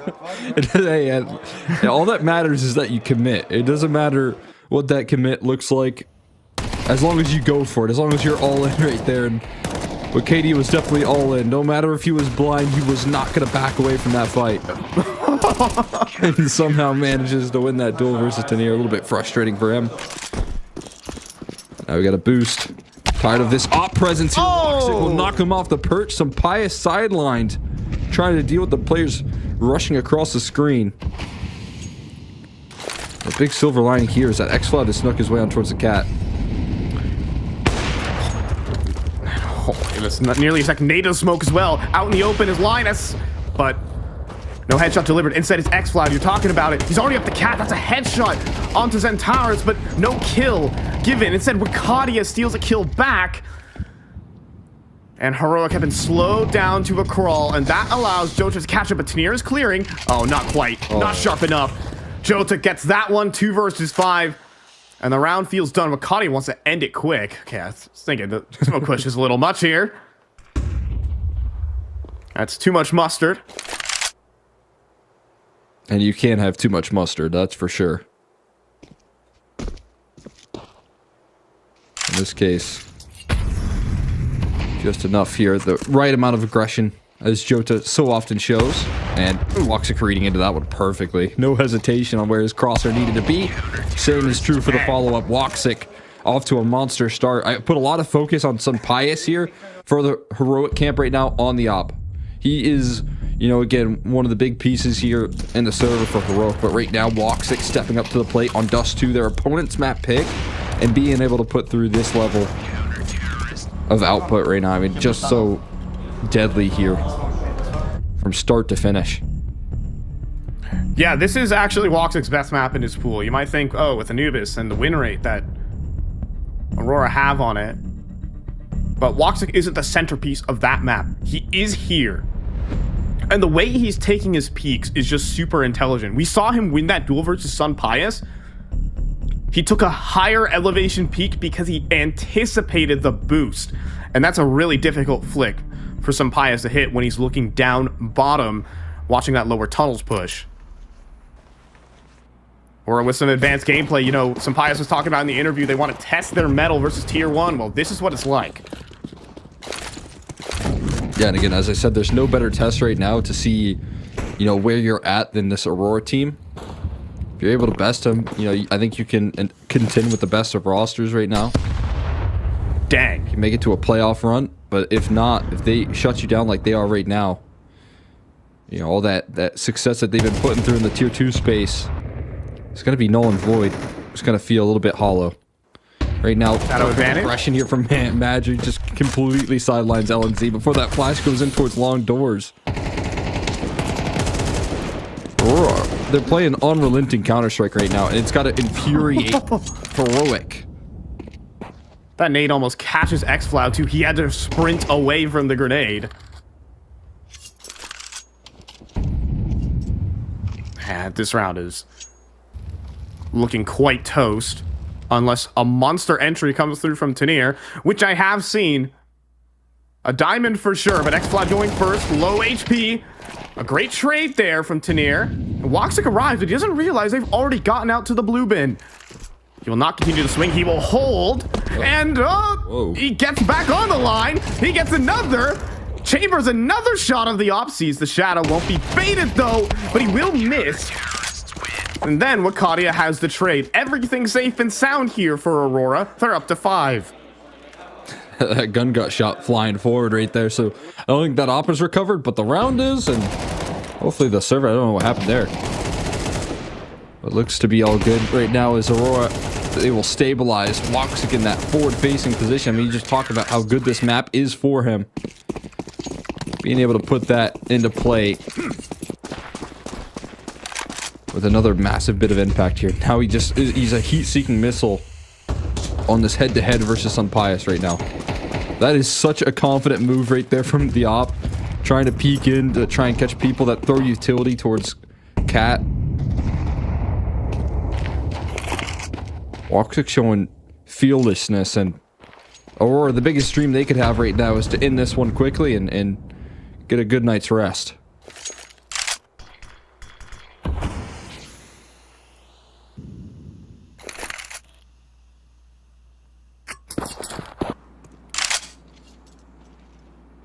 But why not try out some Texas barbecue before you go to sleep? You know, that's a little tempting, right? And put yourself in a little food coma. That could be even better. A long pop and Aurora are positioned perfectly for it. A dry swing here from Linus could be the death of him. And Madger also delivers. Woxic is farming right now. He just re-peeks in for a second kill, and Sampaio does not connect. Then Towers as well. Headshot angle, guillotines xFlow. And Youngstar gets blown up into a supernova as Xantares is locked in. 21 hours of flight do not matter as Madger gets chirping already. 6 rounds deep into Dallas. And cheesing right now, man. He is smiling ear to ear. That is just, it feels like a flawless round from Aurora. I mean, it is in the server, but my God, did they throw the utility at the perfect time towards Long, and then they throw the perfect utility towards Cat as well. This is brutal from Aurora. Woxic? And he's doing the same thing. He didn't get spotted last round. Let's run it back. Let's go again. Deep positioning. But he's going to get pressured by the pistols right now. He's got to get out of dodge, and he didn't make it. He didn't turn the corner in time. Finally shut down. Cooled off. That's an op donated over to Sampaio's hands as well.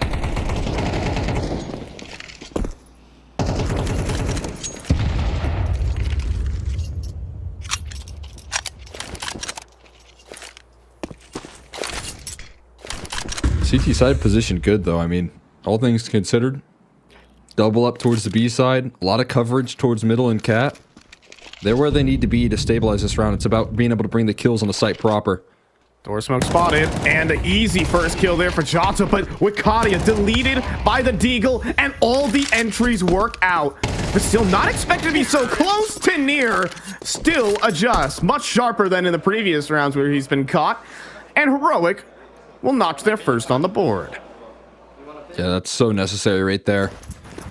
Starts off with a little bit of an overstay from Woxic. He camped it out there for just a second too long. That cost them. And it turns into an op being picked up and an effective B execute that they've been able to put together. I mean, they've had some really good entry pathing on this B side.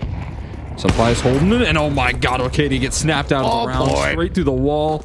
I thought the HE would provide enough coverage, but Sunpius times it well. Risky maneuver stores along for Magic, jump spotting in, still wins the duel without a point of damage taken in return, finds the equalizer, and he is out of there. 34-year-old talent right there, turn it up, versus the youngsters of the Turkish scene, of his disciple. The sensei drops him.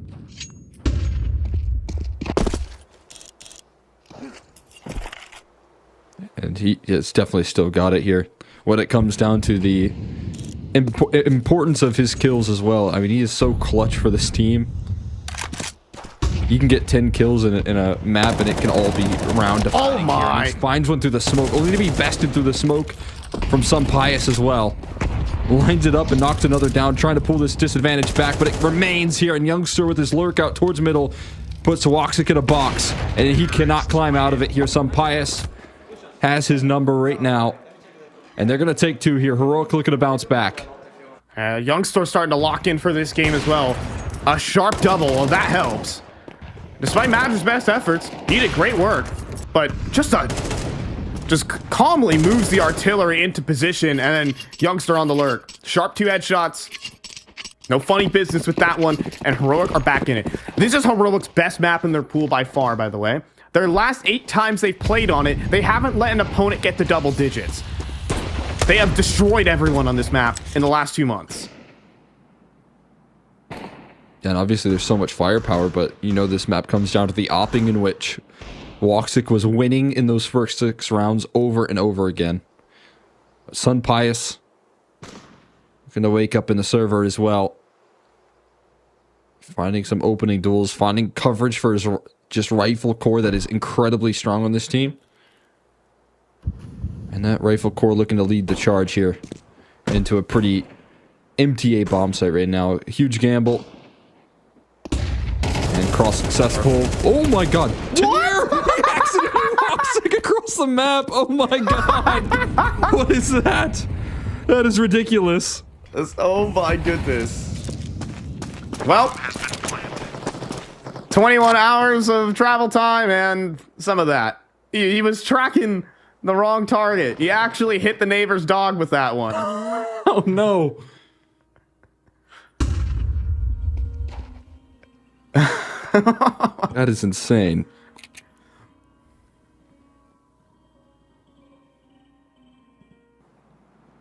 Kicking the ball Can around? we keep following this? Can we keep following the soccer ball? I think it's That's way more interesting. I think it's stationary. Shoot it. Get some practice in Woxic. Come on. Katie. Follow your cave into your desire. Makadia, shoot the soccer ball. Pretty resilient soccer ball can take bullets. Hey. There we go. Yes! He did it. They can hear us. You're starting to gain your caster powers there, you know? Yes! I casted my first spell. Speaking it into existence. Oh no. You see the accident. He didn't even get the kill on a Madger. It's the funniest thing ever. Oh my god, yeah, he didn't. Wow. We love happy little accidents. Reaction here from Aurora. Immediate double op. That's their decision. Wicadia rocking one, Woxic on the other. Because you know what beats one strong opper in the server is 2. Kadia is truly a dual threat as well. And what he provides.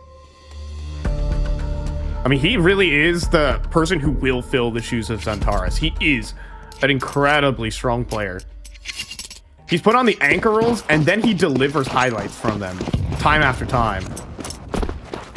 And he's back again, solo op here on the B site, and he might be facing down, not quite the rush, but he will face down Sunpius, and that's the last thing he expects. Sunpius knocked out early. Yeah, now he's just going to post up double zoom, single zoom. Right now, on the line.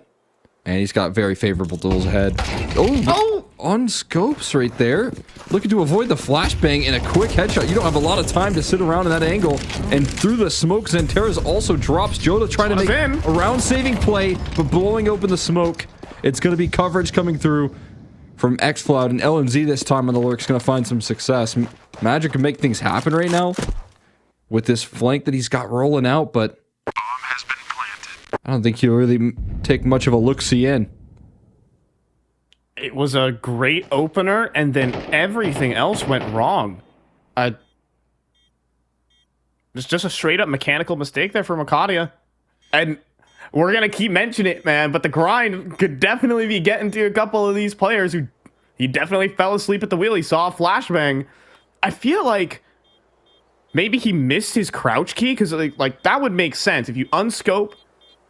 Yeah, I think you just crouch right there, right? And yeah. Avoid the flashbang, and then you can uncrouch, and then bam, you're right there where you need to be. Can be difficult, though. I mean, it's not just your matchmaking games where that position is just a complete game ender. That position a little less effective when you're up against people that will instantly find you in that game of whack-a-mole.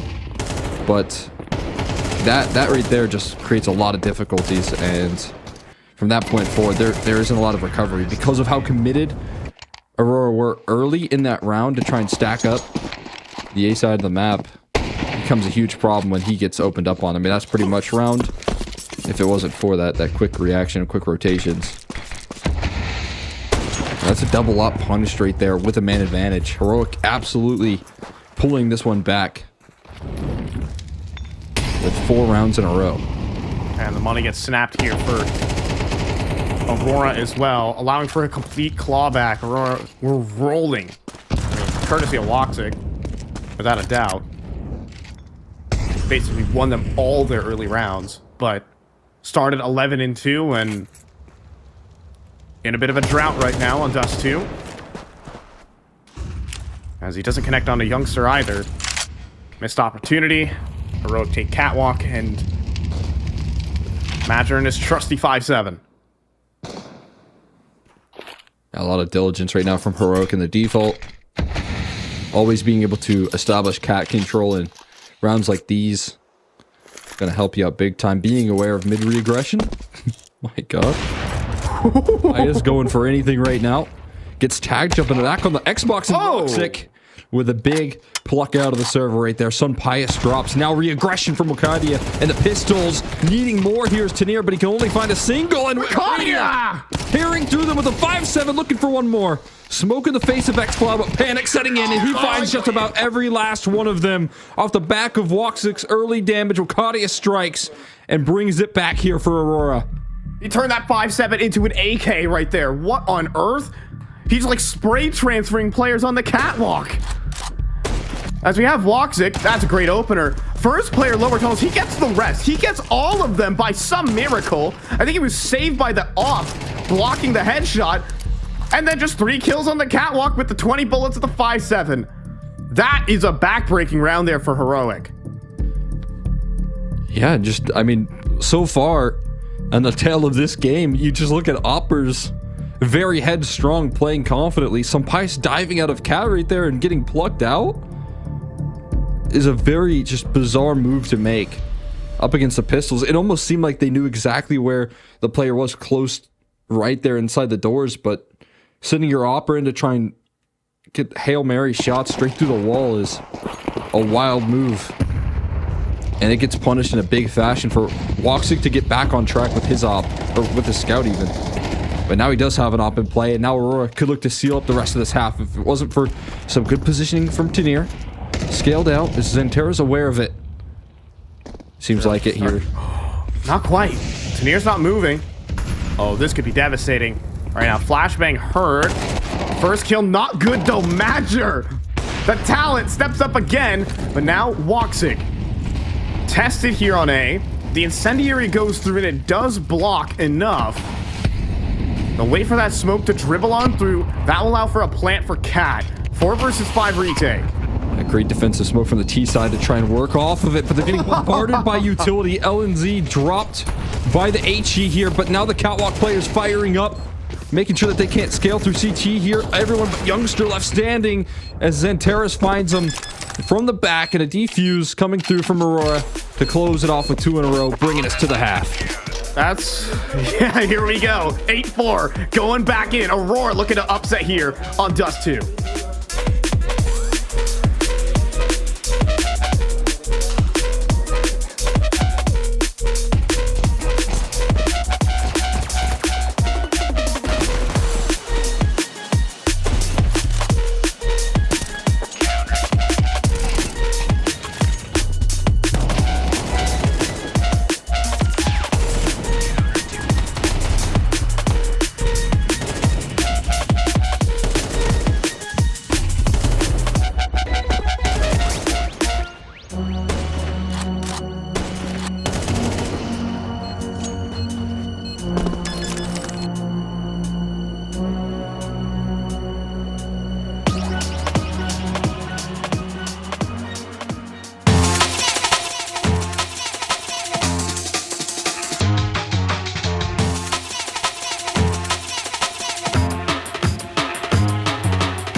Heroic said they wanted a taste of Tier 1. Well, here it is. They're down 8-4 on their home turf map pick.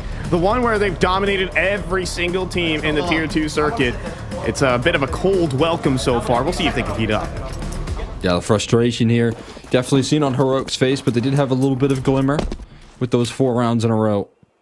We'll see if they can look to shine in the second half now, as it is Heroic looking to take fights early. Wakadi immediately crashes in another headshot. We know he's good with the pistols. So is Jota, and Xanteris long range besting that fight and getting into the B bomb site. Bomb crossing as well. And coverage for LNZ, looking to go for the all-in. Pre-fire under Jota, no avails. And Xanteris pops his head up as well. And it's just Xfloud left standing, looking to fight up against his squad here, his former squad, and gets bested by Jota. Run down. Aurora roll through the pistol. I mean, Wakadia is absolutely sharp right now. I mean, talk about this top mid kill instant, and even got a goosh on the way of fighting against 3 players. B-side play clean. And Aurora, despite the travel, are still sharp individually. That's what we've seen so far in this game. Maybe not Xantares. And in fact, I think Xantares has had a bit of a cooldown in terms of his form. Still top rated in the team at Astana, but definitely had some maps where he wasn't all there. And that's where players like Wakadia have stepped up. Jota's having a good map, and well, Waktik started off quite hot. It's really been Wakadia who's won the really impactful rounds. Yeah, I mean, to get them back rolling once again on that CT side, breaking through with the 5-7, you know, pretty much bringing them 2 extra rounds there in the half. And now trying to keep that energy up into the T side here. A little bit more trust, a little bit more support. A single player spotted for some Pies, but everyone is around the tunnels. Complete commitment from Aurora on their endeavor towards what looked like initially to be the B site. Bomb and catwalk control looking to be established a little bit later. Trying to plant their flag. Potentially towards this A side now. A lot more leaning in that direction. But there is a well-staffed bomb site. So Pius found the scout shot and immediately repositioned towards ramp. Now we've got Tanier. Heroic's Diamond. Their big find in the season. He's over towards Goose. He'll be the ace in the hole, but it's X-Cloud bringing through. He comes through with 3 Deagle headshots. Okay. Revenge versus his countrymen. Should have kept me on the team, huh? Force buy victory for Heroic. Yeah, that is devastation right there. They didn't stand a chance. X-Cloud broke them down at the entry point. And Tanier just gets his one that he needed. Xantares, who was tagged down by the scout early, is going to huddle back into spawn. Hunting party in right now. Youngster looking for his prize there, but no luck in chasing that one down. Huge bounce back, though, from Heroic right now. We need a round like that. Looking to keep Aurora at distance, at an arm's length, and X-Cloud with some dominance. Look at these shots here. Left, right, left. Just destroying every target on his screen.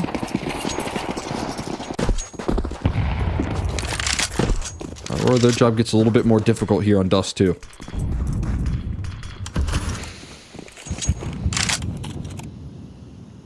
It's funny because even recently, while some Pius has had a rebirth in his career, it's been Tanier and X-Cloud who have been the dominant forces here on this Heroic team.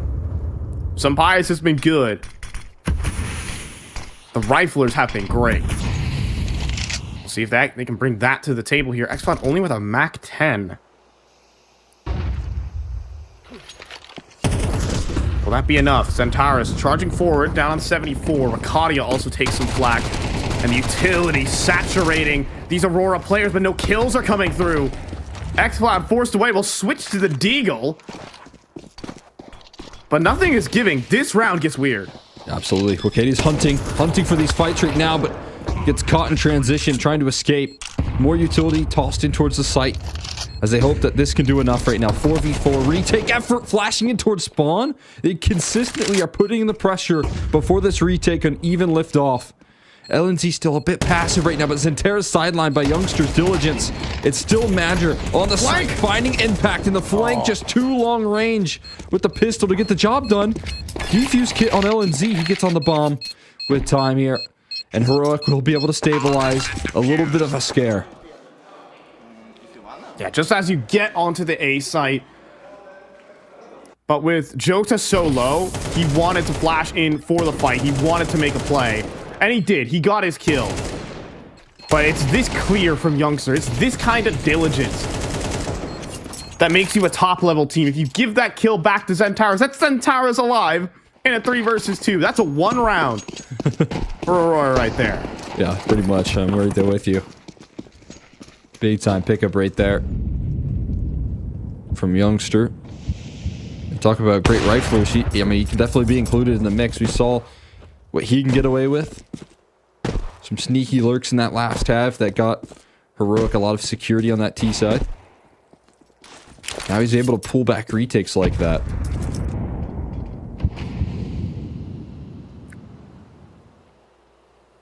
We're going to close the distance quickly. I mean, this buy not looking fantastic here for the T side. 3 Deagles, though. It can remain scary. Santaris can get activated along the rest of his squad. Aurora could coast to the finish line. And with the Deagle, that'd be the perfect way to do it.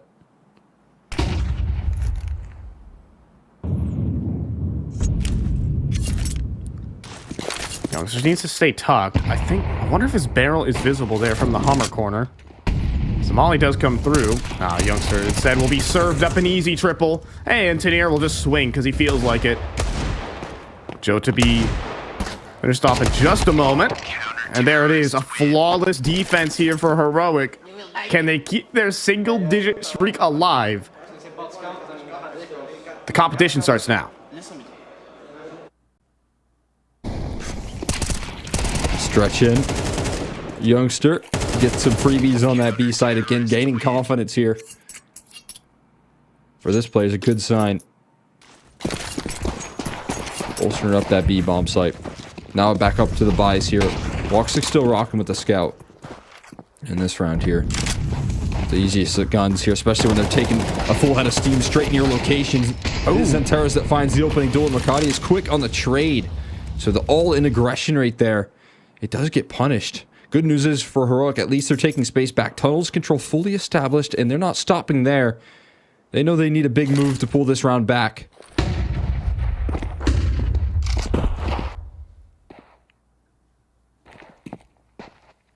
Long control taken. Youngster's going to start a cat flank. Oh, what timing. Flank. Oh, he made noise, and it's done. Oh, no. Linus does get the kill back, but that could have been it. That could have been the round back in the hands there for Heroic. Instead, they are mollying out of the site. Linus will have to give up the plant. He actually has an angle onto Goose. He gets the kill on a Jota. The molly doesn't spread properly. 2 versus 2. We're going for this. Yeah, Sampais is flying on the flank right now. In fact, LNZ is going to join him. Double up here. Back is turned for now for Madger, but he's in a safe position. Looking to take the duel. Sampais wins it. This round looking to be pulled back from the brink. And Woxic still so focused on Cat. They're quick on the long duel here. Sampais, I think he's got his target located right now. Not quite. He swings out for the isolated duel. Woxic looking to bring home the clutch. Boxed against the corner right now. Up against Sampais. And Woxic lands the headshot. A big blow to Sampais there to close out the clutch and bring it home for Aurora when it got chaotic. High sense shooting there from Woxic. And it's such a genius way to play it. You tuck away in the elevator corner and you can segment off every individual fight. And you can see this angle as well behind the molly. That gets him back into the round. But still, Aurora, despite the unfortunate nature of that round, still come through. Wakadia will stand out as the star player with the 2-piece, but it's Woxic with the clutch. Yeah, that matters the most right there. Winning that one, pulling it home. Putting the pressure right back on Aurora's shoulders. Most importantly, picking up his reward. An AWP for his clutches. For his efforts in that last round. And risky maneuvers for LNZ. Had a bit of a tough map so far for himself, but had that kickoff in the last round to make it happen.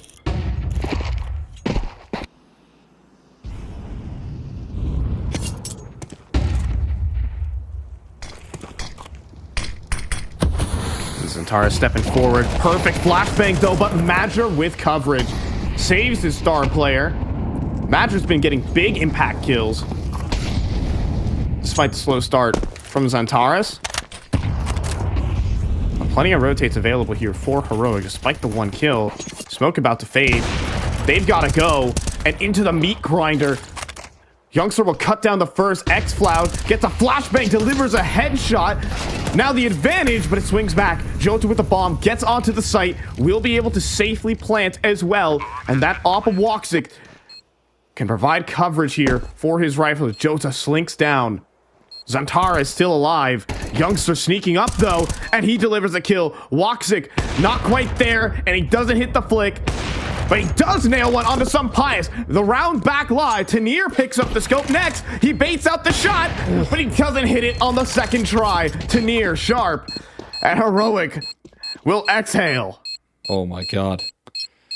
An absolute scare right there. Actually, Youngstar able to defuse the bomb behind the box, which was impressive, but either way, being able to slow that round down just enough for the side of Heroic to wait out the utility of Aurora. Look at what they have to do to get onto the site, and then the more difficult fashion is trying to plant that bomb. That's the next step here, so Heroic just keeping Aurora at bay for long enough. Frustration there. Rex Loud, but his teammates being able to save the day.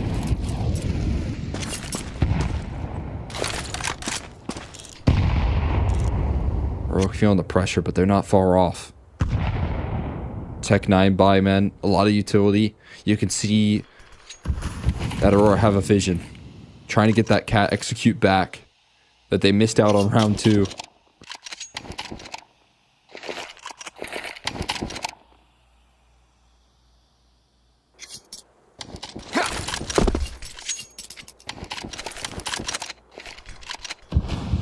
Dual smokes into the cat hit, trying to lure a rotation, but that won't bait Pius. Still standing posted and ready here on the A site. He's been privy to a highlight. Does he have one? The flashbangs, though, are great. And now the Tech 9's approach. He steps forward into the fight, though. He gathers together with his teammates, and the positioning from Pius is excellent. He lays back on his riflers. They provide the support, and Heroic are up to 9. Yeah, I mean, that was scary right there from Aurora. They closed their distance effectively with that utility. That's exactly what you want to do with those Tech 9s with the riflers. Especially LNZ just saying, okay, I got to give up long here. We know what's happening on Cat. We know that that's the biggest liability. I have to sacrifice that position to make sure that my sight hold it remains. And smart decision right there from the leader of Heroic. We'll keep that round in safe hands. So Aurora and a couple of these T-side rounds shut out on the inbound of those Cat plays. Those don't seem to be working all that well for them at the moment. Another timeout to try and set things straight. And of course, none of the Madger trying to be vocal here. Get them back on target.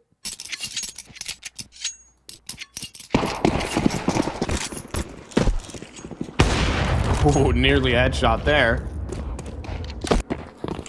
For Woxic. Oh, man. Pius. He's getting funny with it. And Xantares, will he respect it? Oh, the jump peek is incredible. It baits the shot perfectly. Op revealed. And now it's got to move. Yeah, that's such a nasty move right there. Identifying where the op is positioned. Builds up a lot of confidence here for the op on Woxic. Smoke goes in to reposition the defense. B is completely empty right now. Trying to boost above the smoke could make things very interesting, but no one, not a single soul positioned on this catwalk. And this defense heavily committed to the middle. A flashbang to force the retake onto B. They think that it's a little bit more vulnerable than it really is. Meanwhile, they're still stacked up 3-man deep in towards this setup.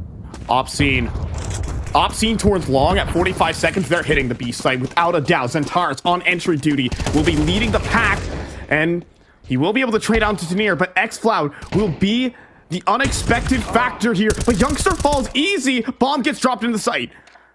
xFloud activates. But now this comes down to Madger. What can he do? As he walks up catwalk, and Woxic cleans out towards Linus. They're hunting everyone else but xFloud, but that's giving him time to reposition. Woxic still got it. He's going to be able to dive into the site, get the bomb planted, and that might have just won the round. Pius so far away, 44 HP with an op in his hand. You think he's going for this? Of course he's not. Aurora rob that round. I mean, they had the dream setup right there. Heroic late into the round. Stacked up that B bomb site with 40 seconds or so. And you look at the remaining players and they're too far removed. They're so separated from the actual bomb on the B site. And somehow it still gets ripped away. They try and get active. They thought more resistance was ready to meet them. on the B site, and you can only imagine the panic that's going on in xFloud's mind right there, thinking, you know, they could be pushing out of tunnels, thinking that there's some sort of lurking presence that's going to catch him off guard. He's desperately asking for support, and in doing so, his teammates get cut off at the seams because of how patient Aurora were in this round. But don't get it wrong. Woxic won that round. Look at just the absolute lock on the high sense flick is ridiculous. Talk about high sensitivity, as people say, it's a bit of a handicap, but you can see the value of it because it gets him just that extra millisecond for the fast headshot. And that's tier 1 Counter-Strike for you, Heroic. Yeah, I guess the big benefit right there. Sometimes it's difficult to be precise with that high sensitivity, but when you've got so much muscle memory, you've been dealing with that for so long, you do have that precision in Woxic, and then he brings it home with that instant kill with the adjustment. That is just phenomenal. Woxic definitely the big difference maker in that last round. Without a doubt. Now we got a... Oh, I thought it was going to be a boost setup. Initially, you see that smoke come in from the T side. Looks like an Xbox smoke in play, which feels a little bit old school for Dust 2. Blocking the smoke right now. Tanir, a little bit lost. Also, Kadia reads it, and Tanir, completely dazed and confused, going to surface that smoke into an immediate death. I think Tanir thought he got into lower tunnels, and that's why he moonwalks out of the smoke. Goodness. Monster flashbang onto Linus, who's out in the middle of the open. This comes down to Sampaio. First shot's good. He's going to try and reposition. Smartly so. He gets himself back in time for the cat P. Once again, Sampaio showing flawless positioning as Youngster lines up a double. 2 versus 2 here. Sampaio's seen, Youngster seen, but Aurora, will they continue pushing forward? The smoke is already down. HE breaks it. But there's a gap that Sampaio is not going to exploit. Jota gets across, but they're not ready for Youngster here. The red angle from the barrels is perfect. And now, Woxic in a clutch will switch back to his trusty rifle, but guess who's flanking? Sampaio is already here, posted up, but he misses! He misses on 9 HP. He can't go for this, and Woxic knows where the next is! He gets the headshot anyways, and then he completes yet another clutch! Woxic can't stop winning! Every impossible situation, Woxic just pulls back from the brink.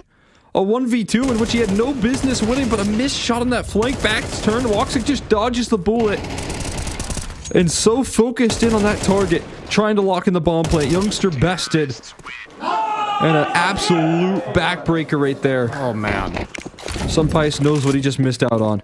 That was the game, too. That would be Aurora's economy completely broken. And it comes down to one op shot, and sometimes that's Counter-Strike. Oh, that is so gutting. And I'm gonna be real. Sampaio is an opper who hits those. He is well known for hitting the easy shots. But in that 1% right there, it's not there. I mean, he played the round excellently. But sometimes it's just not meant to be. Heroic's map pick on the line here in this round. They got to do it with MP9s and 5.7s. I'll see if there's any shot at redemption here. To a very frustrating situation. The heavy mid-stack. Xantares has taken the contact approach. So is the CT side, it seems. And that will be to their demise. As Xantares charging through here. Spots out a heavy presence in CT spawn. And they'll look to win it by elimination here as they continue to tear through the defense. Just one remaining here, Tanir, on that B side of the map. And they identify their last player remaining and then just run through that CT smoke. They realize all the rotations are in. Woxic now posted up, battle hopping, 3 HP. He might be the alarm bell if his back wasn't turned, and this time Woxic won't miss here. He'll be the one to finally drive that nail on in and close it out here for Aurora. After a long haul flight, they'll start off Dust 2 well. 21 hours and 13 rounds here on Dust 2 for Aurora. I mean, what a storyline to continuing the grind here on LAN. I believe that makes 104 maps played here in the year 2025, and a great start here in the group stage of IEM Dallas to kind of pull off the improbable, can't call it the impossible, of making it to playoffs despite their circumstances, and they still played well. Yes, Xantaro's extremely slow on this map, but everyone else picked up the slack. Yeah, I mean, I'm just so impressed right there with the resiliency, the ability to clutch here for Woxic in these late rounds. He started it off incredibly well. He made one mistake, and I think that led to a little bit of a slump in those 4-round sprees from Heroic. But when Wakadia was able to pick up the slack, Woxic brought it back in the second half, and you know, that sort of power, the ability to lean on anyone here in any given round for Aurora is why I think they can, you know, constantly play out these difficult situations. They can make tough maps win and do it comfortably here. And again, you know, Woxic in multiple of these late rounds. Here's a 1v2. You will just see highlight packages from him time and time again, closing out these clutches, pulling challenging rounds from the blink. Here's another big time round. Here's another big time round from Woxic. Just non-stop clutch factor from him to get them across the finish line. And again, if you're Aurora, you want to make your life easy here by closing this map and series out 2-0. You've just taken it one step forward. Yeah, and I mean, for the side of Heroic, like, we talk about all these great things about Aurora, but the real difference maker was one missed op shot is what this game came down to. Just the one miss in the back, that 1v2 clutch from Woxic ended the game instantly, and it could have been free for some Pius, but simply said, we fell into that 1% gray area where he just missed. And that, you can talk about that 1v2 right there. You can also talk about the one before it, or you know, those B-side kind of fumbles right there. There's a couple of really tentative situations where it could have gone either way, and Aurora just won them every time, especially in that second half, right? Exactly. Like, even with the B-side stacks, everything did kind of fall into place there for Aurora. But look, the individuals were the people who made it happen at the end of the day. An incredible map there from Woxic.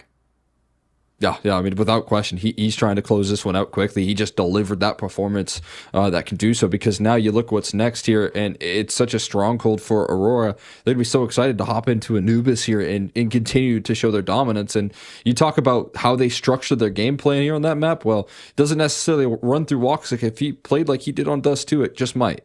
Yeah, we'll see. If Anubis continues in the same way, we go to the ace pick of Aurora. While it hasn't been completely invincible as of late, we'll see if it continues to be that way, continue to be a strength for them as we move in, off to a break.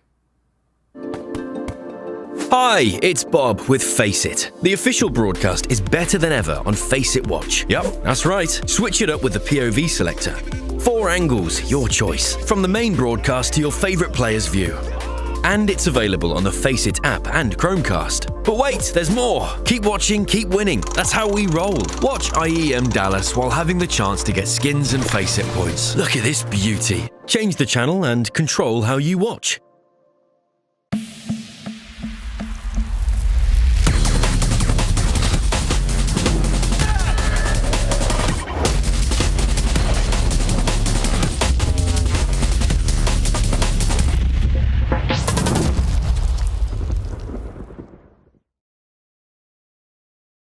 Young star. He's a young star. Can't stop winning right now. You guys are doing pretty damn good for yourselves, right? The results are flowing. Yeah, exactly. Looking good, looking good. Arriving in Dallas. Different kettle of fish here. Like, I hope that's fair to say, you know, in terms of the teams in attendance.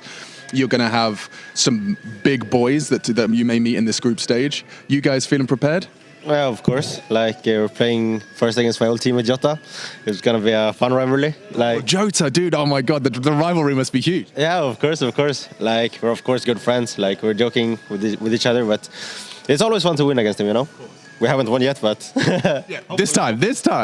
Yeah. You been to Dallas before? No, this is the first time in the US, actually. First time in the US. Tell me you're doing a little bit of touristy time. Did you book extra time at the end of the event? Have you got places to go? Actually, no, we haven't. But who knows? Like, if we... Some Pius just getting us DMCA'd straight away. Could I request that you turn the music off? I know that you're doing your thing. It's just that...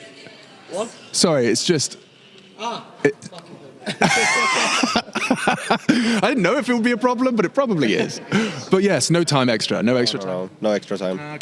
Okay, but maybe we can, you'll see a cowboy or something, maybe. You get some cultural experience. Yeah, exactly. Like we're doing a 15-minute teamwork every day, so who knows? How much, 15 or 50? 15. Okay, that sounds well reasonable. I was like, 50 minutes every day, bloody hell, you got to play games as well. Okay, nice, but you'll be getting your fresh air.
We're getting back into the night here over towards Dallas. It is 8 p.m. local time. And if Heroic want to drag out Aurora's day and make them suffer even more, they can find a big win here on Anubis. I'm fine, joined by Cole X and Henry as we're taking away our last best of 3 here of the opening matches of the group stage of IEM Dallas. What's good? I mean, a pretty exciting showcase right there for Aurora on the opening map for them. Heroic's map pick of Dust 2, one that remained so strong for them, and yet it came down to the details right there. It came down to the clutches, and Woxic just a huge difference maker in that department. I mean, you talked about his individual strengths on Dust 2. He put that on full display and made the job so much easier. And when we look at the Opera head-to-head, you know, you can maybe be a little bit concerned with some bias on the stats alone. You talk about that one missed shot. All those are going to be a little bit of haunting factors right there. It didn't seem like there was too much pressure on his shoulders when he was walking away, but you can tell that there were some key misses that gave this game to Aurora. Yeah, I mean, just... He was consistent throughout most of the game, I won't lie, and his positioning was great, but just when the moment mattered, it was Woxic who absolutely delivered. The ADR doesn't tell the full story because the clutches and the positioning, decision-making he had throughout this game completely outclassed Pius in the late round. Absolutely. And you know, when we did see Heroic kind of bringing in that bounce back in the first half, it did feel like it was that war being waged in between Pius and Woxic. That head-to-head that was constantly being played out. Woxic destroying in the early parts, but Pius getting his revenge fairly quickly and scaling up to 4 rounds. It felt like there was a chance to really bring things back here for the Heroic camp, and you know, expectations were high. Second half, it was back to all Woxic all day, man. He was really elevating his level with those clutches, with the individual impact, with the rifling that he was able to do in a couple of different situations. So for me, you know, being able to pull that one home for Aurora, looking into now Anubis, a map that we know everyone else is so strong. We know what Santeros can bring on that map when it comes to, you know, the aggression and Wakadia as well. That you know, powerhouse of riflers that Aurora play with, it just becomes a whole new element to deal with now for Heroic, and their challenges are going to be continued. Yeah, and I think everyone put in their work there on Dust 2. We had some incredible moments, especially from X-Cloud as well. I think he is one of the centerpieces of this Heroic team. Youngster had some excellent lurks as well. I don't think you can really be disappointed with how you played. It was just those tiny little moments towards the very end of the round where it was Aurora all day. It was Wakadia as well. I think Woxic will steal a lot of the spotlight for taking a lot of the clutches and closing them down. Wakadia also delivered some really impactful multi-kills. That 5.7 4K is unseemingly the highlight of the game. It is just absolute scorchers that he was hitting. Yeah, I mean, just a phenomenal 1-2 punch right there for Aurora. You definitely look to lean on that level of success here as you look to Anubis. We can take a look at, I mean, you were, you know, briefly mentioning the struggles here of Aurora. It is still a powerhouse for this squad, but they've taken, you know, some losses here and there. One to Furia, which was kind of surprising. You know, trying to bring in that consistency for me, though, is obviously a big deal here. And you know, looking at what they've been able to do in the past, my expectations are that they still are going to be dominant. They're still going to look to close out with some confidence in this series. Heroic have got a lot of wins, but they sometimes lack the reps in terms of, you know, the games that they have played. And in particular, I feel like that shows up right now in terms of the Tier 1 competition, right? You're dealing with a whole new caliber of play, and there's some struggles to answer the call in the firepower department. I want to see them be able to answer that here on a difficult map, but I mean, it sure is going to be the ultimate test right now. Let's see as the fist bumps are being delivered. And it seems like you're getting ready to get started here on this map of Anubis. Seeing just like how we can handle this for Heroic. If they can continue the jump from Tier 2 to Tier 1, we'll have to win here on Anubis to keep the sheet a bit clean. Let's get it on. Let's see what they have here. For us, Heroic, down but not out. Looking to pull things back. And LNC, I think, wants to be a big piece of the puzzle here when it comes down to pulling this one back. See him call through a bit of a B-side fake as the rest of his team heads first in towards this A side. They're prepared. The dual Beretta set up here. The long-range fights with the P2000 are breaking this attack apart.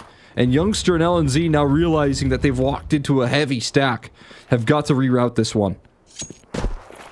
Jota just fried the 2 on the initial contact, but Xantares has left the B side empty. And this will likely allow for at least a bomb plant. Tees can be happy with that, but anything more. As Linus with the crossbacks. Okay, another lineup out the dualies. Breaking out the chopper right there for Xantares. The grin right there from Xantares. Oh, he's feeling it.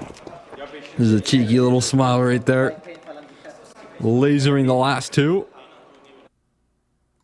Bringing Aurora that round comfortably, but from start to finish right there, you can see how things open up. It is definitely heroic, hoping that that fake could have maybe sold a little bit more. But Aurora just plant their feet. They call the bluff early, stack up that A-bomb site. And then Xantares is on B to close. See a force buy in though with the bomb plant. So not the end of the world here for Heroic. They'll still be able to bring in a Galil into the mix. Oh, a lot of pistols behind that. I think the touchdown grenade does kind of work for the location that we're in. Or a strike.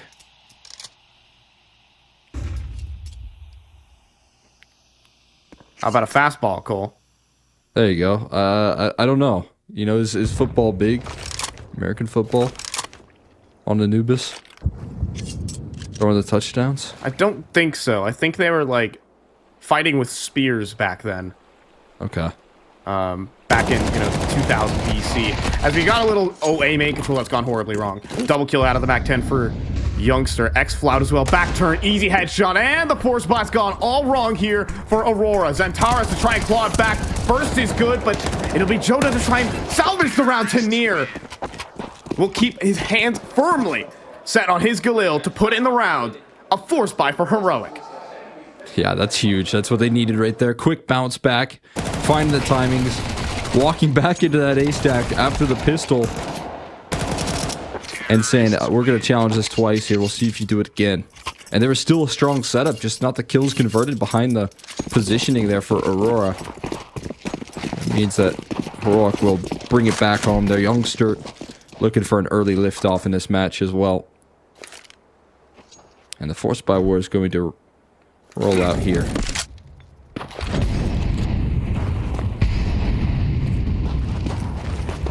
So much utility for middle right now. They just engulf that in flames for their positioning. And Heroic take a big win early in the map control. All right, Wakadia.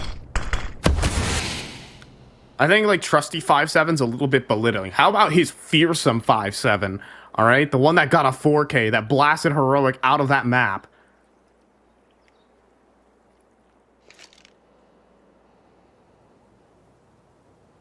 Smoke's about to fade. Collapse into middle for Aurora is inevitable. Kadia is looking to lurk through the smoke. It's not a good smoke. They can utilize it. They will start to press on through. 3Ts await them. And the bomb's going to be sent the other way. But LNZ out of bullets and a 3 versus 4. Whoa.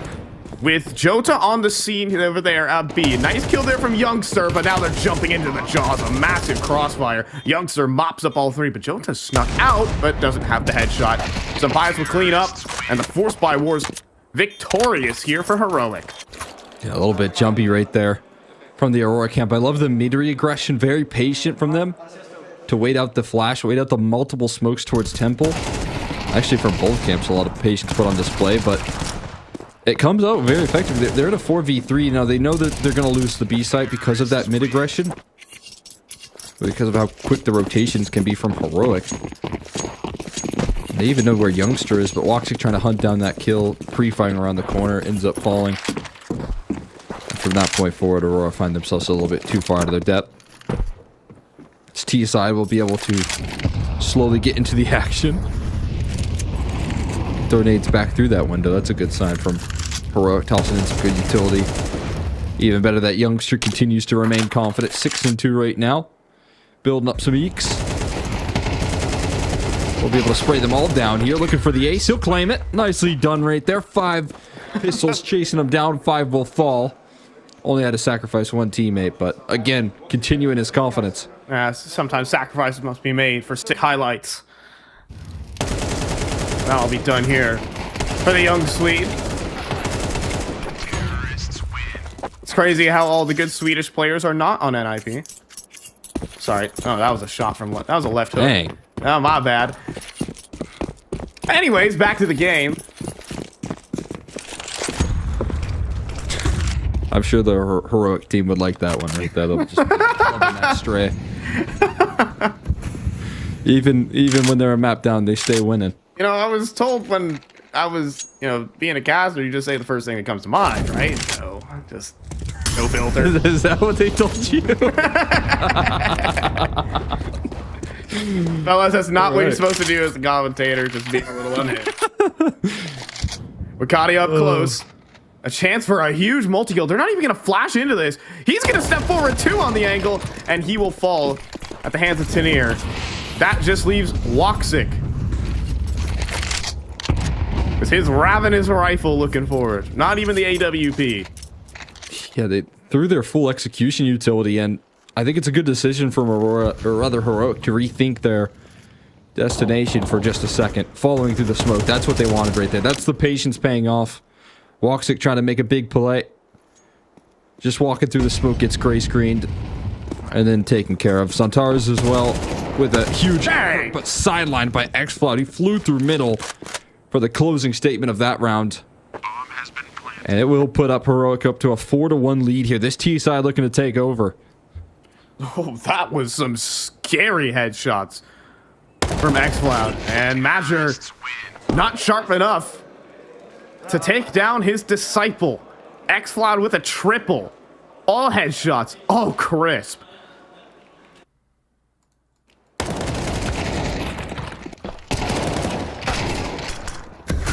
Get it from Jota's perspective.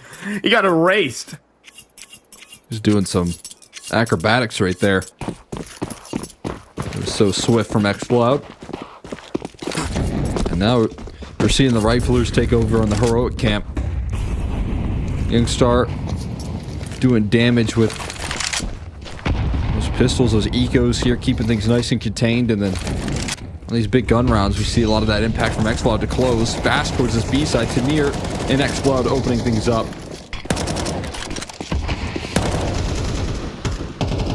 Again, this powerhouse of riflers here, I mean, I feel like you do have a very strong 3 players on this squad. When you talk about Youngstar, Tanir, and XFloud as these rifles here, they can do so much, especially when they're heated up, when they're feeling confident like this. I mean, you always ask Heroic, how the heck did you find these guys? And I mean, placing Saw behind these players to develop them, the guy who's so used to developing talent and creating teams that are greater than the sum of their parts. I mean, Saw's projects in the last 2 years were Ents, where they were winning tournaments with Hades, well, D-Hop. They weren't winning tournaments. They were, I mean, second place here at Dallas, Playoffs. right? Yeah, they're an easy playoff slot in. Made Shanghai playoffs. Pious. Yeah, made the jump for some Pious in 2023. Turned that into a world number 2. And then they did win events with that squad, right? They made that jump with that roster move from a team that is making deep runs and putting scares in playoffs to a team that won Dallas, right? Exactly. 2023. And then turned a Heroic team last year completely from scratch and turned that one into a fighting force that made major playoffs. And now they're doing it again. I think it's very smart talent acquisition as well, right? If you talk about, okay, this is a tier 2 team that made some heights. You look at that old Singal core, but you did have to, disrupt it a little bit, right? You couldn't bring all the pieces, and I definitely think, we know what Jota brings to the table from that core as well. He was a phenomenal piece. He's also made a big jump for Aurora now. And just being able to have this level of talent here, identify the up-and-coming talent, and then bring them into a roster that is looking to make big strides is fantastic work from Heroic and Saul, for that matter here. But right now, In this round, Woxic has to ready himself, and this time sidelined quickly. LNZ with a big opener, and he doesn't just stop at one. With help from some Pius, they break through the A bomb site again on a gun round. This is over. Done deal. Let's call it a save here. And Heroic are stampeding through this T side. Aurora were not prepared for a pop that quickly. You're used to a 5-player collapse. But Woxic posted up, gets owned by the flashbang. And the whole setup falls apart just with one piece of utility. Madger on the double will pick up one, but Linus is going to be hunting, and he could nail the timing at any moment. And he just escapes. Madger, it's time to post up now.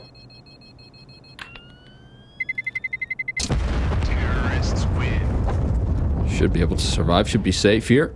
This round comes to a close, but yeah, I mean, the speed in which we saw the Heroic camp just rush it down middle. They were, you know, deep in towards mid at about a minute 30 and through camera at a minute 23. There was no hesitation on that play. And when you're going up against a double op, and, you know, what's common here is that you do see that position from Woxic. You see him play a little bit more passive, and then no smokes towards the B main side of things, just posting up for Madger. That setup becomes clear, and Heroic abused it perfectly. And there is just such dominant map control taken right now from this Heroic camp. It continues in this one. Trying to fight for E-Box Trail, and Zeke gets close range already, and deep in towards middle. It's back to a little bit more of a passive mid setup, and Heroic are identifying this and now capitalizing on it consistently.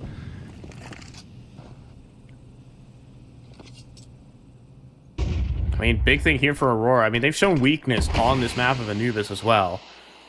That overtime game versus the Mongols got far out of hand back at Astana, and the loss to Furia. And you know, what you don't have when you travel from one event to another in the span of a day, and that's called time. There's no time to go ahead and fix your mistakes and issues that you had in previous maps, or to evolve your playbook. So Heroic just get to watch the tape and say, hey, they do this. And my goodness, xCloud is able to capitalize with a headshot. 4 versus 4, Linus with the duel here onto Madger. xCloud with the double entry, and that puts it all down onto Makati, looking to peek on the timing. And will instead make it through. He's getting past the molly. He wants the duel, and he wins his fight. Can he win the round here for the side of Heroic? He has to dodge the grenades, and he does. 2 balls of death get sent his way, but eventually xCloud will clean up his countrymen. 2 versus 2, but Madger makes his way through the storage. Back turn, though, to Youngsters. Easy kill. It's down to Jota. Coming through on the flank, being watched for, and Heroic keep on going. They keep it rolling right now, man. Off the back of more impact on the opening picks right there, limiting Woxic, trying to fight for this mid-control late. They were so prepared for that re-aggression, though. And then the extra impact here. Wacadia fighting for his life for so long, but xCloud and Youngstar just never stationary. Oh, now you see Heroic are feeling it. The train right now. The stampede of this T side. This half has been quick. We're already 9 rounds deep into it. And the only thing that Aurora have really been able to put up resistance-wise was on the pistol. Since then, a lot of these rounds not even close. It's been the calling from Heroic. They've completely outplayed Aurora in so many of these rounds. And that smoke's not doing anything. Linus just runs through in-game leader on in-game leader combat.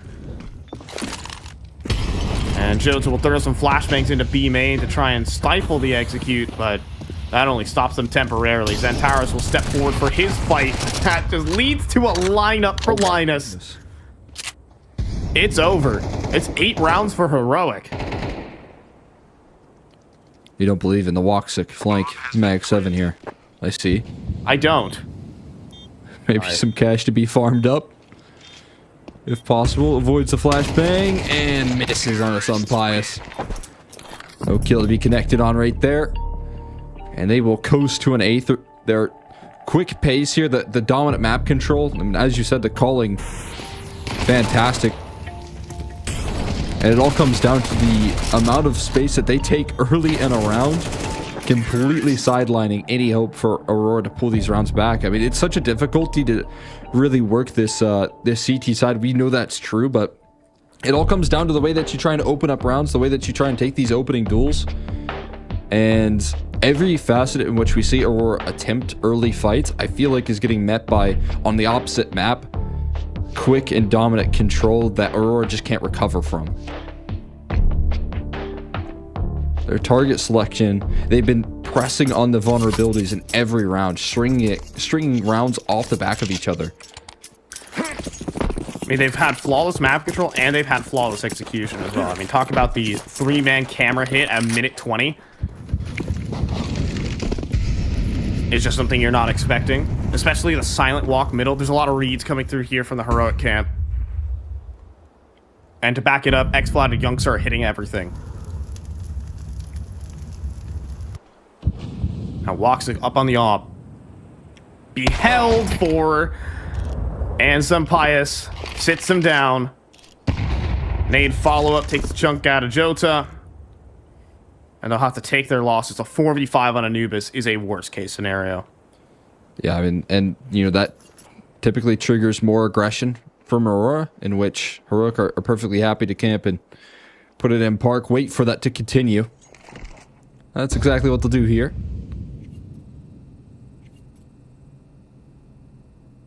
Well, this round does come to a bit of a grinding halt. They've scared off the B-side aggression with that win from some Pius. Now they look to structure themselves up towards the A side. And there could be a little bit of hope yet for Aurora, even in this 4v5 deficit. It just comes down to this A hold, and it's been tricky for this team right now to lock in on this A site. Locadia and Madger got a lot on their shoulders right now. Early utility in, but caught with utility out is not going to do them any favors. And it's Youngstar and X-Cloud once more here. Xantares looking for a save with a kill stretched out through camera. And his teammate long on this flank. It is just going to be a 2v1 on the site proper with a fast flank formulating. But Xantares can't make his way in. He can't stride through the camera side. And now it's just going to buy time for Tanir to roll on up on this long-lasting flank. Xantares' life put on a timer right now. So is Jota peeking into the op. And the 1-2 punch comes in for the close. Heroic.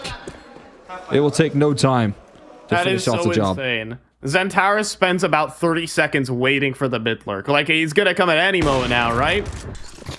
And instead, Tanir just goes through their spawn instead of going in through mid. Just another level to this game being added by Heroic, advancing their own tendencies. And it's just getting brutal at this point. This is a beatdown on the T side of Anubis. This is what happened versus Furia back in Astana. Now, to be fair, Aurora were able to climb it back, but this team is on fire. Sun Pius hits a second flick down onto Xantares, and Woxic is surely toast. Oh, Cause switching to grenades. Everything going wrong here for Aurora on their ace map.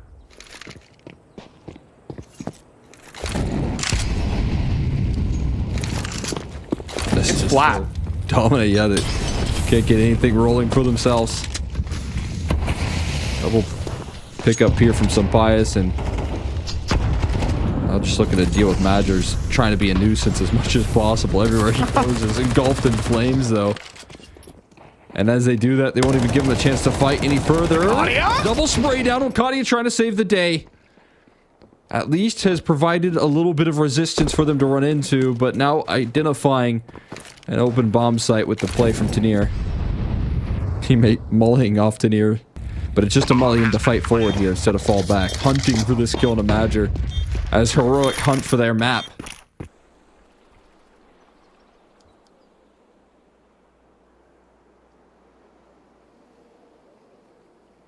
Oh boy. I mean, Heroic came through onto this map and just hit them over the head with the perfect playbook. Could have been undone there by Wakadia. I mean, but he needed a triple spray down. I mean, you can't even point out to one player who's having a slow game. Aurora are just getting rolled on every single site take. Wakadia has been fully blind. Woxic has never had a single clean shot. And the eyebrows there from Tanir are saying that we got this one in the bag.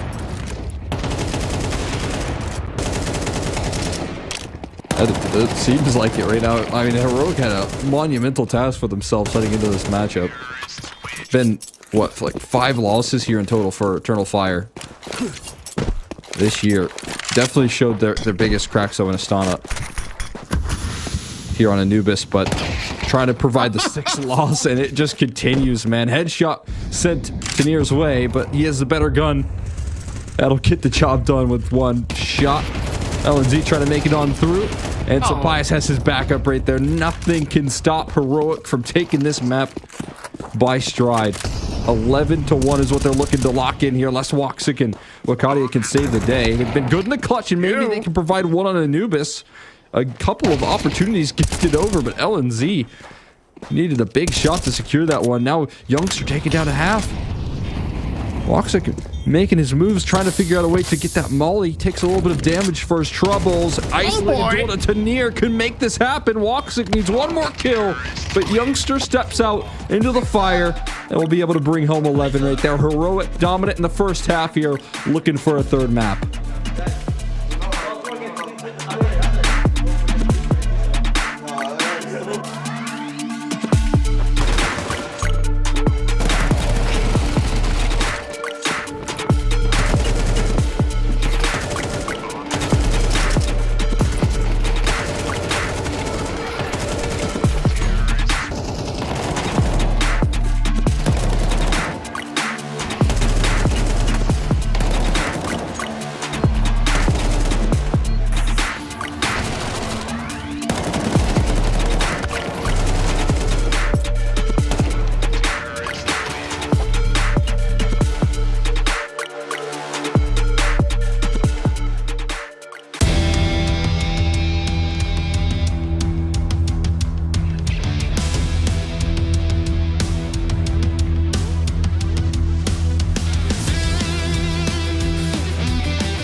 Has the grind finally gotten to them is the question, as Aurora are down 11-1 on a map that used to be their stronghold.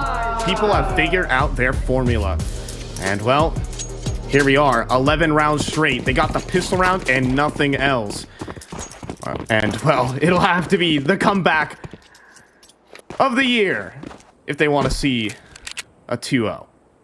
That it will. And hey, they got the pistol round last half. What if they could do it again? That would be how they started off. That'd be great. Yeah. They might need a little bit more than that goal. They might indeed here. Breaking the glass here. Aurora looking to target the right bomb site. Youngstar alone has just tossed in a smoke to use these dual Berettas. Trying to keep them a little bit at bay. And mission accomplished. Now this does allow for the rest of Heroic to kind of float around and figure out where exactly the motion is from the Aurora camp. And right now taking a long-range duel. Zentaris will be able to blow open the bomb site, and that's the one pick they needed to gain access here. Aurora looking to lock in a bomb plant. Okay, but xFloud has other ideas. Backing up. Oh, he takes the first, but eats a goosh. That will keep him down. Bomb to be planted safely. But xFloud has help. Sampaya's at long range. We'll need to provide that if they are going to swing. But with Madger in middle, he's going to wait for his players at E-Box to take contact first. Sampaya steps forward. Madger with the headshot. And good luck to xFloud. Cowering away. He's done. He still gets another, believe it or not. But with no kit, this round is done. Zentaris on the dualies. He's gotten half his kills on them and more. Oh my goodness. Zentaris on the dual Berettas. Dueling in Dallas. Looking like a bit of a gunslinger here. Able to fire away with those dualies. Bringing home the second pistol for Aurora. Still looks like a little bit of a bleak scoreline for them, but that's a start. That is 6 kills on dual Berettas. All the other guns, 3. Oh, that's nuts. His specialty weapon, it seems, right now for this map of Anubis. At least he has that consistency, though. Good with the dual Berettas. I don't think that's called consistency, Cole. He's consistently getting kills on pistol rounds. I mean, hey. every team's got to have one of those. I think Zentaris has seen better days. They just wish that that could matter a little bit more in this matchup. You know, usually winning both pistols in the current environment, it feels like a tall tale sign of free 2-0, but in this case, just their second round by sweeping the pistols. And it is a pretty aggressive force buy, but I don't mind this call at all from Heroic. If you win it, you make your job easy. If you lose, you get an op in the first gun round. You can consider that a win-win. Trying to nurse their lead to the finish line. So we're taking a peek into the site, and we'll clear Tanir. And the second. It is unbelievably important, no matter how this map goes, for Aurora to just wake up. Just to get off the tarmac. After they got off the tarmac only maybe 5 hours ago. Just get rolling. Don't give a highlight to Sampaia. Oh, it's not looking great for Zentaris in terms of the dual Berettas to other guns department. That ratio is still rough. It's not where you want to be. In that case, maybe we just buy the dualies. See if that tries to work. So maybe next round he'll do it. I mean, he could, because they're going to be on full eco no matter what. I don't know what I would have equipped, but I don't think I have the dualies equipped on T side. Yeah, because someone's always dropping it to you. I get it. No, it's not that. Player mentality. Well, yeah, it is that a little bit. I get armor, you know. Come on now, let's just be real. I'm gonna get the kills, but secondly, it's. I feel like the dual Berettas aren't that impactful on the T side.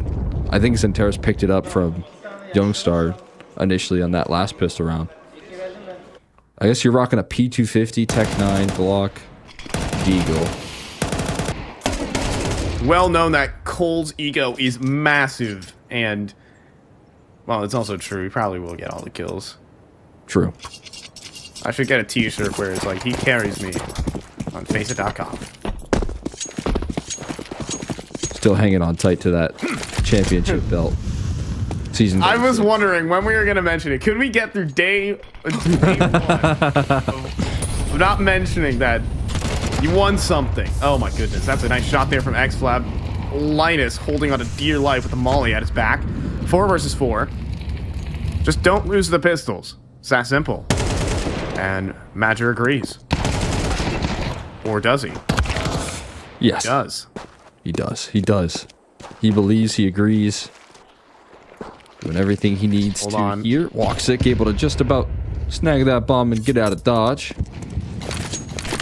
Safety for that smoke right there to get onto the site as well. There is a AK to be picked up for some Pius. With how far he is removed, it might be worth just calling it a bit of a save. Seeing what LNZ can't do here at this point. And yeah, quickly dealt with by the AK, or rather the Galil Vocadia. Gonna move it on up to 4. Aurora. Alright, get back into this thing here, fight. It's they're all coming back, guys. It's already settled. We're going to overtime. They haven't had their first gun round yet, so You know what we do have here? What's that? Now that Aurora have 4, we've got Zonic's Law. Oh my god. Full effect. Okay. The most dangerous scoreline in Counter-Strike is back, everybody. I've been we were watching the BCG and Mouse game earlier, and we saw a couple 8-4s, and we were making jokes that, you know, we haven't heard Zonic's Law anymore with MR15 being removed. But I'm trying to bring it back into relevancy, you know? We got to bring Zonic's Law back into play. Even if it's not a halftime score, we can't let Zonic's Law just die. So here it is, folks, for all the people who are clamoring for it at home. Pius posts up. Oof. Misses. Jiggle peaks were good there. Difficult to hit for Madger. Still nimble. He jumped over that bullet, it looked like, right there. This is a very risky position. He's completely discounting the fountain angle. X-Flab swings, but gets no target. Madger taking on Youngster.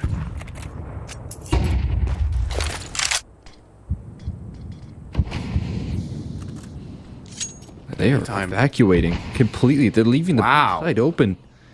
Full rain here for Aurora to capitalize, to pounce on. So convinced. 3 real estate, and yeah, they stack all their cards towards middle.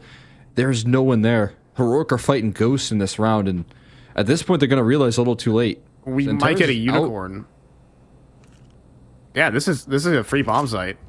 And I don't think Aurora are gonna believe it, but they've cleared every angle, so they're like, what do I do? I plant the bomb, I suppose. Are we gonna get a unicorn round? Are we gonna get a 5-on-5 save? It doesn't look like Heroic wanna. No, I don't think we're getting a save call just yet, but I mean, it should be soon. This round's put on the timer. This flank bearing a little bit of fruit there with Tanir quickly on motion, but there's also a flank here on the team. Zentaris looking to put an end to this one. Already striking a kill here and finding another one. Putting Heroic in a trap in the blender. And Tanir, the only one to find a kill in this round, trying to hang on to his A1S, won't be able to do so. Aurora pulling back now to a 5th round. Oh boy. Well, that is the first step. Madger's got a lot of words to be said, but the last thing Aurora expect is that they walk into an empty B site in the 5v5. There had to have been some read that Heroic had in the back of their mind where it's like, okay, they want to do an A split here. They got it completely wrong and immediately saw was going to hit the timeout. Yeah, I mean, and you can kind of understand the full belief and commitment into one vision, because look what happened when they did that in the first half. They, believed in LNZ's calls. They trusted in the process of very quick map control, playing fearless Counter-Strike for the early part of that first half, and it paid off in a big way. It paid off in 11 rounds.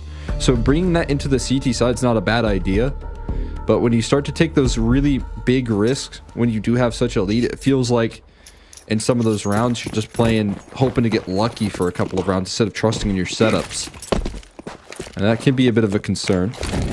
Just a small detail, nothing to be fearful about just yet, but we'll see if that remains a tendency.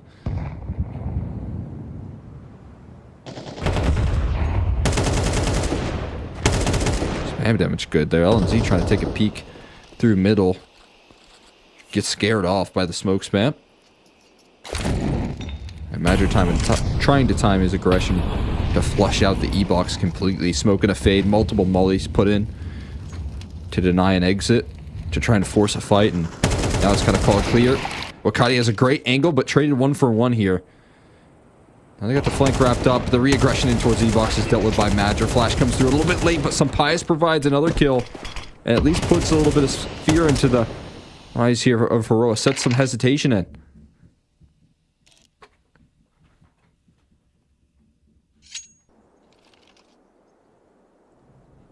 Santaris walking about here, and he does find the kills to try and secure things. There it is. Walking right into the Woxic up, and it is a 6 now, keeping things secure. They're starting to believe here. I was a little scared when Santaris keep pushing forward. But when they're armorless, if you fire the first bullet, you've got it in the back. Oh, that's disgusting. I didn't even see him. Just took some pot shots through the corner. And locked it in. Aurora with 5 in a row to start off the T side.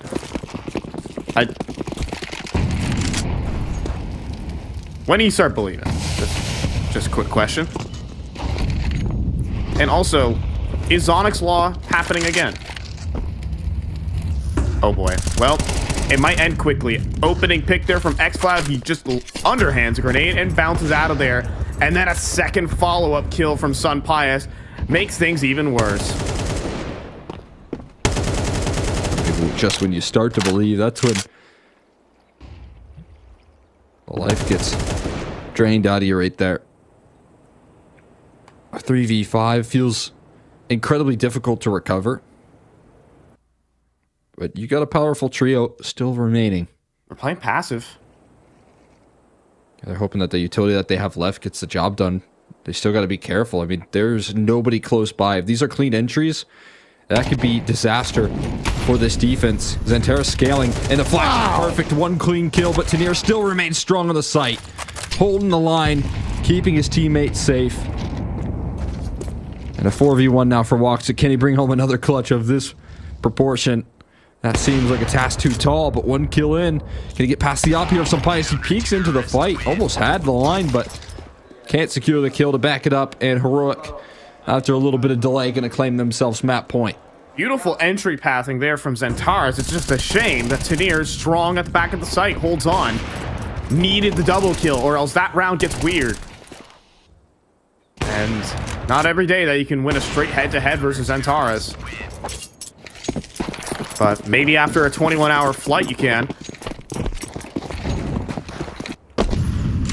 Look, I'm hammering it home, but that's the storyline for this game right here. I mean, it's kind of been, you know, stress management, the amount of reps that Aurora have played. It's been the story for them this year as well. Yeah. So, I mean, it plays an even bigger factor with this team in particular, but just because they got map point doesn't mean the job is just finished yet. Aggression towards middle punished. Jota with a favorable duel, and we'll be able to win it under Youngstar as well. It's been the hot hand here for Heroic, now sidelined, and the Molly doesn't really provide it much coverage. Tanir does take some damage, though, and fades away right into the hands of Madger. So 4v2. Looking like save formation here for the remaining on Heroic, and again, Aurora not down just yet.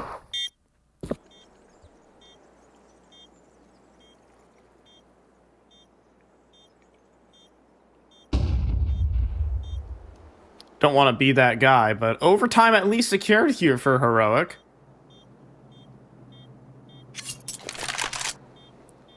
I know, that was really, really useful. And we'll see if they... Bars. We'll that was see almost as good it. as your line of "and Dallas Lone Stars won't cut it." Was that the one? That was gas. I can't lie. That one got me hyped. Did you write that one? No comment. But shout out That to one fellas got- at the ESL media team because they're cooking with that. Yeah, that one got me hyped. I can't lie. That was writing fire right there. I can't give direct credit, but it may or may not have been me. But alas, I'm not very well known for my poetry. Hey, YouTube is kind of like poetry.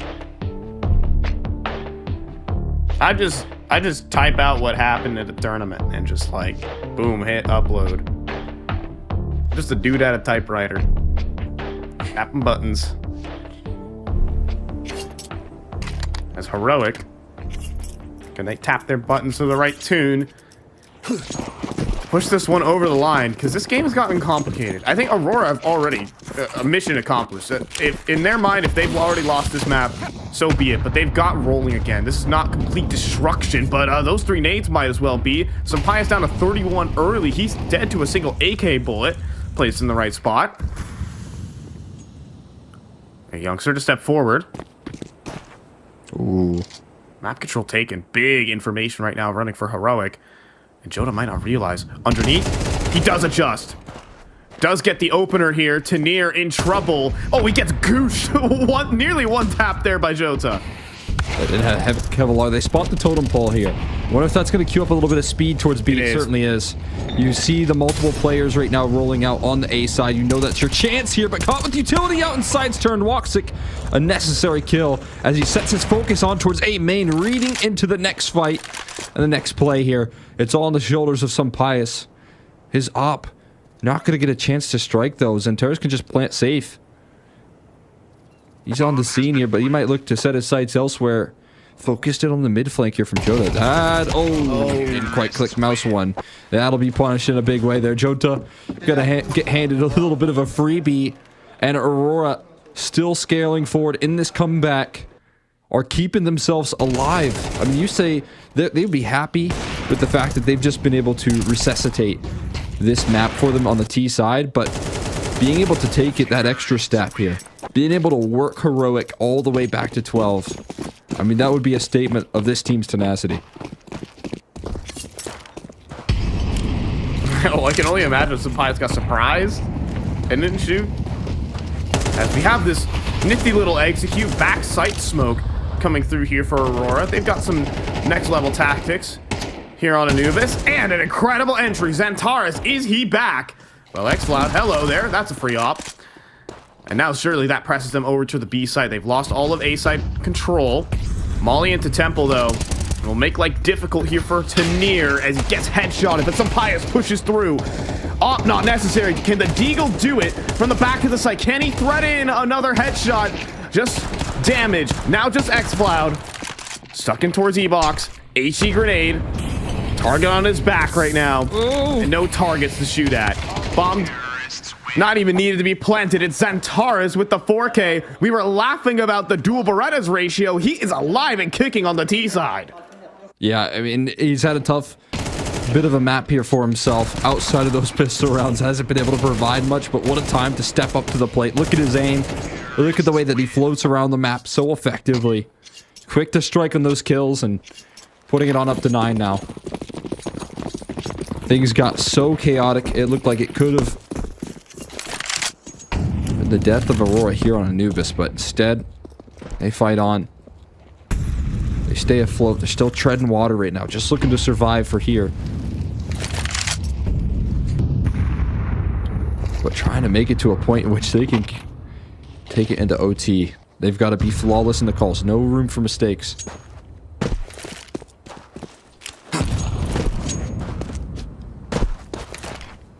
Sampai says up, it could be challenged here soon. A lot of mid utility, hinting that that's the direction Xantares looking to go. Shoving aiming. Oh, what? Wakati What? deletes xCloud through the smoke. But Sampai's does dismiss on the matcher. And he tucks away into the site. They know where the op is. The decision, do they want to challenge it, is the question. And And the answer seems like no. Middle. And they're going back in. They hear the mid re-clear, and they know the B site is empty. The read is in for Aurora. They just need the shots to back it up. Woxic on the scene, holding off towards Temple. His teammate getting positioned in towards Flat, but it's Heroic making a decision. Playing it safe here, calling it back in towards Temple, waiting for their whole team to arrive, trusting in the 4v4 now. Flank is rolling as well from LNZ, but you've got to clear every last position. And an advantage for Wakadia. Firing up here. Missed shot from Woxic, not going to do him much favors. As the flashes roll out, they've made their decision. They're bailing. No way. It's double digits. There is no way. The comeback of the year on the cards right now for Aurora. I said it as a joke. That's a nice shot from Sampaio. He's still in the server for sure. But Aurora, with one round in between, have picked up 9 in this half. I mean, I think you have to add into the connotations of this comeback the fact that they had to do it with such a long and grueling day. Yes. Of travel here, right? They've been traveling. They breeze past us too with the clutches and make it happen. But to be down 11-1 in the first half, I wouldn't blame them for saying, all right, let's just take it to a third. Calling it quits. And finding themselves frustrated by the way that Heroic worked that first half. But that's not this team. That's not what they're putting on display. I don't care, again, how the result of this map goes. All we've seen here from Aurora is just determination. They keep fighting. Zentara started off this game awfully. Terrible. Now he's back top fragging. The server.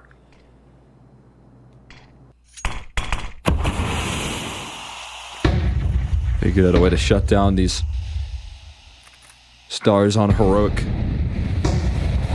by showing them what the old guard can get done. A-side stack. They're trying to walk through as well with the grenades and the flashbangs. Do they clear the corner? They do. They see everything, and they lost the bomb. Is that curtains on a legendary moment? It might be. Youngster delivers onto Xantares, and as soon as I start talking about a comeback... Well, the magic is lost. Woxic missed out on a timing. And the comeback ends there. Sheer determination and grit out of Aurora, but the deficit too big. Heroic will steal Anubis. Yeah, just a step too far out of hand, out of reach right there. Heroic will be able to complete the mission. It takes them a little while, but one last-ditch effort, a decisive move to fight in towards A main and shut the game plan down from Aurora before it could lift off. I mean, and finally you see that decisiveness come through at a moment in which it matters the most. They needed to take a fight on their own terms. They had to stop letting them execute and throw rotations out that caught Heroic off guard throughout that entire half. They finally get a bit of aggressive maneuver that works well for them and is targeted correctly. And that's what they needed to close it out. That's how they finished the job and put it on up. I mean, 11-1 though, I'm with you. If you're Aurora, you're taking that every day of the week, knowing that you made them work for it, knowing that it wasn't easy. And so for me, it's not necessarily a devastating defeat as it could have been if this was 13-1. And the biggest thing is that Xantares is awake. He is finally alive in the server. He wasn't even present on Dust 2. He wasn't present for the first half of this map as well. But he started lighting up the scoreboard, multi-kill after multi-kill, delivering on the individual front that we expect out of Xantares. This next map will be a true decider here. Heroic have been on such an incredible win streak. 8 so far across 2 different tournaments. And now, well, Aurora are awake and angry. And Mirage is coming up soon. I mean, that's the Xantares map if I've ever seen one. Yeah, absolutely. I mean, 100% agree with you right there. Having Xantares come through with that level of performance in the comeback effort, showing that there is still a whole lot of gas still left in the tank here for Aurora is a really promising sign. Made him work for that close. For Heroic, though, you're leaning on some of the ways that you worked out the calling from LNZ. Near flawless in that T side, I got to be honest with you, in terms of finding the weak points in the defense, punishing the aggression from Aurora. They set that frustration in early, and they got rewarded with it by, breathing in a little bit of life into the Heroic camp in terms of the young players. You then frustrate Aurora in a big way, and I think frustration can be amplified right now when you have those big travel days, when you're in the long haul flights right back into Morcias. That frustration is what they leaned on there. They caught them off guard. They caught them a little bit lackadaisical. So if you're Heroic, you want to keep up players like Youngstar. You want to keep players like Jota firing on all cylinders. Have Sun Pius land those very precise flicks, and you'll be golden. Yeah, and I think Sampaius was doing that towards the very end. Heroic, they're up 11-1. They did let a comeback effort happen, but at the end of the day, they got it. Can we see their debut here in Tier 1 go even better with a win over Aurora? Tossing this one off to Mirage.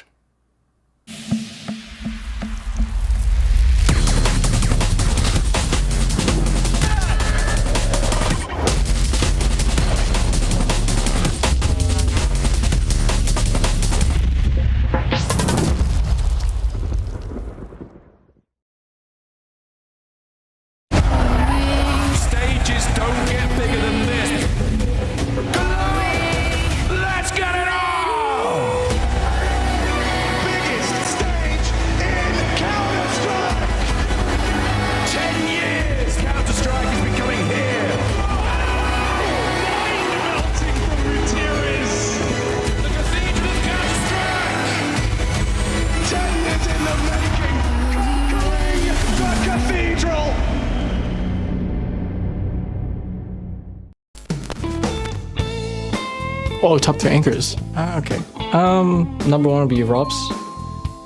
Not really a surprise there. He's always been in contention for either best anchor or always runner-up for best anchor every year. The second one would, probably Imfab would be number 2 anchor.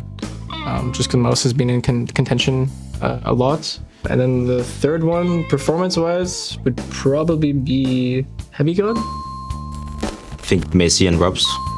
2 guaranteed right now. The last spot, honestly, I don't feel like there's anyone specifically that I would put right there right now, but I guess Jimfed he's been also having a slow start to the year, but he's still been solid, so I guess I'm putting him there, but Rob's obviously number 1 by far, but yeah, I think that's the names I put.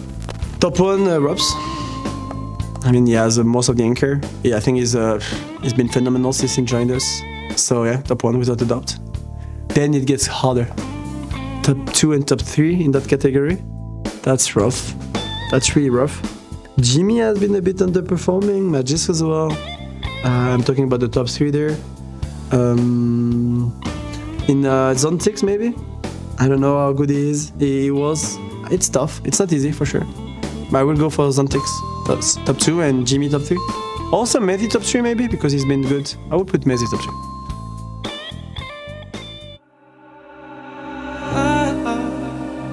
I swear you remember who you are. I swear you remember who you are. I swear you remember who you are. Remember who you are. I swear you remember who you are. I swear you remember who you are. I swear you remember who you are. Remember who you are.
And it's been a long day for Aurora as we finally reach the final map of the opening day of IEM Dallas.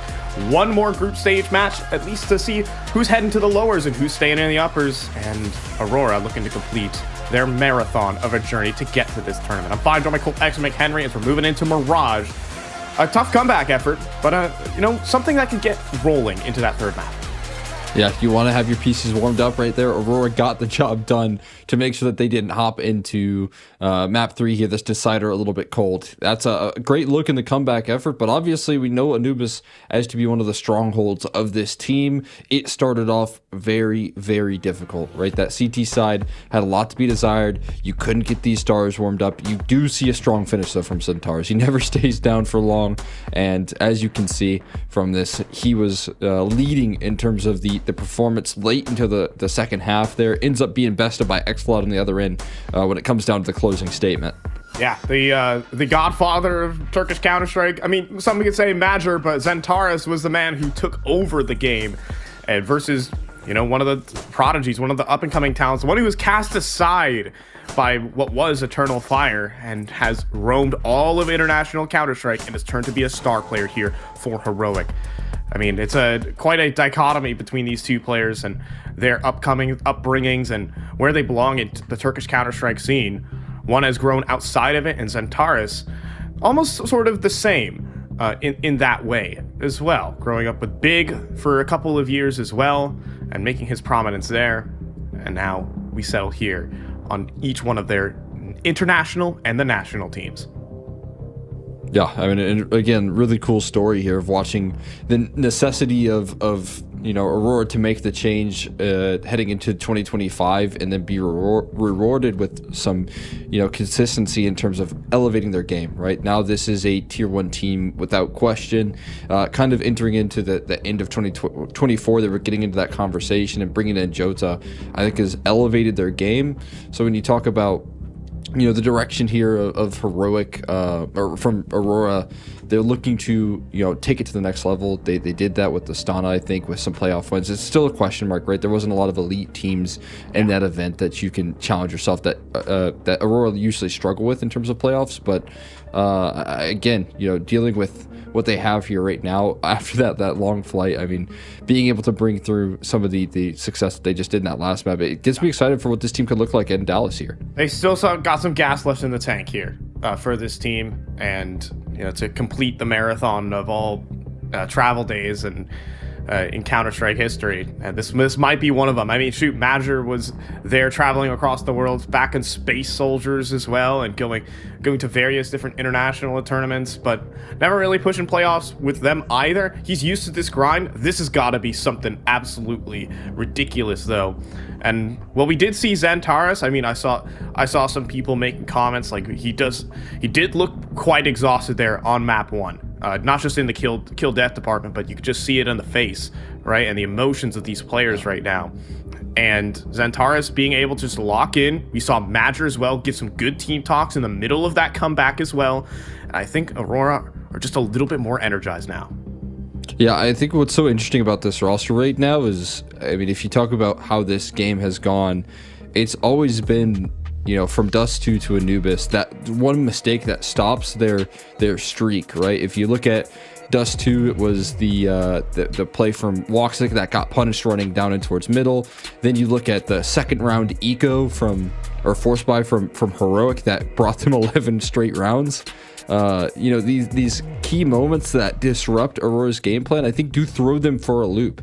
It throws this team off guard in a big way that is tough to recover, and they need big players and individual moments to get them back on track, it almost feels like right now.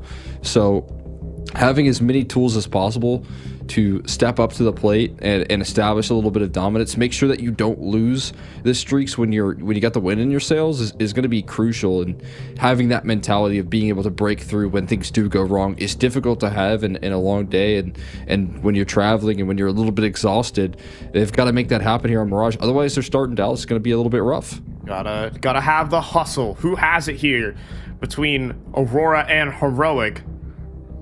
Heroic, on the other hand, definitely not feeling perfect after that map, but they got their game plan down and they put it across the line.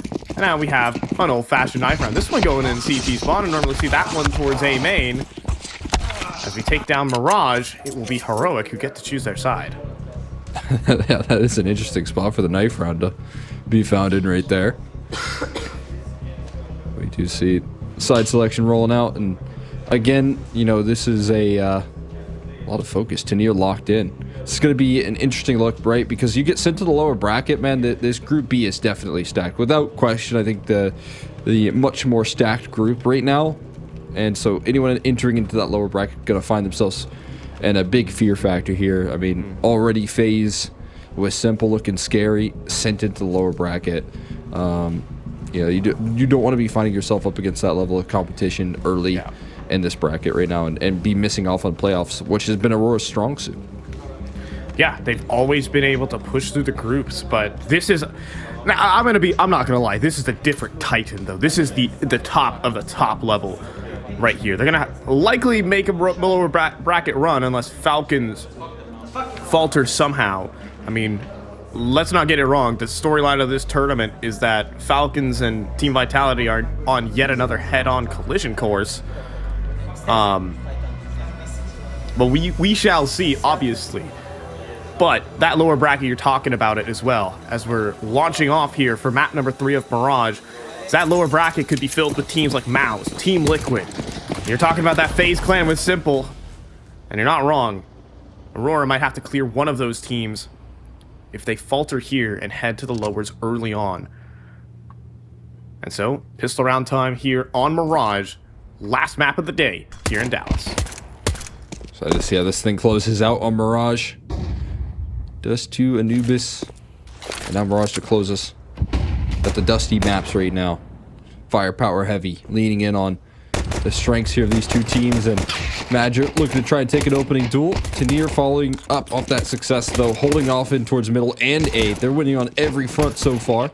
Sumpai's going to keep that true. Okay. Everyone collapsing in. Heroic dominant on the pistol after getting swept in that last map. Good to see them bounce back. That's the worst kind of start you'd want to see for Aurora, rather. They just don't hit anything. They had some advantageous fights, but none of the shots connected. Tanier locked in. Youngster the same. All that time spent channeling for Tanier turns into a 3-piece in the pistol. And Aurora will go down to Glocks.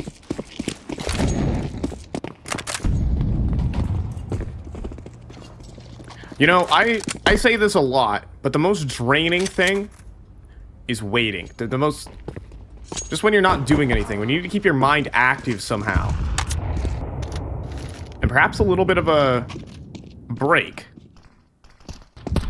could have slowed down that momentum in between the maps. We'll have to see if that's the case. It's obviously just the pistol plus the eco, but something to think about. Yeah, with you also a chance to recenter yourself here and maybe do some damage in this one. Oh boy. Sampai is kind of painted into a corner right now. Gonna have to call in for a little bit of assistance. That's what he will receive. And everyone starts to fall accordingly. Madger probably soon to follow with his Glock in hand. Does some decent damage. In fact, they do a lot of damage in this round. Any better pistols, and it could have been more concerning. That's not the case, though. And instead, Heroic coast to 2-0 before the first gun round comes through here for Aurora. Got interesting. Maybe if there's a tiny investment, a P250 could have made a world of difference. But that would have cost you one of these smoke grenades. Aurora are into a buy, but only with half utility. They've got to make a bit of a quicker paced play. And it's looking like just mid smokes and prepping that A execute.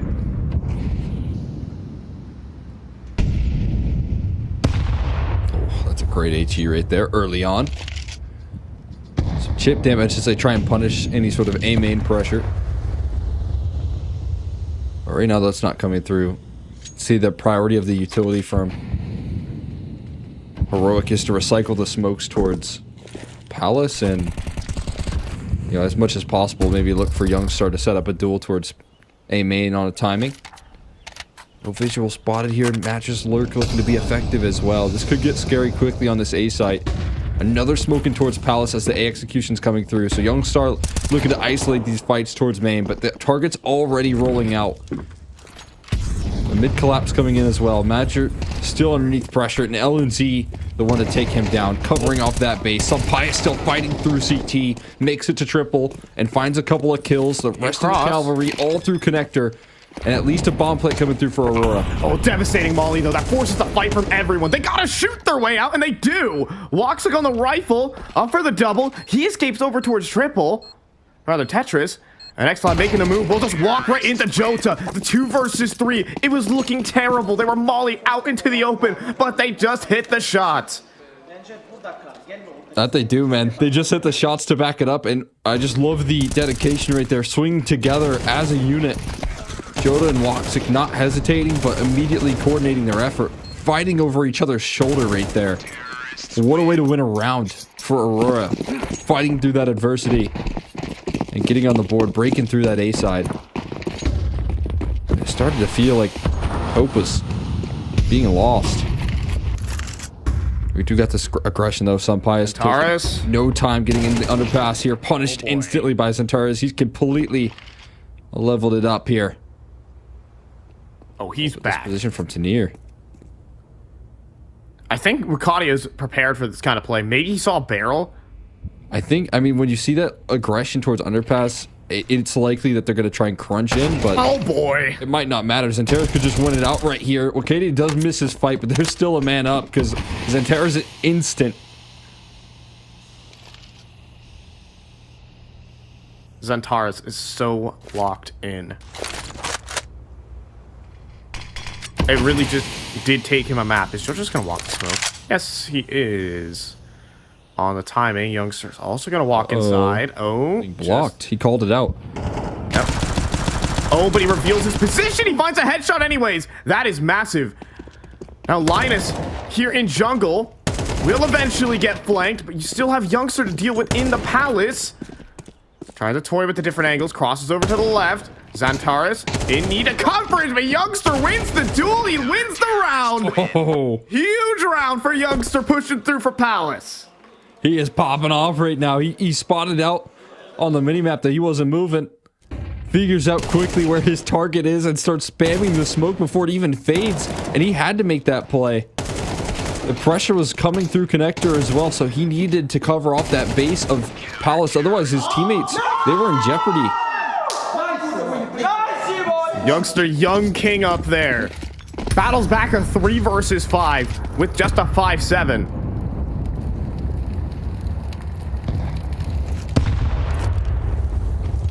Now Wakadia charging for it. He wants this 1v1 fight versus Linus.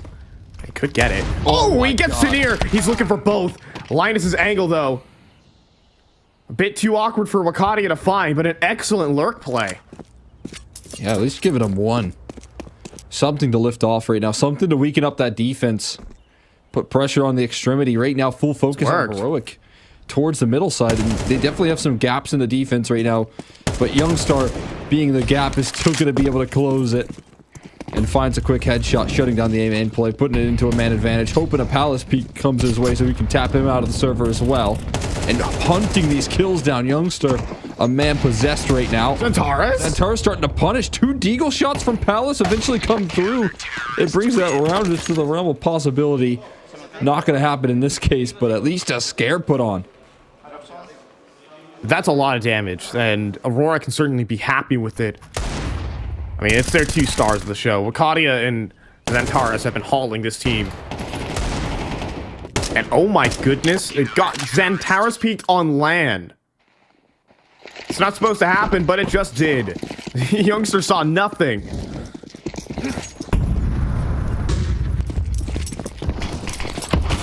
Now some bias. Stepping forward.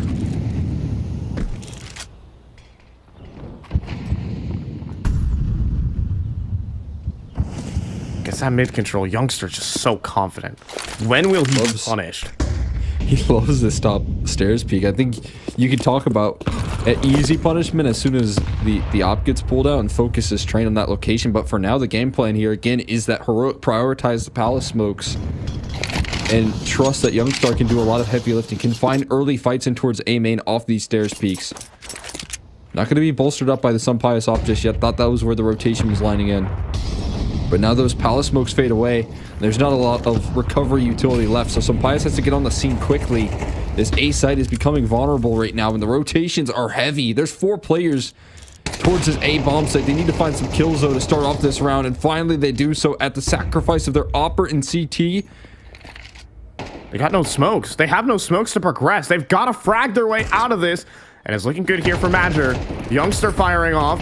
Flashbang through Youngster completely blind. They're just hunting for kills. They're not even going for the bomb plant. They realize, why don't we just eliminate the CTs? Now Woxic will feel safe to put it down because his team's got the space. But Aurora's goal was never to plant. They just want to frag. And they could get punished. Linus gets a kill back.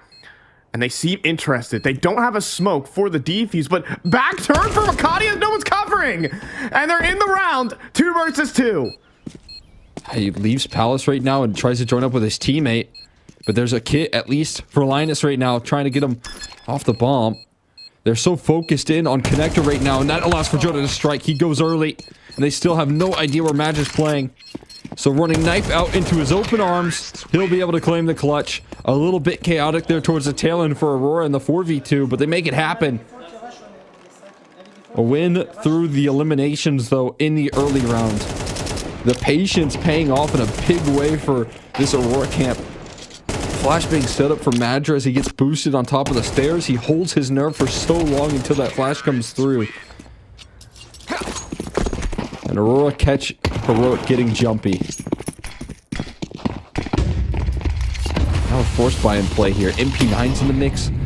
Limited firepower, but a heavy fight towards middle. Madger's already ahead of it. He is way past this defense. Does get caught surprised. There's still one in the mix here. Woxic tracks one through the smoke and is looking for a second. Diligence on the spam. Allows for Xantares to strike through underpass. And Chota, he doesn't want to hang around that fight for too long. Getting chased by LNZ, but... Oh, bested, actually. He did fall. They don't know Tanir's here. And... Oh, he delivers a headshot. Now they know it's B. But Tanir can rotate fast enough. He'll get in at the market window, and he's going to cross to the door. Well, think about it. He wants to fight, and he cannot thread in that headshot at the very end. Linus 1v2. Xantares is just going to swing it. Of course he is, and he will get punished quickly. Another Woxic clutch needed. He tucks away over towards the E-box now. And Linus to make his move. Will he clear properly? No. Not ready for Woxic in the corner. And that's the round. Another close one for Aurora, but rounds are rounds. They just can't stop peeking in these late rounds, too. I mean, Woxic did it last round where he takes a forward fight towards CT. He accidented Youngster. Oh my god, yeah, he did. And they trust in their aim right now. They trust in their accuracy for Aurora. And they're rewarded in multiple different rounds. They came with a force by another one here. It came down to a 1v1. It came down to a couple clutches in a row here. So Heroic are going all in again. And the chips on the table, letting it fly. We'll see if this risk is punished. Joda waiting in Palace. 1 kill in. Trying to take the next duel, but he knows an MP9's hunting him, and he can't recover the second. So at least a trade, but a lot of information gathered off the back of that aggression. A weird bounce on that HE. Gonna allow Linus to stay healthy. But they've lost all their space on the A side. In fact, aggression continues. It forces their hand towards B, and somehow Xantares makes it work. With a deagle shot from Sampaias flying through the market. And Madge on the flank, looking to save the day. HE does more damage, now capitalizing on the early frags done. Madge trying to scale forward, can't track his aim. Tanir stays elusive, and Woxic left scratching his head right now. Oh, it's gone horribly wrong. Madge just not sharp on the shot. That was supposed to be his. Sampaias almost gets caught on the swing. The high sensitivity will be a great asset to Woxic. He can pivot between so many angles. But there's just simply too many for one player. He will make the drop in towards the underpass, but met with the molly, he's just going to smoke it and go. Flashbang forward. X-Cloud knocked at the line. He knows where he is, but cannot hit the headshot. And plus, he had some Sampaias for backup anyways. And Heroic will keep it real spicy there with an eco win. Making every round interesting. Back-to-back force by calls here. All in effort and so much damage done by the MP9 of Linus. It's capitalized. Heroic. Their big investment pays off. And now, Aurora looking to turn up the heat a little bit. Testing X-Cloud on this A side. Having Youngster committed. Smoke a little bit late because they're past it. They're pushing on into this bomb site, looking for the same deal that they got earlier. Trying to win through elimination towards this A side, but staying elusive. Youngstar flying through these angles right now as Madra activates on the lurk. They're still getting punished. Damage done as some pious boxes Joda into the corner, and Madra has already faded away from this A side play. But B side is not open. In fact, it is quickly rushed in by Tanir. He's going to catch Madra by surprise with his knife out. Lets him fly by his crosshair, but not for long. Not into the site.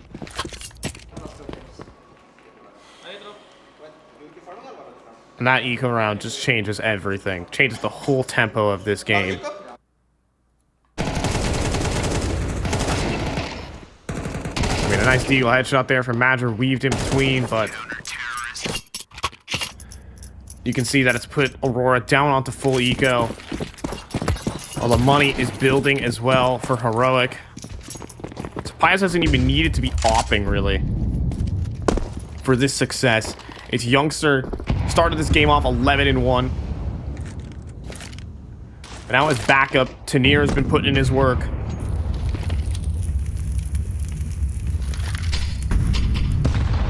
Talk about the huge, swings of momentum that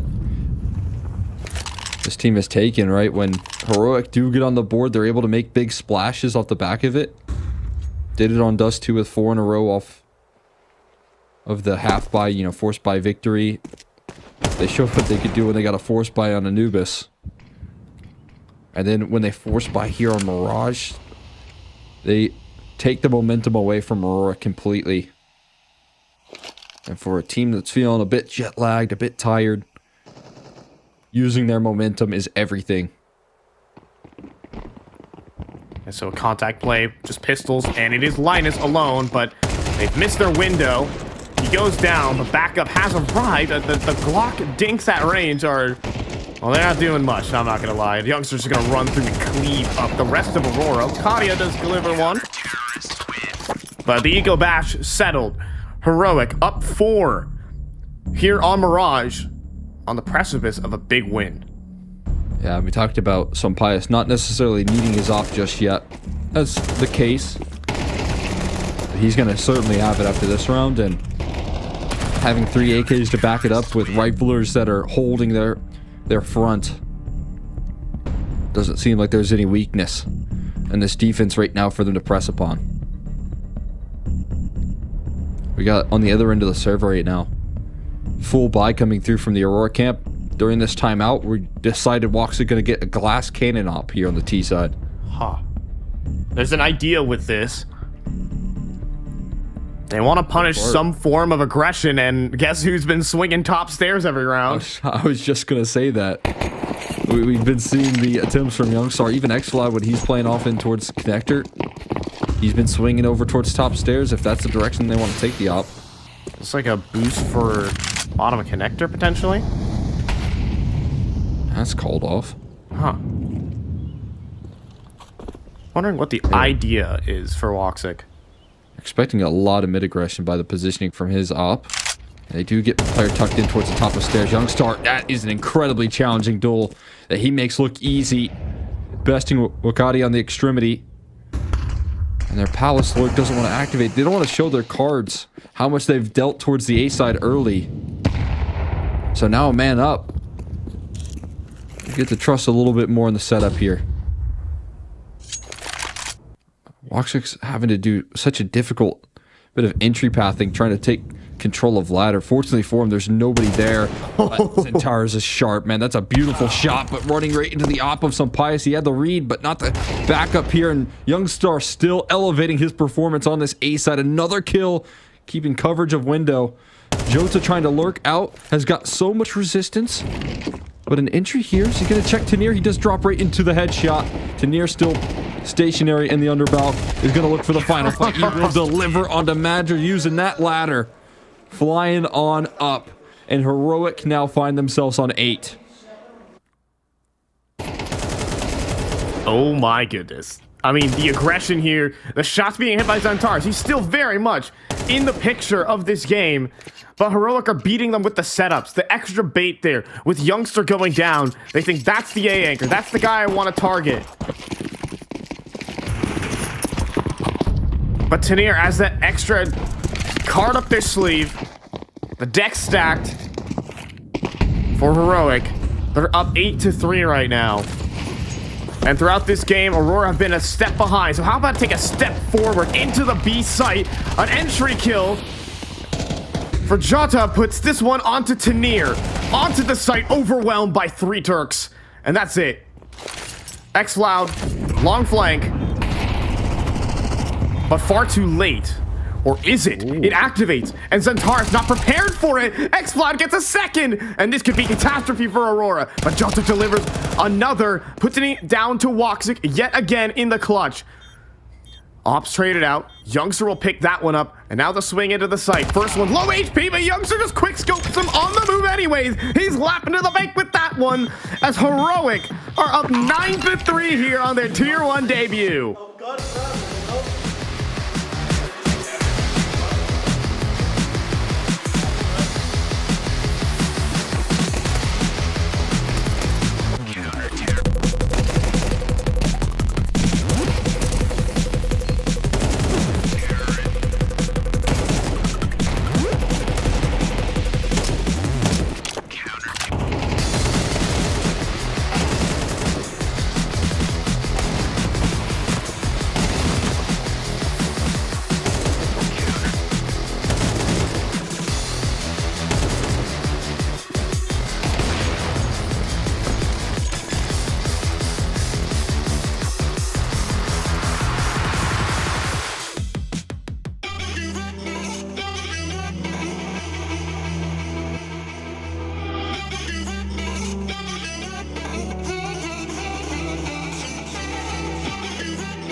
long day could end in dismay for the side of Aurora. They're down 9-3 here on the decider. Whereas Heroic are elated. They're going to continue their win streak across 3 tournaments if they can close this one out and probably fell their toughest opponent yet. Complete dichotomy in the feelings of both teams at the moment. Can Aurora turn it around again? See if they can make it happen. They're going to need another second half comeback. Has to start with the pistol like it did last time around.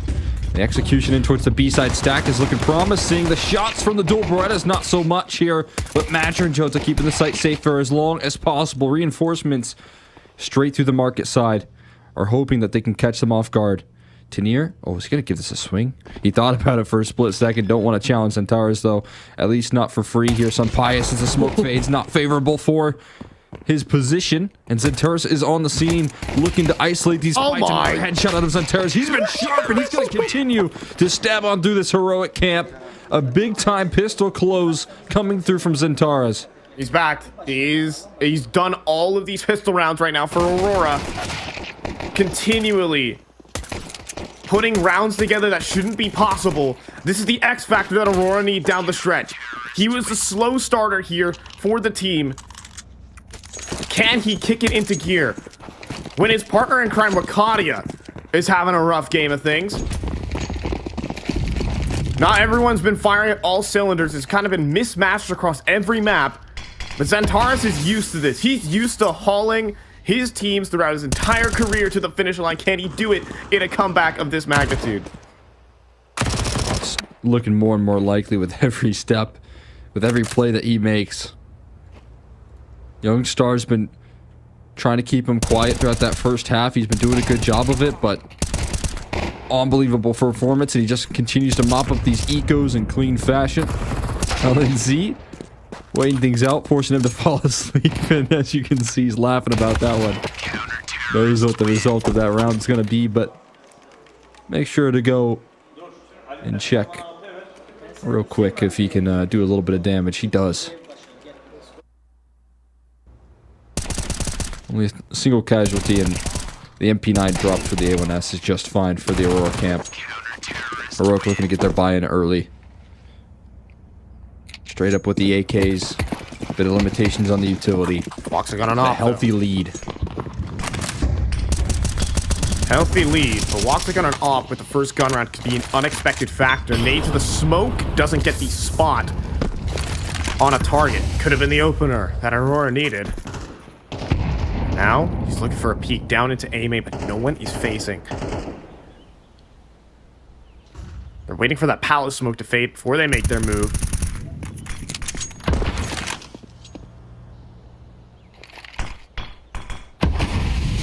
Oh my god. Goodness. The timing is absolutely terrible here for Aurora, but Jota does deliver one. Centaurus a follow-up. What could have been terrible turns into greatness here for the side of Aurora. X-Cloud, though, sprays down for a double. Back into the 2 versus 2. It's low HP here for Heroic, but they've got the A site.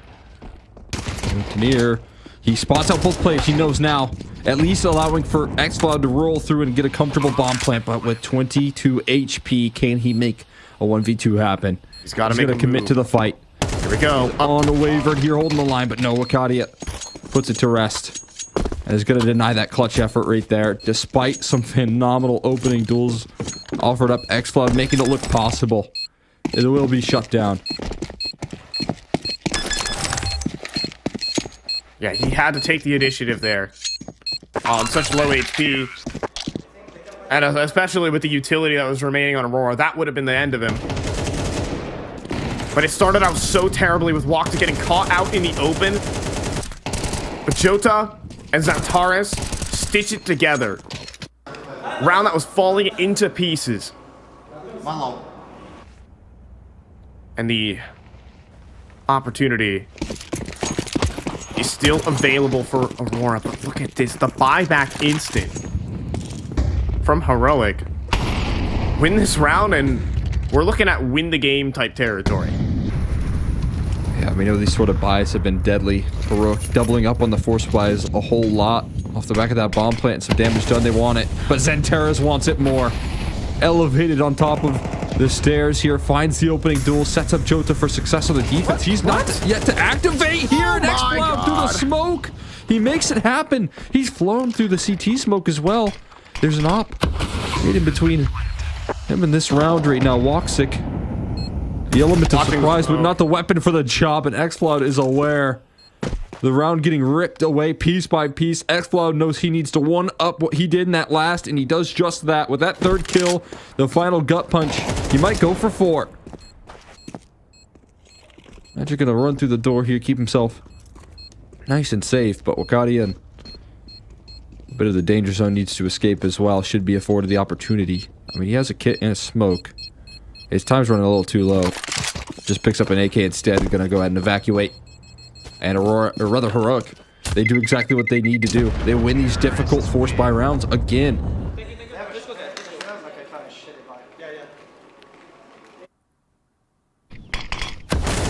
And once again, you still have these miraculous opening kills, but it's met with something even better from Xcloud. I mean, some of these players that I'm sure a lot of people in Tier 1 haven't really, or like, the average Counter-Strike viewer hasn't seen before. What the heck is a youngster? Or who is an Xcloud? Well, they can take on some of the best teams in the world. They just need to be put into the right teams and the right systems. That's exactly what you got with this Heroic camp. Excellent leadership that you're familiar with in LNC. An Opera that we talked about can bring that consistency, and a coach here in the camp that can deliver. And my God, he hasn't had visual on half the targets that he's killed in the last couple of rounds, but he just keeps spamming the smoke with these opening duels. And it is 2 heavy hitters here taken down for Aurora early. Making their life hell is Xcloud right now.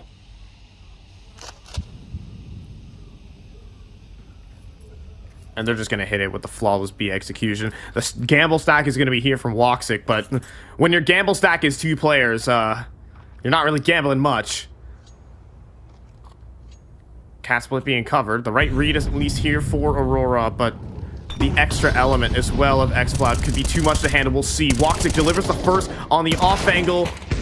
And it does not buy enough space for Madra to do anything. Aurora have been obliterated. Their money's done. Senpai is saying, do you watch me do this?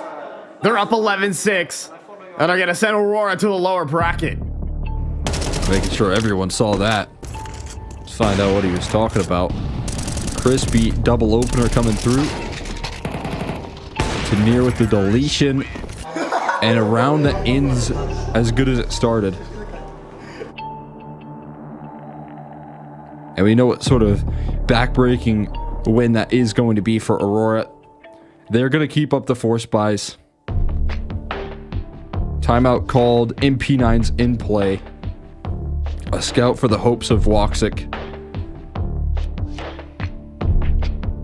But Heroic are close to the finish line, and they had to do it in a difficult fashion as well. I will say, sweep effort. Heroic have, throughout the entire day, even back on Dust 2, I think, played the better Counter-Strike. Back on Dust 2, it was the X Factor. It was the back-to-back clutches there from Woxic that broke the team. But on Anubis, they showed absolute class and power. And here, well, they've out-hustled their tired opponents.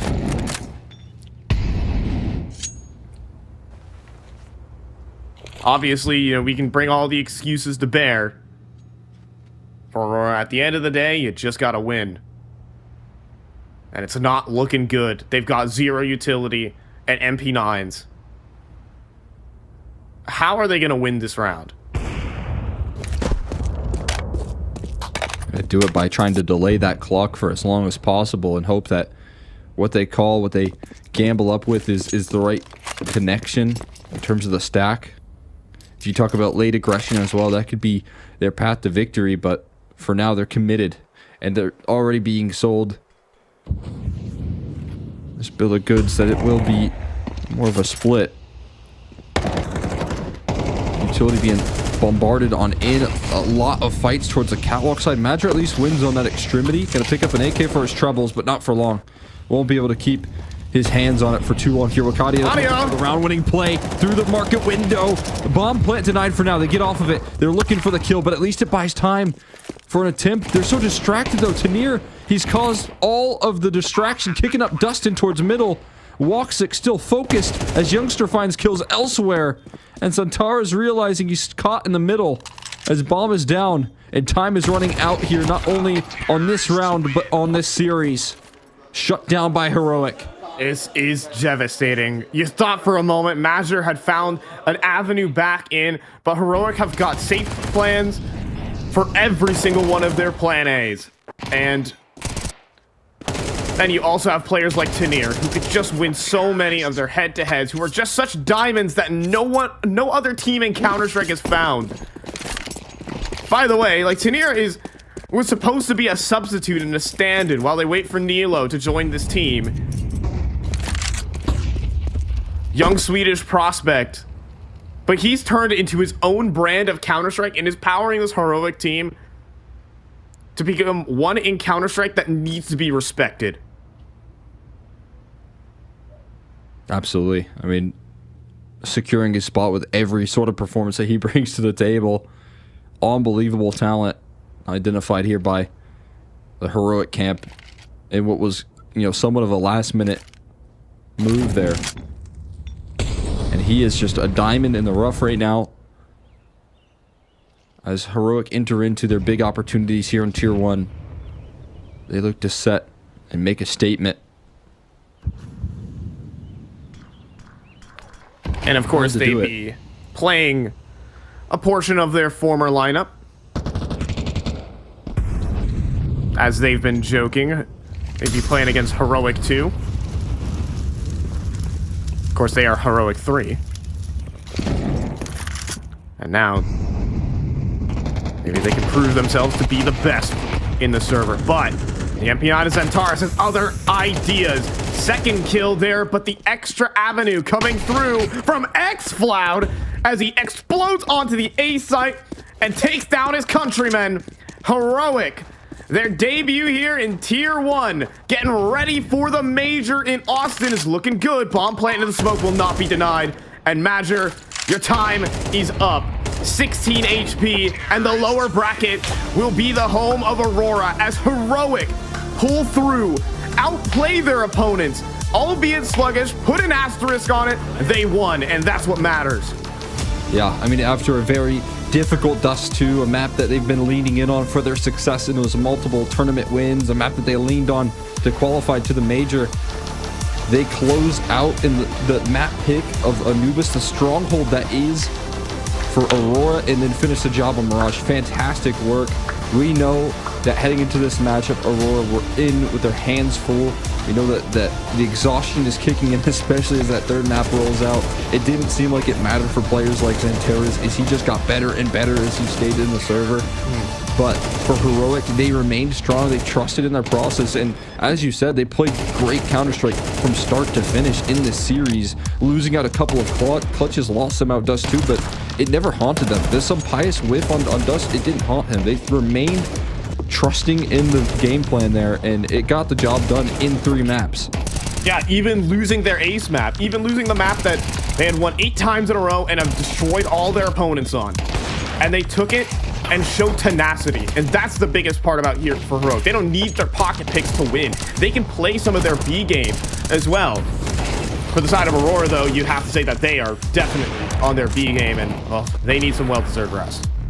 Yeah, I mean, absolutely. That's the case right now for Aurora. I want to see them bounce back here. Obviously, I talked and highlighted a little bit about how that lower bracket is going to be faced with a lot of challenges, a lot of good teams in this Group B right now fighting for that playoff spot now. But obviously, that has to be Aurora, one of those rosters heading in that direction, whereas Heroic now move forward in very exciting fashion. This is a team that was talking about, okay, they didn't overestimate themselves. And we said we got a couple wins in Tier 2. We're going to be able to bring that energy. They knew the challenge of taking that step up to the next level is going to be there as they enter into Dallas, and they accepted that challenge. It's funny. This Heroic team has taken this slingshot from going from Tier 2 to Tier 1 with multiple different rosters. Even their very first Danish roster, who started, the Cadian, the Tesses, the Borup out there. they took that step up. They started grinding tier 2, and then they worked up to become one of the top teams. And then they chopped and changed. The roster dissolved, evidently, and then they rebuilt again, started from scratch, and have done it again. They've done it 3 separate times. They are no stranger to this situation, are the folks at Heroic. They built yet another incredible team over here, and well, now they have to take on one of their former creations. Yeah, a really cool story right there. I mean, again, if you're looking at some of the players here on Heroic as well, if you're some Pius, you are just desperately wanting to make it into a playoff, right? You're desperately wanting to get on that stage, a stage that you were once able to, win just a couple of years ago. So very cool story here for this team formulating slowly but surely. Obviously now that the competition definitely getting more and more severe, but it's a good way to establish yourself here. They talked about being able to bring the heat right now. They knew they were going to walk into this match with a bit of an advantage in terms of the energy level, and they capitalize on that moment. They send Aurora, a team so good in the group stage, to the lower bracket.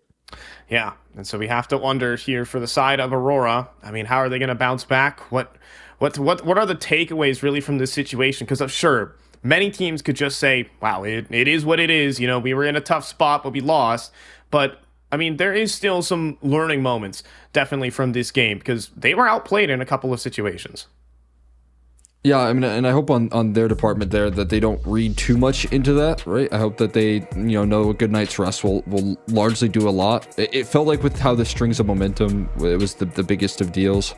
And I hope that that's what they kind of focus in on, and they get a good night's rest here tonight. We'll take a look at the Group A side of things here, see what our matchups are going to be. As you can see now, GamerLegion coming through with, that stand-in buff, doing some great work in their department, taking down 3D Max and being able to bring in some heat. I mean, they've got a tough matchup tomorrow. See if they're the ones that break this streak of vitality. And of course, on the other side of things, Mongols and G2 going to be playing out. I think so far, things may be going to expectations outside of that GamerLegion situation. Yeah, I think so as well. I mean, the win over 3D Max, maybe a bit of a surprise, but Acor as an addition over Slen. Some people say, hey, that might be the actual roster change. We'll have to see if that comes into fruition. On the other hand, over here, we got Mouse and Team Liquid as an absolute barn burner, and Heroic versus Falcons in this upper bracket to see who's going to playoffs. And this could be extremely exciting. I mean, I'm sure Heroic are salivating to get a rematch at the team that purchased their previous roster. But down in the lowers, simple facing off versus BCG. And I mean, we expect FaZe Clan to make short work of them, but we'll see if Sasha the Smasher is in full action. And lastly, Aurora will be sent down to face NRG. A matchup Aurora should be winning, but we'll see how the circumstances provide in this situation. Yeah, I think, again, if you're looking at teams that are going to look to bounce back tomorrow, Aurora has a very winnable matchup tomorrow ahead of them. You got experience of Nitro, you got that leaning in your favor, but they know what they're dealing with when it comes to NRG. And, FaZe, you want to see, potentially an arena run there for a player like Simple. That would be very cool. So we'll see what they can bring to the table versus BCG. I think a roster that's also hoping that they get the Dallas stand-in buff, but that's obviously a difficult task for them as well. Yeah, they kept it close at least versus Mouse, so maybe we can get an interesting game out of that one. But we are beginning to put the wraps here on the day, I would assume, as we're done with everything, and we are getting set and prepped and ready to go to send some teams to playoffs and kick some teams out of Dallas. We're going to see all that and more tomorrow. So on behalf of myself, Cole X, McHenry, out of Production Squad, thank you for watching day 1 of IEM Dallas. We're here all week. Peace.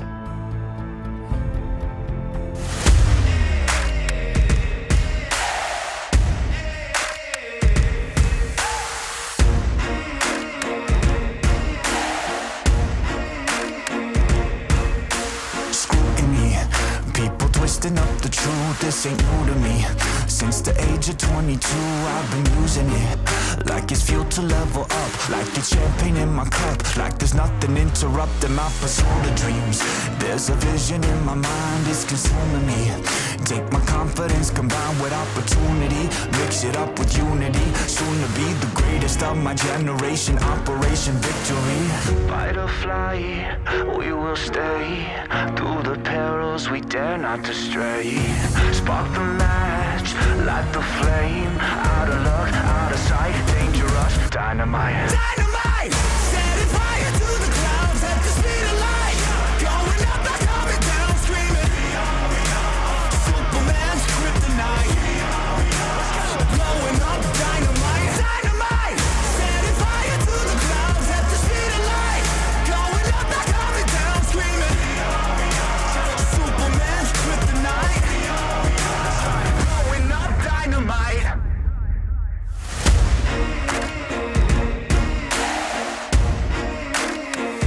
Check it.